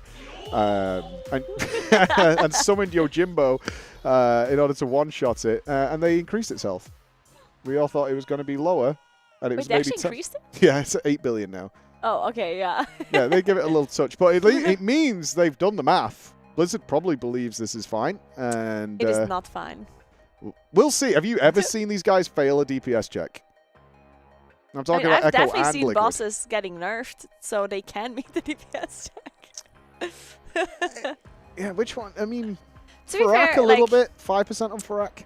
I mean, there are many bosses' health has been Oh, nerfed. I mean, over the course of all time, yeah. But like recently, to make it killable, they've been pretty good. Razageth? Let's ignore Razageth. Whoever the math on Razageth was, somebody dropped the calculator on that one. There's some coke poured in that calculator. But they've been pretty close ever since, you know, Rigel and upwards. Oh, the discussion has begun. Oh, God. All right. Salute. Well, you know what this bit is. This is them talking. I have been told, though, you guys, we are, of course, supporting Games for Love, which is providing not only just entertainment for kids who are stuck in hospital and can't get out, but also education for them as well to get back into what they normal life. And you guys did $5,500 today. Yeah, today's crazy. Thank you so much to everyone that was contributing and donating. That is just absolutely insane. Well, to give you context, Nagura, all the unchecked ones Oh, wow. are the ones that haven't even been addressed yet. We have so many donations to call out. Yeah, it's... Wow, we're sorry that we weren't able to go through those. We're definitely going to try to get through as many as we can still. Okay, some of these are troll ones. I'll start with that. Okay. The Rat 77777. Lovely message from there. Hi, Mike 7777. It's me, the Rat 777. Keep your hands off Jesse's feet, Rat Jam. I did not touch Jesse's feet, but Jesse did threaten to touch me with his toes. Fake news. You were wiggling them at me in a suggestion. I was wiggling them on my foot. They were nowhere near you. They were never going to be near you. They're shoeless. Yeah? Yeah. I don't wear socks in my hands. Why do I wear Get your socks in my slippers feet? fixed. They're broken. Fix them. That's why I said fix them. I'm sure somebody can sew in here. Alex is great at sewing. Yep. there we Needle go. and thread. Yeah, I bet you're good at sewing. No. Oh, you are. Can we get like one of these big patches? You're from sewed on? Missouri. Can we get a spider or crab patch sewed onto the That'd be slippers? nice, That'd be yeah. very nice. Yeah, we got a little patch. Production's gonna order it. Confirmed. Oh, this is moderate. I don't know how to use this. Uh-oh. Okay, This found is it. much better. I was on the wrong screen. I'm And they sorry. said I can't use an No, iPad. no, I fixed it. There's two screens that look similar. That's all, right? That's all. So we're actually missing 3. They got through most of them. Oh. Yeah. Okay, so we just created fake news again. Typical. I'm just a liar. I'm sorry. Floor. I have been told awful news, though. We're not allowed any more pet pictures. Apparently production thinks it's too stressful. Yeah. I am receiving actually live updates of bad news production. Hit me. More bad news? Okay. Oh. Oh, what a shock. I am shocked. No! Shocking. I am taken cannot aback. believe it. I am absolutely taken aback at this revelation that they have some mega secret tech. They're going to spawn another boss in the room or something. So I could already see Jesse just disappearing. Headset is down. Bye. What am I going to do here now? No. A little analysis of that blue NordVPN screen. It looks like we can't see anything. Searching through the pixels, we can tell that they are playing World of Warcraft. Yep. You know, if we move the room cam a little bit, can we double check we're not streaming anywhere else?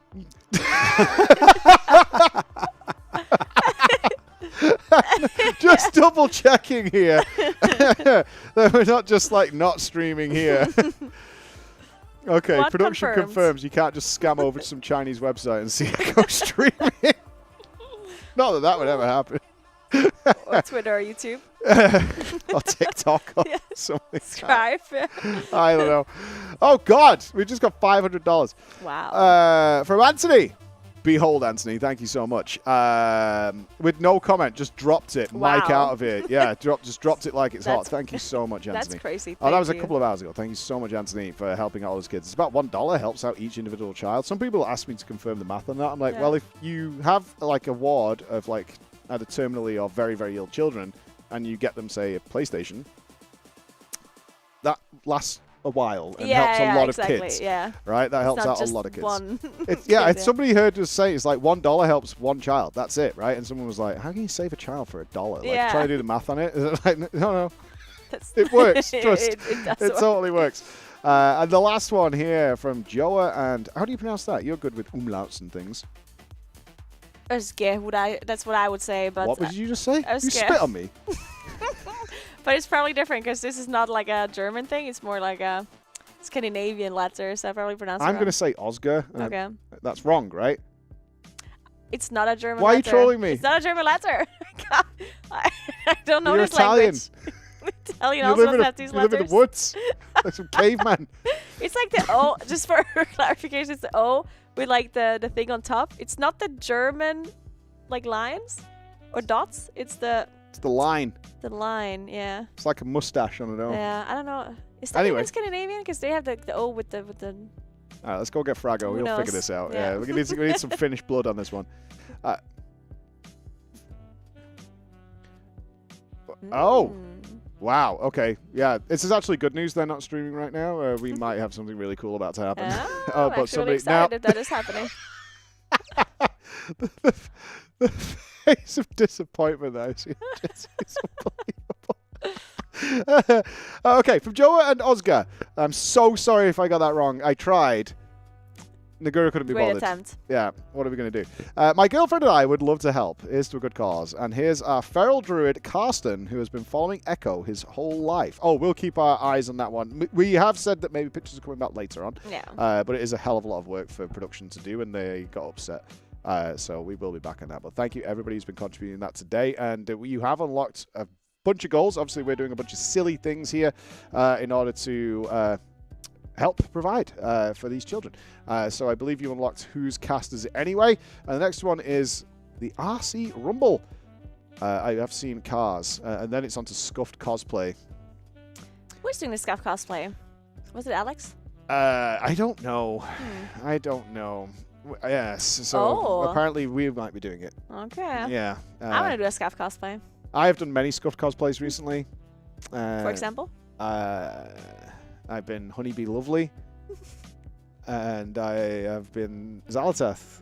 Oh, wow. I did do a... How did that work out? Great, actually. Oh. Yeah, it was remarkably uncomfortable. Yeah, remarkably uncomfortable. That's the goal.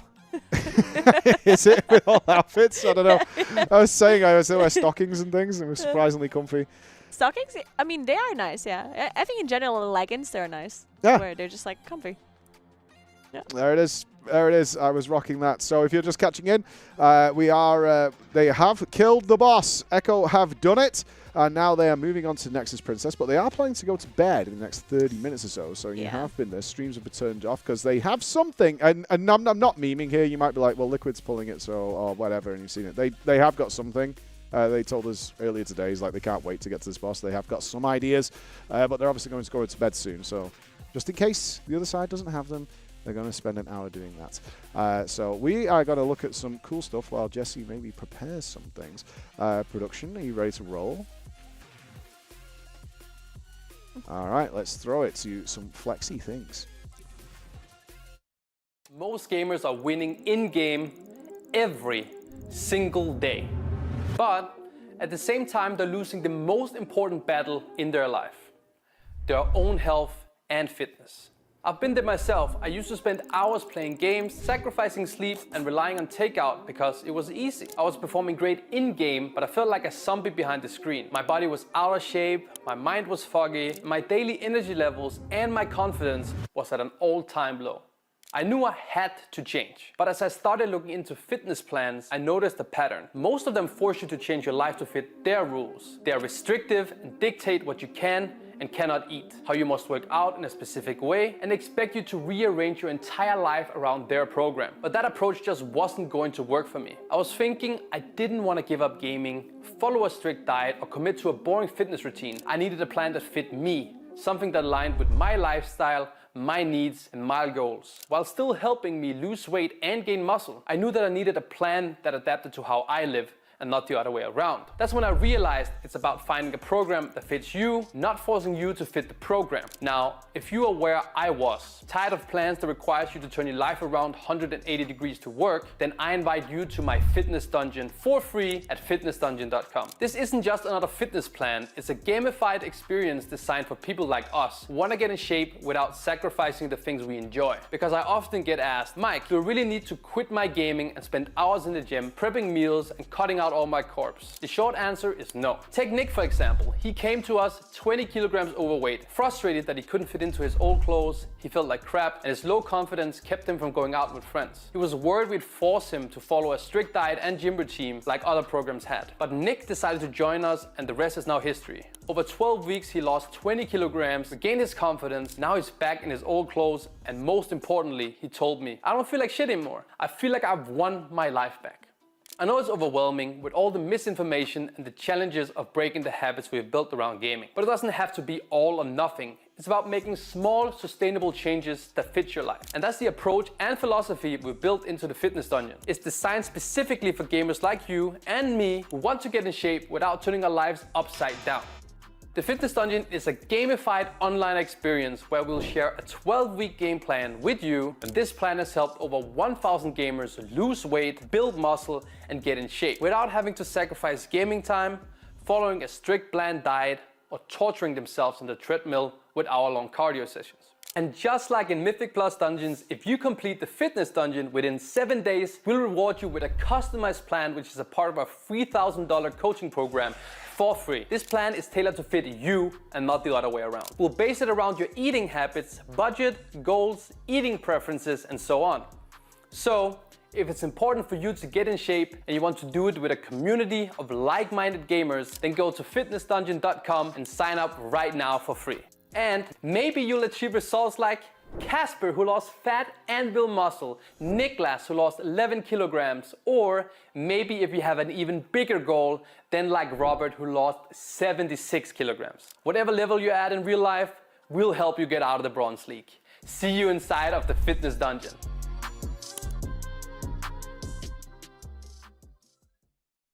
There it is, the Fitness Dungeon journey I've been on myself, following those, trying the best so you don't give up everything. I think a lot of people do think you do need to give everything up to get to fitness, because you're big into it as well, so in the gym, and big cardio. You've actually just made the transition, really, you said, to more lifting stuff. Yeah, exactly. I've been doing a lot of cardio, but now I managed to fit in some weightlifting as well, and it is definitely very different, and I like getting stronger. It is actually... Like, I think women in general are scared to lift weights sometimes. We're like, oh, I'm gonna get all muscular or whatever. But being stronger and like feeling stronger, even as a woman, is something that is very like, it's empowering. It just feels good. It just feels good to be stronger, to be able to. It does, and I do agree with you. I know a lot of girls who are like, I don't want to lift because they think if they do a single lift, they'll suddenly like just be like one push up, and you're just gonna be like. Yeah, from the guy's perspective, no, we wish that would happen. That would be really, really nice. But obviously, the Fitness Dungeon that they've set up there is about making sure that your personal fun habits stay. And then you add in and change things around. Because a lot of it, I've been on this journey myself. Have you got the pick? It's grim. I don't know if yeah, there it is. That's just 5 years ago. Oh, wow, that's crazy, actually. Yeah, that is full meatball. Full meatball. That is crazy, though. You look so much younger now, too. Scribe hates it, actually. He says you look younger every time I see you. And he gets really annoyed. It's like, well, wow. That's why you... Stop that. A little bit, yeah, he gets angry about it. But it's something you probably want to do, especially if you're getting older, because everything starts to hurt and it's really sucky. Trust the old man over here. Yeah, that is the... I'm not angry there, I swear. Yeah. At this point, it feels like passive-aggressive. Like, you're saying... my god, like I'm so, I felt so bad, and then there's like more pictures coming in by production. I did feel bad. Like, yeah, even though I said it was fine, I did feel bad. Yeah. I felt bad for my wife, actually. I was like, who wants that coming after you? And she'd look at me like a scared. Wake up in the morning. Like, yeah, it's rough stuff. But using the fitness dungeon is a great way. I did it. I spoke to Gingy a hell of a lot through the whole thing. So I was basically doing it before. Thanks, guys. I was doing it before the fitness dungeon without actually being a part of it before he'd made it official. Like, talk to him about dieting and stuff like that. Because most of it is food change. Everybody's the muscle thing isn't the way there. It's all diet. Like 80% is diet. A lot of it. I do think that lifting definitely helps with diet. In some ways. Like I do think, for example, that if you go to the gym, especially at the start, you have to it's a motivation thing. You have to convince yourself. You don't love it immediately as you go for the first times. And if you go to the gym, you feel like you want to make it count. And if you eat just like trash, then you're like, okay, why do I go to the gym? Like I motivate myself to do that. And then I'm going to go home and eat like a whole pizza or a burger or whatever. I'm like, no, I'm going to eat healthy because I just did that. Yeah, so I do think like it motivates you a little. Yeah, there's a horrible aspect to it, which obviously Jeeth's been working out as well. Jeeth the Beef over here is there is a mindset that changes with exercise. I think you're right what you're saying there. It's like the motivation you get by exercising and you've burned off a bunch of calories or you've done some lifting. You actually don't want that awful food because it's like I'm going backwards. I'm doing like 2 steps forward, 1 step back all the time, and everything just takes longer. Yeah. Certainly if you have a goal, but getting your diet right, a lot of people need help with that. It's surprising how many people I've bumped into. It's complicated too. Who don't know how to do a diet. Yeah. What is a reasonably sized portion? Exactly. Yeah. And also, like, what are you supposed to eat, right? Because supposed to eat healthy. What is healthy? People think carbs are unhealthy. They're not, right? Like, no, eat healthy food, but a lot of it, in which case it's still bad. Yes. Which is a big one. Yeah. I see people like eat salad all the time, and it's like, it's like a bowl like this. It's like, no. But if you are looking for that information, because I was in the same boat, I've been overweight my whole life, and it's a great resource for you. Certainly if you're a gamer, it's tailored to you. It has achievements and all kinds of things. So XClan Gains in chat is what you want to be typing in. If you're looking for that help and advice, because I'm at that weird point now, I'm still not where I want to be, where people think I did it in like a month. Yeah. And it's happening more and more. People who haven't seen me for a while are like, oh, what kind of crazy fad did you do? Or was it like Ozempic or something like that, right? Yeah. And I'm like, no, just exercise and not eating as much crap, really, and toning it down for the last couple of years. And like, oh. They also look disappointed. Yeah, because they want a fast fix, right? No, we want the fast fix. Unfortunately, there's just no such thing. No, but it's good. It's really good. I feel much better. I'm mostly older, and selfishly, I do a shout out because I know they're watching right now. I just saw the message. Happy birthday to my 11-year-old son. It's his birthday today. Daddy's here, but I'm really proud of you, and I will be home in about 3 weeks based on this boss. Happy birthday! Yeah, I'll be home in about 3 weeks when we get there. We're going to take a quick break and then come back and have some fun shenanigans for you guys. So don't go away. We'll be back shortly.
Hey, wake up.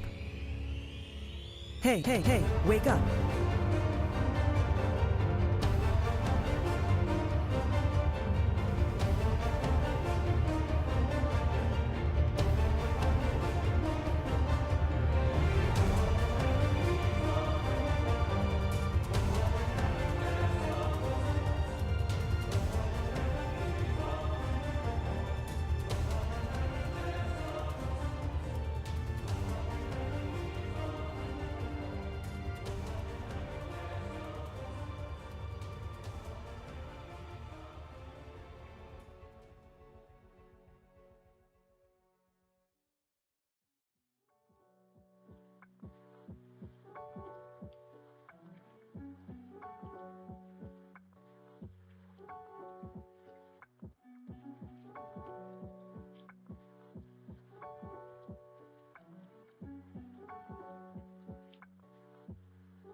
If you would keep me waiting, I would wait a lifetime.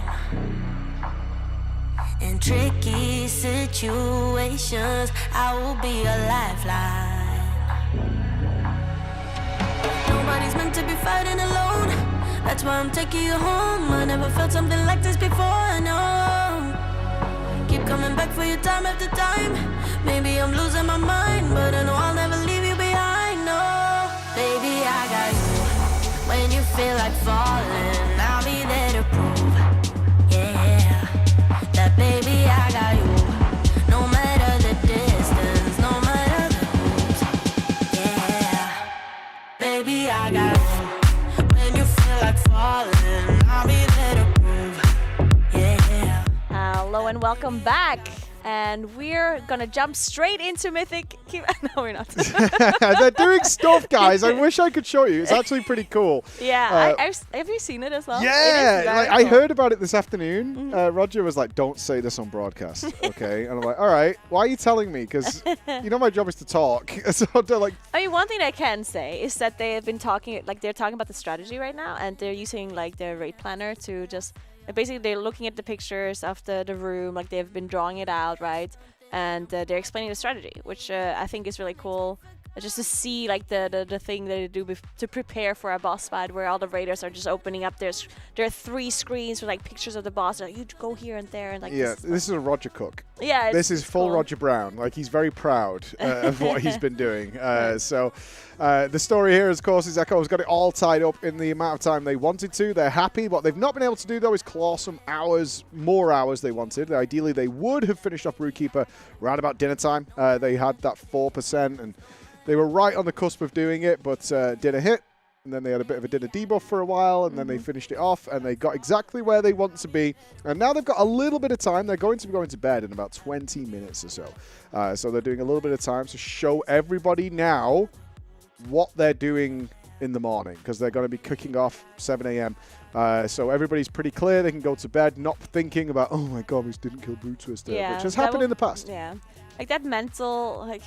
Even though it doesn't matter that much, right? Like, obviously, the difference between killing Brute Twister today or tomorrow doesn't matter. It only matters when you kill the last boss. But mentally, it does affect you when you know that you're waking up and you still have to do the boss that you were supposed to kill yesterday, right? So the fact that they killed it today, very, very good for them.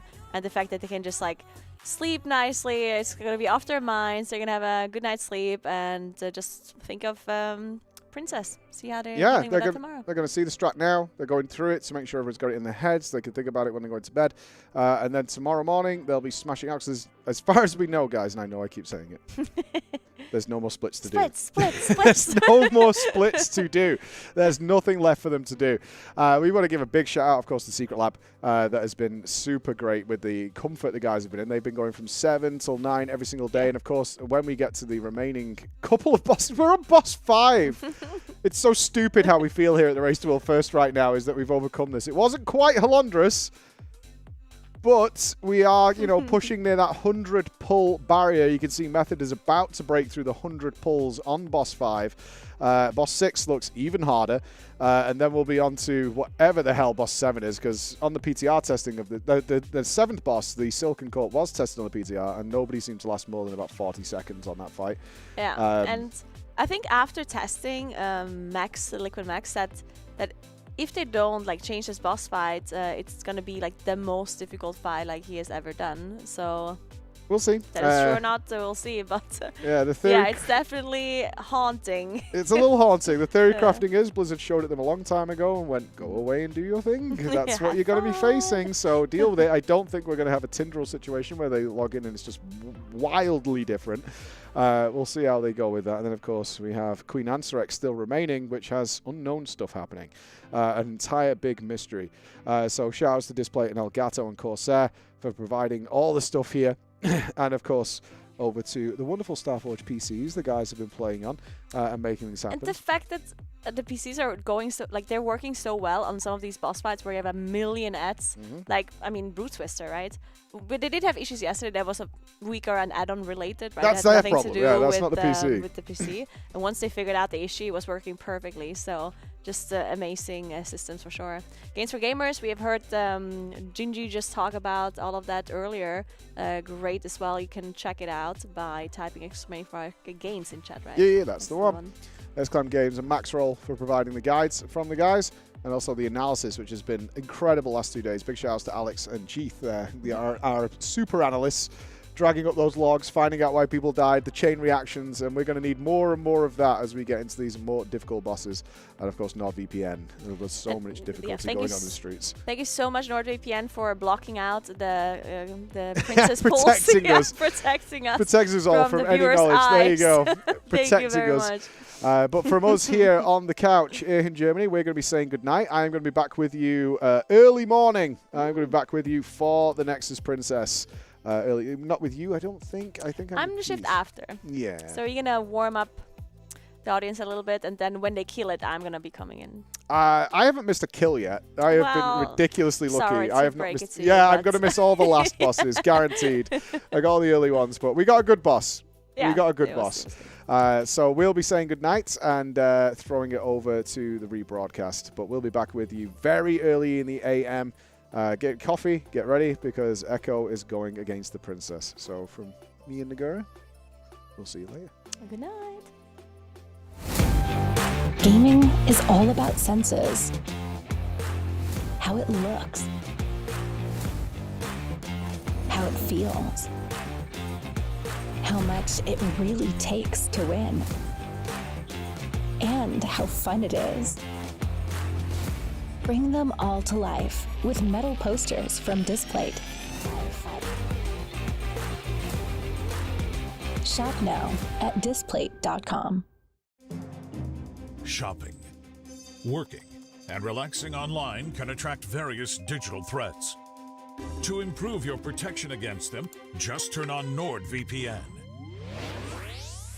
This cybersecurity app will block web trackers and malware-infected sites. It will also encrypt your internet traffic without losing a smooth connection.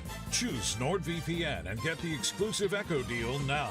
NordVPN, cybersecurity built for every day.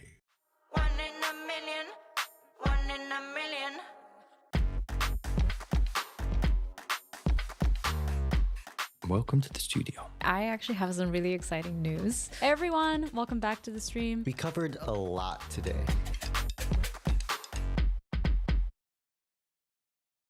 Do you ever find yourself at the PC thinking about your health?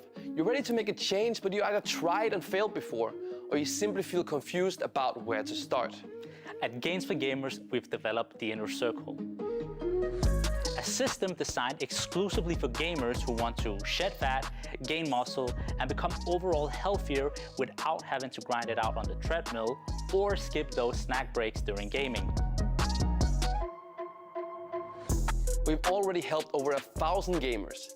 Gamers like Casper, who dropped an amazing 80 kilograms in just 40 weeks, allowing him to fit his favorite clothes once again. And let's not forget about KP. He's been adding on some solid lean muscle mass while also reducing his body fat percentage. And those two are just the tip of the iceberg. So if you're ready to get in shape without having to compromise your life or gaming, then visit gamesforgamers.com and use the code ECHO for 30% off.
Hey everyone, my name's Asmongold, and I'm excited to tell you about my company, Starforge Systems. When we founded Starforge Systems, we had one goal in mind: make the best computers possible for playing video games. Now, I don't personally play video games, I just react to TikToks, but wait, this is not true. Like, I do play games. Who wrote this?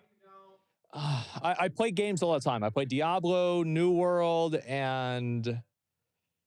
well, I don't just watch other people play those games. I also play them too. I play them all the time. You know what? I own this company. I don't have to take this shit. I'm leaving, and the logo is a hammer.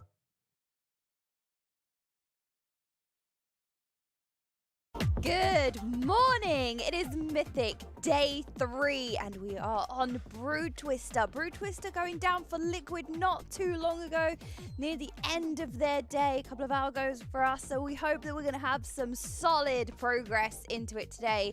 As you can see, they have been assembling into the building. We have some Mythic Plus going on at the moment, and surely that's not going to last very long, right? I'm OK Mage and I'm joined by the wonderful Fat Boss TV, Alex. I don't want any more Mythic Plus. Hi, how's it going? That's it.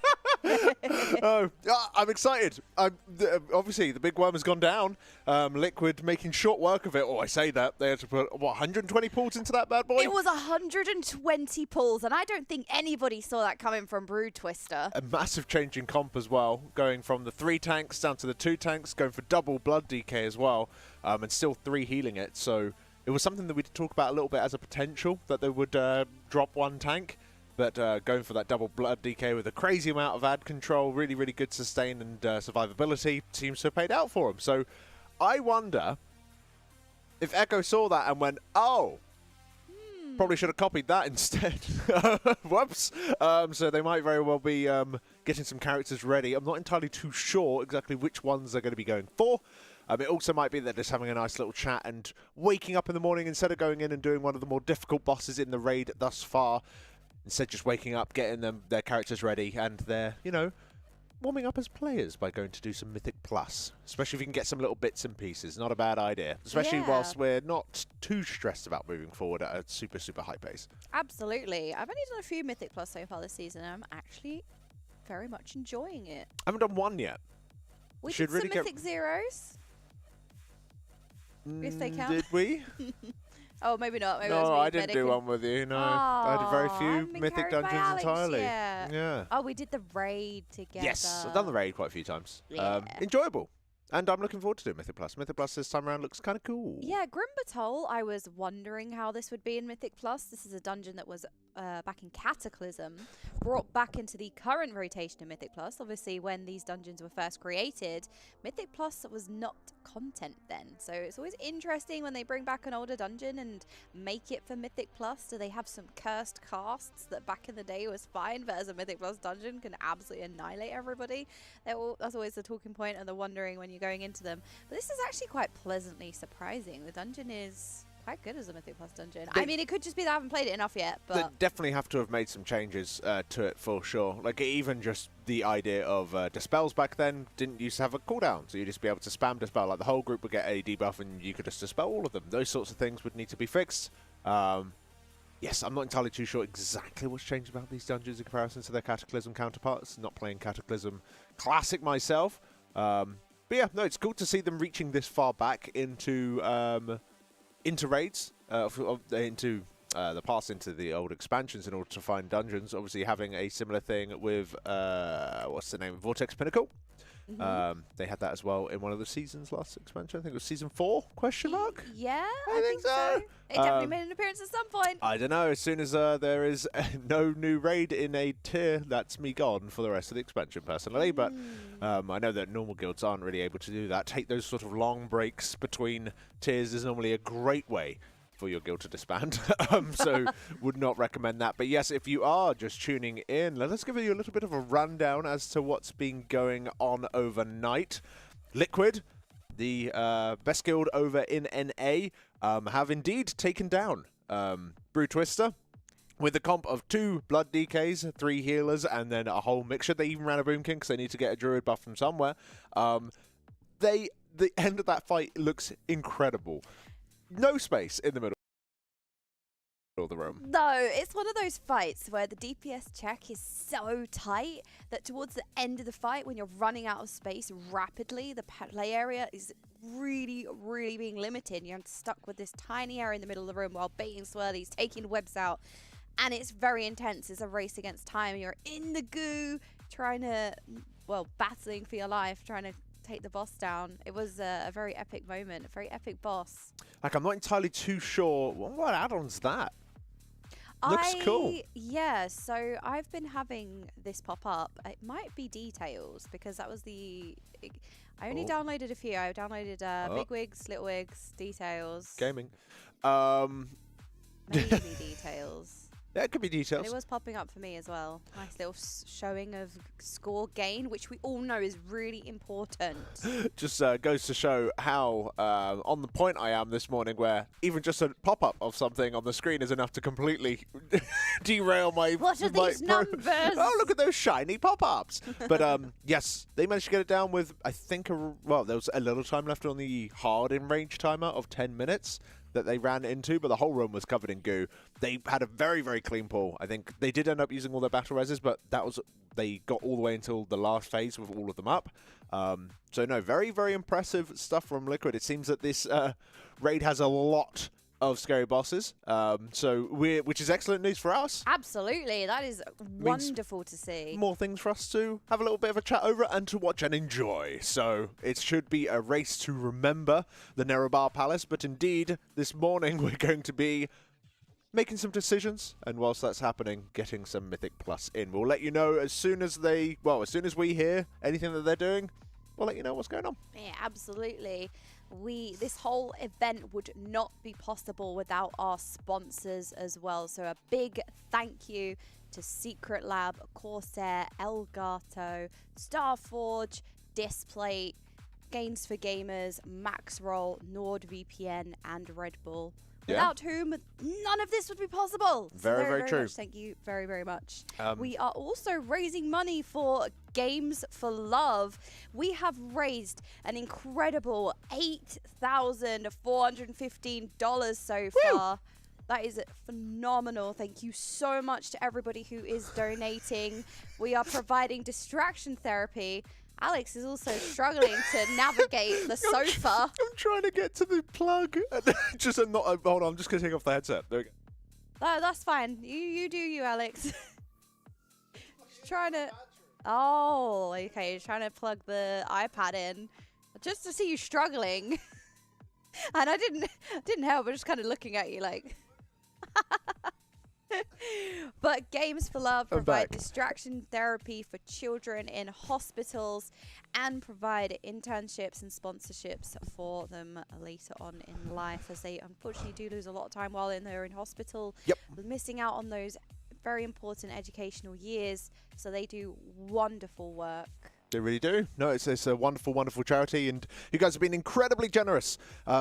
Up to this point, we've been seeing loads of wonderful dog pictures, mainly yesterday. Oh, yeah. As like Mike being a big dog guy. I would categorize myself as that as well. Cats are cool, don't get me wrong, but they, I don't know.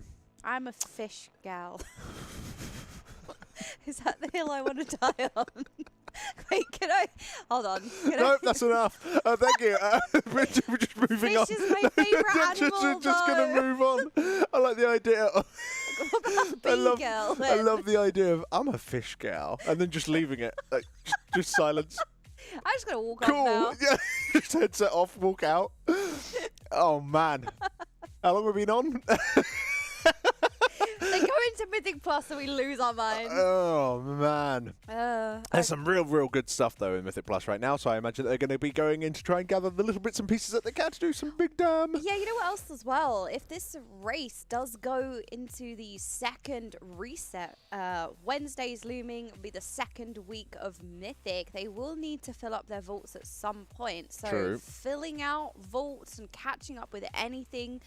I think they're also in a meeting right now as well, so they're absolutely maximizing their time, discussing the plan of today, and making sure that we're getting as much gear as possible. But yes, like, do you think this will go into the second reset? At this rate, there's certainly a good chance. I do like the idea that just like anyone else who works from home, they playing WoW during their meetings as well. Very important. But yes, I think there's certainly a chance that it goes into the second reset for sure. If the bosses continue to be as difficult as they are, as difficult as Kai'Veza looks like it could be, and Brood Twister obviously being quite a big wall, we weren't even considering these bosses to be necessarily something that we're that scared about. The main boss that we were worried about was the Silken Court. That fight on Mythic difficulty looked insane with all the changes that they've added to it. Well, it's not even the abundance of changes. It's the one major change, turning the fight into some sort of Star Augury, Sire Denathria's Phase 3 on Mythic sort of throwback, where you can't, you got to soak each other's orbs, but you can't get close to one another, and you're always spawning these orbs, and it's terrifying, and the boss is gripping everyone in all at once. Like, there's so many unknowns about it as well that it's one that we were mainly terrified about. That's the one where we're thinking like 300 odd pulls. It's like the tendril of this tier. And we haven't even seen it yet, which is excellent news. It means that we've got a race ahead of us, at least, rather than everything dying super quick. But we don't know. Maybe everything does fall over. I think it makes it much more exciting For when sure. you see the guilds side by side battling it out on more than just two or one boss. I think it's excellent tuning so far. I am so pleased with Brood Twister. I think it is a fantastic fight that could have been just completely overlooked in terms of the player base. It could have been a fight that no one really enjoyed, and it might feel different to play, but watching it, I'm very glad that it's tuned in a way that everything is very punishing because it really puts them to the test, right? It gets them to really show off how good they very much are. There's some personal play in there. There's organization, planning cooldowns, allocating damage and resources, and they can really show off what they're made of, and it's really great. No, you're entirely right. I have just been informed by production that we do need your help. Oh, we need you. Wait, Exclam why? splits in the chat. Chances are that we're not going to be doing this for very long. We've probably got 1 or 2 runs. We've got a couple of characters that we want to be getting done. So if you can help out with splits, if you find yourself in a very boring meeting that you really don't need to be paying too much attention to, feel free to type exclam splits in the chat. Find out how you can help. Look it up in the group finder as well, in the LFG tool on EU servers. We do need folks to come and help out with, I assume, Mythic, Midge? Not Mythic, excuse me, Heroic. splits? Yes, heroic. So there we go. Heroic splits are coming our way. By splits, obviously probably just one run, but we will see exactly how crazy they go with it. It is what it is here. This is giving me, what's the name of it?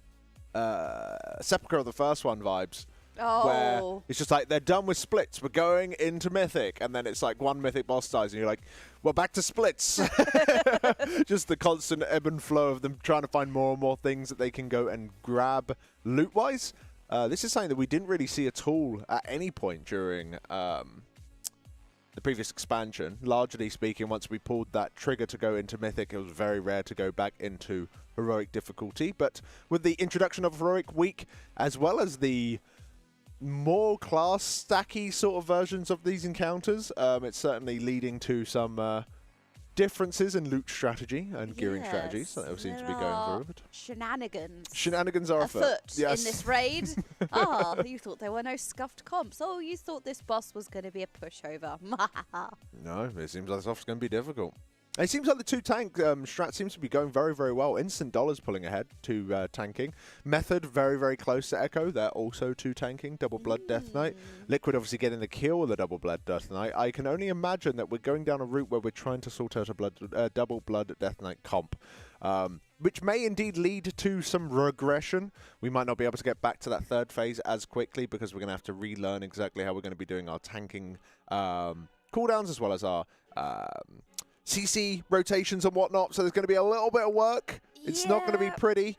It is unfortunate if that's the way that we're going to be going, but the fact that we're jumping into a heroic split gives me the indication that they want to be bringing in a new character, which does obviously indicate a compositional switch. And it could be that they're maybe preparing for a future boss as well, because they do have to bear in mind, right, we're on boss 5. There is still 6, which is Sky Vezza. We've got 7, which is Silken Core, and we also have Queen Ansarak. So we've still got a way to go. There you go. Echo Split, sick round through to Court. So that's what they're going to be doing. It looks like they're doing 2. So look up Echo Split in the group finder. Yeah, you can help them out. Help them out. You can get an excellent way to fill up your vault. Damn, nice I would go and easy. help. I would as well. I haven't got Heroic done on my Evoker this week. Yeah, I haven't on my mage either. I would help. Damn. Well, here's what it is. We're on the couch. I haven't even got my UI set up at the desk either, so it'll be an abysmal thing. I don't use a UI, so I could. Oh, snap. But nobody wants to see mage gameplay. We had a vote against it Yeah, last night. yeah, I was there for that vote. That was very fair. I was voting against the mages. Yeah, I also was voting. I think it's only you and Gingy that want to hear about mages. It's so funny. I think everyone else is sick of them because of their crazy damage. And then, oh, look how busted they are. We're going to bring like 14 of them, whoever made that stupid comp. And then it was like, wasn't the Arcane Mages really, really strong in Hellfire Citadel? Was it the Reaver, the second boss, where there was just a normal amount of Arcane Mages? Yeah, they, 9, I think they used 1 tank, 1 healer, and 18 Arcane Mages. And they... That's a good comp. Yeah, they killed it in something like 20 seconds. This is like deep into farm. This is why bosses are not dying. Have they thought about doing that? 18 Arcane Mages. Oh, man. I don't know if that'll help much on Brood Twister. Maybe not. Well, it'd certainly help Brood Twister out. That's for sure. Increase her KDA. Although she doesn't need a lot of help with that right now, honestly. They could bring any comp, and I think they're going to be helping her KDA. Yeah, Brood Twister is no joke. I honestly really love Brood Twister. Again, it might be very different to play. It's different watching to playing, but from watching, I'm really thrilled about the tuning of it. It is interesting to see how the fight is taking shape, because of course when we first looked at it, there was very much there was lots of different vibes, but my vibe was along the lines of, this is just going to be a fight where as long as you break out the eggs, the rest of it's kind of free. Turns out that's not the case at all. It's basically 9 different overlaps that you have to learn because you break out the eggs 9 different times. So there's 9 different combinations, and each time you have a different amount of CC and damage available to you, as well as like a different raid sort of positional element to it as well, or overlaps from the boss with the web debuffs and whatnot. So it turns out because all of the individual elements matter, it does make the fight a lot harder. I was just under the assumption it's the 5th boss who's going to care. Yeah, I mean, if it was tuned a little bit, you know, let's say easier, right? So the swirlies didn't one-shot because they weren't, they didn't hurt as much, or the ads didn't have as much health, or the boss didn't have as much health. The mechanics themselves and the ads wouldn't necessarily matter as much as they do. You could afford more mistakes, you wouldn't need to be so precious about how you're spending your resources, the whole fight wouldn't need to be as planned as it is. So, I don't know, I'm very, very happy to see that. But if you missed anything from yesterday, we have a Starforge flashback for you. Like these. Where you can catch all the good stuff. Oh, it's going to be cake, isn't it? Ah. Oh dear. Probably.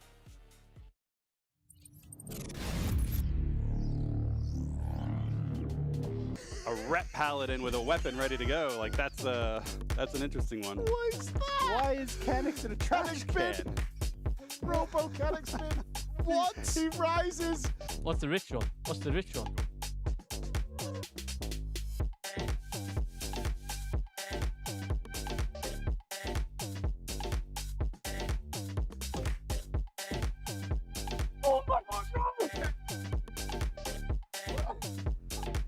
I might be a bee. It's just a delicious little turd right in your mouth. There it is. Nutty and beautiful. Thanks, Mike. D is for Dalaran. It exploded. Oh no, lost. And they're killing the boss, and it's at 4%. Look at that, the Blue Twister's spawning the last parasites. Oh.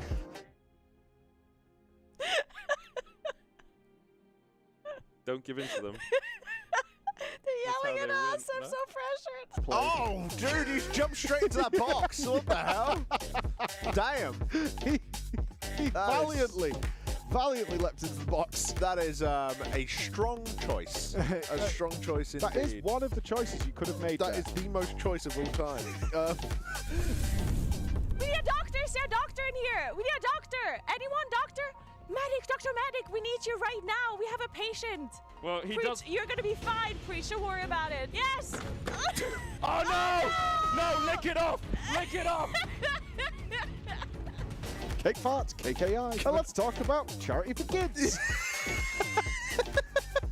There's no way we're going quad DKs, because it is mad if we are not bringing Narco, because he's DKs as geared. My son, the day you were born, the very forests of Lordaeron whispered the name. Narco. It's about to get cold in Nerub-ar Palace, baby. It's about to get real cold. That's a fail. You failed. Come on, mate, just plop it in there. All the way. Come on now. Keep going. There we go. Nearly done. Oh, yeah, screw it there. No, all the icing, mate. Plop it in. Plop that in your job, mate. We're going to come real brief. We're just going to wash our hands. So good in this situation. Oh, my God. Got the... Oh, we beat it! Yeah! Oh, over excellent. $100. I'm sending one over to you, G, who's been sat staring at dog pictures now for the last 40 minutes. Waiting for a pull any minute now. Unreal. God bless Echo and their lack of ability to pull a boss. And we are joined by the one, the only, Zalata. I didn't realize you had your feet out. Oh, no! And you didn't make them up, Jay? No, I didn't paint his toes. You didn't paint the toes? What are we saying here then? What's going on? How's it going? Beautiful. I feel lovely like a princess.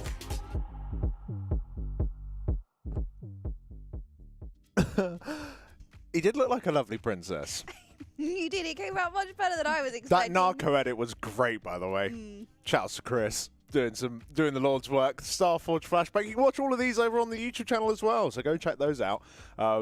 It's one of my favorite. I go back and I watch the flashbacks from previous races as well. It's always jokes. Yeah. So, oh man, hope you enjoyed that.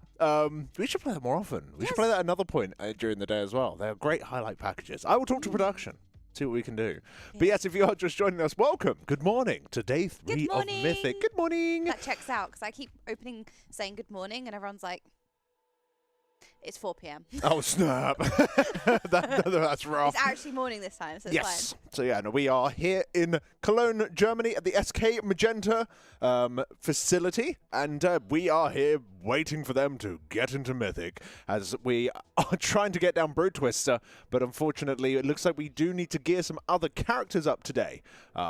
We are doing some splits. If you're able to help out with the splits, it looks like we're doing 2 runs from Sick Round through to Court. You can find that in the group finder under Echo Split. So do go and find that. If you can help out, awesome. That'll be very, very much needed. The quicker they do those runs, the quicker we can go in on Mythic. Absolutely. That's what I was about to say as well. If we get the splits done as fast as possible, we can go back into Mythic. Well, they need to as well, because Liquid pulling on ahead, getting down Brutus, and as well working on Kaiveza, who looks to be harder than Brutus somehow. Yeah, that looks like such a tight DPS check, that fight. I think it was like 7 billion, 7, I don't know, the rats involved apparently. Some, yep. Crazy HP. Load of rats, tons of 7s, very scary. No, really, one of the most anticipated fights in the raid for me is Kaiveza as well as the Silken Court. With Brood Twister, according to some really stupid caster, said that it'll be a single pull boss. So No, who yeah, said that? don't know. Unfortunately, that information's lost to time.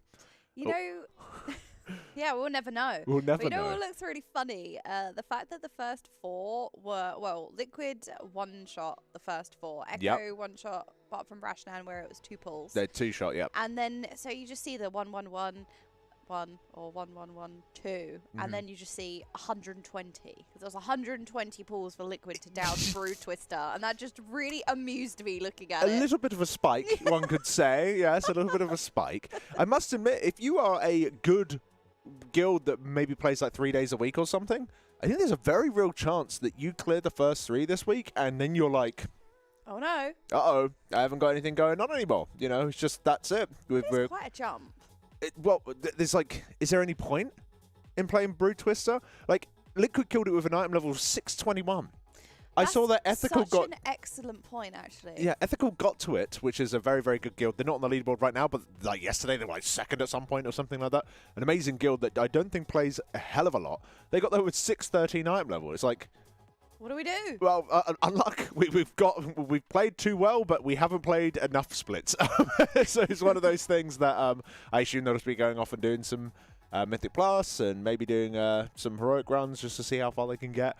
But yeah, it's certainly a giant jump up in difficulty. But yeah, the difference in item level between Liquid and, well, you can see Liquid's, I think they killed it with 621.7. Well, something like that at least. Whereas Echo, we're not even in the 620s yet. No, I think they're still holding. Not fully committing to there might be some upgrades. I think, was it last expansion? Was it in Amir still? Oh, where they God, didn't fully send all of their upgrades on their gear, and they didn't have everything in place quite yet. And they did it at quite very late on into the raid tier. Yeah, no, it wouldn't surprise me. It was like, you know, frack down to 2%, and it's like, hold. Okay, need to upgrade my gear. Now we send. Now we set. I think we might be using this comp.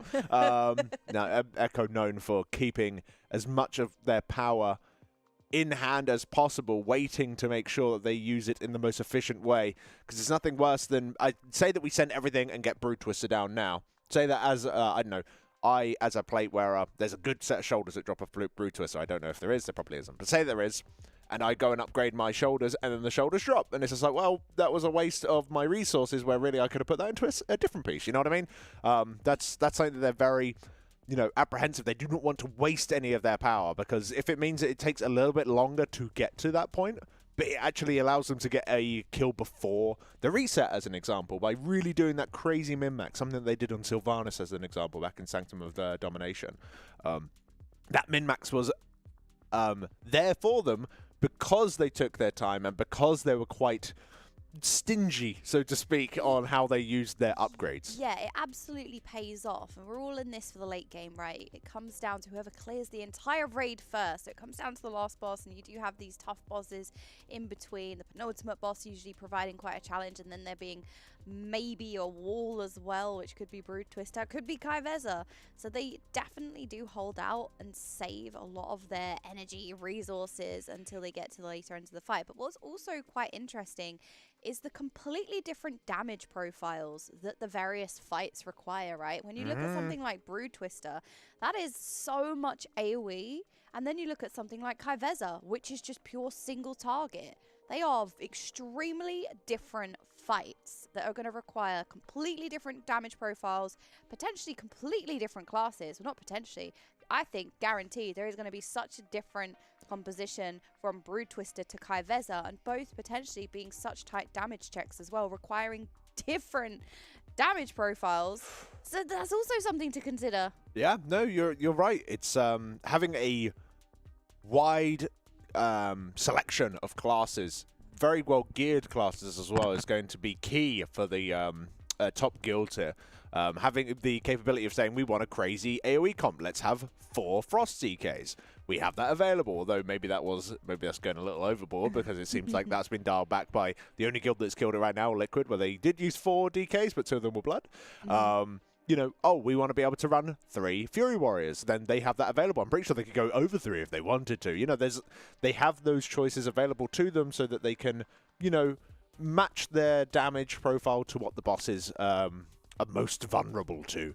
So we will see exactly how that all plays out, whether or not they have done sufficient prep. Well, the answer is no, because they're doing more prep now. So we are going to be sending a little bit more. There's always more to do. There's always more characters to gear. That's Scribe's favourite thing of like, I know we have 8 DKs. What if we had 9? Yes, it's a super normal thing as well to do prep in the morning. We were speaking about it a little bit earlier. Oh, I think I was just yapping about the idea of professional yappers. I do yap. That is true. That I'm known for my yapping. But yes, there's like the whole Yap idea. boss Alex. Yap boss. Damn. About the idea that you. Oh God, I can use my words. I'm a professional yapper. That you are. I'm waking up in the morning, trying to get everything moving, warming up, so you're ready that when you jump in on Brood Twister, you're actually in a good place to place because you've just done some Mythic Plus, a little bit of heroic. See, warming up. No, That's what I good. also need to do. See, I would have helped you out, but I also wasn't listening to what you said. Oh. So I left you to. That's normal. That's normal. There's I a lot of listen yap. to everything you say, Alex, and I take it. It's a waste of time. Waste of precious resources. Wouldn't do that. No, definitely not. Your guides back in the day got us to victory. Okay, I would have never been able to kill raid bosses without your guides. Just read the dungeon journal. It's just lazy at this I've point. done that for Queen Ansarak, and I still don't know what's going on. In all fairness, Queen Ansarek's dungeon journal is like some sort of biblical tome in terms of its length.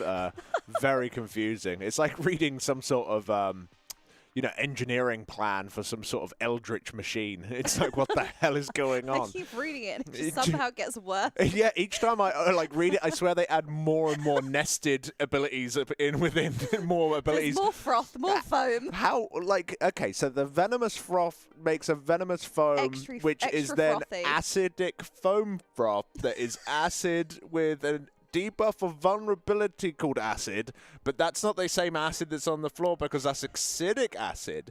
Then we get digested. And then I just wake up and I'm like covered in, I've had a nosebleed. Days have gone by. I'm in a different country. I don't know what's going on. So yeah, that's my experience of the dungeon journal. So yeah, just do that if you're struggling. Okay. Just read the dungeon journal. It's there to help you. I feel very enlightened. Thank you, Alex. You're welcome. That's what I'm here for. Oh man. Oh, so just looking at this little player POV just below us here. It's very cute there. Oh. How to froth milk for lattes and cappuccinos. All right, so let's see if we can study this and plan for Queen Ansarak. Okay. All right. How to froth milk for lattes and cappuccinos without a machine or steam. I don't know if the stream. I had one of those when I was younger. Those little, they kind of do an aero latte. Other brands are available. What's it going to do? All right. Okay, write it down. So you need batteries, 2 of them, Wait, AA. You don't have to use the Duracell ones. Once again, other batteries are also available. Okay, so we need splits for batteries. We do need battery to do splits. the supermarket split runs. I don't know if the stream is hearing the audio from this, or we're all just watching this. Okay, no audio allowed. So this is a really important part that when you turn up. What is this? This is a 6-minute video on how to froth up some milk. Yeah, I know, but it's not. We got told by production. Right, so it's a real thing. Is it a 6-minute long real thing? Like just shove the thing in. Then just okay. This is going wrong. Okay, there you go. All right, here we go. Don't we just need to put whip it. the egg. He's doing it. Go on. Hold. Come on. What is this tease? Just do it. Is it happening? Stop! He's just hovering over the top. I can't take it. This is too much. Oh, it's going. No, it's not. It's still not it. Oh, it's going. Hooray! What is happening? This is a very complex rotation. God. All right, spin to win, Warriors. Why are we watching this? All right, so we need to actually. Yeah, there we go, and then it turns into acid. There we go. All right, so this is your Mythic and Serac guide. I don't know why he was like. It was like teasing, just You like, oh, must am I going to put it whip in? The venom. Oh man, this is 6 minutes. Damn, All right, so he's still fight going. 6 minutes confirmed. Just. Oh. Oh. Hold. Oh. Oh. Ooh. I don't even like coffee. What? There's All the frothy right. acid. And we. Honestly, I learned more about Ansrek from that video than I did from the Dungeon Journal. So. Oh, that was very insightful. All right, froth the foam. The guy was like teasing. For 6 minutes. Don't you think? It was just like, oh, we could put it. Unbelievable. Mythic Plus, yeah, welcome back. Welcome back, everyone, to Mythic Plus. Oh my goodness. Yay! It's a thing. I mean, they completely revamped Mythic Plus for this expansion. What do you think about those changes? I guess we could talk about the changes first, actually. Sorry. Yeah, well, the changes are we have removed a lot, well, pretty much all of the previous affixes. No It's more all sanguine, gone. bye-bye. No more bolstering, bye-bye. That's Won't good. miss you.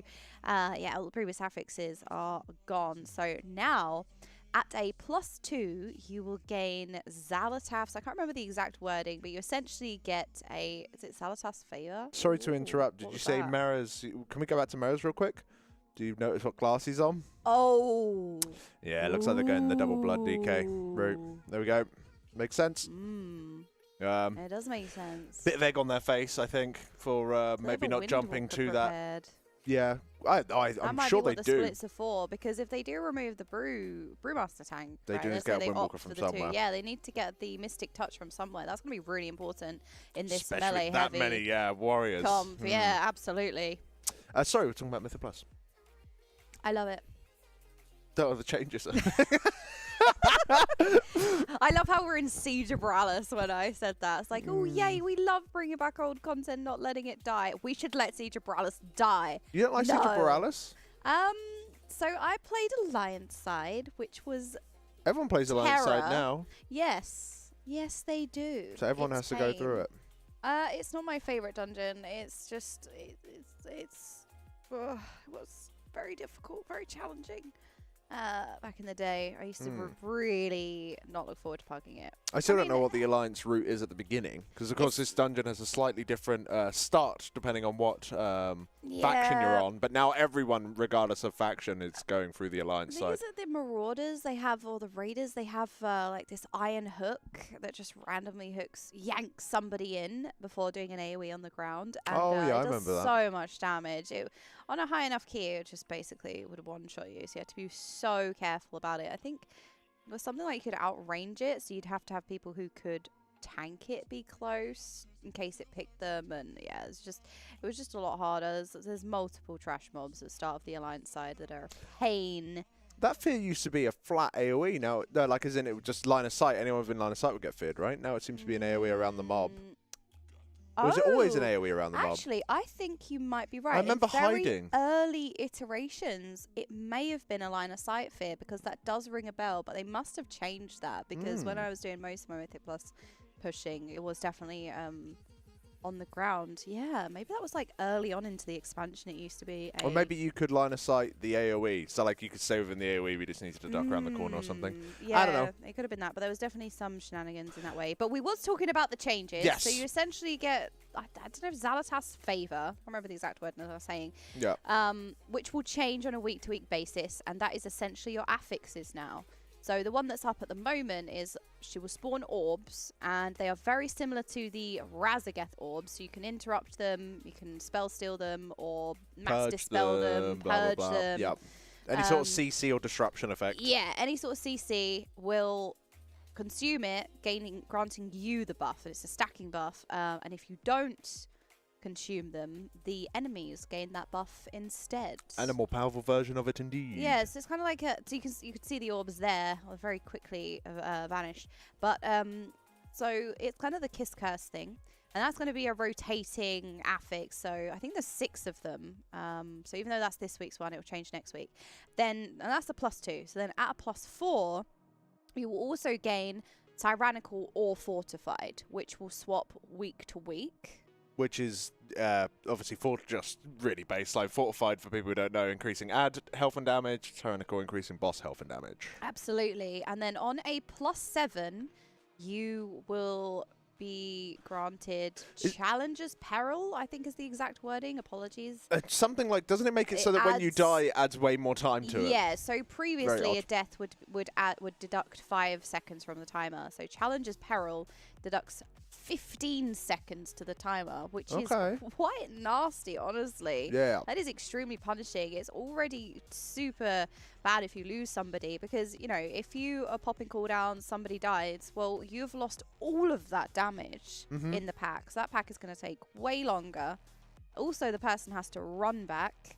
So you're already you're already losing so much time as it is, and then on top of that you're also taking the 15 seconds on top of that. So I'm worried in higher keys that it's going to be a case of one death can set you back so much that it might just be over completely, which would be really sad to see, because I do think an element to really high-end pushing is kind of reacting when something goes wrong. You know, if a kick's missed, we cover it with this, or we work together as a very coordinated team, and I love those moments of when something like a small mistake is made and you try and salvage it. So then at a +10, sorry, I'm totally waffling on. No, keep going. It's good. Here. At +10, you will gain the either Fortified or Tyrannical, the opposite of which one was active on the +4. So Tyrannical and Fortified will rotate on that +4. So one week will be Tyrannical at +4, the next week will be Fortified +4. But on the +10, you also gain the other one as well. So you'll essentially be playing with both. Yeah, so like every week at +10, the bosses will always have the same health and damage, so will the trash. Yes. Yeah, like I can get that. Like that. So hopefully that'll make it so that the dungeons are balanced a little bit better, because there were certainly some dungeons in previous, every single tier that's ever been, every single season of this game that we've had Mythic Plus in, where certain dungeons on a Fortified week you're like, nope, not going there. And same with Tyrannical. Sometimes Tyrannical just flat out reduces. I just can't kill that boss. That boss is just way too strong on this particular key that we just don't have the CDs for it. As well. It's such a long time. They become harder than raid bosses, or longer than raid bosses and as well. with far less mechanical complexity, they can actually just get boring as well. No means. So yeah, the for me, they might as well not be Fortified and Tyrannical if they're both there. It just means everything does more health and has more health and damage, and it's like, okay. But it seems like basically they've reduced the affixes down to more punishing deaths, and this whole Xalatath comes in and spawns some orbs that you need to CC, or you have to intercept some orbs going towards some mobs. You know, just little bits and pieces, nothing too crazy, just a small little affix that will give you a buff. But I believe once you go to a +12, they don't even give you buffs anymore. Yeah, absolutely. So once you get to the +12, you lose Xalatath. Says, no, I'm not going to give you these Kiss Curse affixes anymore. Just Curse. And just actively buffs the dungeon. I think it's just flat 20% extra. Do you not have to do health. Cosmic Ascensions or anything like that? I just thought that they didn't give you the buff. I could be wrong though. No, I think you just get rid of that +2 affix style, and you just get the mobs having a flat, outright health gain. As far as I remember. Fair play. But I think that is really positive, because I do think there's multiple levels of play, but in Mythic Plus or even raiding, I think you have kind of 2 avenues, right? You've got the people that are doing Mythic Plus for filling their vault, getting gear, fun as well, because we forget that this is a game and dungeons are fun. No such thing as fun. All right, fun not allowed. We are here to gain item level, and that is all. Absolutely. But so you have that area of keys where people are kind of just getting gear, filling their vault, and then you have the level of play where you have the unfortunately Perfecto getting caught by the second. Yeah, so actually this is a new change. The original Siege of Bralis, this fight only had one wave. I was about to say, I don't remember that charge doubling. across the arena, but they changed it to add another one. That's cool. Arguably, this boss doesn't have too much going on. I don't know why they changed it. I mean, let's just add more things. They're making it more difficult. Why not? Yeah, sure. It's fun. No, a little bit more of a challenge. I don't think it's that challenging. No, but it's Just don't put any of the stuff by the fountain, and then just oh gosh. Why is he moving so slow in that water though? Yeah, I'm not sure. Is this? Oh, okay. We just climb on top of the statue. Seems like a wise idea. Little tiny gnome. Yeah, Panda Disco. Yeah. Doing the Lord's work. Yeah, it's I've always been interested to see what a season of Mythic Plus would be like without any affixes, and I think this is the closest we're going to get. Yeah. I'm interested to see how the dungeons are going to stand by themselves. So I'm looking forward to trying out the season, because it's something that I've kind of advocated for, having a very light affix touch to see if the dungeons could just stand by themselves, whether or not that is enough for you to have full fun of it. Oh, I like how they spawned Zalatath there, making it so, did you see, because they're on top of the fountain? The little statue, you've made it so she spawns like in a bit of a spot that you would similarly snap a mob to, so they're all spawned in one direct How they're location. just playing on this statue. Wait, hang on a minute. Can you This stay could up there the completely entire nullify time? the fight. It depends if these Yeah. swirlies hit you. If those swirlies hit you, then let's see if the baits as well. Can they bait I don't puddles? think the tank baits. That's why the tank can stay. Ah, okay, so just easy life. There you go. But I imagine if you had Malady PS, they would not be particularly happy. Yeah, well, I really love the fact that they are kind of treating Mythic Plus as 2 various levels of play. The farm keys or push keys, I actually think that it's gear keys and then push keys. So if people want to push the key, see how high they can push the keys, playing for score, seeing how high they can push the keys up, I don't think that should be considered in the same bracket as people who are just gearing their characters or gearing their ults or filling the vault. I think they're 2 completely different mentalities, types of content, even though it's within the same content. So I really like the fact that they're separating out, let's say, the push keys from the gearing keys in terms of, right, you can push up, but you're going to have these things apply in that mode of play, but then it doesn't necessarily carry down, because so many times in Dragonflight especially, I felt like the dungeons were so overloaded with mechanics on top of all of the affixes, and even doing a weekly key is stressful at the best of times. The famous weekly no levers, really messy, they're not very coordinated, people aren't necessarily pressing all of their buttons, no interrupts, and then if an interrupt goes through, it can just be a knock-on effect of chaos.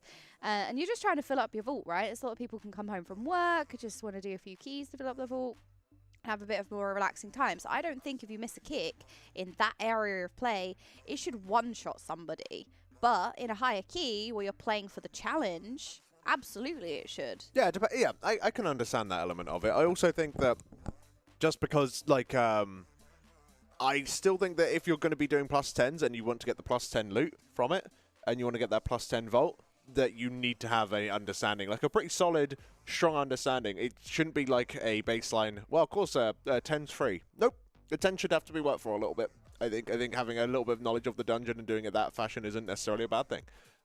You know, having a mastery of the game in lots of different ways in order to get you gear. But I also understand if you want a raid log, then Mythic Plus can just be a bit of a pain. It is what it is. It's one of those things where, you know, you want to make sure that it's the content is engaging enough that it isn't just giving out free gear, because then what's the point? But also not too difficult that it's just a pain to actually have to do. You have to find that very, very sort of specific middle ground that can be difficult to find. Yeah, and it almost felt a little bit at times is when they tried to tune PvP and PvE at the same time, where it's just completely different content, and you can't just buff something or nerf something so that it goes across to PvP or PvE. I think they're very separate things. So I think it's nice to see the separation from the high-end push keys to, let's say, the gearing keys, even though they can be challenging. As you're saying, a +10 is no joke. That's still extremely difficult. It still requires a lot of dungeon knowledge and class knowledge. So it's not a walk in the park by no means. It will become over time, obviously, as we start slapping harder. Eventually, as you get bigger health, and everything just melts that much quicker. +10, I imagine, within like a couple of weeks, when you got a nice enough gear from a few vaults and stuff, should be in a much more of an easy state for sure. But you're totally right. Right now, it's you even seeing these guys wipe to it when they're like in a pre-made, you know, when they're making mistakes as they're getting used to the dungeons as well. And you got like some multi-time MDI champions here, you know, getting slapped about by a +10.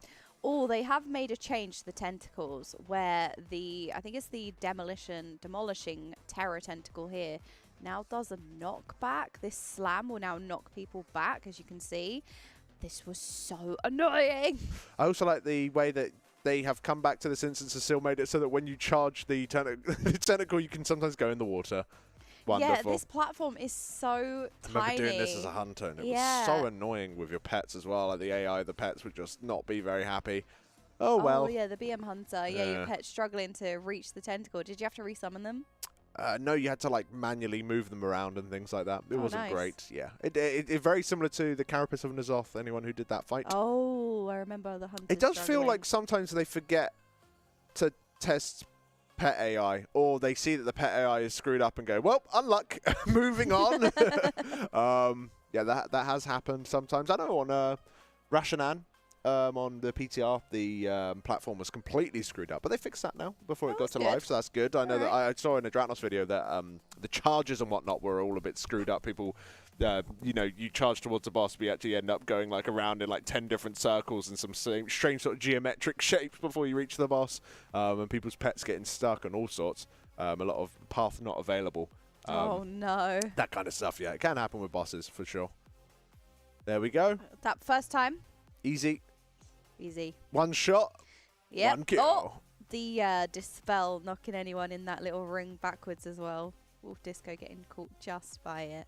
Nothing for Wolf Disco here. I don't know if he's after anything specific from this instance. He might be here for somebody else instead. Yeah, there's the spyglass that drops from this dungeon, which I know was highly sought after in BFA. I don't know if there are so many trinkets that are really good this patch, so I'm not sure how it holds up in comparison to everything else. It's one of the ones that I know that Agi users are quite happy about. I don't know if it's necessarily biz for everybody. There's also a very good Agi trinket from Grim Patrol, the one that has the on-use mastery. Which a lot of classes like. I think it's like on a 2-minute cooldown or 1.5-minute cooldown, so it lines up with a lot of CDs. You just big burst when you want it, but it's very dependent on the spec. But yeah, right now, if you're a strength or an Agi user, spam Grim Patrol for your trinkets. If you're an int user, generally go to Mists, and you'll be happy about your trinkets. Speaking of Mists, looks like Echo are looking for some +2 Mist keys. If anybody has those available. Trinket traders. They are looking for trinket traders, which I imagine is the Unbound Changeling. It's actually trying KT traders. Oh dear.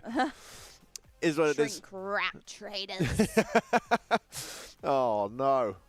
Yep, so it looks like we have got ourselves a little bit of a raid coming together, which is nice. Yes, we are looking for, I don't know if they have all the players available. I think they are a 30-man team. They're a 29-man team at the moment, but I imagine they'll be getting one more player in from, or they'll just be going 29-man, but I'm assuming they'll get one more person in from the guild. They're just waiting for them to get in. I'm not sure how many splits they're going to be running, but you can find out more information with !splits in the chat if you want to get involved. I'm just wondering which character is in here that is actually here for the loot, I wonder. Yeah, let's have a little spy. We can't because the guild... Oh, there we are. We can eliminate Gingy. Hopeful's coming in on his mage.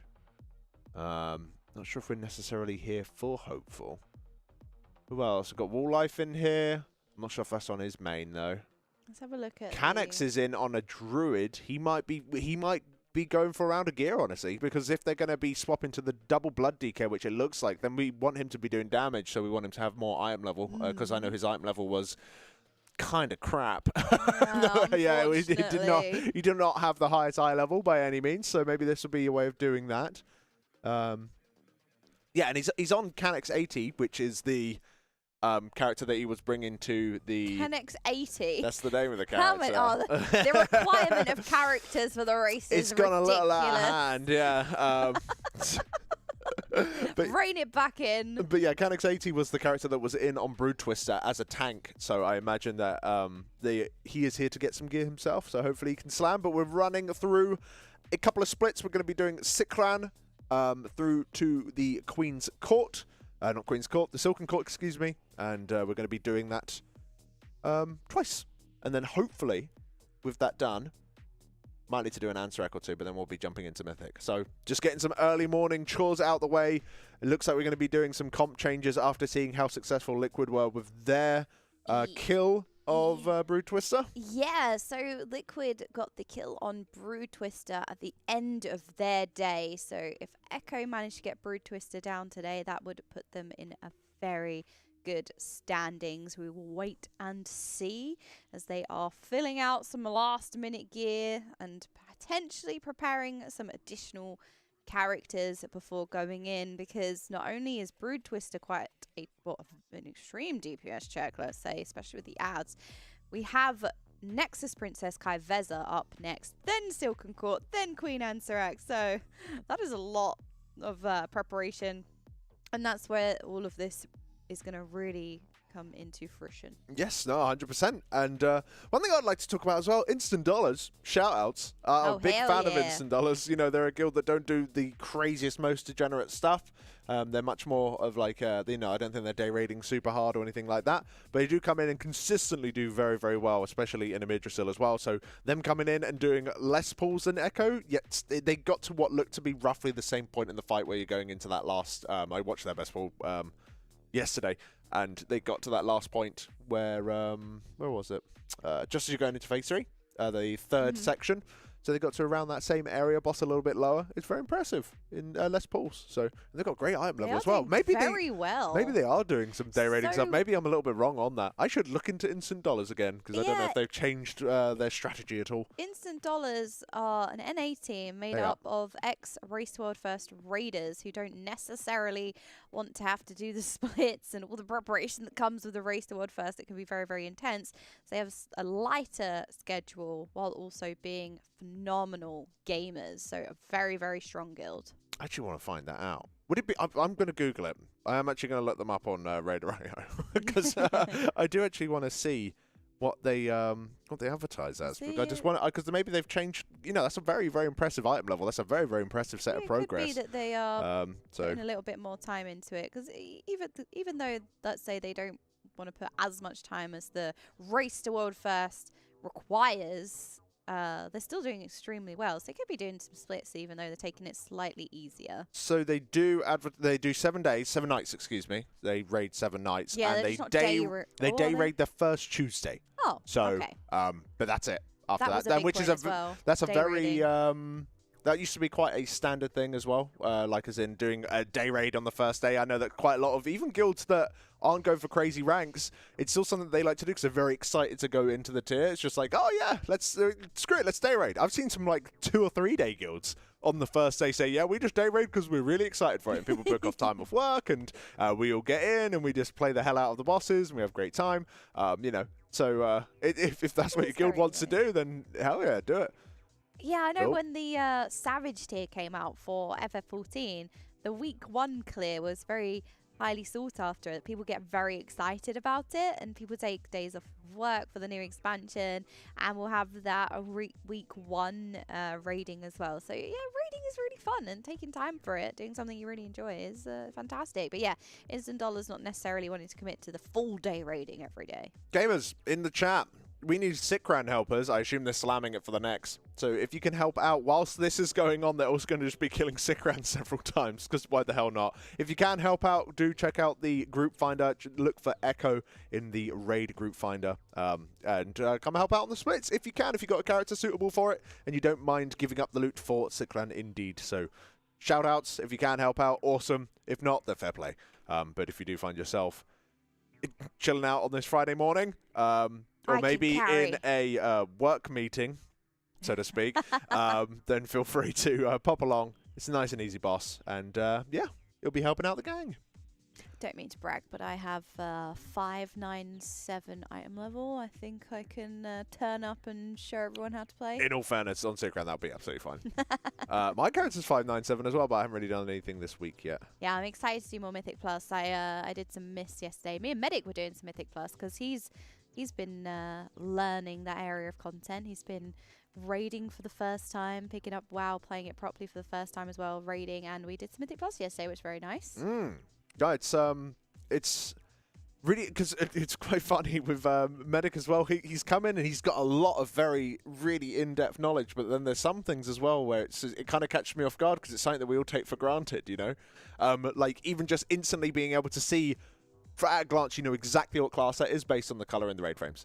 Just instantly. And that's something that I didn't even consider would be something that, you know, as someone who's a bit more, like, new to the game, that might take you a little bit of time to kind of do. It's something That's very true, actually, yeah. It's like, oh, is that a hunter, or is that an evoker, or is that a monk? And I'm like, well, obviously, that's that, and that. But, like, that's not something, if you come into the game fresh, that you would easily be able to identify, right? Yeah. So, it's been fun. It's been fun learning some bits and pieces. It brings you back to reality a little bit, rather than me sat there just like, oh, in the weeds, looking at all these different logs and trying to work everything out. Sometimes it's good to have a little bit of reflect on some Yeah, it's basics. very helpful because there's actually so many people who watch the race who have never played WoW, who did play WoW, may not have played for a while. There are so many out there watching. So it's good to go through even the basics, let's say, that's something that we're so ingrained with, and have a little bit, something that we wouldn't necessarily think to talk about. Well, especially because that's sometimes something that is very important. Oh, sometimes we'll be talking shop, and it's like we're talking in some sort of code. It's like we're speaking the dungeon journal to one another. Yeah, oh god. Frothing that milk. Okay. Oh man. All right. When we get to Queen Ansarak, we have to make sure we're just gonna have that milk all over the fucking screen in all the corners. Damn. That's no good. That's no good at all. So yes, just to fill you in, if you are just tuning into the stream, welcome.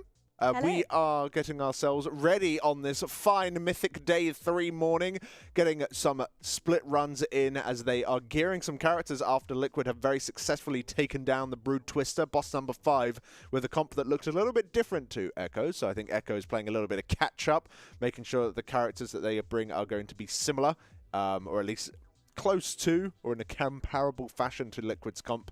Once a boss has died, there's no point struggling with a comp that is very, very different. Probably best to pivot and make sure that you've got a comp that will be able to kill the boss. So they're going to be looking to get 2 blood DKs on the go. Probably get Canucks a little bit of Luke as he's moving away from that Guardian Druid more towards the Balanced Druid for this particular fight. So lots of little bits and pieces to do. And that's what they're spending their morning doing before we jump into Brood Twister, in which I imagine won't be much longer than around 45 minutes or so. Maybe in an hour. We will see. Yeah, I hope so. I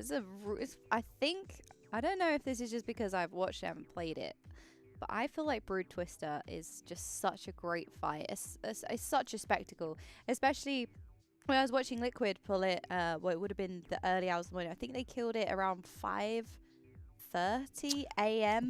our time. Yeah, so it was right at the end of their day. It was really weird. I woke up in the middle of, like, I woke up this morning at like 5:30-ish. I can't remember exactly what it was. And I was like, oh, as a caster, I don't know if anyone else is like this anyway. The first thing I do when I wake up is I check Raider.io. And yeah, just have like a little recap. I see the recap because it's all very good up-to-date news. On it, if you don't want to, especially if you've just woken up, you don't necessarily want to watch the stream straight away, because you have to kind of like decipher things. So I was like, oh, do I wake up? Do I check it? Literally, I don't know, there was something in me. It's like, I think something's happened. I checked my phone 2 minutes ago. Liquid had killed it. I was like, wow, crazy stuff. Absolutely mad that it died in such a long amount of time, though. 120 pulls on that boss. 120 pulls, I know. 5th boss, 120 pulls? What is this? I wonder if Kaveza is going to be anything like it. Because it feels like once you've got a set pattern for how you deal with the ads, it's a much more repetitive fight. It depends on how rough the removal of the death masks are, you know, that red aura around the ads. It depends on how difficult that element of it is. But it does feel that once maybe you have a strategy in place, it's purely a numerical fight where you just need to do some really big pump. So I guess we'll find out as to how tough that is. If the damage check is extremely tight, which it is, I think it adds up for everybody in the raid needing to do, what, around 1.3 or 1.4 million damage across the whole raid in order to make that DPS check. I have to double check that. There was talks of that. Yeah, that is a lot, right? Especially in the intermission where you have the shadowy blaze lines going out, you have the pizza slices. So trying to optimize damage in such a chaotic moment of the fight, I think, is where a lot of the progression is going to be, potentially. Yeah, no, I think you're right. Just being able to check your details mid-pull. Yeah, very important. That fight it feels like a fight that's actually going to be relatively easy to see the enrage on because there is no damage check in that fight. Like, if you think about Brood Twister as an example, you can't see the enrage unless you get rid of all of the ads on the way to it. You know what I mean? Whereas in theory, if you just walk around correctly, the boss could be at 100% and you could be very happily seeing the boss do the enrage, right? You don't, in theory, need to even touch her. So if you just want to focus purely on movement, purely on that sort of execution to make sure that you deal with all the mechanics correctly, you could go in there with 2 tanks and 18 healers if you wanted to and get to the end of the fight and see exactly how you wanted to play things out. Obviously, they wouldn't do that. That's a waste of, you know, there's no reason not to start optimizing your damage whilst learning the fight. But that's why, you know, damage isn't necessarily going to matter until we start seeing that enrage. Making sure that we got a proper strategy that really takes into account the crazy high health of the boss, I think, is going to be the #1 thing that the guilds are going to need to struggle with. Because, as I say, if they just kind of yellow it, then not yellow it. If they go in with a, oh dear. Oh, there will be a venom wave slowly going across all of the raid here. Woo! Spirit Link coming in. Panic. Good. Panic buttons activate. The boss is on 2%, so it shouldn't have too much of an effect across the raid. 9 a.m. Rationans here in Germany, causing a hell of a lot of grief. So yes, sorry, I was rambling no, about but you're something. right. With the Kai'Veza, fight like Kai'Veza, right? The boss, like, you could see the entire fight, but obviously right at the very end, when you hit that soft enrage, hard enrage, you are all going to die because the boss obviously is too high HP, right? But you can see, you can get to that point in the fight. Whereas, for example, with Brood Twister, if you don't make a damage check, the ad is going to live, and you are not going to be able to live to see further into the fight because the ads are going to overwhelm you, they're going to chase you down, or you're going to just run out of cooldowns, really. The spider tank ads lasting too long is going to absolutely annihilate your tank. The damage dealers may die from being infested. Oh, yeah. You have the worm casts that you have to take care of because you can't move them.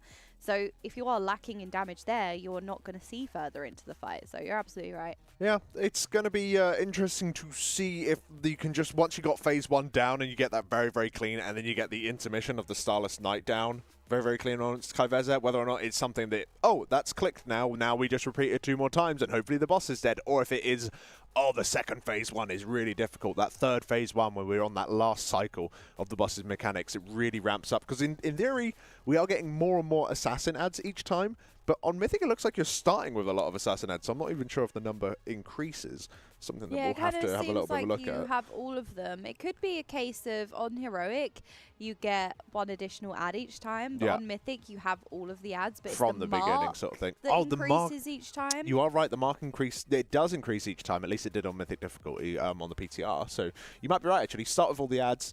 And then, yeah, the amount of red masks, death masks. Yeah, the death masks. I increases. keep calling them marks, but they're masks. The ads have a red mask, and you have to run those through the boss. The animation of it is way easier to see than it was on the PTR as well. Oh, I keep calling it PTR. It was the beta, but you know what I mean. During the testing. Yeah. 100%. Well, as they are making their way over towards the next boss, I don't know about you, but I could do with a little bit of a refreshment myself. So let's throw it over and have a little bit of a listen in with Wave. We'll be back in a few moments to finish off these splits of you and hopefully be jumping into Brood Twister. Do not go anywhere. We'll be right back.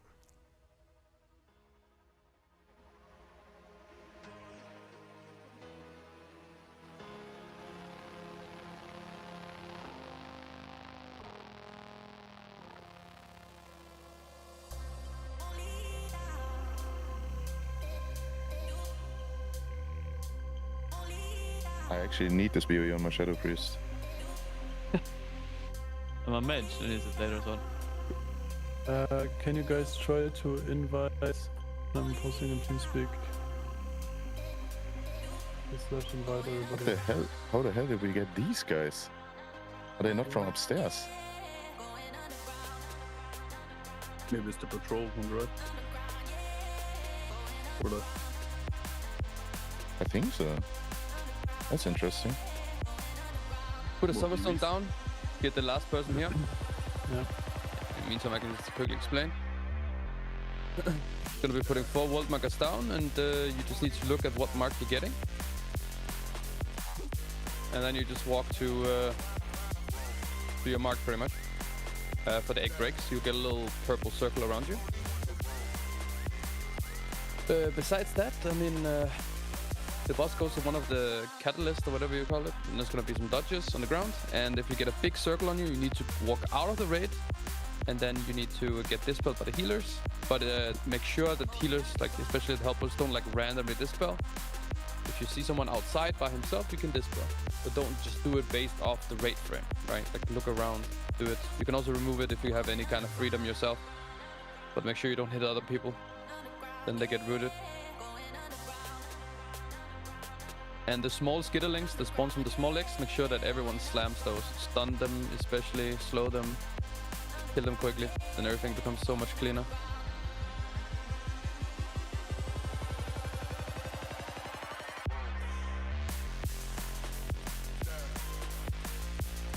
So we're gonna get webs soon, you can already pre-spread.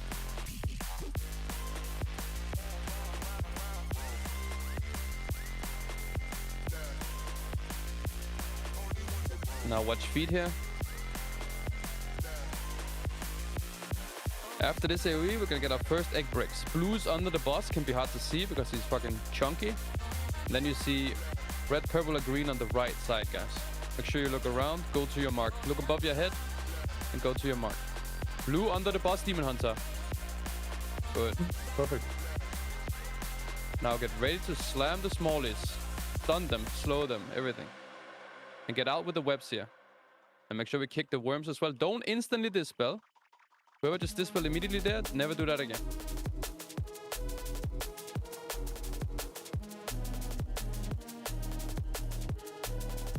And keep interrupting ranges.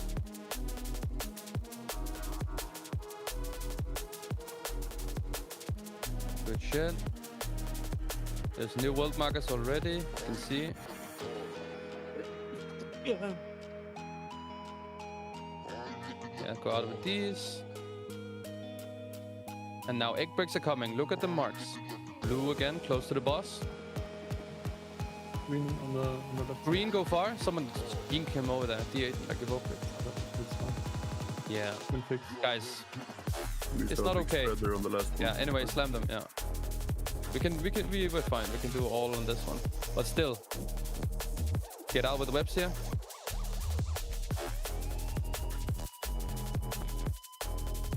Dispels. These parasites here. Yeah.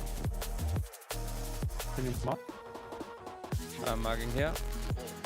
Alright guys, there's 4. It's a massive line. You see it, and there's gonna be a lot of Green has to go far. Move the bosses and everything.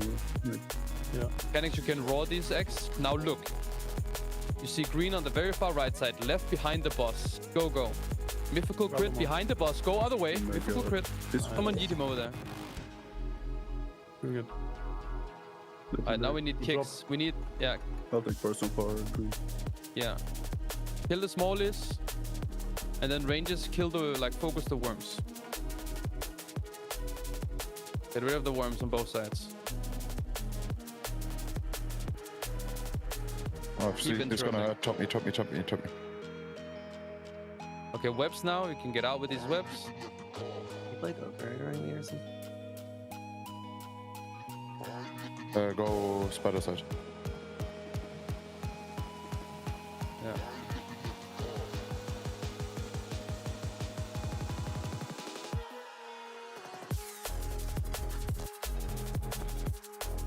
Marks are also up. You can already see it. Blue under the boss again. Can be hard to see because he's fucking big. And you see purple and red a little bit to our right, and then green is like in the corner on the ping.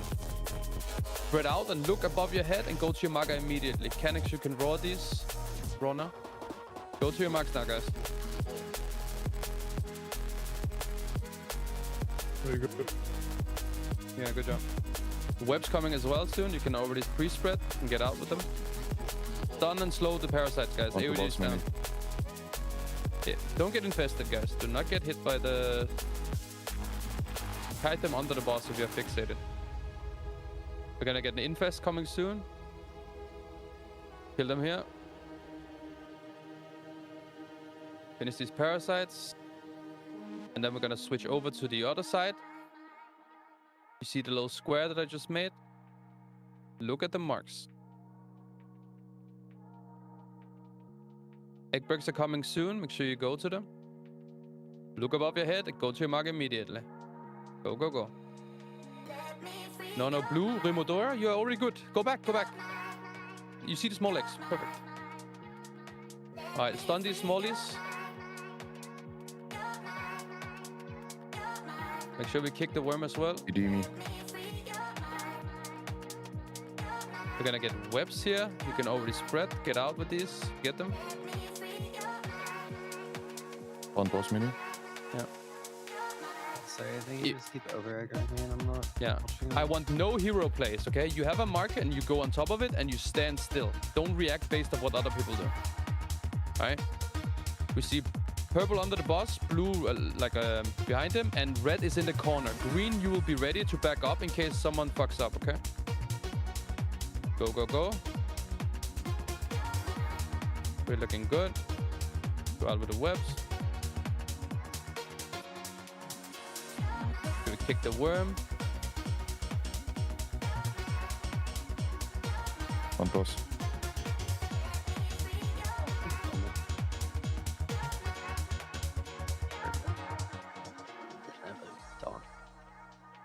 Ooh, he's fucking broken. Go out with the webs here, pre-spread.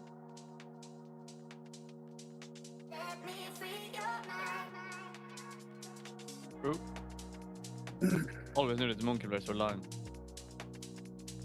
You guys are all so mean.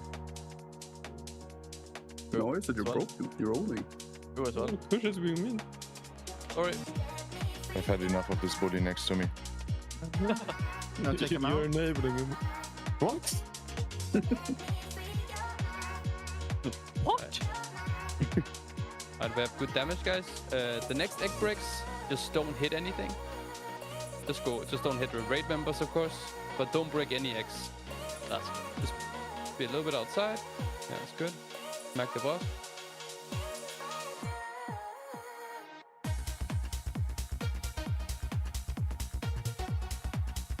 Then take boss damage as well.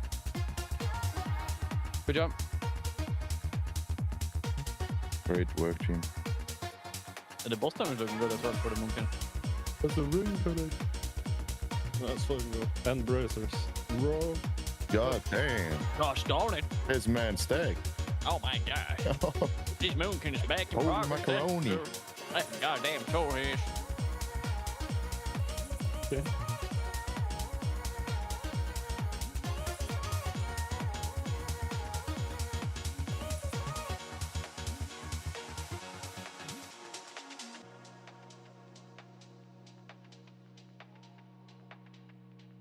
Good fucking job, guys. Now it's time for Nexus Princess. Easy world second.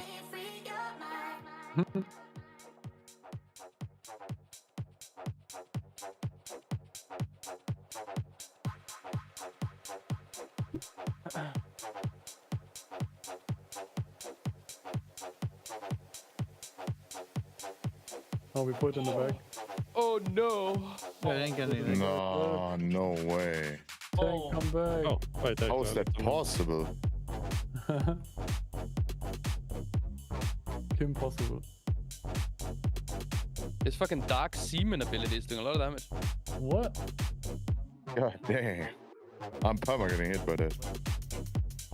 It was planning it on purpose. Yeah, that's Gingy also part of this trio. I'm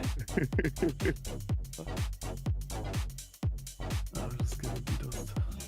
Getting hit by the ability on purpose. Wait, Soda, you should lock a healer, I think, yeah? Can you lock a healer? Not a hunter? I was asked to look on the hunter. 5 healing then, yeah? Twice. I mean, I guess. Panic 80. We just live, I guess. Yeah. You want to? I guess, I mean, sure.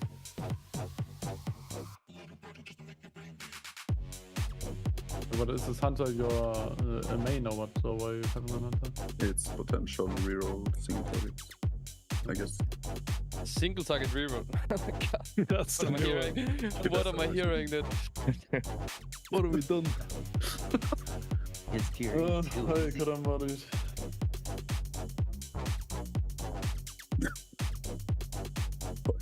Full reroll for one boss and then it's out. Every boss, half the team. Yeah, you just have like 2 of each. You just fucking Ventus rune every boss. Everyone has like 8 main split. True, actually, man.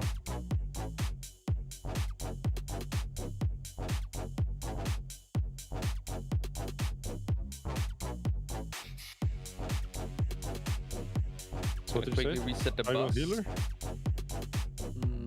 And for safety, but we can also try it once. It should be for safety. We're not gonna lose for damage, certainly. Yeah, can go healer, can I? Yeah. Main mechanic on this, similar as in normal. You're gonna be spawning some copies. If you get a little purple circle at the beginning of each phase, you go to one of the world markers for that. The difference on heroic compared to normal is that when you get hit by that, like 10 seconds later, you're gonna be shooting out balls. So what you wanna do is you wanna stay outside, wait until the balls explode, and then walk into the raid. If you get the first mechanic where you spawn the copies, the portals will also spawn as you shoot out the balls. So it's important that you're standing in between the world markers, because you're obviously going to get dragged by the portals. So you don't get dragged through them and die. You want to be dragged in between the gap.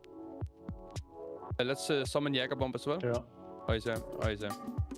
Second mechanic is the red arrows. If you get a red arrow line, you need to walk to the ad that is shooting to you and then face it outwards from the raid.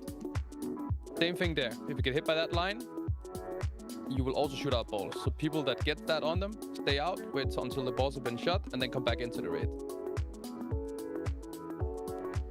Wait, I'm doing quick extend. Sorry. Rebuff stamina for a new boy.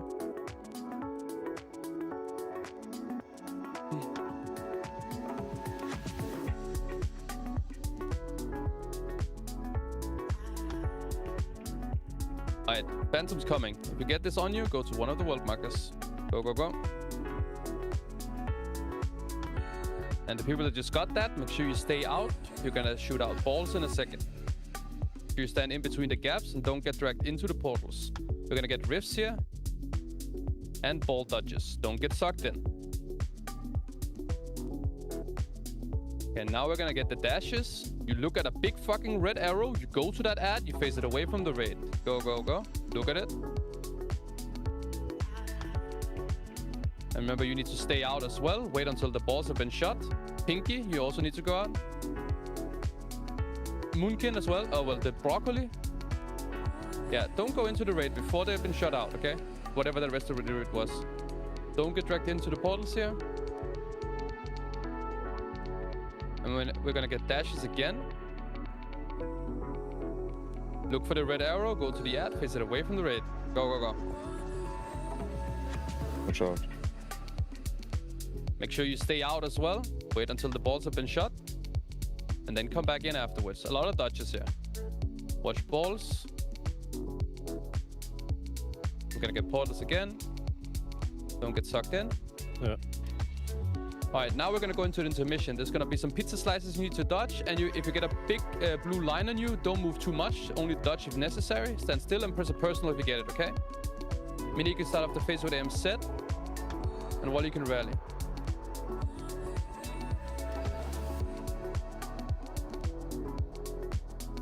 Grizzly, you can put darkness down, and ignition, you can aim set as well. Guys, you're dying to this shit.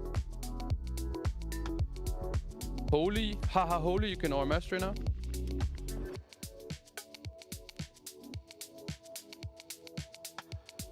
Alright, don't use any rests. Oh, we used, that's fine. Alright, we're gonna get phantoms here. We get one of these, go to one of the world markers.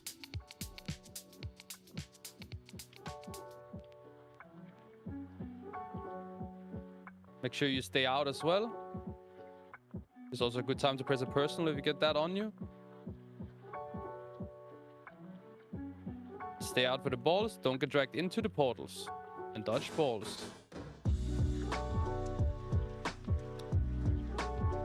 We're gonna get the dashes again, look for the red arrow, go to your ad, face it away from the raid. Go, go, go. Face it away from the raid, good. Make sure you stay out as well. Wait until the balls have been shot before coming back in. Dodges here, a lot of dodges and balls. You can, your jank is anking. Don't get sucked in. Dashes again. Look for the red arrow, face it away from the raid.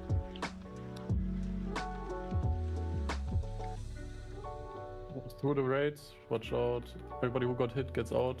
Yeah, everyone that got hit, get out. Inside the raid. Press a personal as well. Demodora, you can rally here. The health pot. No, watch a lot of shitty portals, okay? Watch out, play it safe here. Do not get so drugged in.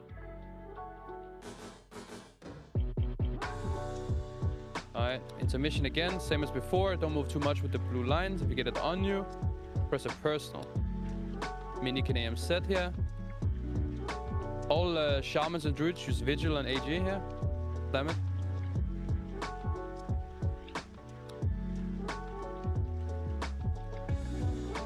Yeah, ignite. Ah, he died.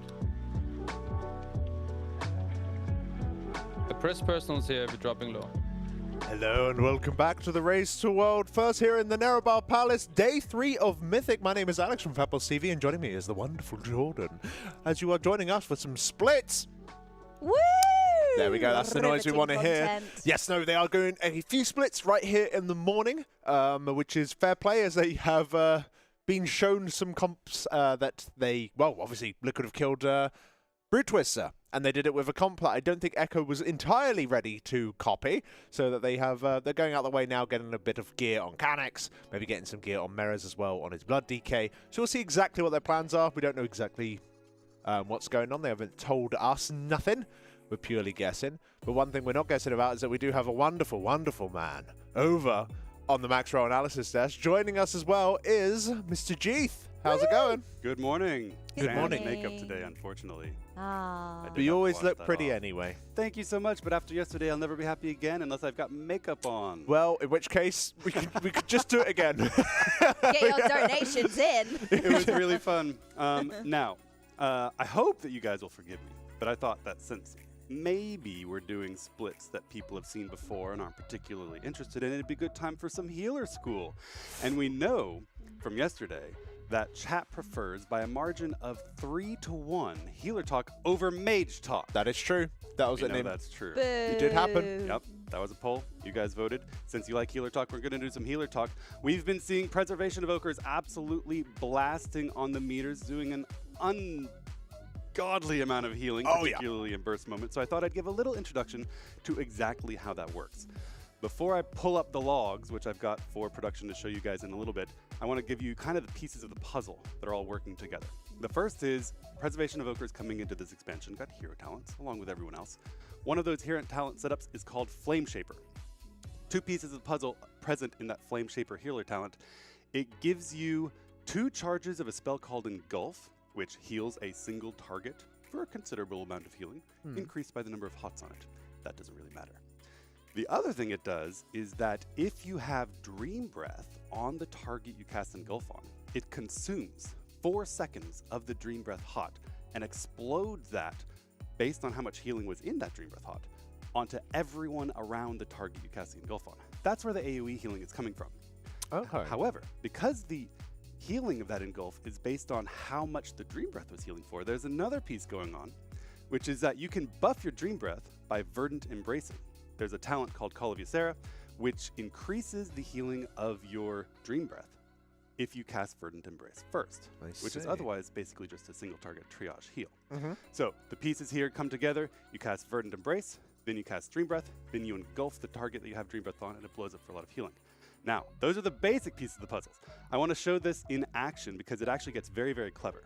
Okay? Okay. Here we have on the Warcraft logs, if production can pull it up, just a demonstration of Zotzi popping all of his healing at one point. Maybe you also want to do 4 million HPS, and I could make that number bigger if we came into the part where he's... This is including setup, because I wanted to show you casts. This is the part with his engulfs. And we're looking at 7 million HPS Oh my goodness. over the course of about 20 or so seconds. The Sure. vast majority of which is just Engulf. 113 million from Engulf, which is larger than any healing cooldown in the game. How does he do it? I can explain how. So what we're going to do is we're going to go here into the cast, and what I want to show you is some extremely clever tech, starting with a talent called Stasis. What Stasis does is it stores your next 3 spells cast for 30 seconds, and it's important to note the Verdant Embrace cooldown is only 18 seconds. It stores your next 3 casts for 30 seconds. You can pop it any time in that 30 seconds, and then it sends them all out. What are we going to store? He's going to cast a Verdant Embrace before the Stasis, because we don't want to store that. Then we're going to cast a Dream Breath to which is buffed by the Verdant Embrace. And all he really cares about is hitting himself with the Dream Breath. Anyone else will do as well, but of course he's going to hit himself naturally, can't avoid it. And he's going to engulf himself because that way he knows he's engulfing a target with Dream Breath. So now that he's got the Verdant Embrace, which then buffs the Dream Breath that he casts in Stasis, he casts his engulfs. Now, that does this first little bit of engulf healing during the second or first wave of the healing absorbs. Now he's going to set it up so that he can pop another blast on the next wave of healing absorbs. How does he do it? The clever part here is that he's going to Verdant Embrace again before he pops the Stasis here. That's because the first spell he cast after Stasis was Dream Breath, and this works. Because Verdant Embrace buffs your next Dream Breath, it counts with the Stasis Dream Breath. I actually went and verified this. This is the Ysera's buff. Yeah. This is the one from his first Verdant Embrace. He Verdant Embraced again, and the Dream Breath that he doesn't cast, the Stasis auto-casts for him, gets that buff, massively increasing the size of that subsequent Stasis procced Dream Breath, which is huge because then he also gets the Stasis to pop 2 subsequent engulfs automatically, which were otherwise on cooldown, for this enormous burst of healing following there. So Damn. some very clever tech, storing a Dream Breath plus 2 engulfs in a Stasis to get an additional Dream Breath plus 2 engulfs following the pop of the Stasis, and buffing each of those prior to Stasis cast with the Verdant Embrace to make the Dream Breath larger. The larger the Dream Breath, the larger the explosion from the engulf consuming that hot to blow up and heal everyone in the raid, and getting this ridiculous 113 million healing worth of engulfs with just 2 engulf casts duplicated through the Stasis. Stasis on a 90-second cooldown with 2 evokers means you can use it every 45 seconds. Damn. That is an incredible amount of healing, and that lines I up feel so much nicely. more learned now. I'm cleverer. It still feels like very much that the evokers are still combo based then, even with this flame build. What was it called? The Flame Shaper build? Flame Shaper, yeah. yes. So you're still doing a series of combos to make it so you're getting these crazy strong builds out. It just so happens that you're putting Dream Breath on yourself. Obviously, you have 2 engulf targets. We're engulfing 2 people. One of them's on yourself. Who's the other engulf going on, out of interest? Yourself. But that can only... It consumes only 4 seconds. Oh, it consumes 4 seconds of it. You're 4 entirely seconds. right, It yeah. doesn't consume the entire thing. I thought it removed the entire thing. Oh, so if you can just double proc it on yourself? Oh, that's easy then. You can do that every single time. Yeah. And Nice. It's fairly easy to set up because you're automatically going to get the Dream Breath on yourself. You're casting everything at yourself. You don't have to worry about who you're picking for your target. The only hard part is setting it up, kind of like a Disc Priest used to do, and it still does in some ways. But you need to make sure that the sequence is correct. If you stasis before the Verdant Embrace, you're going to lose one of your engulfs because it only stores 3 spells. If you don't Verdant Embrace before your Dream Breath, then it's not going to be buffed, and your engulfs are going to be much smaller. So it's a little bit it's a little bit nitpicky. You have to do it right. But if you do it right, and it's not terribly difficult to execute, then you get an enormous amount of healing as your reward. In between, their healing looks very different, right? This is a combo-based setup that's only possible because of that hero talent. In between, their healing looks a lot more like it did in Dragonflight. You're applying Echo to as many people as you can, and then duplicating your biggest heals through the Echo. You have Echo casts, and then Temporal Anomaly, the big golden ball we see flying through the air, also applying an Echo. And then you can cast a Verdant Embrace, heals everyone with Echo. You can cast a Spirit Bloom, which is very powerful on its own. You can cast Reversion, which then heals everyone with Echo. These are your bread and butter outside of the I'm going to heal all that's needed for the next 20 seconds combos. It's insane how much healing it does. It seems like, I thought it was going to be one of those healing specs that just kind of busted in a 30-man situation. Back when you used to run Salvation, I don't know if you still run Salvation on Holy Priest, but they used to be the kings of splits just because of how much healing they would do, and then obviously everyone switches over to this. So it's good to see that Preservation still kicking ass, even in 20-man content. Absolutely. Thank you very much for that, Jesse. Has so much healing requirement as well, so it's very cool to see that, a little bit of tech. I was reluctant to pull you guys away from splits, but I'm glad that you gave me the opportunity to break in on that extremely important content and talk about the healing happening in the raid. We're going to continue to see it for a while, but now I can let all of you return to the important content. Splits. Hell yeah. I really do appreciate that. Thank you, Jesse, over on the Maxwell analysis desk as we are returning over to the splits. I was wondering how that build worked. No meme. Yeah, because you play. Yeah, I've done Chrono Warden, which is a really, really fun build because your glide ability, where you shift over and you can cast on the move, that turns into a blink, which is very neat. But I haven't gone into the Flame Shaper build just yet. That's something to look into. It looks very, very strong for raid. I don't know if you're going to be necessarily using it too much in Mythic Plus. But who knows?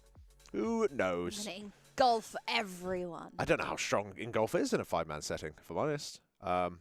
Things to learn. This game is so deep, so many different aspects of it going on. The iceberg of WoW. Oh, yes. It does go on for a long old time. But as you can see here, we are practicing on heroic. Yes, we have got a little bit of a heroic split going on right now.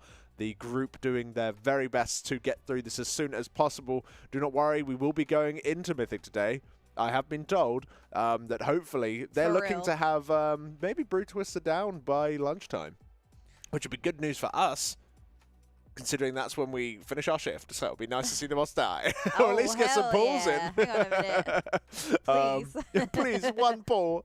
But no, it is one of those things where it comes to the Race to World first, where character preparation and making sure your characters are as strong as they possibly can be is going to be the thing that takes you over the finish line. It's not the most fancy. It isn't the most exciting part of the race, but it is a very, very important aspect of it.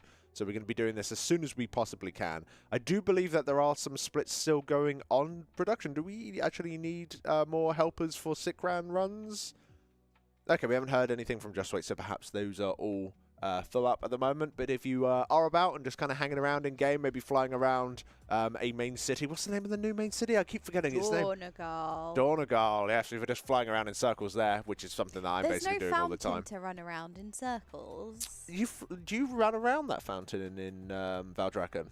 Yeah. I just flew all the time, yes, always so flying. Kind of flew, but then I would accidentally crash into the floor multiple times. Or just press or jump up and get stuck in a tree, which has happened a lot. Medic will look over at my monitor and I'm just in a tree again. It's like, oh no. Did you try dragon or skywriting again? Yeah. I love skywriting. It's one of the a surprisingly fun feature that they brought into the game. I thought they would be like, oh yeah, whatever. But oh, great. It is good. Very, very good. Very engaging. I think it's nice to have the choice of regular flying, just in case you want to just put your auto fly on and or go FK. I know you can use the flight point, but sometimes there are places you want to go that aren't necessarily close to a flight point. So it's nice having the option where you can just fly, or you can have your flight be a little bit more engaging, a bit more of a mini game, and use the sky riding.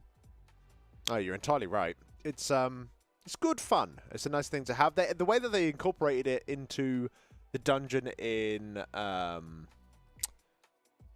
was Dragonflight even. What's the name of the one we were flying around? Offensive? Yes, not good offensive. I thought was, pretty good.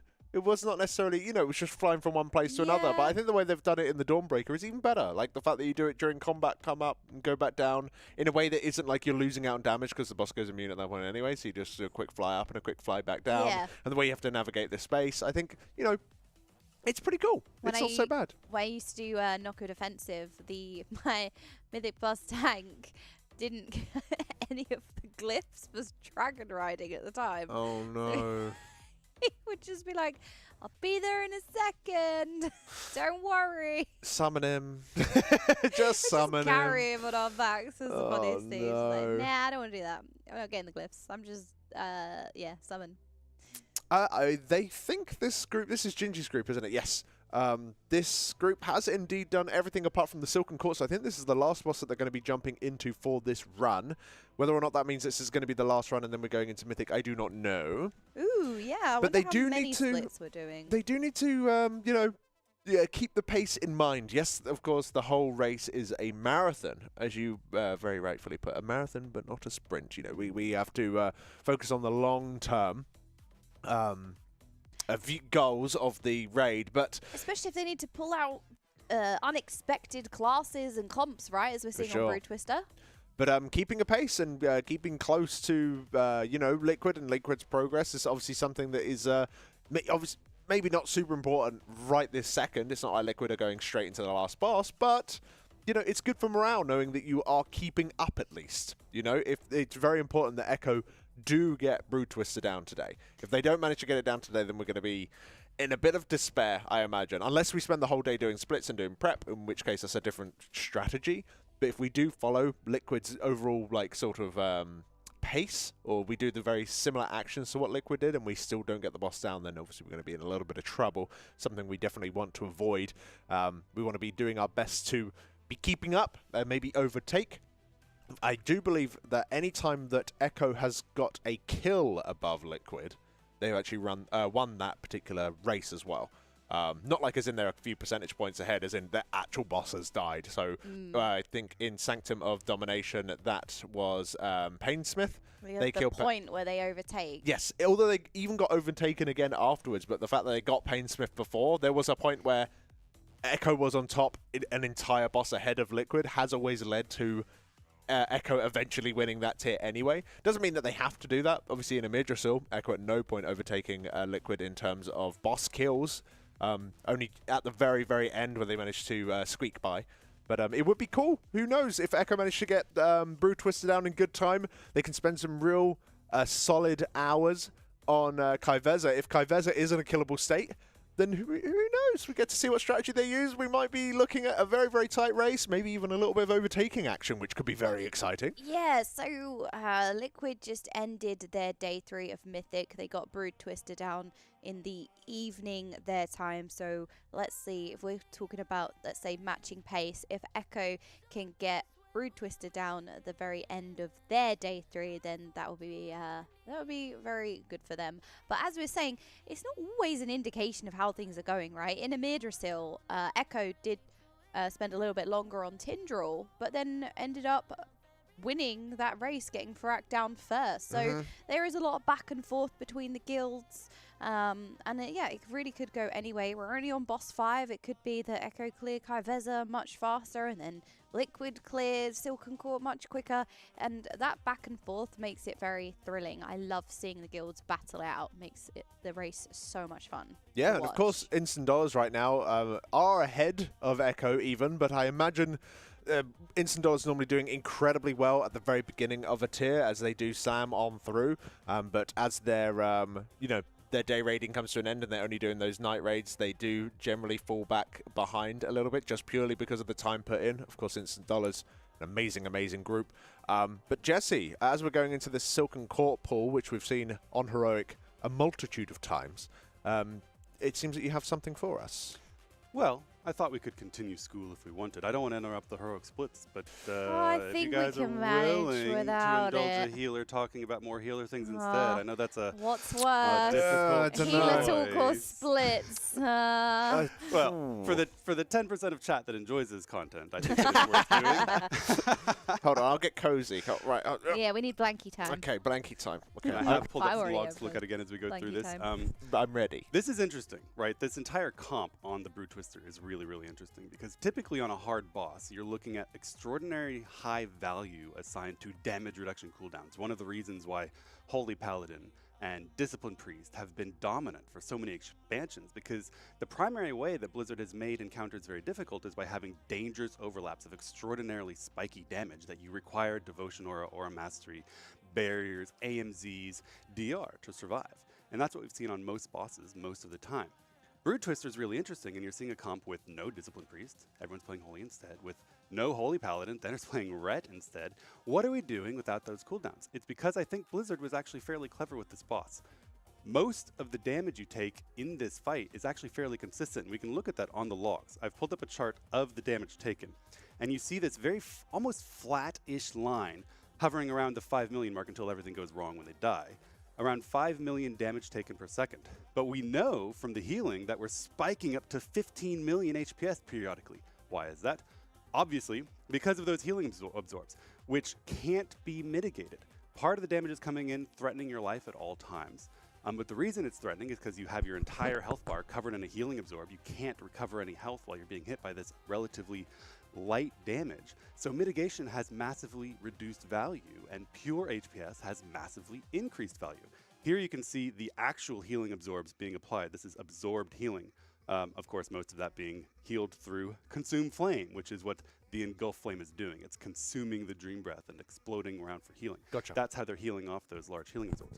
But the fact that it's largely flatline damage massively reduces the value of those DRs, making the Aura Mastery unnecessary, making the barrier from the Discipline Priest relatively unnecessary, and prioritizing big burst healing. And this happens actually throughout the course of the entire fight. This is the debuff application from the 3 times the boss goes to the canister and starts ingesting that black goo, doing huge waves of massive healing absorbs where we see those really big spikes in absorbed healing, as you would expect. But what it also does is it empowers the boss with a buff that causes her to every 7.5 seconds send out the black puddles and shoot out some more healing absorbs and damage to everyone. This is the healing absorbs from the big waves during ingest canisters. These are the healing absorbs through the entire fight. And what this means is you have this constant battle where you need to heal these healing absorbs off, and DR doesn't do anything to mitigate the size of those healing absorbs. It's just about raw HPS. So we have a very difficult boss fight that's one of the rare boss fights that I've ever seen where raw HPS is actually significantly more valuable than DR, which historically most top-end raiders would say, you know, an ounce of prevention is more than a pound of cure. DR is king, but not on this fight. Yeah, that's really interesting because we talk a lot about damage profiles, right? We need some AoE, do we need priority damage, do we need funnel, do we need single target damage? But very rarely do we discuss, let's say, healing profiles. Do we need damage reduction, damage prevention? Do we need to be proactive, or do we just need raw throughput healing? So that's really interesting. Yeah, and you're entirely right. Throughout history, always DRs. Or, like, never output. Like, that's why Resto Druids and Holy Priests for the longest time were quite rare to see in, like, super top end because they weren't a Disc Priest, they weren't a Paladin, they weren't a Shaman with their immense use of great cooldowns. You know, it was all about cooldown healing, all about big DRs. But it is interesting to see them bringing in way more healing absorbs. It's a very good point. Good point indeed. So no, thank you for that, Jesse. That was very good to see. That is a lot of debuffs as well. And they're 3 healing. God bless them. Constantly blanketing these debuffs at all times. It's very scary, but it's very intense. Making it work. Yeah. Oh man. So, as you can see, making their way towards the very end of this run now, getting that last stun on Tukaj.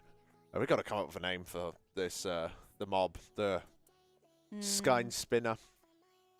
It's Tukaj, right? That's how you would pronounce it? Tukaz? Steve and Susan. Steve and Susan. One spider, one crab? I mean, we could go Team Crab, Team Spider. That's not too that's bad. Pretty one good. of them is a scarab, though. I liked Steve personally. Who's Steve? Nerub-ar. Nerub-ar is Steve. Yes. And Susan. Susan is Steve and Susan. All we're gonna do is Production hates me. be Stop confusing, naming things. confusing the hell out of everybody.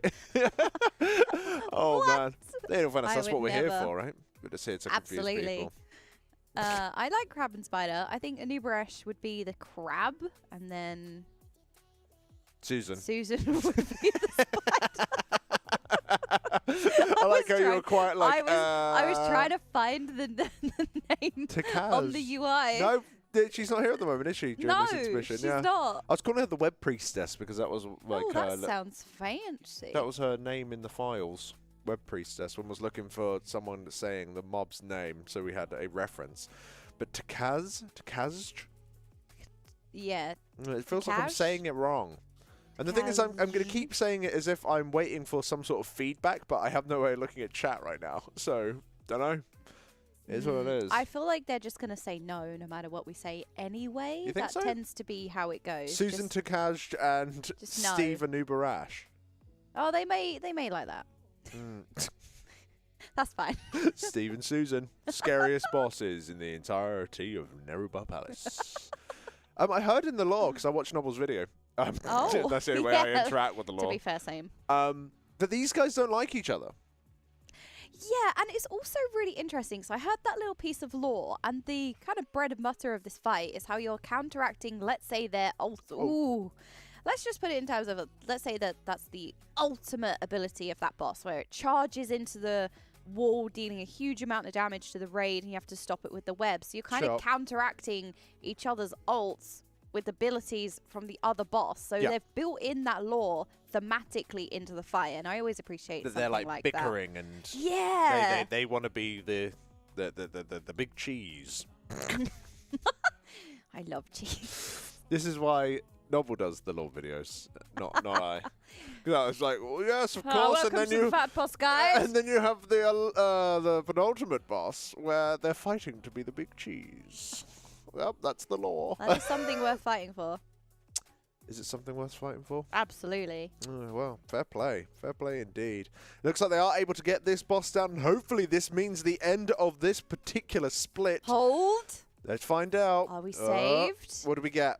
Do we get Spy No Masters? trinkets. Can we look at Canex to see how he looks? See if he's a happy pup? Because I do believe his main character is in here. Some good off pieces. There is a couple trinkets, but I don't think that authority is necessarily anything too exciting. I think maybe pick some little pieces here and there. Yeah, you can see that he's definitely picking up some bits and pieces. Not Definitely the end of the something world. Worthwhile. Hopefully he's got something. We will find out. We will have to find out exactly what it was. Because yesterday, I think when he was in the run, he was like 614 item level or something. It was really quite sad. So getting him a little bit more item level should do him some good for sure. Yes, because it looks like we are indeed going to need Canex in as a boomkin. Which is, for some reason, a strange thing this tier. You can see how many items that Canex is getting. Yeah, I think this is an automatic we're funneling to Canex run. So getting his character as strong as possible makes sense, as we will be needing him in for this particular encounter. There we go. You can see all the loot flooding in towards him. There also you getting traded from Hopeful.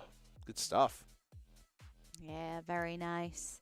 So I don't know if they're going to be doing Queen Ansarek after these, because they haven't done Queen Ansarek yet on Heroic. Looking at all the other players in this facility here, the SK Gaming Magenta facility, looking at all the paths, I don't see anyone starting up any other bit of content right now. Like Merez at the moment, he's at the end of a dungeon. Same with Wolf, who's just at an end of a dungeon. It looks like they're not desperate to restart. Can we have a look at Wolf's character? He's lost. He's got 2 shovels. It's literally so good. So good. His little inflatable Murloc ring. It looks. The mushroom hat. It looks like a knockoff. Shroom Delver. A knockoff. What's the little creature off of in Mario? I can't remember the name. Jesus. Oh, Toad? Toad, yeah, little knockoff Toad. Oh, hell yeah. Yeah, That's like a toad that you get at the market. I didn't think about that. Yeah. Except, like, you know, you imagine that you, like, kind of squeeze the belly and they make, like, a cute noise, or they say, like, one of their favorite lines. Squeak. Whereas if you do it with this character, it's just, like, the sounds of the damned just coming out. Speaking of sounds of the damned, it looks like they're going into another Mythic Plus, Alex. They might be doing this for trading purposes. Oh, Yes, you're right. They do pop in here to do a little bit of trading. Yeah, because Horde and Alliance can't trade each other in the open world. You have to be in an instance. Oh, no. Are we actually doing more splits? Finder.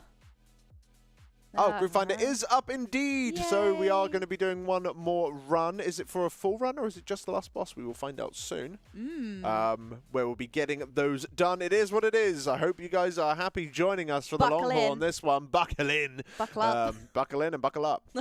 And buckle out and buckle down. There's a lot of buckling. Got to be very careful how I say that. Yep. So, what were we talking about? Buckles. Yep. We've done one split, Alex. Yep. Yep. I mean, we're having a bit of fun.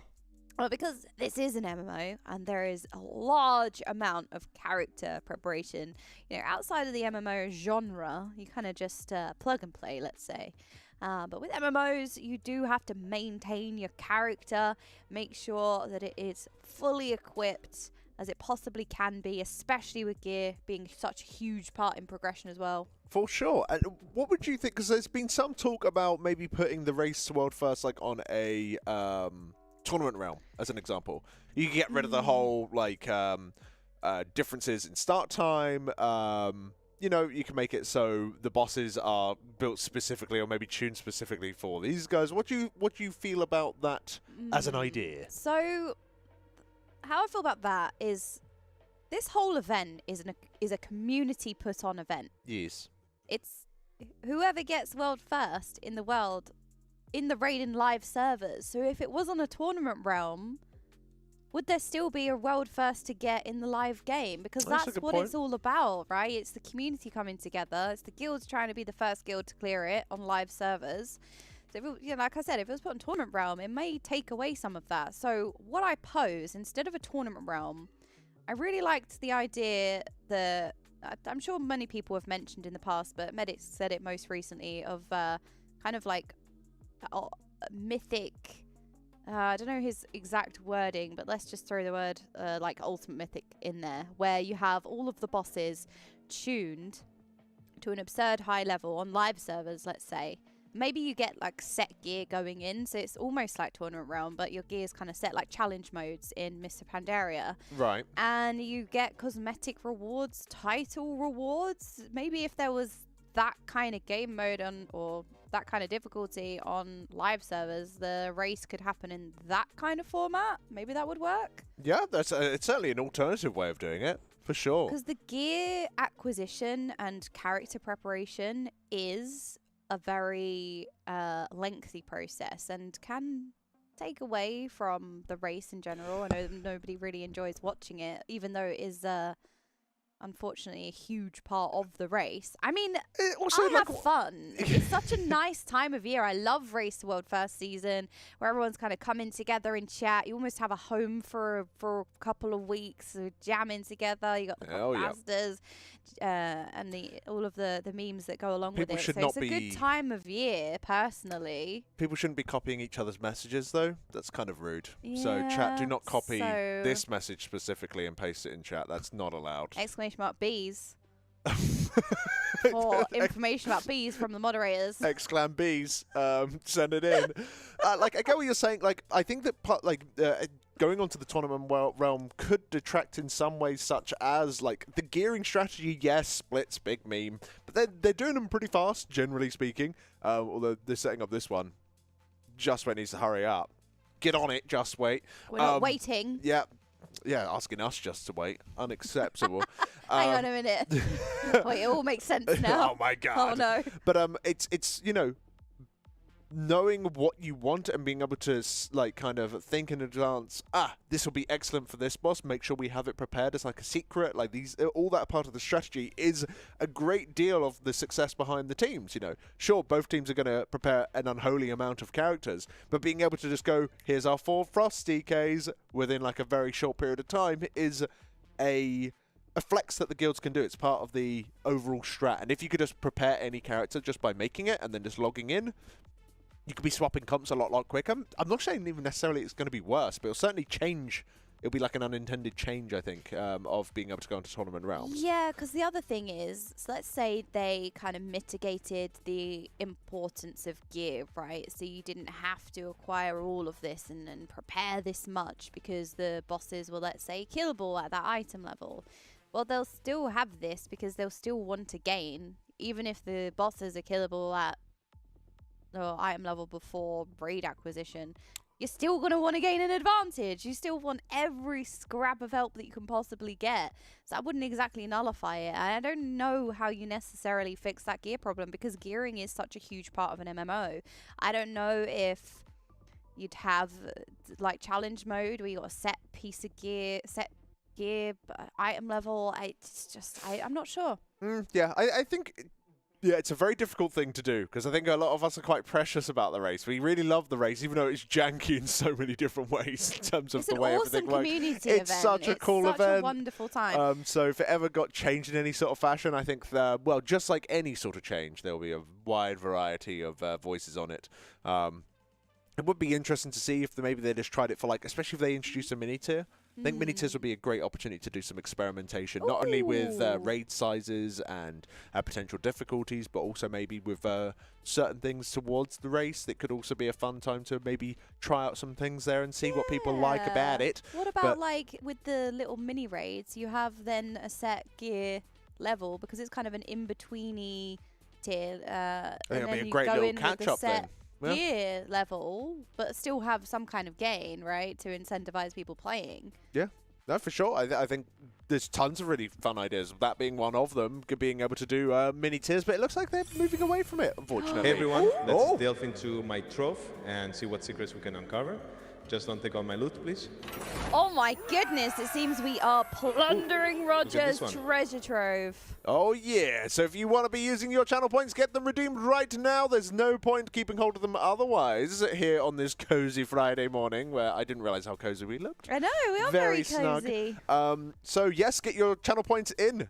We need 2 million of them. And at the end of which, we will choose out of one of these 2 wonderful envelopes either the crab's rule or the spider's rule, and we'll get you some wonderful, wonderful prizes from our wonderful partners. And let's have a little look at what prizes you can get, because there is a whole host of them, including Corsair goodies. I was hoping for the graphic.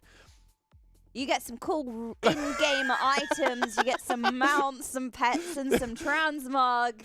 I feel donor-walled by production. There we go. Look at all those wonderful goodies from Roger's treasure trove. We got some merch, some displays, NordVPN voucher, a full Mythic clear in there, as well as some Elgato products. We got a War Within Heroic Edition, I believe. So there are so many awesome prizes for you to win. Just contribute your channel points, which you just passively earn through watching the stream. I'm going to do this ultra cozy. Snuggled up in the corner, holding on for dear life. Contribute your channel points and win yourself an awesome, or the potential to win an awesome prize once we do the poll and determine which envelope. You look like you're in the middle of a scary film. Yeah. Well, I mean, splits are on screen, I don't know. They are terrifying. They are very, very terrifying. Everyone's like, oh my god, it's just splits, no big deal. We only need another 800,000 channel points. Get them in. You guys are speed running through this, making it seem like nothing. So do get them. We are. Oh my god, apparently we're on 1.8 mil, but it's not quite caught up. We're going so may be breaking fast. Twitch. We're breaking Twitch. That Do you know happened we did last that? time. Yeah, with the Balls of Destiny. We did the exact same thing. So Roger's treasure trove here, breaking Twitch V2. So we might already be complete. You guys are fantastic. As I say, there's no other point in which we use channel points on this channel particularly. We don't do gamba or nothing. So if you got some channel points, feel free to send them in, and we will be unlocking from Roger's treasure trove. Yes, let's steal all of Roger's loot. Sadly, Roger not available to win. I don't know. I did put him in one of the envelopes. There you go. There you Maybe go. then. Might be able to just get Roger. Okay. If you would like a Greek man to come and mother you at home, because that's what he's doing here to all the players. Well, it seems like we met the channel point goal, so make sure you vote in the poll, Team Crab or Team Spider. You should do Team Crab. No, we want Team Spider. You want to do Team Crab? I was there when these guys were putting in the prizes into these envelopes, and I saw they stuffed the Team Crab ones with some amazing stuff. That's a lie. It was tons of really cool things. They- Hard cash. Gold bars. No, Team Spider. I actually did these, and I know that Team Spider has cooler stuff in it. Not gold bars. Rubies, jewels beyond your imagination. Imagination. Wealth you can get from the Team Crab. But yes, do get your votes in. Do not type any exclamation mark codes just yet. This is a poll at the top of your chat. If you do spam the codes and things right now, that might disqualify you for when we are actually doing the giveaway itself. Absolutely. So do be careful. Chances are you've already been put in emote-only mode because you can't be trusted, and that is fair. Jail them. Yeah, After they successfully donated to the goal. Yes, that's very true. That's very true. But Team Crab's looking like it's winning. Damn right. Crabs do rule, as you can see up here. Wait, what? No! Crabs I can't rule. believe we've done this. Well, let's give the poll a chance. Yeah, to well, finish as what if we draw. Team Spider could crawl it I back. believe. Everyone has voted by this point. I like what we did there. What? Crawl it back. Good. Ah, very. Do spiders crawl? They creepy crawl. Actually, I don't know. Skitter. Skitter All and right. scurry. It seems like Team Crab won the poll. So, Alex, as the advocate for Team Crab, I am. do you want to do the honours I am a and crabby draw boy. from There's so many prizes. the prize pool of Ooh. amazing prizes? Now, Jesse, as someone over on the analyst desk, is there any chance you could tell me what is the highest chance of success? All the way on the left, all the way on the right, or somewhere in the middle? In order to win Chat a Prize, I can confirm from the analysis desk that you do need to draw an envelope. Okay, Thanks, all dude. right. We couldn't have done it without you. You're welcome. Got it. So here we go. Let's have a little Success. look-see here, chat. What have we won for you today? I can't open an envelope properly, that's for sure. There I we licked go. those. Then today, we have won. Oh, you want to get one of those ready, as we have got a double XL mouse pad Oh my from the merch goodness. store. Okay. Get exclamation mark crab ready in chat. I think we've got that ready, do we not? Production. 1 second, confirming. Hold your exclam crabs. Hold. If you want to get this double XL mouse pad, send in exclamation mark crab once and only once into the chat, and make sure your Twitch DMs are open, because we will be contacting the winner beforehand. If your DMs are not open, you'll just get skipped. Unfortunately, that'll be a very, very sad way of not winning one of these wonderful mouse pads that you can get yourselves. We've got a whole host of mouse pads over there. Maybe it'll be worth going for all of them. Just lob them all over, I'd say, Jordan. Just screw it. We'll go for all of them. 3, 2, 1. Oh, we shouldn't be throwing things around on set, but I like the idea of it. Let's do it anyway. And again. No, not overarm. They're just going to try and knock me out with it. One more as well. Here we go. Is that us done? Or we still... But wait, there's more! And here's another mouse pad. So I do believe, production, you'll be able to confirm this. Is this the double XL one? In terms of size. So yes, this is the mouse pad that we'll be giving away. This is the Spider's Rule mouse pad that we've got here. Oh, you're right. Yeah, sorry, I got stuck. That's all right. So this is the Spider's Rule. Wonderful very nice. design here. This is for, this would fit, a pretty nice sized desk. Yeah. If you happen to be I don't know, mayhaps playing on some sort of old ancient stone tablet somewhere that is rather large in a cave or some sort, Right, or she using an wants absolutely that huge desk. side. You can also get amazingly huge mouse pads as well. I think this is is this 3x, maybe 4x? I think this is the same height 4X. as me. But this is one of the designs you can get wow, in that any is of the sizes. beautiful. Look at that. You can see that they've got the Race to World First with the 4 little stars here, denoting each of the wins that Echo have had, as well as the floor from Sakharev's It's very room. soft. Did I say Very, very Sakharev? nice.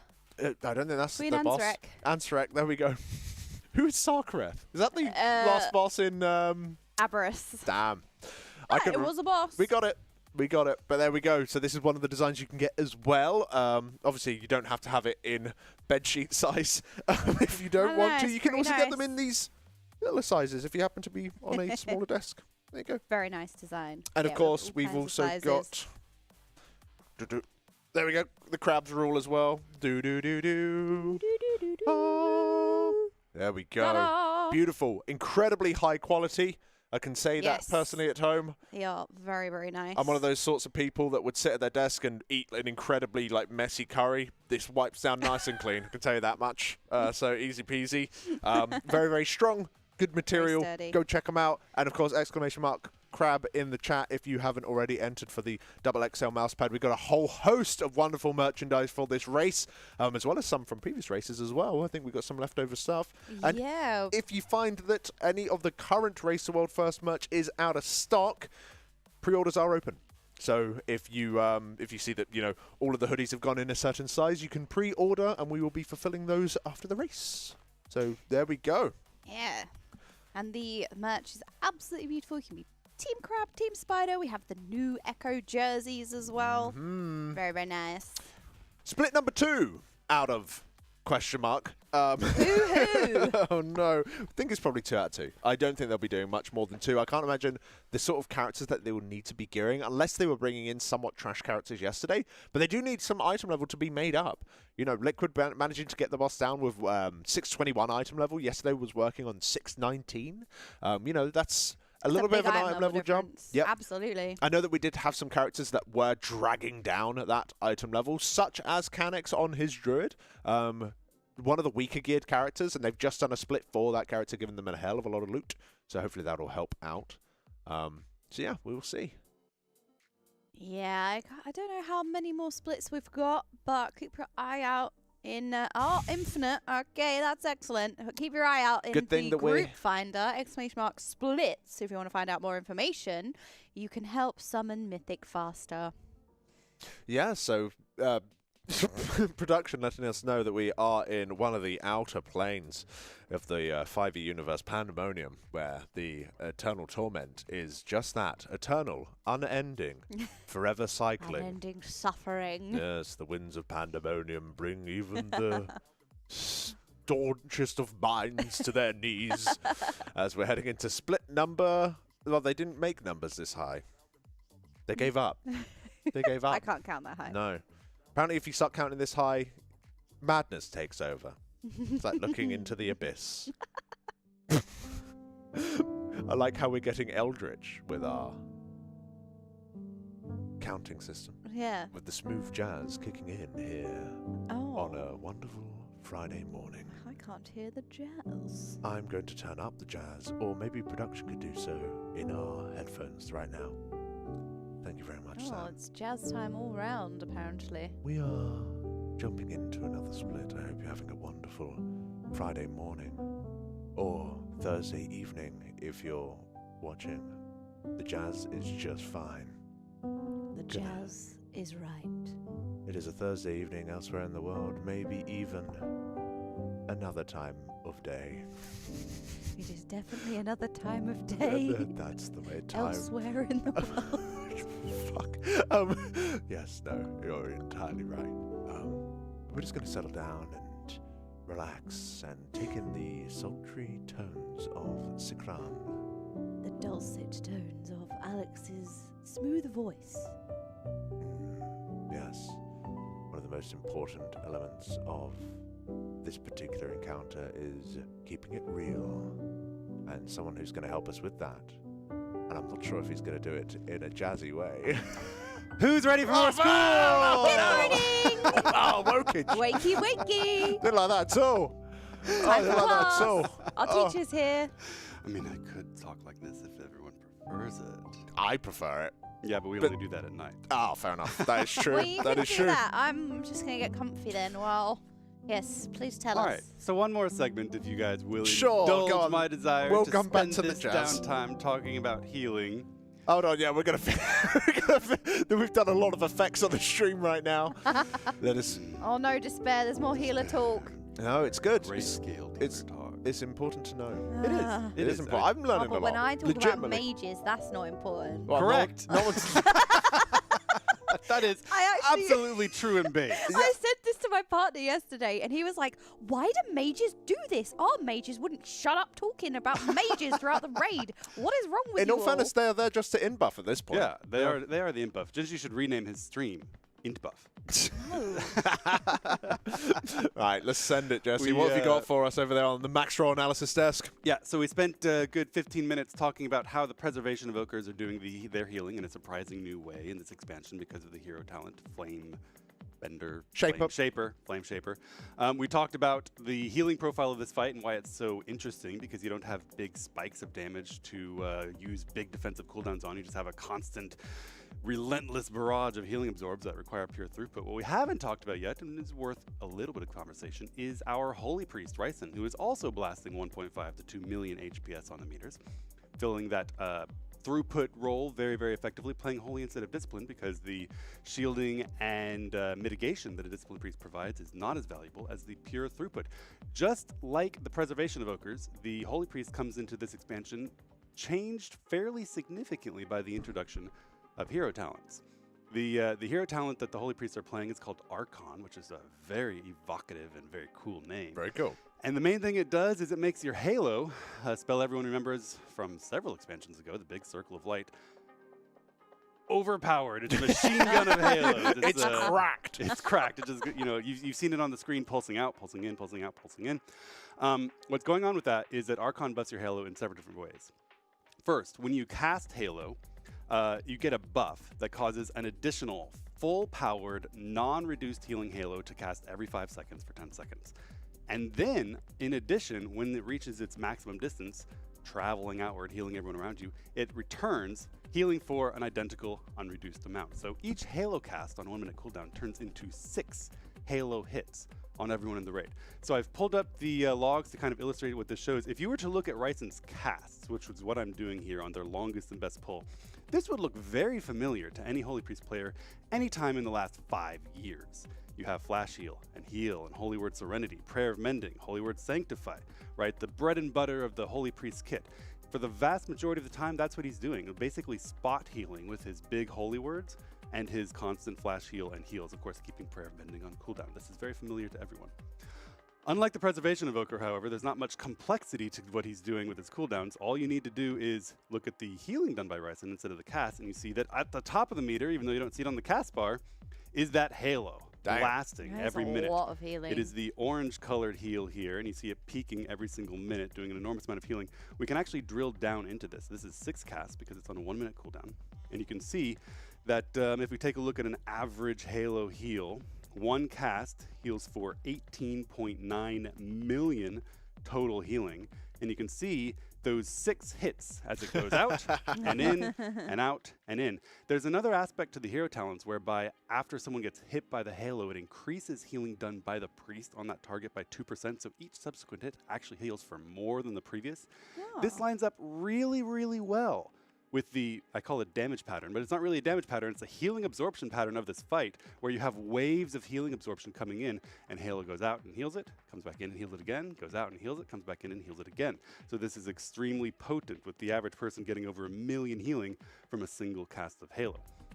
What this all comes together, if we look at what we talked about with the Preservation Evokers, if we looked at what we talked about with the damage pattern of the fight, and we combine it with what we've talked about now with the Holy Priest, I want to switch over to our review tool, because you can see that this gives our healing coordinator, Potter, an enormous amount of flexibility and control. Typically, on a fight last expansion or the expansion before, what you would do is you would go look for the casts of Divine Hymn, the casts of Rewind, the casts of Aura Mastery, Barrier. These are your long 3-minute cooldowns of very powerful damage reduction and healing cooldowns that keep everybody alive through huge spikes of damage. But on this fight, that's not how the damage works, as we talked about. And Rewind and Divine Hymn on those long 3-minute cooldowns simply would not be enough to address the requirements of this fight. But because Halo on a 60-second cooldown and Engulfs on individually a 30-second cooldown but a 90-second cooldown when you empower it through that stasis are on such short cooldowns, with 3 of them available, you can actually have an incredibly responsive healing kit that you can move these pieces around. So what I'm going to do is I'm going to find those actual abilities. Here we have the stasis casts popping up on the bottom of the bar, and let's also plug in Halo. One of the many Halos. Yes, it is this one that I want to see because it shows the 6 pulses of the Halos. Oh, wow. And you can see how much of the bar fills up with powerful healing cooldowns that aren't what we would traditionally consider healing cooldowns. And Potter can take these little puzzle pieces at the bottom and shift them around throughout the fight to make sure that every single damage event or healing absorption event is covered throughout the fight with one of these relatively low cooldown but inordinately powerful healing kit pieces. Hey, you're entirely right. It's impressive to see the choices that they've made in terms of comp-wise definitely paying dividends. You'd think like these sort of long-form output healing cooldowns, something like a Tranquility or Divine Hymn, or now the Halo, as well as the Stasis with the crazy burst healing, in comparison to other things that might not be as useful, such as a Devotion Aura at that point.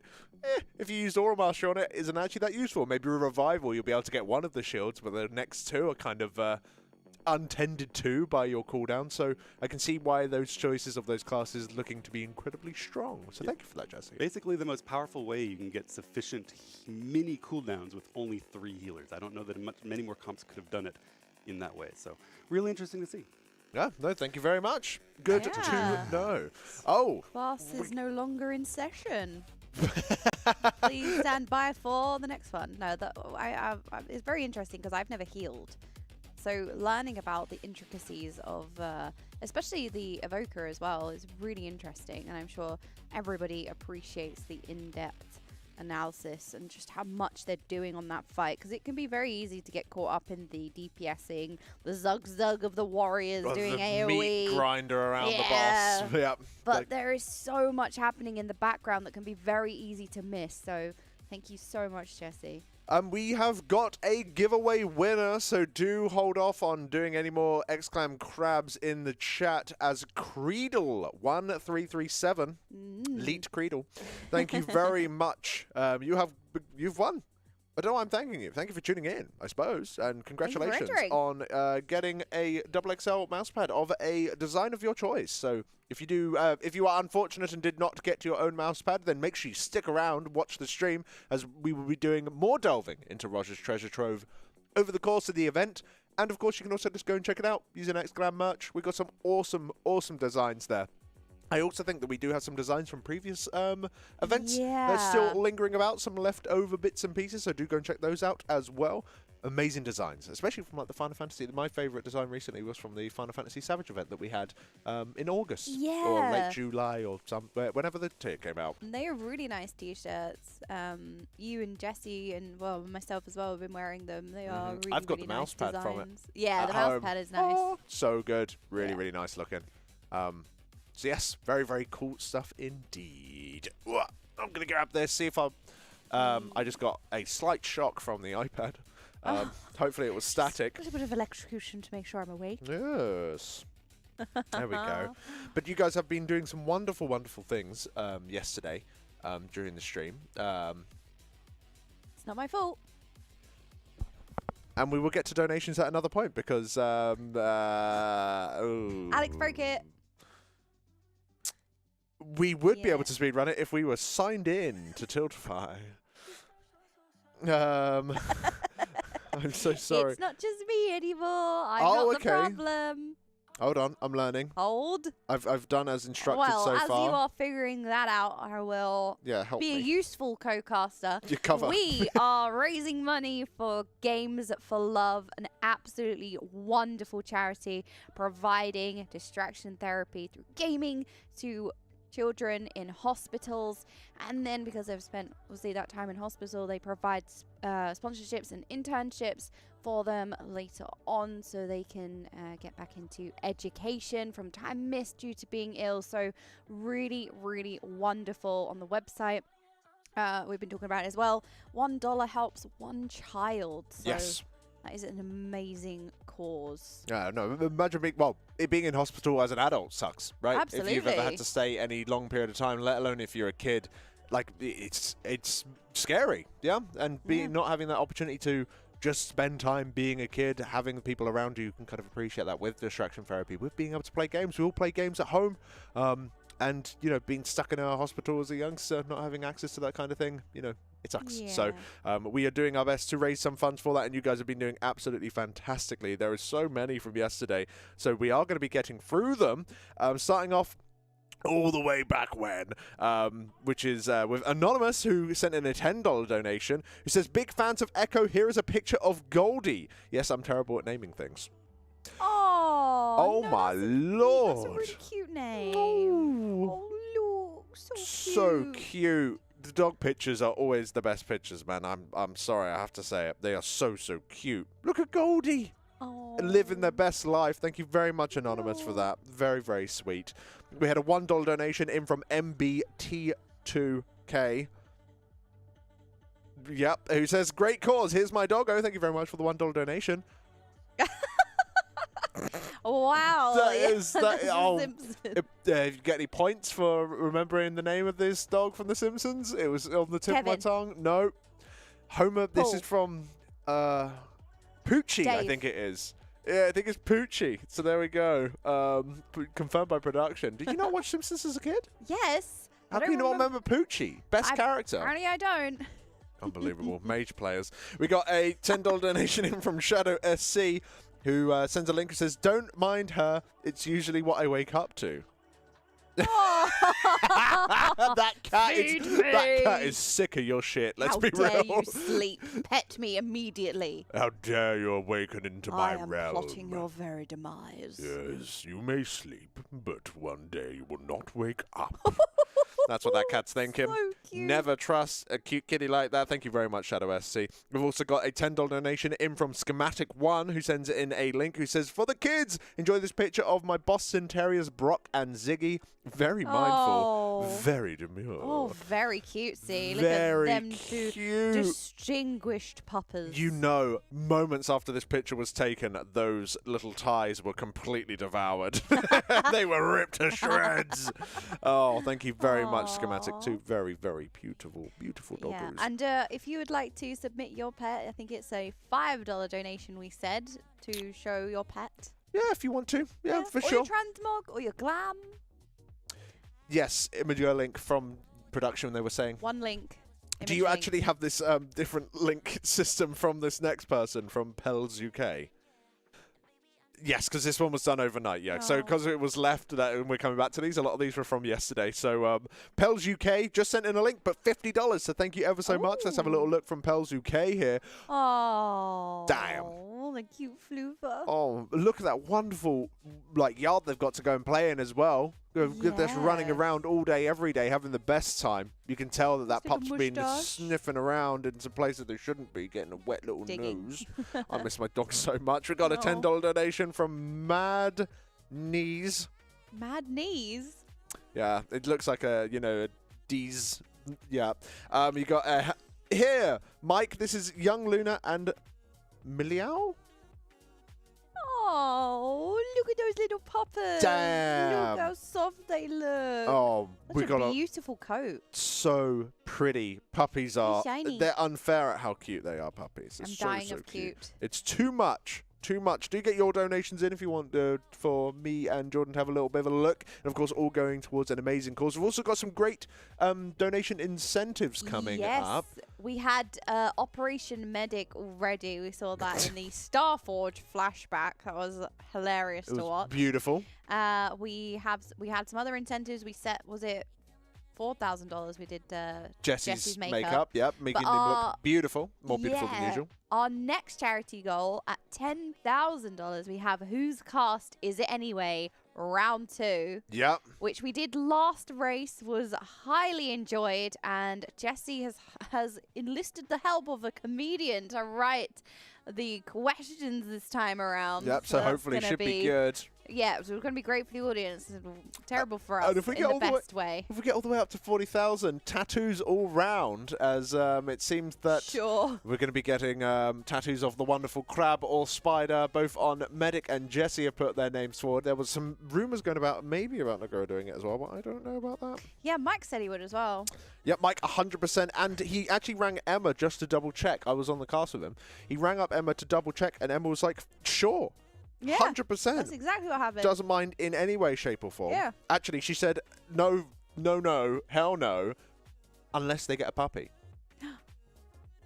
So, yeah, so if you can send a dog to Mike's house, we can give him a tattoo. Don't do that. So if you know it, whatever. I don't need to say don't do that, right? There is a, continuing on with your wonderful donations from yesterday, we've got a $5 donation in from Val, who says, hey, Echo Team, keep blasting. Mike, you are correct. Doggos rule. enjoy the best lab doggo. Oh, look at that little my nose. word. The whiskers. You just want to give them a big boop. You can see these dogs out in wonderful environments. It's good taking your dog out. Very important to take them for lovely, lovely walks. Oh, so cute. We've also got a $1.69 donation from Sugon.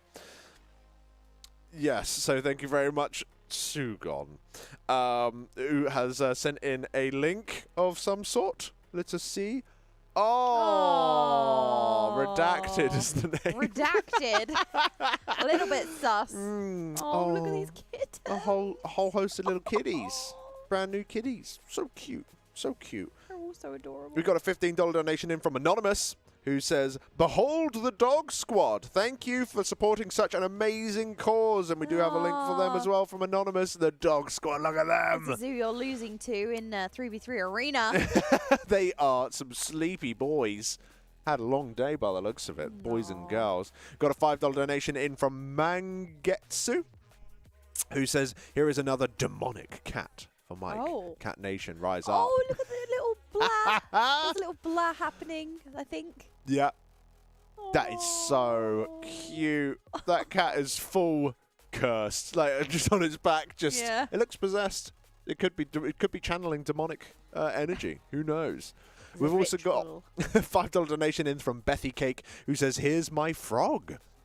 Oh, whoa! Look at that guy. Look how cute. That is a life goal. Just be There as are chill and happy as no that frog is. thoughts happening. I can relate. Full happy. Just, sup guys, Head how's it empty. going? Well happy. Happy to be here. That is a great is a great way of being. We got a $5 donation in from Link as well. He says, here is a link to my picture of my dog, Link. There's a lot of links in there. Oh. Very cute. on the eye. The dog is also called Link. I get it now. Link sent a link for their dog called Link, and there it is. Oh, very cute. Very, very cute makes pup. sense. We've got a $10 donation in from Sam, who says, Oscar and Lando whilst I'm in production prison. This is art. Oh, this is our lovely production. We've already Sam. seen Oscar and Lando, but I'm so glad we never see them see them too again, much. Sam. I'm so glad that we see them again. They are wonderful, wonderful pups. Wonderful puppies. Thank you so much, Sam. I've got to get a picture of my... I actually was looking through my phone looking for pictures of dogs to send in, and all the pictures of my dogs are crazy. They look completely demonic, so I need to find some good ones. I've got a pet cactus I could send a picture of. Oh. I'll do that. Yep, if you want to send in pictures of your plants. Your pet plants? They don't have to be pets. They could just be plants as well. They could own you. We got a $10 donation in from Holgdor, who says, my cat maximum, but there is no link. So, fair enough. But thank you very much, Holgdor. If you see this, feel free to send in another donation, and we will grab that and have a link. So thank you so much. Also, we got a $10 donation from Snackosaurus Rex. Ooh, excellent amazing name. Have my money, Echo, and use it for the good cause. Also, here is a picture of my miniature tiger, Merlin. Also, cats over dogs. Don't at me, chat. That is a very refined gentleman. I like the little mustache. Yeah, look at the little mustache. They're very, very, very refined. I want a pet I feel that they need a top hat. And soft. I think they need a little top hat with that one. We got a $25 donation in from Pickle Grease. Thank you so much. He says, pickle grease? yes, he says, here's my two sweets. Sweet and TJ supporting the kids. TJ staring into the sun, waiting for pause. Wow. Oh my, how majestic. Damn. Those Doing it for the gram. I must admit, who is it? It's TJ who's staring into the sun. So Sweet on the left side there. I can only help them. That's like the first NPC that you meet in a video game, and you're gonna follow them. They're gonna help you on your way. You know what I mean? They're like a little tutorial. Like, this is how follow the dog. You know, gave off that vibe. It's just like, oh, friendly helper friend. Great. Let's go. Friendly helper friend. Oh man, a $10 donation in from Mathis who says, Mike better not hate on my cat. 100% he would if he was here. That's why we need. Oh, how could you? Look. My word. So pretty. Good luck to Echo. Let's get another world first. Those eyes. Mike does not appreciate cute. That's what I've learned. Like little oceans. Oh. So pretty. So pretty. Thank you so much, Mathis. Paws. $10 in from Riv. Who sends a link and says, hey guys, enjoying the streams. I know you hate cats, but here's mine, called Snows. Oh, what a wonderful little name. This is our Riv. Oh, very cute. Thank you so much, Riv. Look at your little Snows. And I was just like, yeah, and what? You ask them to get up and they're like, Snows. No. I don't want to. We got a $1 donation in from Anonymous as well. Thank you very much. No, nothing else to it, but thank you very much. Every dollar does count. If you can get any sort of money sent our way for the charity games for love, it is all goes to help. Yeah, absolutely. Even if everyone sends $1, that will go so far. Damn, I'm going to try and speed run through these. By the way, you're not missing out on anything. They're still doing splits. Yes. So if you're like, oh, why are these guys not talking about World of Warcraft? You know what a split is. They hit the boss until they don't have to anymore. There is a boss. They are hitting it with their mighty spells and abilities. The boss will die, and then we'll go to Mythic. Mm-hmm. So back to the donation. Yeah, you're not missing anything. Don't worry. Got a $5 donation in from Jiminy, who says, meet my majestic kitten Otis. Let's have a little look. Oh, wow. Once again, look at the eyes. Pattern as well on the fur. Beautiful. Oh, that is like a little cartoon kitty. Like they come straight out of a storybook. Thank you so much. A $10 donation in from Calcinus, who sends a link who says, my dog, she is called Inari. She's now 3 months old. Oh, look at that little face. I can't deal with it. How could you ever say no? It's too much. Give me the treat. Stop. Please get out of splits, Echo. That's hopeful looking at Scribe. No way. Oh, man. Please. Let me in. Please let me play. Arcade Mage is good, I promise. We were nerfed. I got a $5 donation in from Sypho, who sends a link and says, great cause, great team, a doggo waiting for the next Mythic pull alongside all of us. Oh, yes. Big same. That is a big belly rub pup. Aww. Oh, my dog does something very similar. She likes to sit on the back of a sofa, like the very, very back of it, and sometimes she falls asleep there, and then you just hear a thud from the other room. Oh, no! It's very funny. God bless her. We've started putting pillows around the sofa so she has a softer fall. Very, very cute. Thank you for that, Sypho. We have a $10 donation in from Monique, who says they've both given up on pulling. Hey! Oh, wow. Look at that cat on the left. The boss. Wow, it kind of looks very panthery. It does. I love the long ears and it's just a super villain. Is that a lynx? I have no idea. I'm not that well clued in when it comes to the different cats. But look how cute that little pup is on the right as well. Thank you so much, Monique. A wonderful, wonderful picture. $25 in from Zyro, who says, I loved my two own boys. They're a big part of me starting my own life and used to spend a lot of time helping me in WoW and watching along with races. Unfortunately, got hit by a car recently, but some wonderful pups here. Oh, not pups, sorry, the little kitties. I'm so sorry to hear that, Zyro. Yeah.